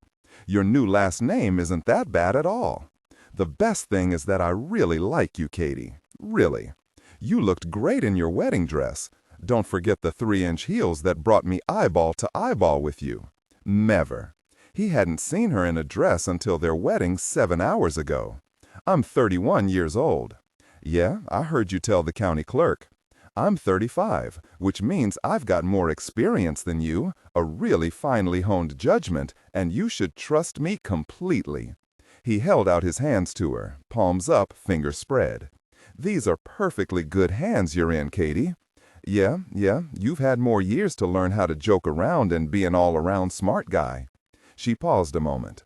"I haven't really trusted anyone, a man, that is, since Carlo. That makes sense, since the guy was such a gold-plated jerk. But I'm me, and there's no gold-plating about me. I'm not a shit, Katie, believe me. Now it's nearly midnight on a fine Monday night. I'm exhausted, you're exhausted, and even Keely and Sam didn't complain about going to bed. That's a first and likely a last. Come here and let me kiss you. Then we'll go to bed and get our first good night's sleep in a week." Katie looked at the bed, then back at Miles. "I haven't had sex in so long I think I've forgotten what comes after a kiss." He started ticking off on his fingers. "What are you doing?" "Trying to figure out when I had sex last. I've used up all my fingers. This is truly pathetic. Maybe we can figure it out together, sooner or later. What do you think?" She wasn't thinking anything. Her brain was on hold. She tugged on her sleep shirt that showed a buzzard wearing a cowboy hat singing, "Howdy, howdy, howdy, I'm a cowboy."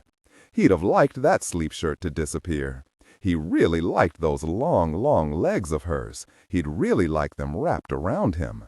"Which side of the bed do you prefer?" She pointed to the left. After he climbed in beside her, Katie said, "Those pajamas look brand new." "They're my official wedding pajamas." Miles flipped off the lights. Silence fell. After about 5 minutes, Katie said, "What are you humming?" "Just an old Buccaneer song." "Miles?" "Yeah?"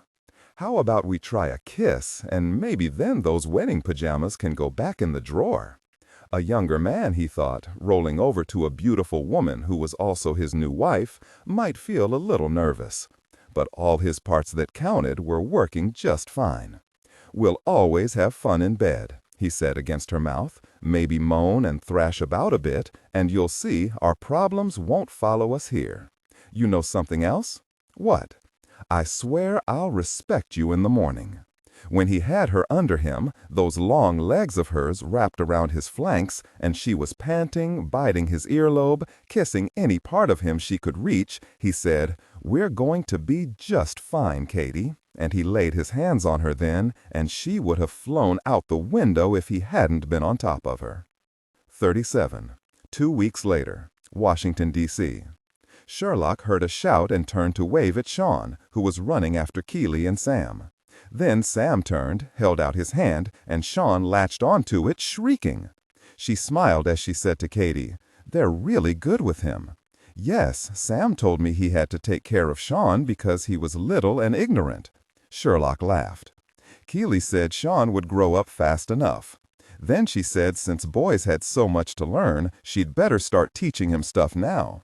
She didn't want to have to wait and cram everything into his head when he was grown up. Another shout. Katie looked over her shoulder to see Miles throw a frisbee to Keely. So much laughter. It warmed her all the way to her bones. Katie said, "It's been 2 weeks and no more math teacher murders. Maybe the madman has simply left the area. Thank God for no more murders, but I really hope he hasn't left. It would make it that much harder to get the creep.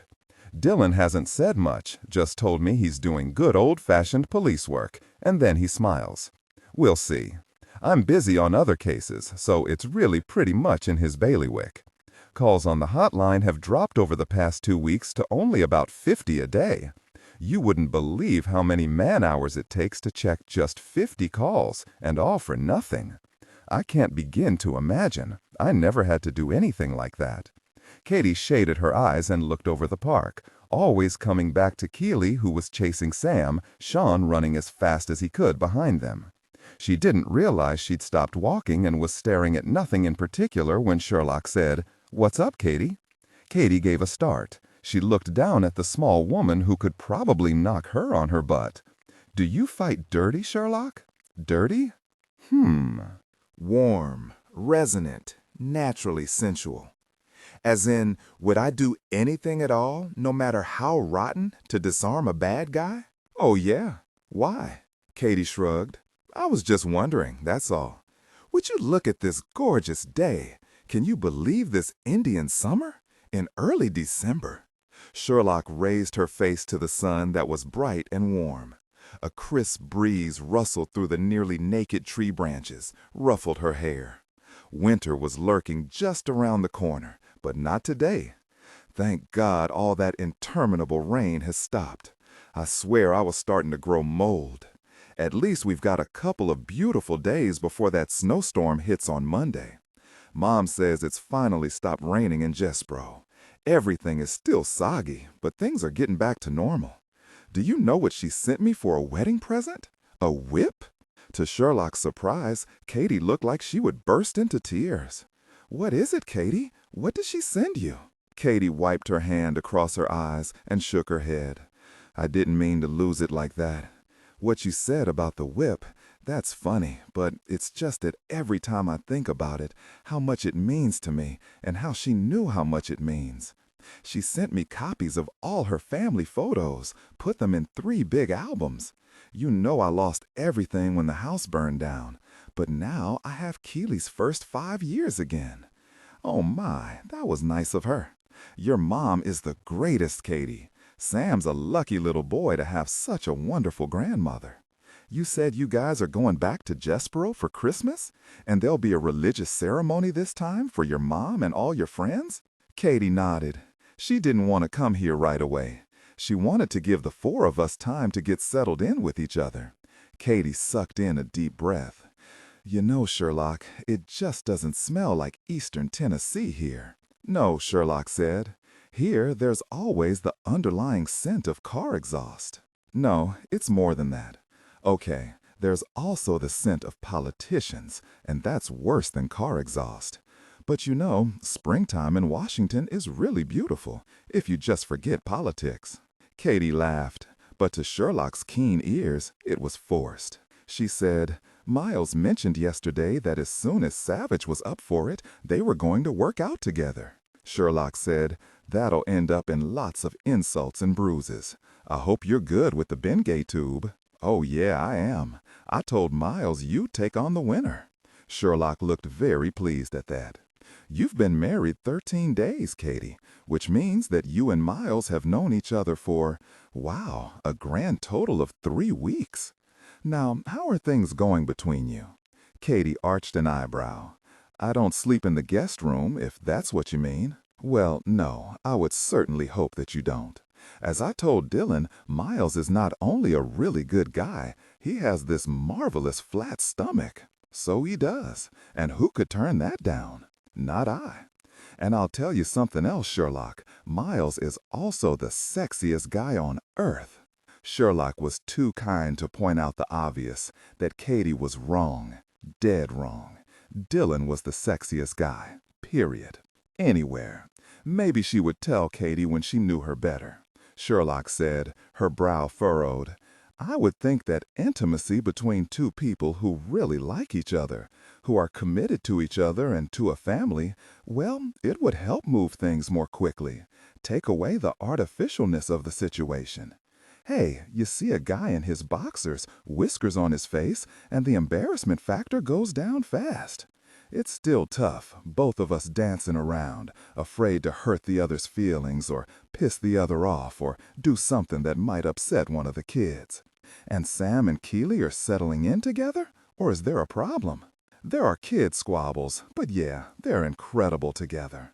Just this morning, both of them came bouncing in on our bed at 6 a.m. It felt good.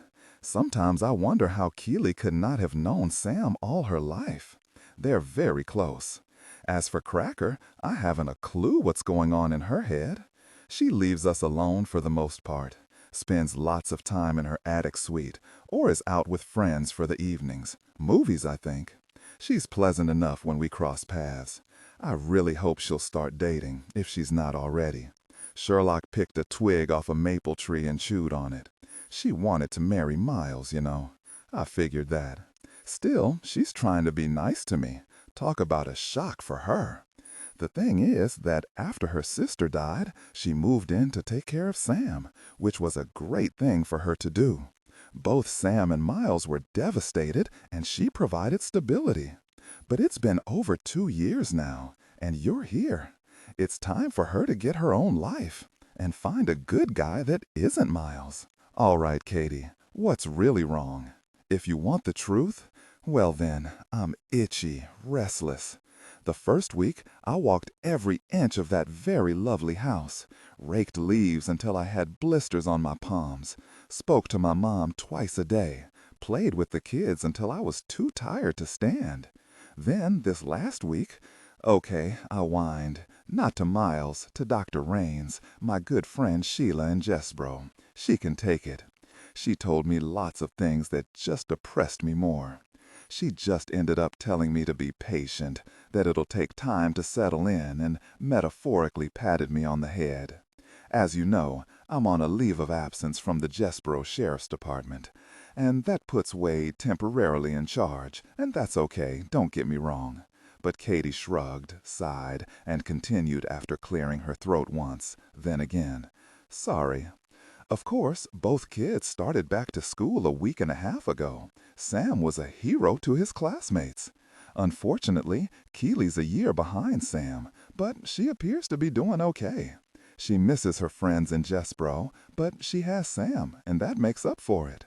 Sam's included her with all his friends, and since he's the big dog among the first graders, she's in. It's still early. We'll see. That leaves lots of hours in between to fill up. Hours I never before even dreamed existed. Katie. Okay, don't hit me. Here's the bottom line for me, Sherlock. I've got to do something real, something worthwhile. Yeah, like be sheriff again, Sherlock said. I understand, truly I do. Give it just a little more time, just like Dr. Raines said. Talk to Miles about it. He's your husband now, Katie, and that means you're not alone anymore. You've got this big additional brain to add to the mix, and that's good, at least part of the time. Now you're going to preach to me about compromise? Fact is, you've got to compromise to have a good marriage, and sometimes that's so sucky I want to yell. Yeah, all right, I'll talk to him about it, but not yet. Sherlock nodded. Tell me what else Dr. Raines said. Wade is doing fine as acting sheriff. She says everyone misses me and asks when I'm coming back. All I can say is, we'll see. Katie started shaking her head. I was even studying a cookbook yesterday. She sighed. It's so stupid, really, but I never thought about what would happen 2 weeks after we got married, or a month, or a year, or anything. It was just the right thing to do, and I didn't consider, what exactly would come after the wedding. I never once wondered how it would be not to have the sheriff's job, to be living in a place I didn't know, not the streets, not the shops, not the people. Sorry, I'm whining again. Damn, sometimes it's really hard to be an adult. That's the truth, Sherlock said. No honeymoon in sight? Miles has been working his butt off at the plant. He says there's lots to be done, what with contract issues still unresolved, design problems with the helicopter guidance system, stuff like that. He's missed dinner 3 times this past week. Sherlock said again. Katie, you guys are going to have to talk about this, Oh, quick, look at that frisbee throw Miles just made to Sam. Warm, resonant, naturally sensual. Katie twisted about to see the frisbee floating toward Sam. Watch Sam leap a good foot into the air and snag it. She heard Miles and Dillon laugh. She wondered what they were talking about. Was Miles talking about her to Dillon, saying the same things about his life that she'd been saying to Sherlock? Savich was saying to Miles as they both watched Sam leap into the air and curl his fingers around the edge of the frisbee to bring it in. "I've just about given up on the Redskins this year," Miles said. "It's hard to even turn the games on anymore. It's so depressing. I have this gut feeling about the Raiders, though. Well, see, wasn't that catch something? Sam's nearly Olympic with the frisbee. I've been playing with him since he was 3. I thought I'd start showing in 6 months or so. I'm also thinking the Patriots might make it to the big game. Does Katie like football? I don't have the foggiest idea what my wife thinks about football. That first Sunday we just relaxed, what with no Bo or Clancy to worry about, took the kids for pizza and ice cream and fell into bed at 9 o'clock.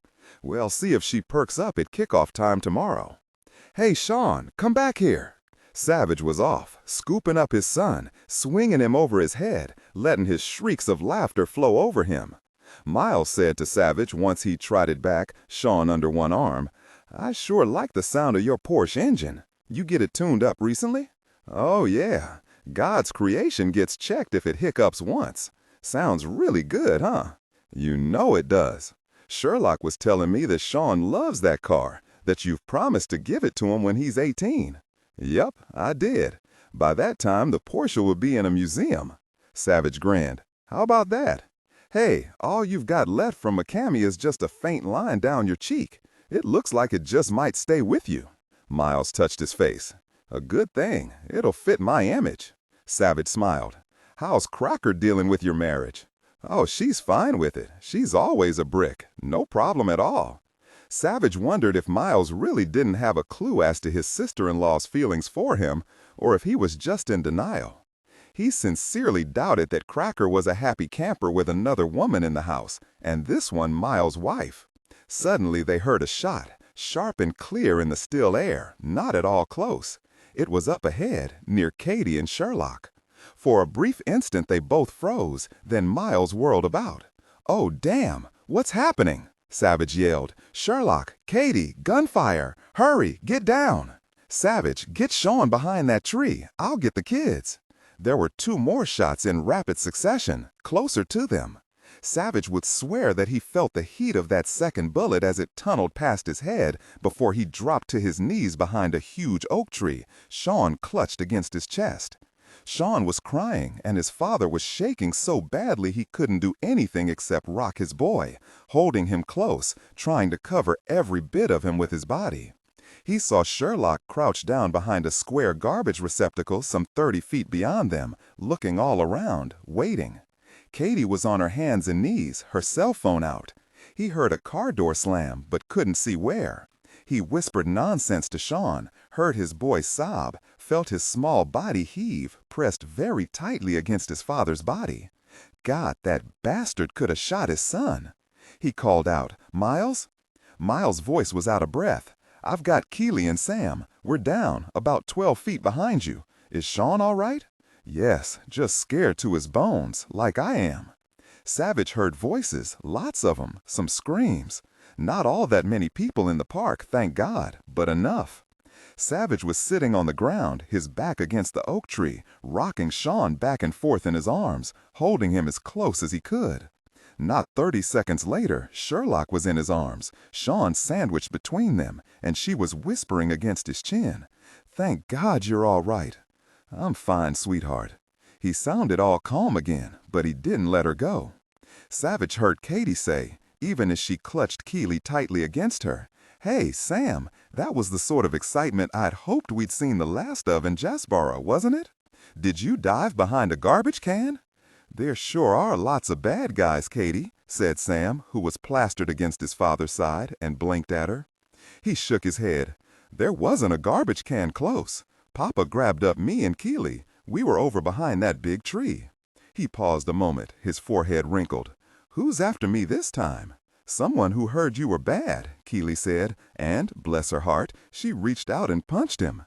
"Sam, I don't think anyone was after you this time," Miles said. "You guys okay? Really? You promise, Papa?" said Sam. Smiling, Miles picked both of them up, then reached out his hand to Katie. Like Sherlock and Savich, they stood close for a very long time, at least until their hearts slowed.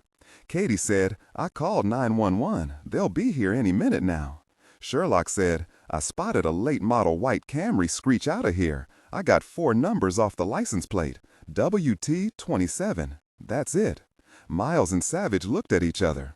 Savich said, "Looks like the women took care of things." As for Katie, she needed to get to a bathroom fast. 38. Nearly 3 hours later, Katie and Miles took the kids into their beds. It was only 7 o'clock at night, but both Sam and Keely had just folded down, an adrenaline crash. As they walked back down the long corridor to their bedroom, Miles said, "They're out like lights, thank God. Amazing." "Yeah, Keely was gone before I read the first page of her story. She only talked a little bit about the shooting in the park. Same with Sam, thank God. Did you see Sean fall asleep in his father's arms? A good thing, since Savich wasn't about to let him go. And the worry in Sherlock's face. Damn, this isn't good. Why did this happen? For God's sake, we were in the park with the children." "Miles, dear God, I know. The kids seem okay right now, but what about tomorrow, the next day? I think it's smart to use a real light touch, making it all seem like an adventure, getting the spotlight off Sam. I sure hope it works. Sam didn't act like he was freaked out again, not like he was in Jasboro, and Keely seemed all right too." He shuddered. Somebody after Savich or Sherlock, I guess.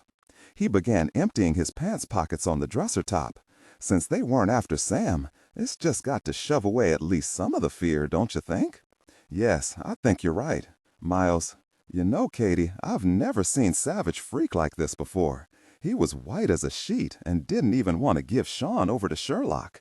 This asshole trying to shoot him right there in the middle of a park. Jesus, he could have killed Sean. He could have killed any of us, even Sam and Keely." Miles, he set his wallet on the dresser, looked over at Katie, who was standing by the bathroom door.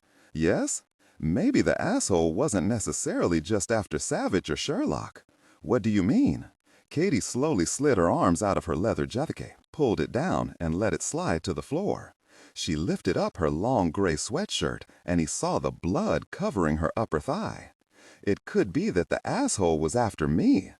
He couldn't take it in, just couldn't. He stood there like a block of wood, staring at all that blood. Then his breath whooshed out. "Oh, Jesus! Oh, God! You're hurt!" He was at her side in a moment, his face flushed red, his hands shaking. "Why didn't you say anything? You didn't say a single word. I'm getting you to the emergency room. I can't believe you didn't tell me, that you sat through all the questioning with the cops and didn't say a thing. No, just keep quiet and don't faint on me. I won't faint. It's not bad. The bullet just grazed me, on the side of my hip. If you could just help me off with my jeans, we could take a look. Shut up." Tone, resonant, naturally sensual.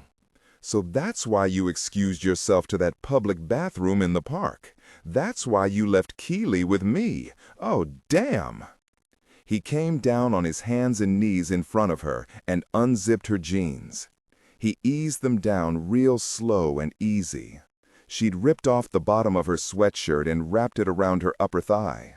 It was bloody, but not fresh blood, he didn't think. I'm not going to undo it. It might start bleeding again. He got to his feet, helped her pull up her jeans again. "I'll tell Cracker that we're leaving the house for a bit. Stay put, Katie." While he was gone, Katie took a couple more Tylenol. When Miles got back to her, looked at her white face in the bathroom mirror and saw the Tylenol bottle, he didn't say a word, just picked her up in his arms and carried her out to the car. It's funny how it hurts more now that I've told you about it. Isn't that strange? She was breathing light, shallow breaths, obviously hurting, even though it was just a graze. Jesus, a bullet had gone through her. He just couldn't take it in. And she hadn't said a word. Katie appreciated that Miles was really careful when he fastened the seatbelt. "Hang in there, Katie. The hospital's only about 10 minutes away." It was hard not to floor the accelerator, but he didn't want her flying forward. At a red light, he smacked his hands on the steering wheel. She saw the pulse pounding in his neck.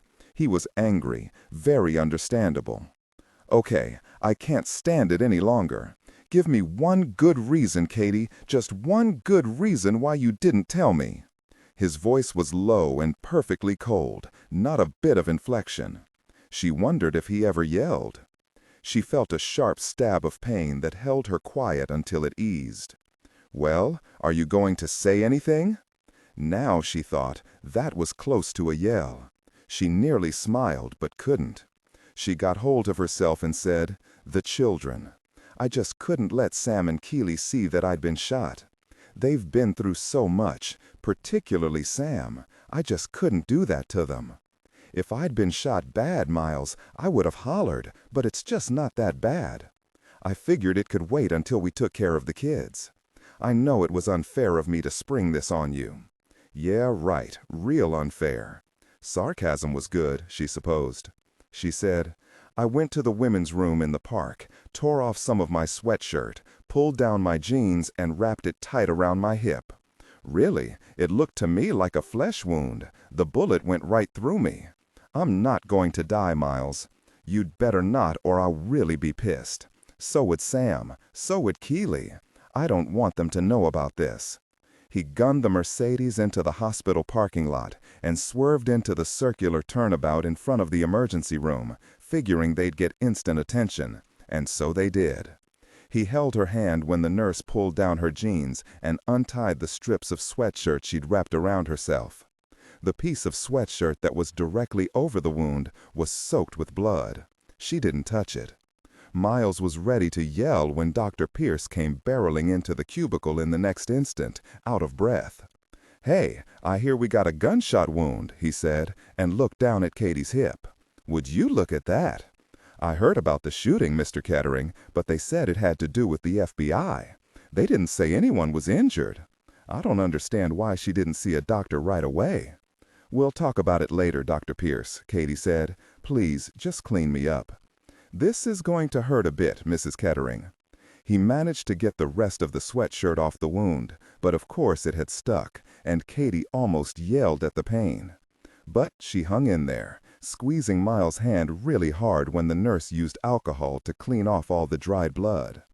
"The bullet appears to have gone through the fleshy part of the side of your hip, Mrs. Kettering. You two know, of course, that I'll have to report this. Yes, of course, Miles said. You wondered why we didn't come to the ER immediately. Well, my wife didn't want our children to know she'd been shot, and that's why we're here now. Not very bright of you, Mrs. Catherine. Yeah, I just bet you choose to let your kids see you dripping blood if you had a choice. Dr. Pierce paused a moment, then slowly nodded. You're a cop, aren't you? A sheriff. I know when a wound is bad and when it can wait a while. Nothing to hit here in my hip except fat, and that always grows back without a problem. Miles said, call Detective Raven at DC Metro. He'll tell you all about it. I'll bet he'll also want to smack my wife around a bit. Okay. Mrs. Kettering, I can see this hurts. We're going to start an IV, give you some morphine. You'll want to go to sleep on the examination table in just a minute or two. Then I can clean up this wound and stitch you together. I don't think you'll be needing any x-rays. Hold on to your husband's hand real tight. That's it. She sucked in her breath, and it was done. He left her for a moment. Undoubtedly, he was going to call Detective Raven. An hour later, Katie was walking slowly out of the hospital, supported by Miles. You're going to be okay, he said, more for himself than for her, Katie thought, as he very carefully fastened her seatbelt. The doctor said you were lucky. Now don't move. I won't. When he was driving out of the parking lot, Katie said, Thank you, Miles. I know this was a pain in your butt as well as mine, but, well, thank you. You're my damned wife. You think I'd dab some iodine on your hip and go to sleep? He was angry again. If she hadn't felt so dopey, her brain cotton, she would have laughed. Where are we going? He turned to face her for a moment. To the all-night pharmacy to get the Vicodin prescription filled. You're to take a couple every 4 hours for a day or so. I really feel fine. That's the morphine talking. I understand how you would get really upset, what with all that dried blood on my hip. Don't even start with me, Katie. I am so pissed at you. That's all right, just so long as we keep this from the children. Miles sucked in a deep breath. Tomorrow, after I'm sure you're up to it, we're going to discuss who might have shot at us. I'll bet that's what Detective Raven is wondering. Count on him coming by tomorrow, along with half the FBI. Bring 'em on, Miles. She closed her eyes and drifted off. She wasn't aware that he'd stopped at the all-night pharmacy. She hadn't awakened when he'd undressed her and tucked her into bed. She wasn't aware that he held her hand until he woke her up at 2 o'clock and fed her 2 Vicodin. He held her hand the rest of that long night. The next morning, the lovely morphine was a hazy memory. The pain in her hip all too present. When Miles held out 2 big pills to her, she took them without a fuss. Oh no, she said, where are the kids? I'll take care of the kids. It's still early. When they're up, I'll tell them that you've got a bit of a stomach bug and to leave you alone until you decide to appear. Okay? I can tell you're a parent. You're good. Thank you, Miles. He paced the room in front of her, then turned back to face her. Katie, I've been thinking quite a bit about this. I think you did the right thing. We don't know how Sam and Keely are going to be this morning, how yesterday's trauma will affect them. But I do know that if they knew you'd been shot, it would be much worse. So thank you. Now see that you heal while I think about how I'm going to keep the police away from you as long as possible. I'll be just fine. Say early afternoon? She fell asleep 10 minutes later with just a pinch of pain in her hip. Miles stood a moment in the doorway, then looked down at his watch. It was only 6:30 in the morning. The kids would be up any time now. He hated lying to them, but not this time. He hoped they could carry it off. He didn't want to see any more blank pain in Sam's eyes for as long as he lived. Warm, resonant, naturally sensual. 39. At 8 o'clock that evening, only 3 hours after leaving Detective Raven down at Metro headquarters in the Daily Building, Savich came to stand in the kitchen doorway, watching Sherlock wipe spaghetti sauce off Sean's mouth. Sean quickly replaced it with the next spoonful. What with all the excitement, they'd gotten home very late, and Sean was hungry, tired, and really hyped up. As for Sean's parents, they both hoped some of Savich's spaghetti would put him out. Savich said to Sherlock, not taking his eyes off his boy, Are you ready for something you're not going to believe? Sherlock straightened mid-swipe. I heard you talking on the phone to Miles. What's going on? The shooter today. It seems he wasn't after me. He was after Katie. After Katie? What do you mean? Savich didn't say anything for a moment as Sean clattered his spoon to his plate, climbed down from his chair, and made a beeline for his orange plastic ball in the corner. They both, for a moment, listened to him tell the ball that he was going to bounce it. Good. When she looked up at him, Savich said, "He shot Katie." What? How? But that isn't possible. She never said a word. She never acted wounded. Savich leaned his head back against one of the cabinets, closed his eyes. He shot her in the hip, and she managed to hide it from all of us. The bullet went in and through. She'll be okay. Miles called from the emergency room while the nurse was getting Katie into a robe. Turns out she didn't say a word about it until after they'd gotten home and put the kids to bed. Then she tells him. He's still so shaken up he could barely speak straight. She's really okay? Yes, soon to be out with a smile on her face from the morphine. Just a couple days rest and she'll be fine. Sherlock picked up a hot pad and hurled it across the kitchen. It calmed her and didn't make any noise to frighten Sean. I don't believe this, Dillon. It's ridiculous, just plain dumb.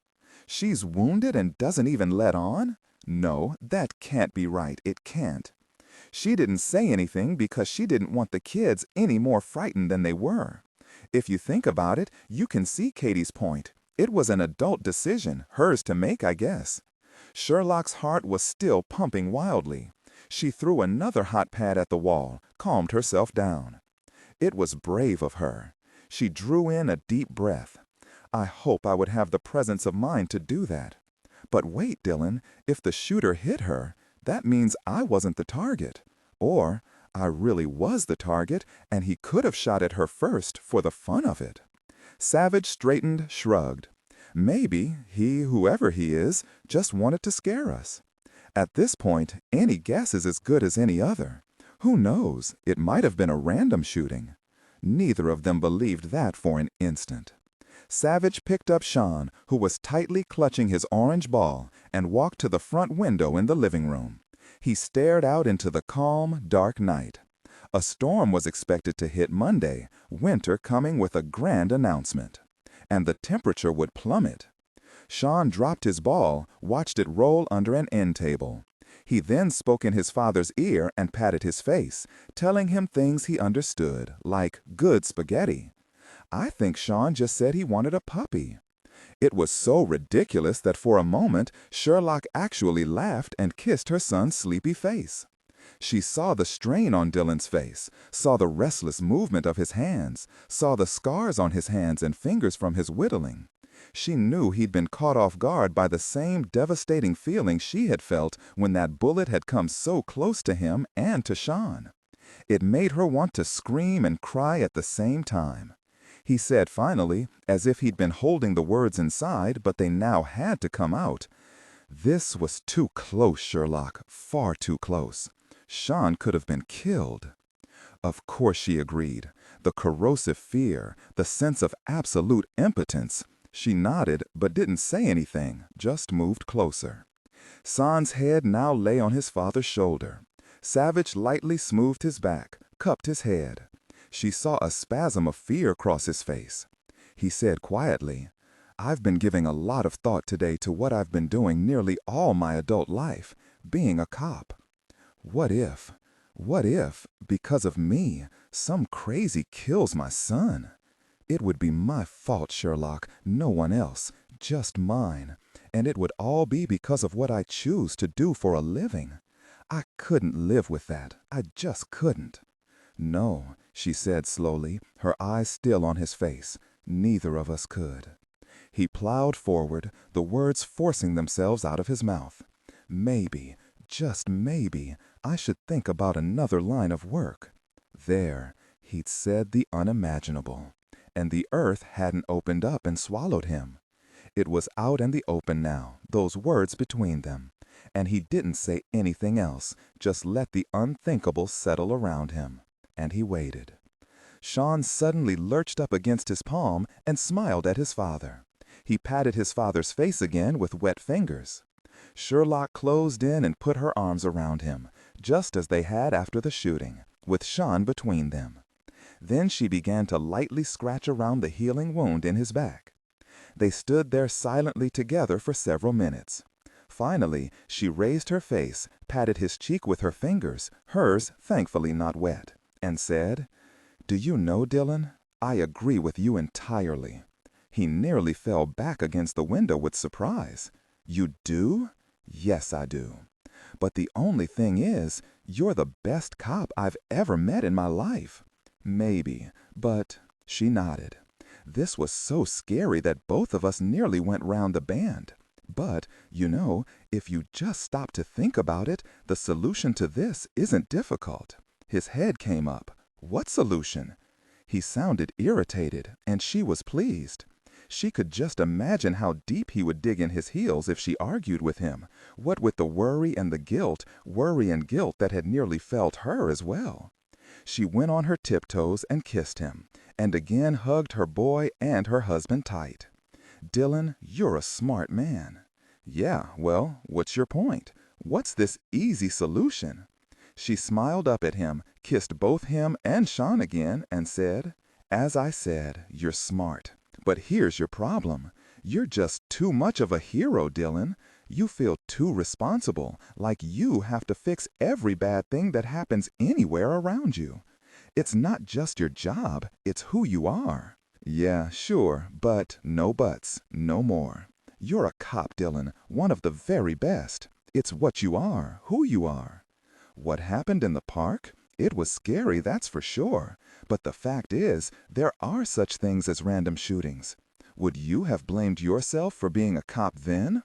I'll tell you, there have been times when I've wanted to take you away to the Poconos, hide you in a cabin, and carry around 6 guns to protect you.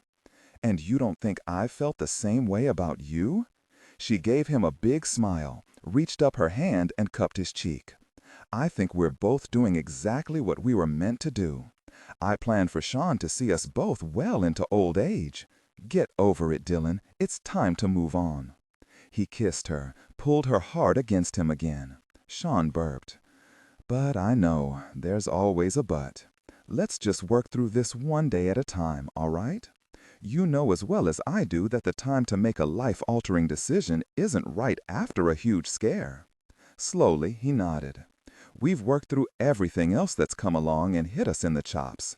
This is different because it's the first time our jobs have come close to Sean. The first time our little tiger here could have been hurt because of what we do. It will be tough, but we'll do the right thing. Don't worry, we'll sort it all out. Sherlock." She lightly bit his neck in answer. "You want to spend some quality time with me?" She was laughing as she licked where she'd bitten. "Can I strip you naked and kiss you all over?" He swallowed hard and nodded, looking at her smiling mouth. Sean burped again. Warm, resonant, naturally sensual. Sunday afternoon, the Kettering home, Colfax, Virginia. Katie didn't hurt if she stayed still, and that was a very nice thing. On the other hand, she wasn't stupid enough to laugh or make any sudden movements. She was seated in Miles' big, comfortable leather chair, wearing sweats with a nice loose fleece top that hid the bandages under the sweats.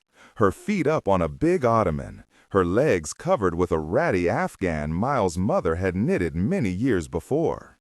She was wearing a pair of thick socks, no shoes. Cracker had taken Sam and Keeley to a children's movie matinee so they wouldn't see or hear the cops.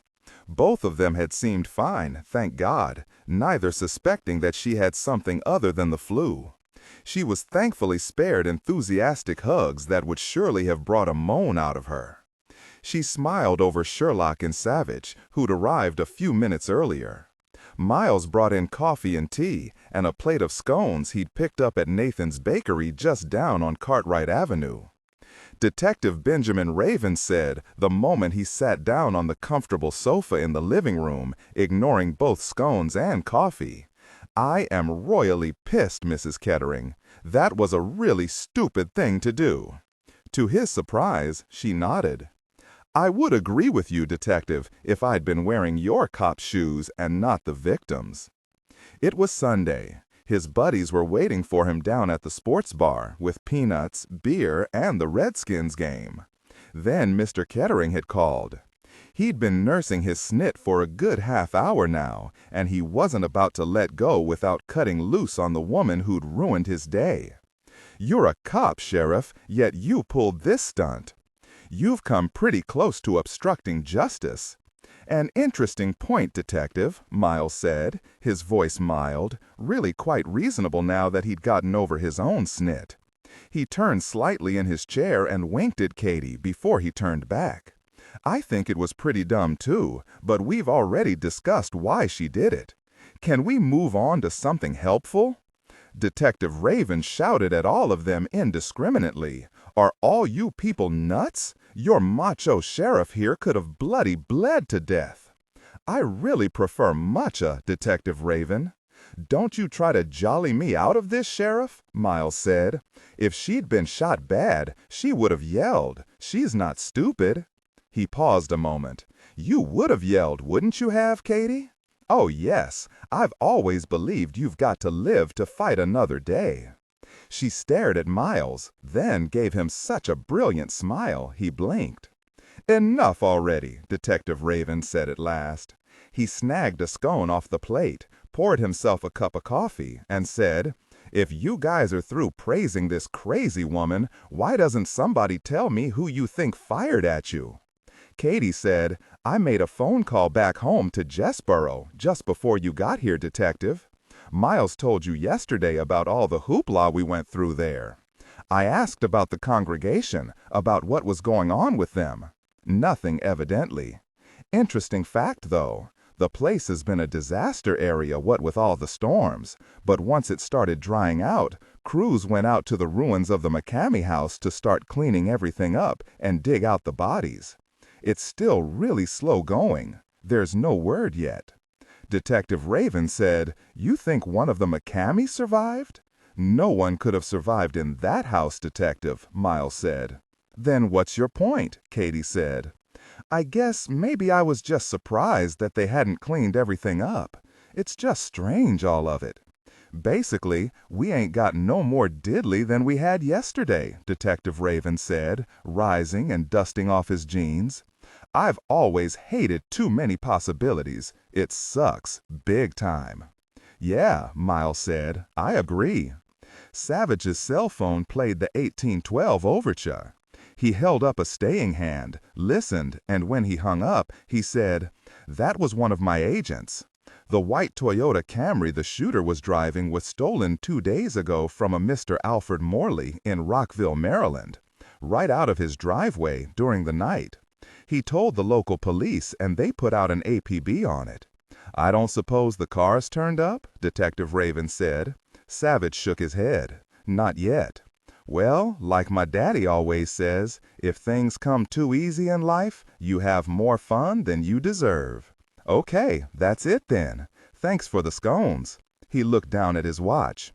"Well, damn, I've missed a good half of the game. The Redskins are probably losing anyway," Savage said. "No fun watching that." 40. Monday evening, Washington, D.C. Savage was depressed. He admitted it. Sherlock was in a meeting when he left headquarters early to stop at the gym. He wanted to sweat out some of the day's frustrations and see what his back could manage. Maybe he'd find someone he could practice some easy throws with. What he didn't want to find at the gym was Valerie Rapper. Her eyes were on him the moment he came out of the men's locker room. He nodded to her, nothing more, and headed into the big room to stretch. She followed him, stood at the bar in front of the mirrors, and did some ballet moves with her toes pointed out. She said, "I've missed you, Agent Savage." He didn't answer her, tried to concentrate on stretching out his knotted muscles. The stress had left him feeling tight and cold. At least his back wasn't bothering him. "Would you like me to walk on your back? I'm really very good at it, and you look like you could use it." "No, thank you. I'm about all set now," he said, and left the exercise room. He worked out hard, moving between the weights and the treadmill, aware that she was always near, and it was driving him nuts. When she got on the treadmill next to him nearly an hour later, he knew he had to put a stop to this. "Miss Rapper." "Yes, Agent Savich?" She cocked an eyebrow at him, actually ran her tongue over her bottom lip. He stared at that slip-sliding tongue of hers, not out of overwhelming lust, but amazement that she actually did that. The only thing he knew for sure about Miss Valerie Rapper was that she had supreme self-confidence. Hadn't any guy ever said no to her? Evidently not. He said with a touch of humor in his voice, "Why don't you go introduce yourself to Jake Palmer? You see the good-looking guy down there doing bench presses? He's single, been divorced for a good long time, and I've heard he's ready to start dating again." "I'm not in the dating market, Miss Rapper." "I'm glad you're not, Agent Savich. I want you all to myself." Her arrogance astounded him, and he was silent for a moment. "I've already told you I'm married, Miss Rapper. I've got a wife who wants me all to herself. I'm not available. Please, enough is enough. Hey, Jake can out-bench press me." She stretched out her hand and pressed the stop button on his treadmill. He stared at her as she stepped over onto his treadmill, right in front of him, ignoring the dozen or so people on the machines near them, and pressed herself against him. She went up on her toes, clasped her palms around his face, and kissed him hard. There was no punch of lust, just shock at what she was doing, and then anger. He heard a wolf whistle, but mainly there was just stupefied silence. There was a comment within hearing about at least taking it to the parking lot. "Shall we go to that sexy red Porsche of yours?" she said into his mouth. "But you're a big man, Agent Savich. My Mercedes is roomier than a Porsche, so how about we go there instead?" Savich grabbed her arms, pulled them to her sides, and held them there. She looked up at him, her eyes on his mouth, and said, "You're really strong. I like that." "Dillon, why is this woman taking advantage of you on the treadmill?" "Sherlock." He grinned like a loon. He was never so happy to hear her voice in his life. He let go of Valerie's arms and pushed her back, but her lower body was still close to his groin. He heard a whistle and looked onto the main floor of the gym. There was Jake giving him a little wave. So Jake had called Sherlock. Warm, resonant, naturally sensual. He nodded back and said to his wife, "Hi, sweetheart. I didn't hear you come in." "No, I can see that it would have been tough given Miss Barracuda here all over you. Actually, this is Valerie Rapper." Sherlock gave a cheerful smile to the woman who was standing frozen, still too close to Dillon. "Hi, Miss Rapper. If you don't get your hands, your mouth, and all the rest of yourself off my husband and step off his treadmill, I will deck you. Then I will put my foot on your neck and I will rub your nose into a sweaty met. Is that enough of a threat?" Valerie took a step back, couldn't help herself, not knowing what to say to that miserable little red-headed monster. She wanted Savich, wanted him, not anyone else. He'd been playing the faithful game. Oh yes, a man could be as coy and tease as well as any woman, but it would have ended quite soon.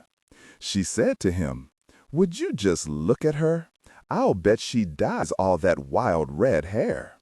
There aren't any freckles on her face, and that means a dye job. It's not even well done. I can see roots." Savich said, "I can assure you that all that wild red hair is quite natural. I'm her husband. I've got the inside track on this." "Dillon," Sherlock said, "that's a tad indelicate.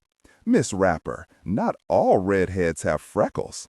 Now, please, remove yourself or I will take action in the next couple of seconds." Valerie waved this away. "You know if she weren't here, you'd be pulling me out of this wretched gym in no time at all." "Do you really think so?" Savich inquired, and a black eyebrow shot up a good inch. "Of course I do. This is ridiculous. Don't you know who I am?" Sherlock said, head cocked to the side. A pushy broad with an embarrassing last name? You little bitch, back off. My father is the CEO and major stockholder of Rapper Industries. I am his daughter. Fancy that, Savich said, looking impressed, his mouth smiling but his eyes hard. Actually, when you said he was your father, I figured you just might be his daughter. I could buy your dumbass FBI with my trust fund. Now this was interesting, Savich thought. How ignorant of me. I hadn't realized who you were. Just imagine, the daughter of the famed Mr. Rapper. Now that I realize you're very rich as well as very beautiful, it makes all the difference. Don't you agree, sweetheart? Sherlock, her smile still in place, nodded. It sure does. It makes me realize it's time to bring out my big guns. She pushed Dillon out of the way and stepped right into Valerie Rapper's face, making 3 of them on the treadmill. I don't suppose you know who we are, do you? Valerie Rapper blinked. Of course, you're a couple of unimportant little cops. So what? If he's so little, then why do you want him? I was referring to you. I saw him on TV. I saw those women reporters looking at him. Go away now. Sherlock didn't touch her, even though she badly wanted to. She said, not an inch from Valerie Rapper's face, "Oh no, he's mine." Now, Miss Rapper, you won't believe my big gun. It's a cannon, really. My father is the famous federal judge, Sherlock. If I tell him you've been annoying me, why, he could have your father and his entire conglomerate investigated. What do you think of that, Missy? Before Savich could throw in his own big gun and tell her he was Sarah Elliott's grandson and he controlled millions of dollars in paintings, Valerie Rapper stepped off the treadmill, grabbed her bottle of water, waved it at them. Both of you are crazy, totally crazy. Judge Sherlock, what a ridiculous name. You should know, Sherlock said. Don't you dare have my father investigated. Do you hear me? Well, I'll think about it if you leave my husband alone. I'll bet you dye everything so he won't guess that your hair isn't natural. Gee, I didn't know that was possible. Thanks for the tip. What's going on here, Agent Savich? It was Bobby Curling, the gym manager. He looked both amused and alarmed. We got a problem here? These two fighting over you?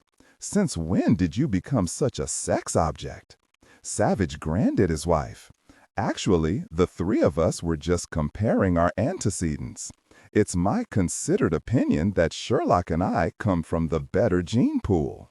You're not worth my time, either of you. Valerie Rapper whirled around. As for you, Bobby, you can take your cheap club and shove it.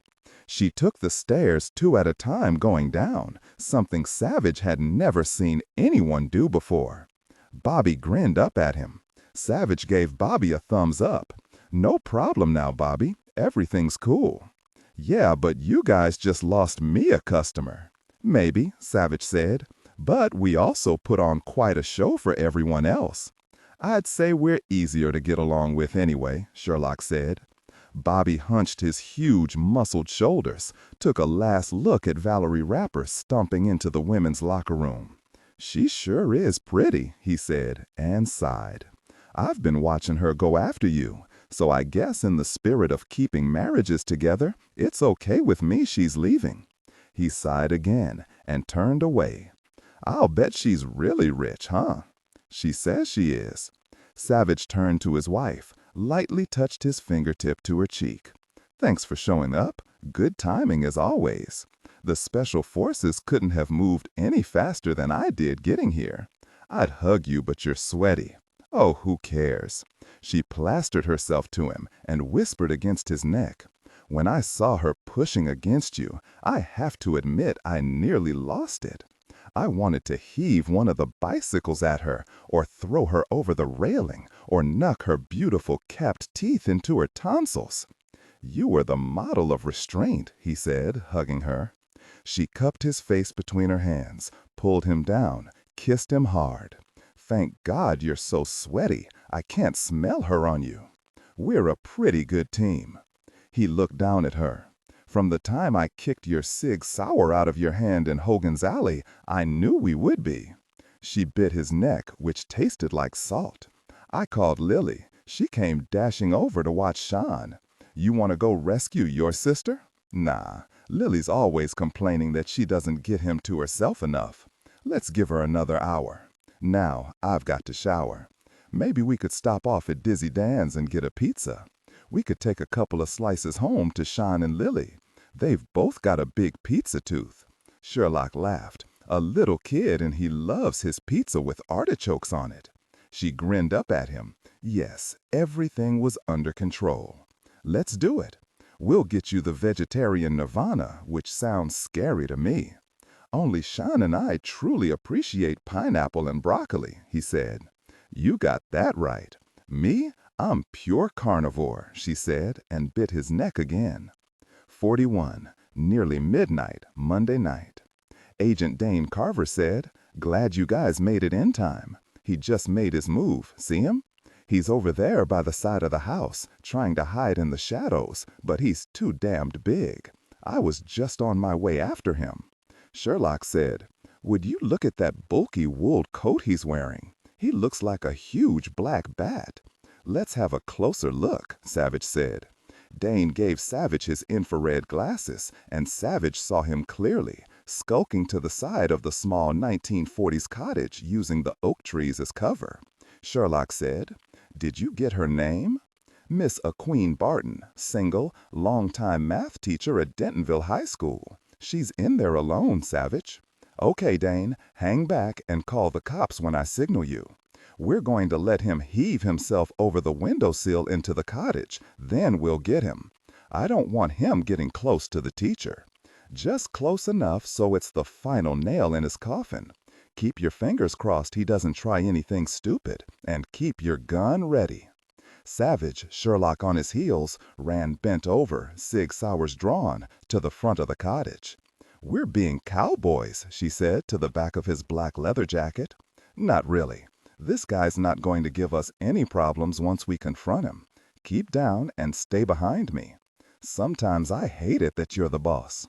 He grinned into the darkness as he eased the lockpick into the front door keyhole. It took under 3 seconds. Warm, resonant, naturally sensual. The lock released and the front door slid open with just a push of his toe. It was utterly black inside. The air smelled like jasmine, so much jasmine, your nose felt stuffed with flowers. They paused, listening. They'd watched him jimmy the window into the dining room, not more than 20 feet away from where they were crouched over in deep shadows by the front door. It was lucky he hadn't tried to go right in through a bedroom window. That they couldn't have allowed. They walked lightly, pressing themselves against the wall in the hallway, listening to him try to get through the window. How he could get in without awakening Miss Barton, neither of them could imagine. They heard him land hard on the dining room floor. "That's it," Savich said, and ran lightly into the dining room. Savich said, quietly but clearly, "You can stop now, Troy. It's all over." Troy Ward's head jerked up. He recognized Savich's voice even though he couldn't see him clearly. He yelled at the top of his lungs, "Get away!" As his voice echoed off the dining room walls, they heard a woman yell loud enough to make the crystals on the chandelier over the dining room table dance. "You little creep! How dare you come in here to rape me? Just look at you, all dressed in black like some sort of gangster, sneaking into my house, landing like a brick on my dining room floor. How's this, you nasty little pervert?" There was enough light coming through the window to see Miss Aqueen Barton bring a huge old iron skillet down on Troy Ward's head. Troy's finger jerked the trigger on his gun in reflex, and a bullet slammed into the lamp on Miss Barton's sideboard. It exploded, sending shards of glass flying all over the room. "Get down, kids!" Aqueen Barton yelled, even though there were no kids around. "Look what you did, you little creep! That was my mama's lamp!" She leaned over Troy Ward's still bulk and kicked him in the ribs with her bare foot. Then she looked up, saw two more shadows, heard them breathing hard, and flipped on the light, skillet raised high. "Two more of you?" She waved that skillet toward them. "You just come here and I'll lay you flat, too." "Miss Barton, please don't hurt us. I'm Agent Savich and this is Agent Sherlock. We're with the FBI. Please don't slam us with that skillet." He pulled out his shield and flipped it open. She looked them both up and down, then checked out his FBI shield. "A woman's gotta protect herself. Had this skillet under the bed for a good 15 years now. First time I had to use it. Who is this nasty fat little man anyway?" She waved the skillet very close to Troy Ward's head. "What is all this about? What are you doing in my house at midnight? I have school tomorrow, you know." "The man you just flattened, Miss Barton, is the math teacher killer," Sherlock said, "and you brought him down all by yourself. Thank you very much." Miss Barton stood there, staring down at Troy Ward, then back at Savich. "I know who you are now. This man was one of the widowers, standing behind you, Agent Savich, on that podium. I remember thinking he really needed to go to the gym, maybe even sleep there, no food. When was that press conference? A couple of weeks ago?" "Yes, ma'am," Savich said. "You've got a very good memory." "But his wife was the first one killed." "Oh, I see. It was him all along, the scummy little jerk." She kicked him with her bare foot. "But why was he here?" Her dark eyes widened and she whispered, "Oh my goodness, he was here to kill me, to make me his next victim, wasn't he?" "We wouldn't have allowed that, Miss Barton," Sherlock said. "We were right with him all the way. We just had to wait until the moment he stepped into your house. Then we were prepared to arrest him. By catching him here, we've left no way for a lawyer to get him off. There was never any danger to you. I was looking forward to taking him in myself, but you didn't give me a chance. You just bonked him on the head and laid him right out." Bless Sherlock, Savich thought. She was excellent at distraction. "I see now. You boobs set me up." Miss Barton crossed her arms over her chest, still holding the skillet. A school teacher who had obviously heard better excuses than Sherlock's. "Yes, ma'am," Sherlock said, "but you're a heroine, ma'am. You've made things safe for math teachers again." "Well, yes, I suppose I have," said Miss Barton, as she fussed over her knee-length nightgown. Dane appeared in the doorway, out of breath. "You got him, Savich?" Savich grinned and waved toward Aqueen. "No, Miss Barton here brought him down with her trusty iron skillet." "Holy shit, ma'am," Dane said. He stared from Troy Ward back to her and gave her a fat smile. "You did a fine job." "You watch your mouth, boy." "Sorry, ma'am. I guess the shock made me forget my manners." "Well, I'll tell you, I've taught nasty-mouthed little high school boys for nearly 30 years now. There isn't anything I haven't heard." Troy Ward groaned. Aqueen kicked him. He shuddered, fell still again. She said, "I see what you had in mind now. You just wanted me standing in a corner, fluttering my hands, all helpless, right?" "Yes, ma'am," Savich said, smiling. "We're the law. We're paid to hit people, occasionally. But you know, it doesn't matter who brought him down in the big equation of life. You got him, and that's just fine. Agent Savich, I just bet you got yourself smacked when you were in high school." "Only a couple of times, ma'am," Savich said. "I was always really good in math, though." "How did you know he was going to come after me?" "We didn't know, ma'am. I was never certain that it was really a serial killer. I couldn't afford to be. I had all 3 widowers at the press conference with me, so everyone watching could get a good look at them. Maybe someone would call the hotline with something on one of them. After the conference, I had both Mr. Ward and Mr. Fowler followed. Then only Mr. Ward here, because I was almost sure he was guilty. But I needed more proof, and would you look at this? He landed right in your dining room. Miss Barton, this is Agent Dane Carver. He's the one who's been keeping a close eye on Mr. Ward tonight. He called us here. Hello, Miss Barton. Aren't you cold, ma'am? It was in that moment Miss Aqueen Barton realized she was standing in front of 3 people wearing only her nightgown. She pointed the skillet at Troy Ward. "You don't let him escape, Agent Savich, and I'll get a robe on and turn up the heat in here." They barely had time to turn Troy Ward onto his back before she was back, belting her long purple Chanel bathrobe while somehow keeping a grip on the skillet. Troy groaned, his eyelashes fluttered, and he stared up at Savich. "You bastard, how did you know I was here?" "I think the more relevant question is what you're doing here, Troy. It's kinda late to be paying a social call, don't you think? And you didn't even use the front door. Now, coming through a dining room window makes things look a little suspect, don't you think, Troy?" "I didn't want her to hear me," Sherlock said. "You landed a little hard, Troy." "I'd say so," Miss Barton said. "I can hear a boy playing with a paperclip at the back of the classroom. You sounded like a hippo trying to squeeze into a water bottle." "Bastard, I want my lawyer." "I'm not a bastard, you nasty little man. I'm a teacher. Not you, you stupid woman. Him." Savich said, "You know, that's why I didn't call you in for a chat. You're too smart, Troy, for me to talk you into confessing, aren't you? Yeah, I'll bet you would have kept your mouth shut and demanded a lawyer. And I did wonder if I would have ever gotten enough to send you to prison for 3 murders and 1 attempted murder. So we just watched you. Thank you for climbing right in. I'm at the wrong house. I didn't mean to be here. It's all a mistake. I want my lawyer." "Yep, a big mistake, I'd say. Agent Carver here followed you to the library this afternoon, saw you perusing local yearbooks. He figured you'd spotted your next victim." Tone, resonant, naturally sensual. Fact is, though, even if we hadn't been doing our good old-fashioned police work, you picked the wrong math teacher. Nah, that's a lie. But why did you suspect me? What was there about me that made you suspicious? I can see it on your face. There was something you latched on to, wasn't there? But what?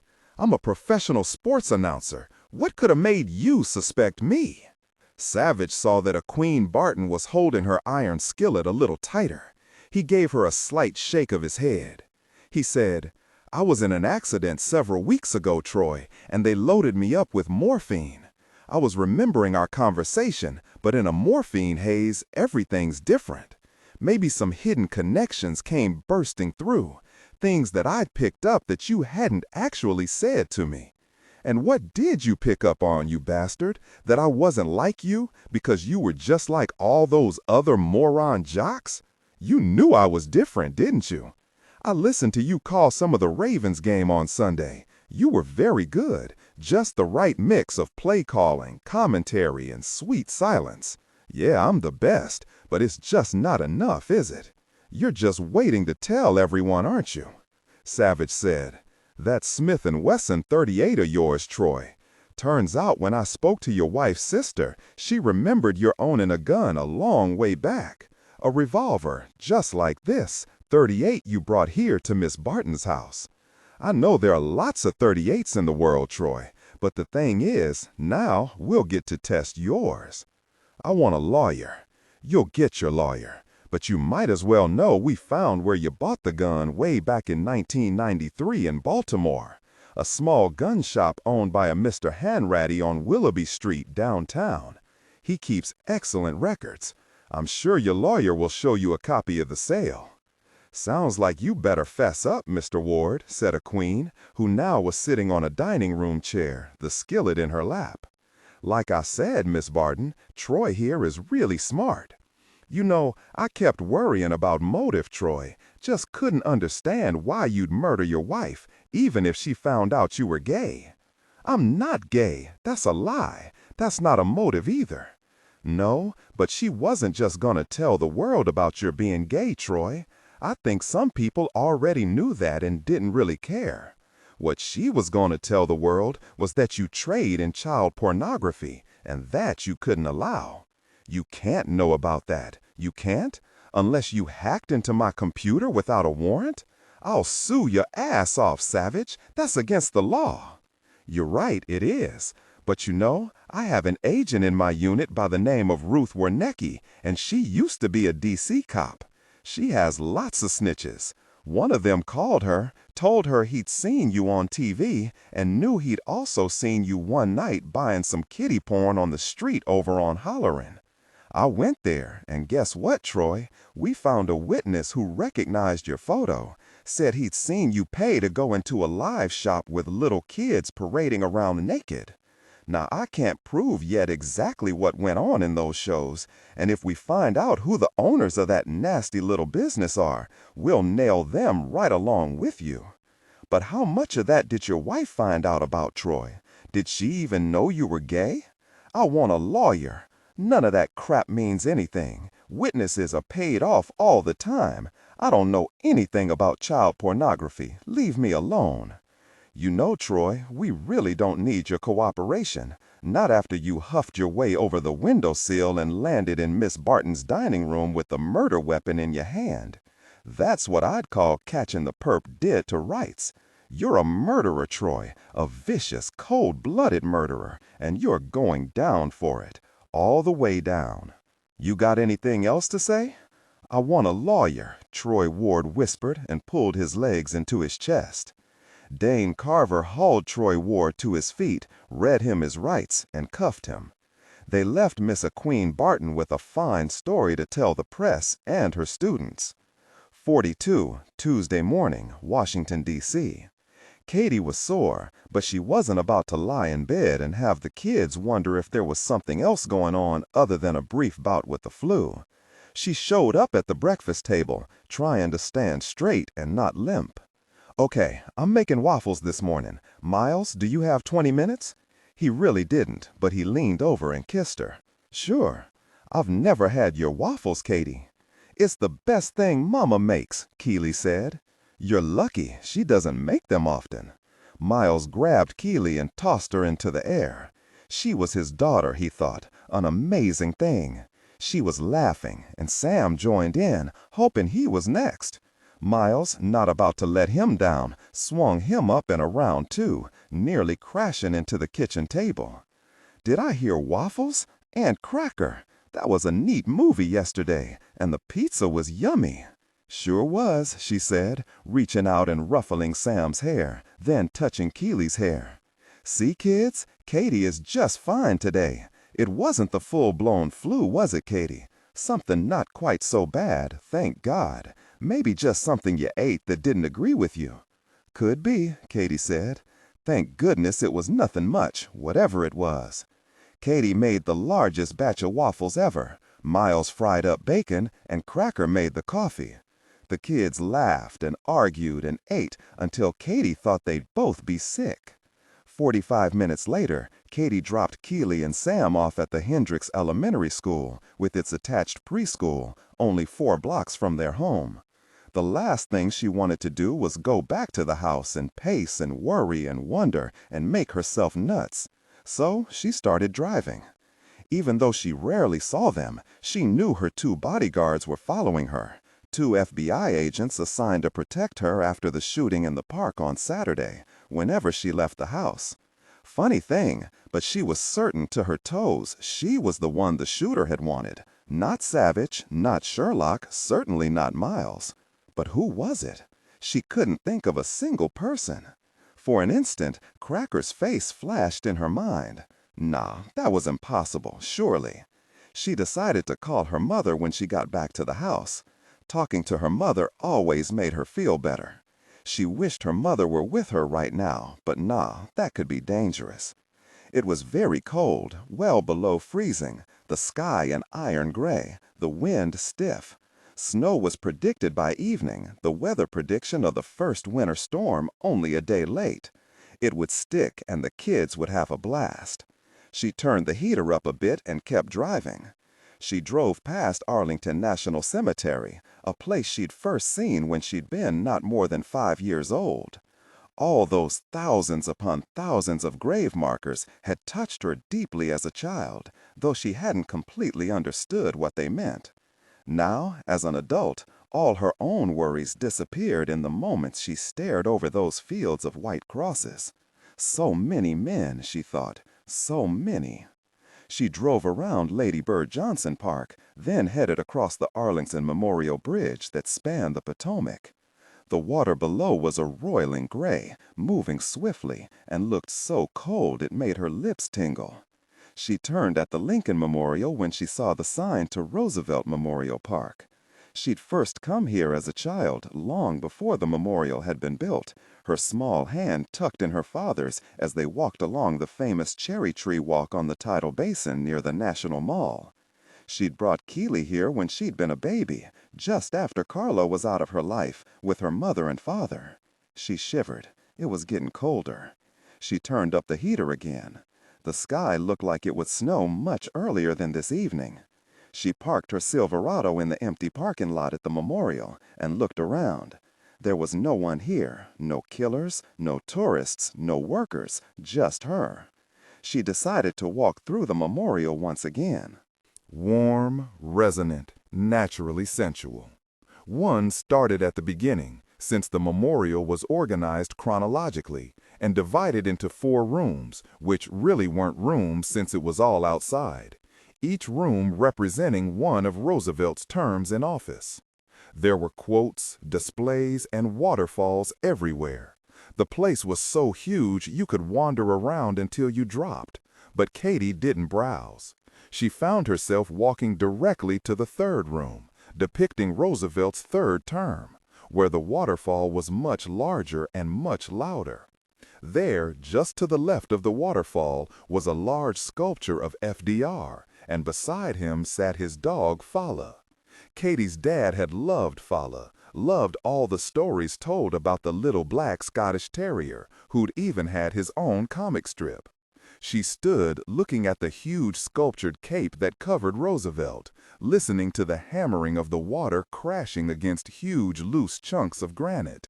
She'd heard that the waterfalls froze sometimes in the winter. With the way the temperature was plummeting, she imagined it wouldn't be long before they were silent, frozen in place. Her mind flashed to her father lifting Keeley in his arms, pointing to Fala, telling her a story about how he'd performed tricks on demand, how he'd wished he'd been old enough back then to go to Washington to see him in person. Oh Lord, she missed her father, wished he'd gone to a doctor earlier, but he hadn't, just like a damned stubborn man, her mom had told her, and burst into tears. Not that it would have made much difference. There were memories, she thought, that touched you throughout your life. She had to keep hoping that all of Sam's terrible memories would be tempered with the laughter and joy of experiences that were sweet and good. She looked at the statue of Roosevelt and said, "If you had lived any longer, would you have announced to the country that you were willing to be president for life? And would the people have elected you?" She half expected an answer and smiled at herself when the crashing water was the only thing she heard. Then there was something else, footsteps coming up behind her. She didn't turn. She thought it was one of her bodyguards, come to check on her, and that was comforting.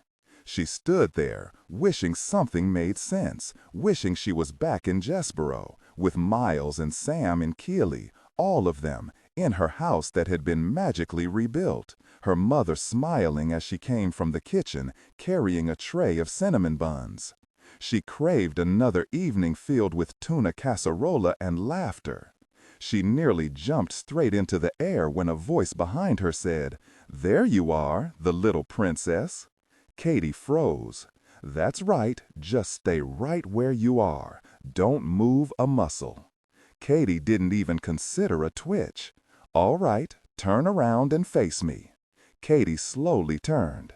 "Surprised to see me, Katie?" "Yes, everyone believes you're dead." Elsbeth McCamey shook her head. "They won't for much longer. I hear they've nearly dug all the way through the ruins of my beautiful house. They'll soon find just one burned body, not 2. Poor Reverend McCamey, not even buried yet, left under all that rubble, all that rain pouring down on him. No, don't you move, Katie Benedict." Katie held utterly still. "I know I shot you on Saturday, but here you are, walking around this ridiculous memorial. I just couldn't believe it when I saw you leave that big fancy house of yours this morning, looking all chipper, herding those children off to school like any good little mother. Suddenly she started shaking, and the gun jerked in her hand. Damn it, I shot you. Why aren't you dead like you're supposed to be? Katie heard hate and despair in her voice, and a bit of madness. She said, "It appears you're not a very good shot. I practiced, damn it, practiced for a good week before I hunted you down in that park. People watch TV, see lots of violent movies, and think that when you fire a gun you kill someone, but it's just not true. No matter how good a shot you are, it's difficult to hit what you're aiming at. Don't feel too bad. You didn't miss me. You shot me in the hip." Katie lightly rested her hand against her upper thigh. "It aches a bit, but I'll live.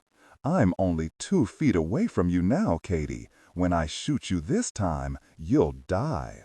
That was surely the truth. Where were her bodyguards? "I had to stay back in the park since you were with those other federal agents and that new husband of yours. You really landed on your feet, didn't you, Sheriff? Nice big house, husband kissing your feet, so much money you must think you've died and gone to heaven." "Actually, I really didn't think of it quite like that," Katie said. Where were her bodyguards? Probably close. They surely couldn't have lost her coming through the memorial. There wasn't another soul around. Maybe they didn't want to intrude on her when there was no one here to threaten her. I wanted servants, but Reverend McCamey only wanted God and me. Always God first, me second. He didn't want servants to come into our home and intrude on his privacy. So I did everything myself, even made brownies. How he loved my brownies. I made them from scratch, stirred together all that chocolate and chocolate chips and pecans, but I didn't eat any. He didn't like any fat on me, said it would be a sacrilege. Do you know that he studied his palms and his feet every single day? He prayed until his knees were raw, offered God everything he had, probably including me, if he would just bring back the sacred stigmata one more time. But God didn't answer his prayers. The story from Homer Bean was that Reverend McCamey had experienced the stigmata when he was a child. Did you believe that? Elsbeth McCamey nodded. Of course. It's all he could talk about, all he could think about. He would picture it, envision it happening again over and over in his mind, but it never did. He was furious with his parents for not recording it for posterity, to show to his congregation, to prove he wasn't like those crooked, loud-mouthed televangelists, that he was blessed by God himself. I've given it a lot of thought, Elsbeth, and do you know what I think? If I don't shoot you dead right this minute, I guess you'll tell me. Katie stayed as still and small as she could. I don't think Sam suffered any holy stigmata. I think it was some sort of rash or exanthum, something brought on by his illness. I don't think it was blood on his palms. His mother believed it was blood. For God's sake, she videotaped it. She could probably smell the blood. You can, you know. Smell blood, that is. She shook her head, bringing herself back from some memory. She gave the tape to a senile old priest whose sister recognized its value and knew a member of the Reverend's congregation. That's how it came to Reverend McCamey. Who are you to question any of this? You're just some hick sheriff. Let me ask you this, Elsbeth. Was Sam the only child like that Reverend McCamey had ever heard about, had ever tracked down? Slowly, Elsbeth nodded her head. Yes, but that doesn't mean anything. I suppose it doesn't. I'm surprised and pleased that you managed to escape the fire, Elsbeth. I doubt you'll be pleased much longer. If I'd burned to a crisp with Reverend McCamey, you wouldn't be looking death in the eye. How did you get out? Elsbeth McCamey shrugged. We had a little playroom at the back of the closet. There's a door that leads down from there and out of the mudroom. Reverend McCamey was dead. I knew it, and I didn't want to die with him, and so I got out of there really fast. That little playroom, I saw it once. That's impossible. No one ever saw it. Well, yes, I did. Agent Sherlock and I looked around your house once because we thought Clancy was there. I can understand why Reverend McCamey wouldn't want servants hanging around to find it by accident. I'll admit I was really surprised that Reverend McCamey was the sort of man who tied his wife down and whipped her. Warm, resonant, naturally sensual. Elsbeth McCamey looked blank a moment. Then she threw back her head and let out a high, wild laugh. And that laugh blended in with the crashing water and sent puffs of cold breath into the air. Katy was ready, only an instant from jumping at her, when Elsbeth's head came back down. Her laughter cut off like water from a spigot, and she whispered, "I want to kill you anyway, Sheriff, so please come at me, please." "Why did you laugh?" "Because you're so wrong about us," she said, "just like his damned Aunt Elizabeth. I know that she snuck in there when we were building the room, looking, poking about. She believed Reverend McCamey was crazy, that he abused me and that I loved it, that I was a pathetic victim. But you're all wrong. Before I shoved that old busybody down the stairs, I told her what we were going to use that room for. I told her why Reverend McCamey was having it built and how much he needed it. He gave himself over to me when we were in that room, and he forgave himself for his faults, for a few moments at least, when he was strapped down on his belly over that fur-covered block of wood, and I whipped him until sometimes the whip cut through and brought blood, and I could smell it. He dedicated that blood to God and prayed that God would reward him with the return of the sacred stigmata. Those vials in that cabinet, what did you use those for? Reverend McCamey used them to help him mortify his flesh, help him transcend the pain of giving himself over to God, pain that was both corporeal and spiritual. He cried in that room, not from the pain, but from how exalted he felt in those moments when the whip split his flesh and his blood flowed off his body onto that beautiful marble altar. But you ruined our life, Sheriff, destroyed everything. I've thought of nothing else but killing you since my husband died. Now." Katy dived and rolled, hoping that Roosevelt's sculpted cloak covered her, and jerked her derringer out of its ankle holster the instant she stopped rolling. It was nearly worthless at any distance at all, that little gun, but if you got close enough, it could kill. Elsbeth fired, one shot, then another and another, all three of them striking the sculpture, ricocheting off, sending stone shards flying. Katy stayed down, protecting her face. Elsbeth yelled, "Come out of there, Katy Benedict. You deserve to die for what you did. That statue won't help you." Katy stuffed herself tighter against the sculpture. "Don't come any closer, Elsbeth. I have a gun. Do you hear me? I don't want to shoot you, but I will if you force me to. Give it up. Toss the gun over here. There are bodyguards here, 2 of them, FBI agents. They heard the shots. You don't have a prayer. Just give it up." Elsbeth suddenly appeared around FDR's huge cloak. She stopped not 3 feet from Katy, smiled down at her. She didn't see the small derringer. "You're lying to me again, Katy. You don't have a gun. You're expecting your precious bodyguards to ride up like the cavalry and save you. But there won't be time for that." And she laughed again. It made Katy's skin crawl, that laugh. "You know something?" Elsbeth said, nearly choking. "I wish Reverend McCamey could see me now. I could tell he was proud of you, Elsbeth." Those beautiful blue eyes lightened a moment with pleasure. Thank God, Katy thought. Maybe she'd bought herself some time. That big Beretta was pointed right at her head. Elsbeth McCamey blinked, looked momentarily confused, then shook her head so hard her ski cap fell off. He was my dearest mentor, a great man who had God's ear and made me scream with pleasure when he made love to me. And you sent him to his death.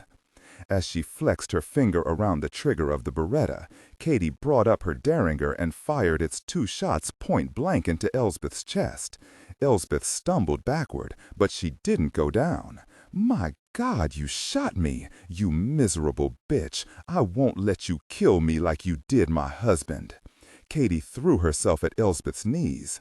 She heard a gunshot close to her head. She could smell her singed hair burning as she used all her strength to shove Elsbeth down. The front of Elsbeth's coat was drenched with blood now. She raised the gun and fired toward Katy again, wildly now. Katy rolled into Elsbeth, pushing hard against her legs, throwing her arms up to dislodge the Beretta. She knew that at any moment a bullet would smash through her flesh. There was a single shot, only one. Katy, her arms still pressing against Elsbeth's knees, looked up and saw a frown of faint surprise on Elsbeth's face. The frown was frozen in death. Slowly, she fell backward, landing hard. Katy jerked back and leaped to her feet. Her hip burned and her heart was pounding.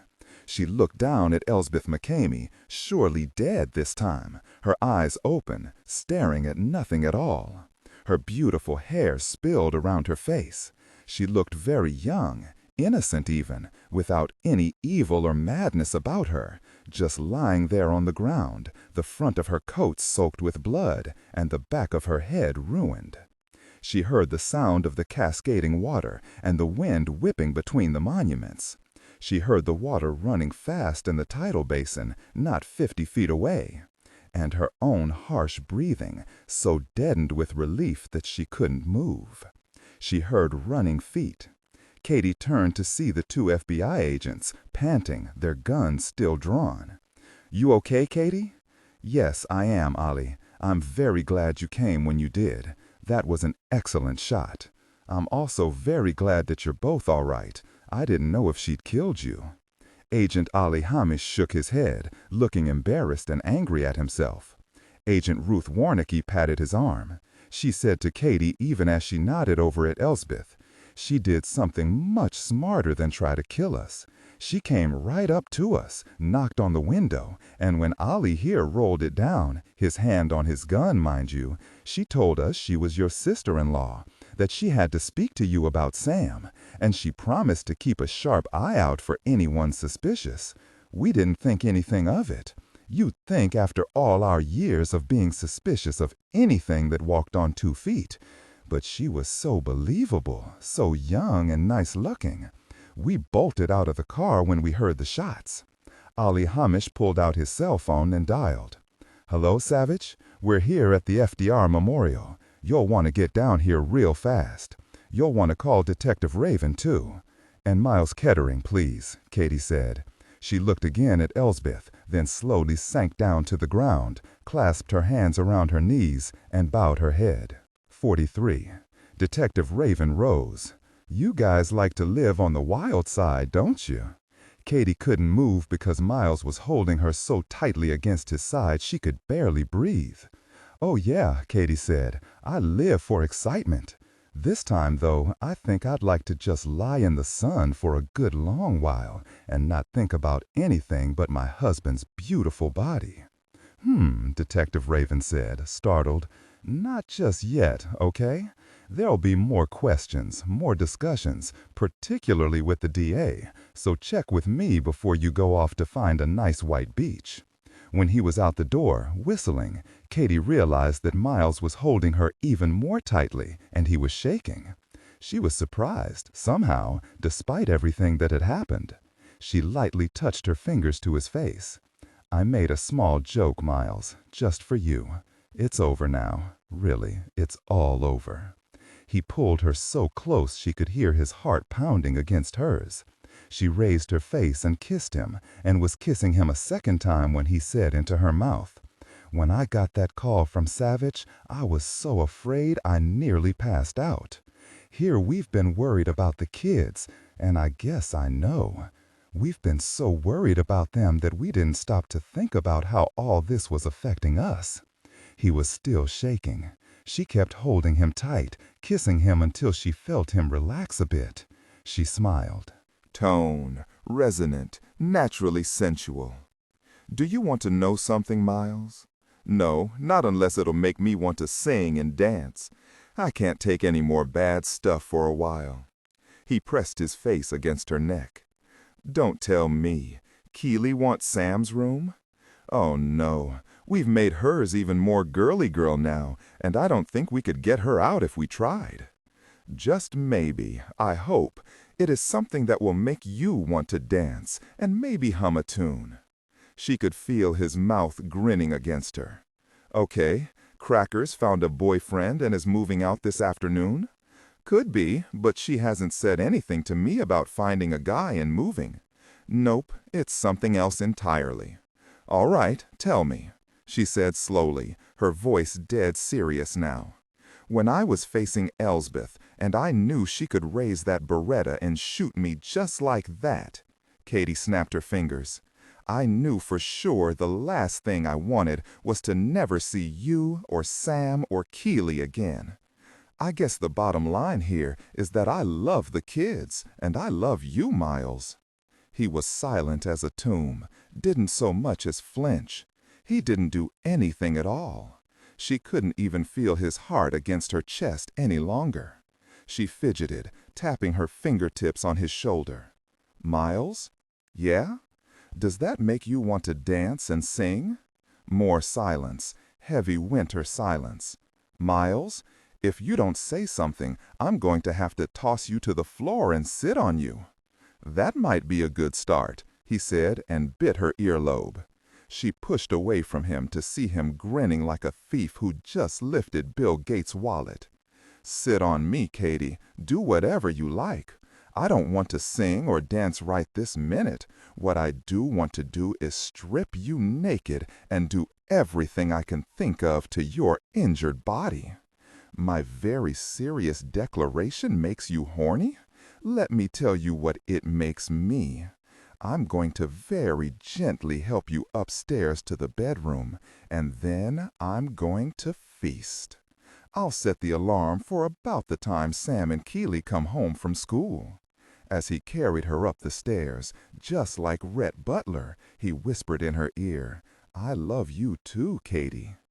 Since Miles forgot to set the alarm, when Sam and Keely came running into their bedroom, they stopped in their tracks and looked at each other. They looked at their parents, sound asleep, Katie on top of Miles, the blankets, thankfully, drawn up to their ears.